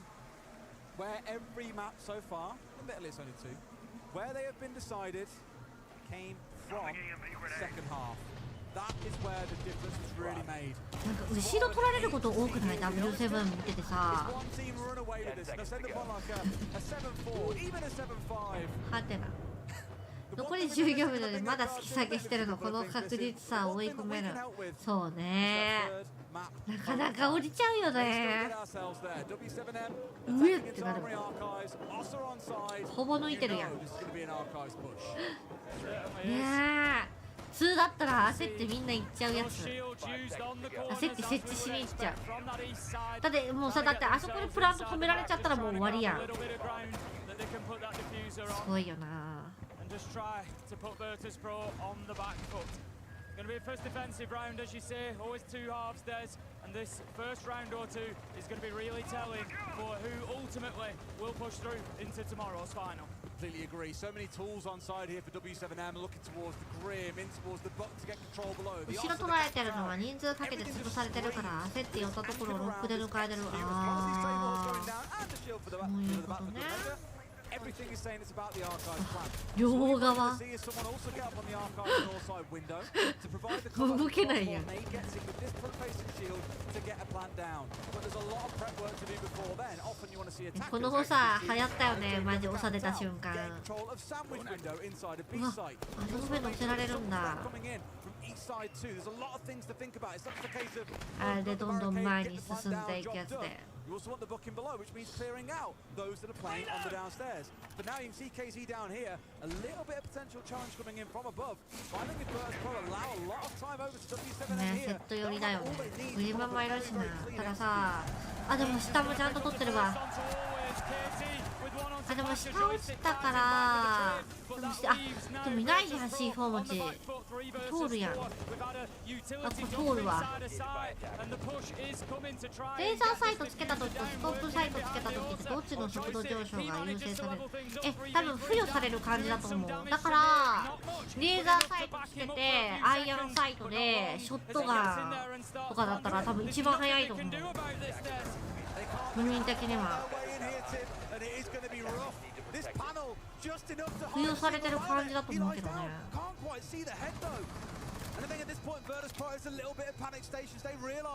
どんどん速くなるみたいなイメージ的には。うわー、やっぱこれ強いんだわ。国境これ増えます。また結局これが強いことをみんな感づいてしまう。いや、だからこれだから国境がまた嫌いになってしまうな。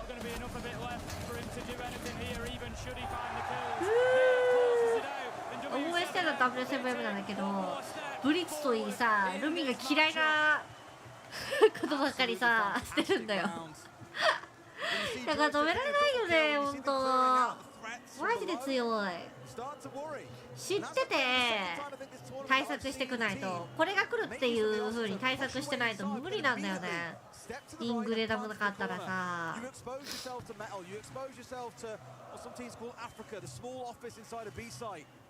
And from that position, you are under a lot of threat, a lot of duress. See the drop down there that was unsuccessful. I think just unaware of the positions of W7M there versus Pro giving up. 嫌いなことって理不尽を押し付けられて強いってことだから。そうね。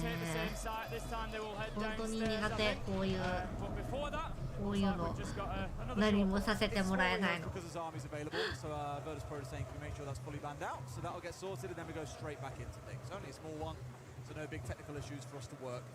あ、バッチあんな大きいんだ。もっとちっちゃいと思ってた。エロい。エロい。あ、テック。テック多いね。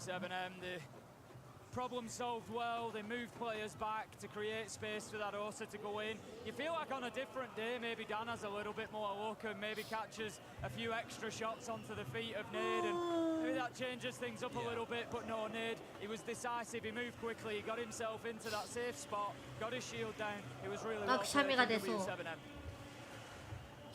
あ、出ないわ。ブラジルチームの試合はやっぱり楽しいこと多い。確かに。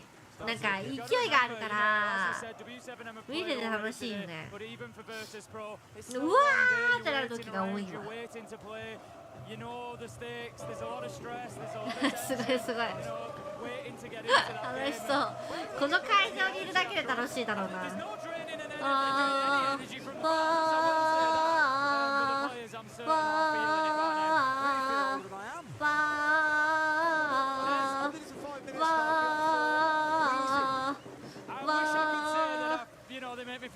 この会場にいる人たちはとんでもない体力を持っているぞ。とんでもないぞ。ルミ行ったら瞬時計で多分体力なくなるわ。一瞬でなくなる。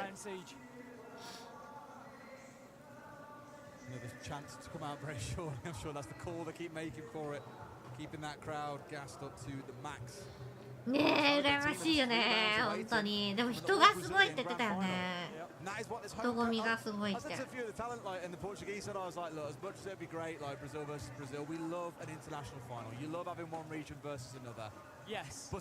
どんどん脱いでる、どんどん脱いでる。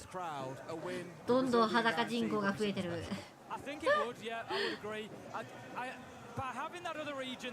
さあ始まります。スーちゃんがブラジル感とんでもなく出してくれてるから楽しい。本当踊ってるからね。もう踊ってないともう寝ちゃうんだ。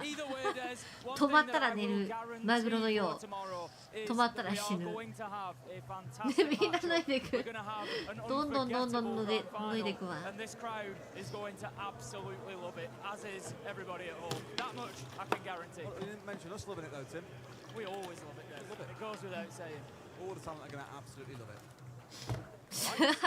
裸人口でかいな、多いな。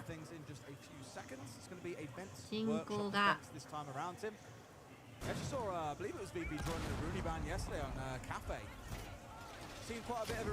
ムジラの文化ってそうだね。いいね、楽しそう。日本では見られないから多分余計にいいなって思うんだと思うんだよね。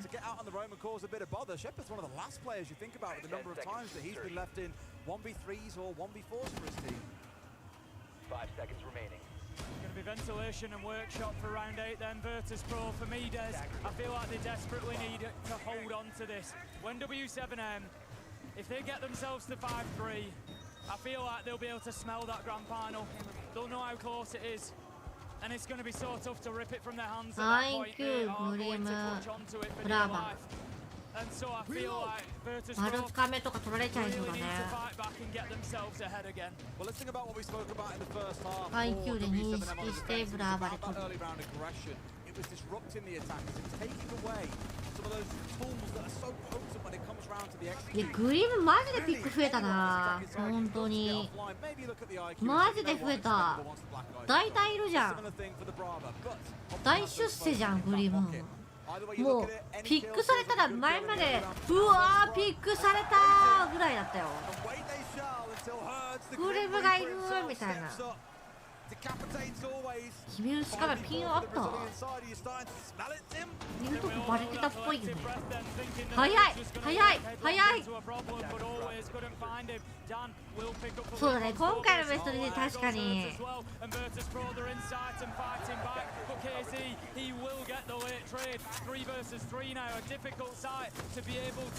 ケイケすぎるな。もう上無視してるもんね。もう後で来そうだけどな。もう無視かな、オール無視。アンブレ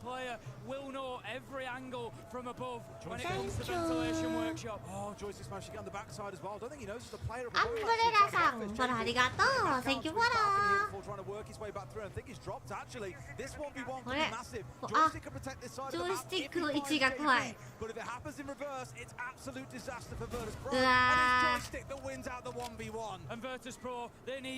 ー、気づいたらもう現地にもいないの。外出てるんだ。すごっ。気づいたらまた外にいる。う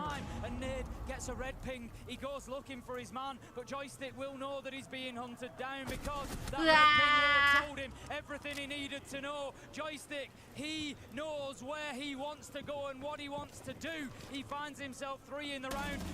うわー、ジョイスティックいい立場だったね。そこで入ったって言って落ち着けるところよな。なんなん入ってたらうわやばいやばいってなってな。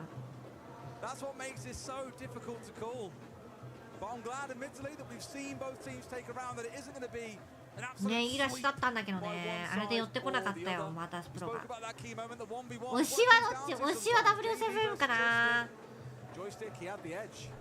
ロケーキの長さすごいよ。本当は G2 で買ってほしかったんだけどね。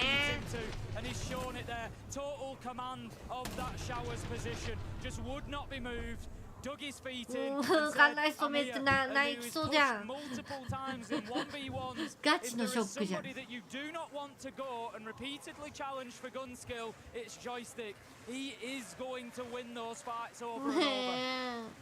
これでいい分今。4-4。Joystick's gone massive. Dan has gone massive. Always has gone massive. You could say the same about loads of players on the side of W7M. Hertz and KZ seemingly unstoppable at points. JV with some unbelievable clutches throughout the series. ワンラウンドだけで決勝で負けた。そうそうそう。すごいよ。感情移入が。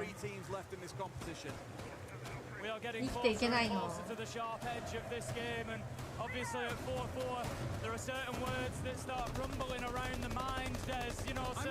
情緒不安定すぎて。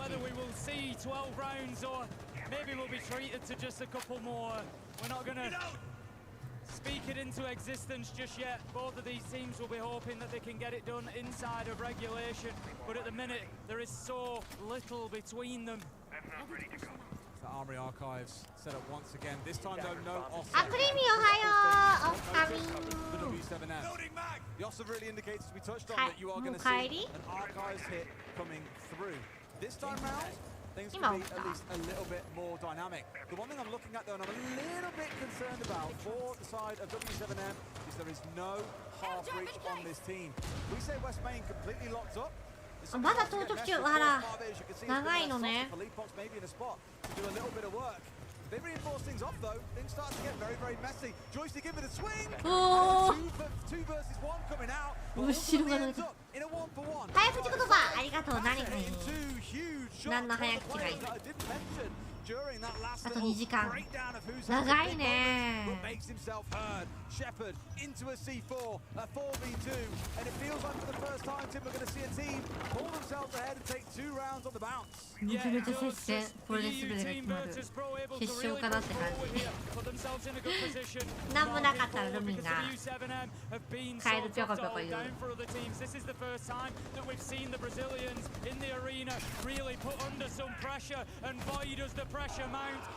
いやー、バータスプロマジやっぱルミ死神だった。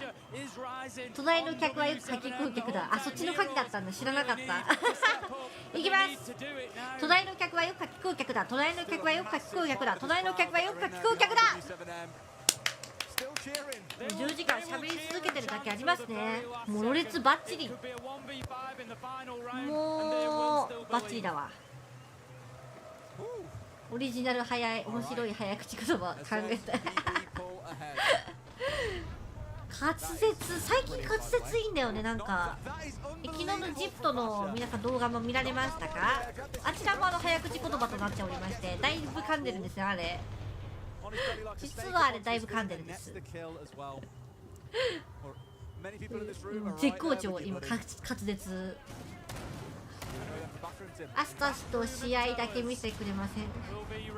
朝日もわ雨だ。いつもなんか朝って感じなのに。あ、もえもえ今日ありがとう。うん、大丈夫か。一瞬だけ。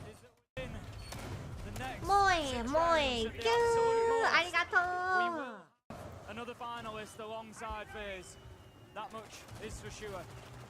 あんな髪しててニヤニヤバレた。海さエアップなんだけど、なんで早口言葉が得意なことになったの？練習、日々の練習じゃない。日々の鍛錬。かわいい、好き、ありがとう。日々の鍛錬ですね、早口はやっぱり。みんなに日々特訓されているんでね。任せてほしい。な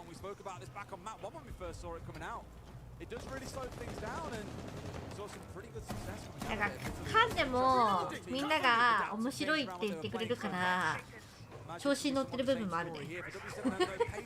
おい噛むなよじゃなくて、噛んだかわいい面白いって言ってくれる。甘やかされてる部分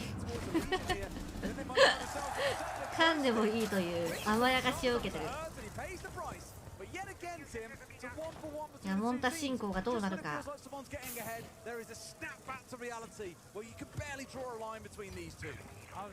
鳩ぶりじゃないからここ開けれへんのや。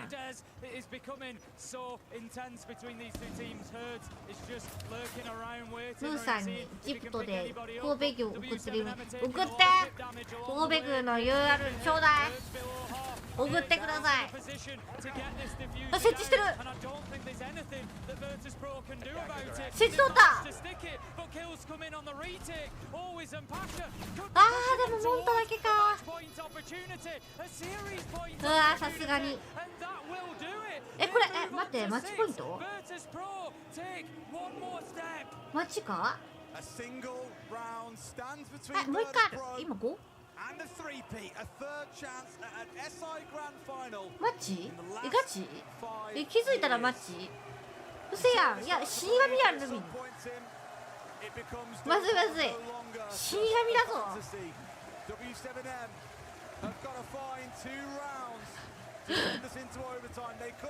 やばいやばい。64だ。さっき見たぞこれ。3層もこれだった。まっついまっついですわ。死神のルミンだわ。ルミンが逆だわ。ルミンがあれだったわ。斧持って応援してるやつどんどん殺してる側だわ。自分が死神だったんだ。知らんかったな。ルミンが扉を開けてる死神のモチーフだったなんて。そういうことだった。いや、バーダスプロ強すぎない？マジでって感じだよね。落ち着いてる。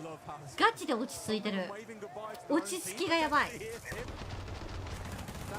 観客には悪いけどバータスプロの勝ち。いやー、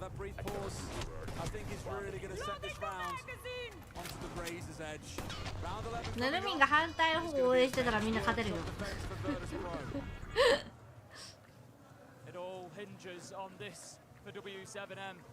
みんなでも半々じゃなかった。結構今回みんなでも眠すぎてね、多分ねかけてない人の方が多い。結構みんな寝てると思う。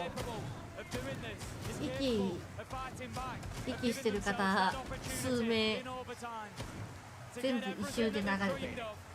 あー、確かにテックでね。うふらWe're going to have the black eye cameras placed upstairs. That's going to tell us that Virtus Pro are going to look to hold on to that top floor again. It's ventilation workshop. でもさ、でも本当にブラストさんになってからマジで遅延がなくてルミンはすごく見やすい。なんか昔めちゃめちゃ長かったじゃん。なんか1時間待ちとかあったじゃん、テックとかで。それがないからマジで神だと思ってるよ。ブラスト3回。そう、昔より全然ない。マジ見やすい。だって起きたら、あ、また試合始まってないのかみたいな。日本時間の時間に起きても始まってないことばっかりだった本当になんてAパックだけじゃなくても世界でもよ。メジャーとかも全然。そう、起きたら今終わってる案件だからさ。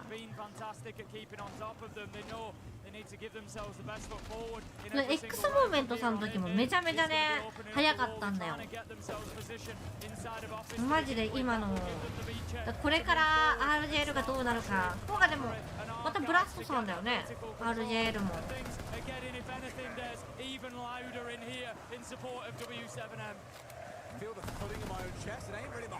永遠に感謝とはに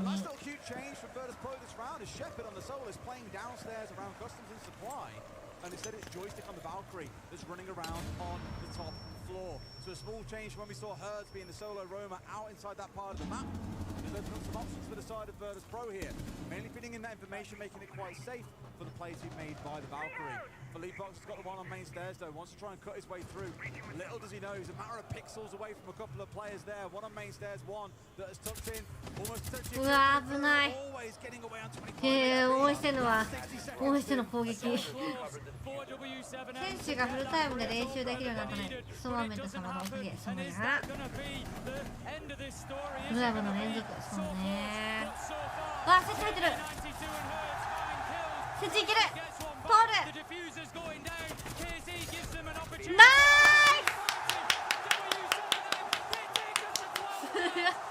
ス。優勝したこれ。優勝した。ジーザス。もう延長だった？これ延長？もう一本取らなきゃいけない？延長これで？あれバータスプロ4じゃなかったっけ？あと1ラウンドだよね。そうだよね。もう一本取らなきゃいけないんだよ。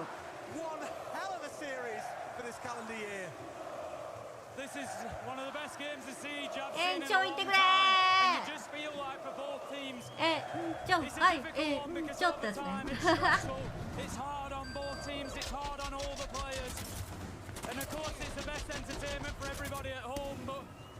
バータスプロ6だよ。現実逃避しない6年。バータスプロ6新しいやつかな。もう一回遊べるのかな。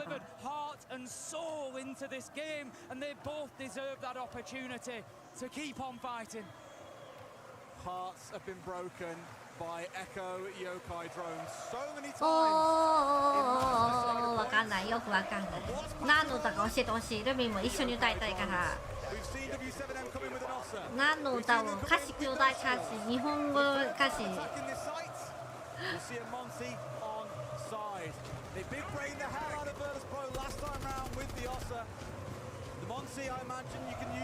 でも普段からこれスポーツ観戦とかで決まった掛け声があるんだろうね。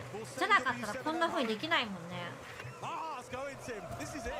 決まった掛け声がもう日常茶飯事で行われているってわけよ。ト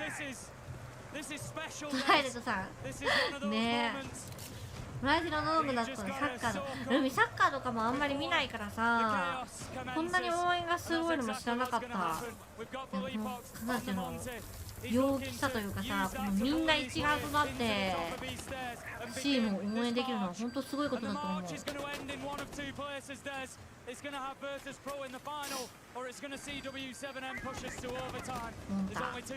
ょいモンタ出てきてるのよ。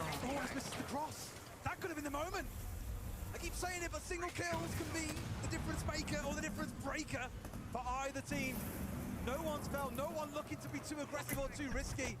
そうね、G2 ちょっと良くなかったからね。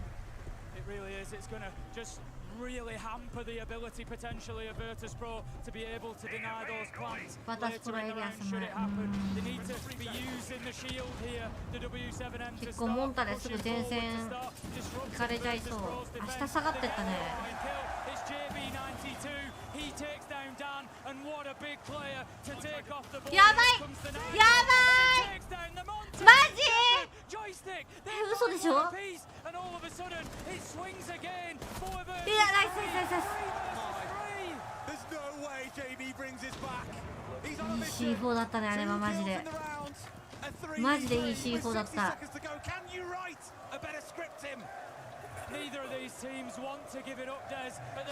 設置までも行ける距離なんだよな。全然いける。ただエイコーと下にいるっていうのが怖い。ヘイズがいってる。設置入ってる。いやいや、そうやな。あ、通る。ナイスナイ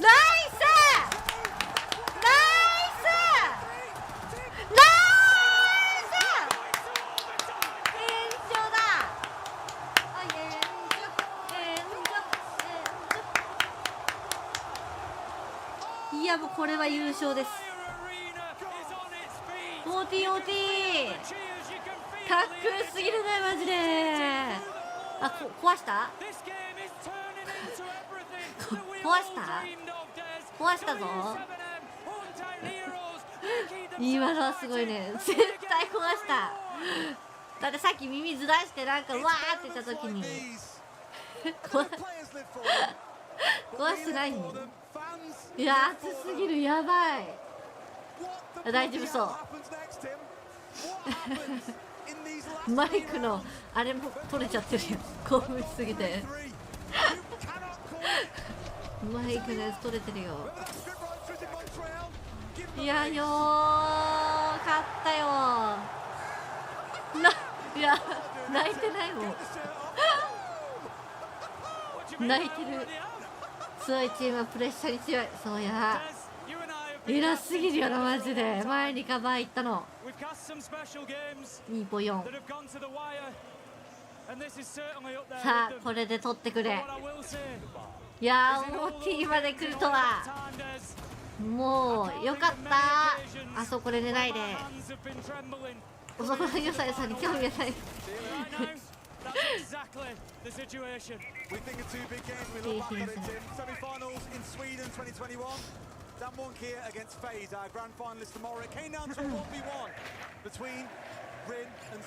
ソちゃんはどうなのか、ミラー配信するのかな。なかなか遅い時間帯だからね、今日の夜は。おお、いいよ。スパータスプロ2回防衛、感触あんま良くないとよくやるねえ。ご利用してる。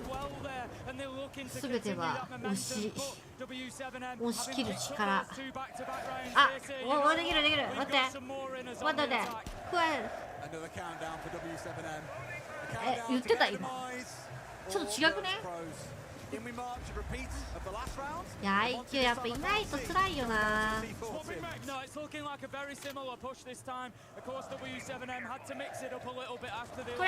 ゴー、セイコー、セイス、イエーイ。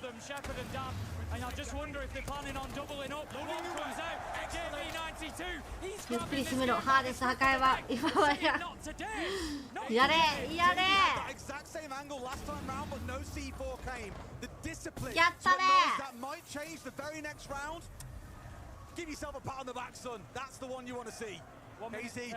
C4 撃ち落とし必須科目ですから。Need to find themselves another kill here. They know there's one inside a CCTV. It's Joystick trying to hold on to that location. Dan is actually on a bit of a flank underneath. JB92, he's managed to get himself downed as well. That's not ideal at level ダンが怖い。ダンがだんだん来るって向井もさん言ってるわ。これは勝った。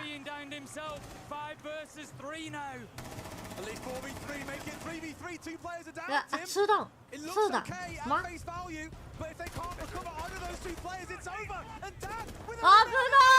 マジか、逃げられた。気がついたらあれおかしいな。気づいたら人数。おわあぶー、マジやれたと思ったよね。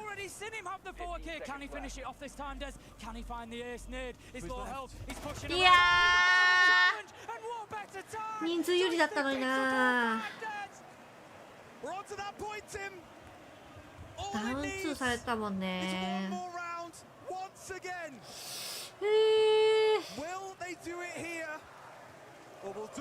頼む。やれるやれる。国境防衛有利。そうね。まあ次よね、だから。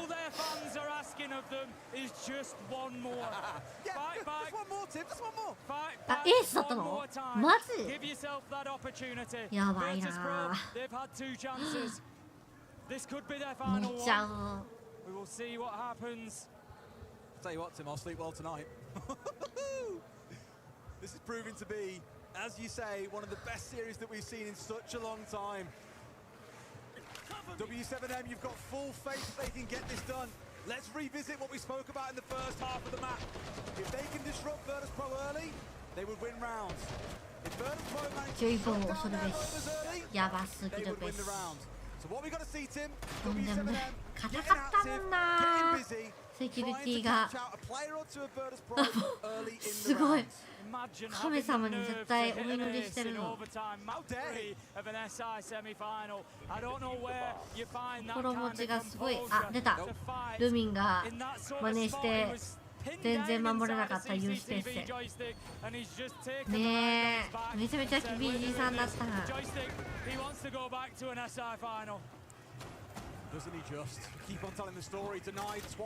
出ましたクラッシュ。いやどうなるかな。いやクラッシュか刺さるかな。なんだかんださ車線が多いから狩られそうだよな。ジョイはインビ2019年決勝で国境で攻防ともにターゲットバンされたのだ。攻防ともにやばいね。I just worry that on this map, with how aggressive it can be, how gunfight driven the outcomes can turn out to be, that it might not quite be enough. Nade ready with a C4 inside of office. Knows that Dan is out there, but not yet able to find his man. This site was defended twice by W7M in the first half of things. They won it once, they lost it once. There's absolutely no stats that we can bring you realistically that are going to give us any idea of which way this one goes. The pressure is この状況でさ、ファーストキル取られたらもう本当ごめんってなるよな。マジごめんってなっちゃうわ。ルミンだったら。絶対プレッシャーに弱いからさ。Slow and tentative is the way you describe maybe the last 2 or 3 rounds that we've seen. Both teams nervous to make a single error because they know it will be what books their flight ticket home. Admittedly for W7M, home is not far away. But for Virtus Pro, it's halfway around the world. Office being opened up there, step through. Stop, man.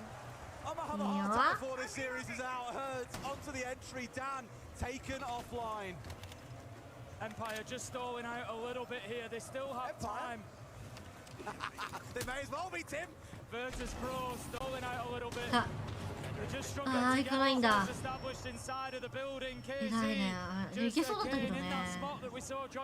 今までの兵士だったら行ってたよな。ちょっと引き気味。プレッシャー与えるだけで、そうね。なあ。ナイス。よしよしよしよし。ナイス。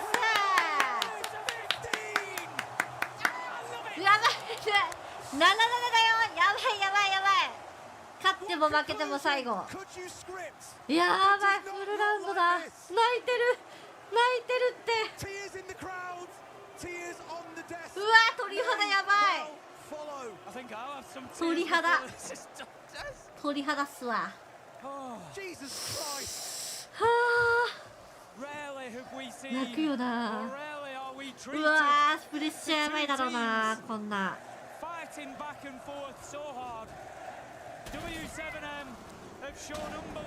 決勝戦やな、もうこんなんな。決勝戦で見たいよ。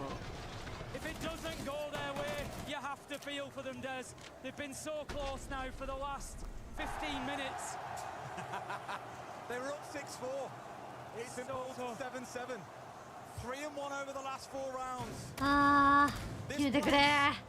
W7M 頑張って。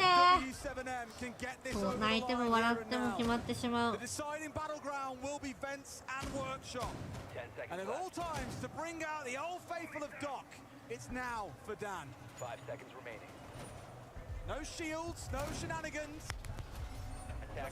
チブチって言った、なんかこうブチブチブチブチ。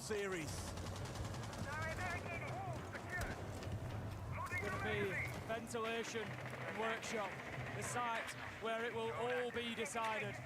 Virtus Pro, they're the ones who have to hold on. They're on the defense. They just have to wait and see for the time being. I tell you what, you want a nerve-wracking 3 minutes as the defenders? This is it. That's it, they just have to wait and see what W7M brings to the table. There's nothing else realistically that they can do. Joystick, we saw him hold on to this position last time so well. これが日本のさ試合だと思ったらもう心臓張り付けちゃうよな。見てられないかもしれない。怖すぎて。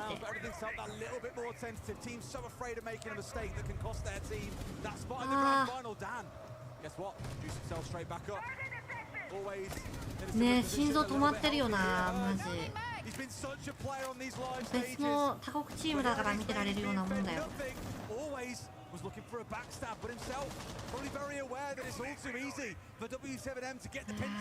エイムがブルってる。こ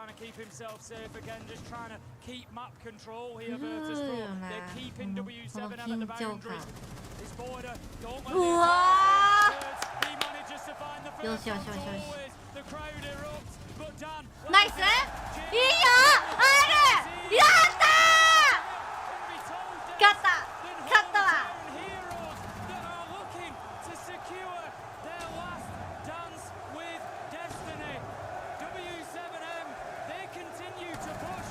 まずナイス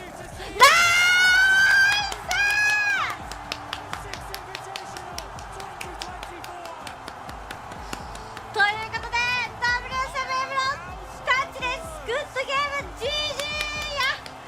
うわー、これ楽は。いやー、決勝戦にしない。もうこれ決勝戦にしない。やばー。ということで W7M の勝利です。いやマジでいい試合だったまだ終わってない。まだ明日があるんです。ペースと世界王者違うね。3000が7900。ナイス。喉いったわ。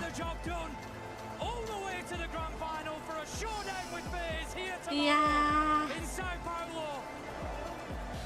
歴史的な試合だったね、この試合はね。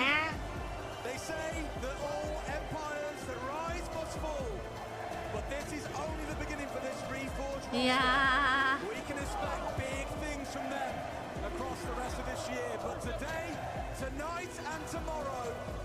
ティアモ確実にランクで真似されるなかなかでも難しいアップロぐらいじゃないと。いやー、いいね、この喜んでる感じが素晴らしいね。勢いは止められないよ、もう。うわー、悔しいだろうね。いやでもどっかのチームが落ちなきゃいけないだろうな。それが勝負ってやつだよね。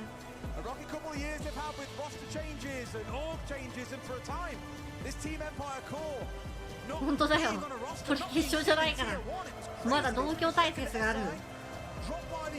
震えてるもうでもお互い知り尽くしてるだろうけどね。もうアウェーで1個もロシアと全然違うの。そうね、こうアウェーで一番だって戦えてたよ。6時、こっちは7時ですねJP のポイントえぐくなったやばい。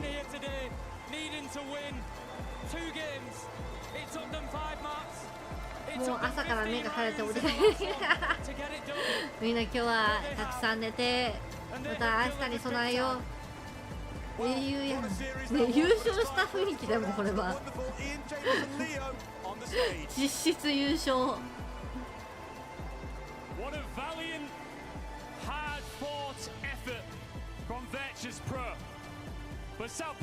お互いの健闘をたたえ合ってる。そうね、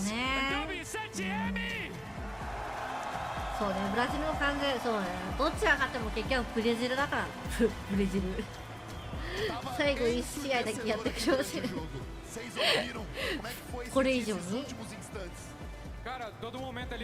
実質決勝、実質よくさピーピー応援したからな。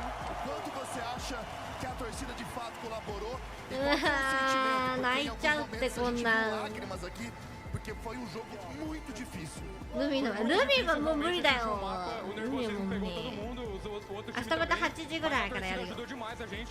参加型にするかちょっとランクにするか悩んでるけど、参加型かな。感動くれくるのがよかったよかった。Can you answer in English the same thing? Can you answer in English the same thing? The crowd supported us so much.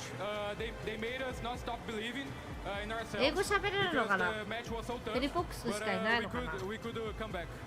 Was it ever in doubt? You know, in that さあみんな寝ようぜ。 multiple times it ミ looked カちゃん like こ your の後やる dreams のか could な。 be shattered. もう終わっちゃ And う the かな。 atmosphere in this building could have been completely different. Was it just the crowd, or there must have been just an immense inner belief amongst yourselves that you could fight back? Yeah, it was 6-4 for them, and we didn't stop believing. We believed a lot in ourselves, in each other. So we have a lot of trust, and we didn't stop believing. Tomorrow, very different set of circumstances when it comes to でもまたミカちゃんがどうせ公式にレイドしてくれるやろっていう安易な考えをしています。ミカちゃんが持っていってくれるだろうという。さあみんなおねんねの時間だよ。I think the Brazilians couldn't ask for a better final between two Brazilian teams, and it's going to be a great show for the Brazilians. つないでくれるさ。信じることをやめません。お互い信じます。って言ってたの？かっこいい。それでは皆様、長い間見た配信ありがとうございました。また今度夜だね、8時ぐらいからまた参加型とかランクでお会いしましょう。それでは皆様、お疲れレインボー、またねー。おやすみ。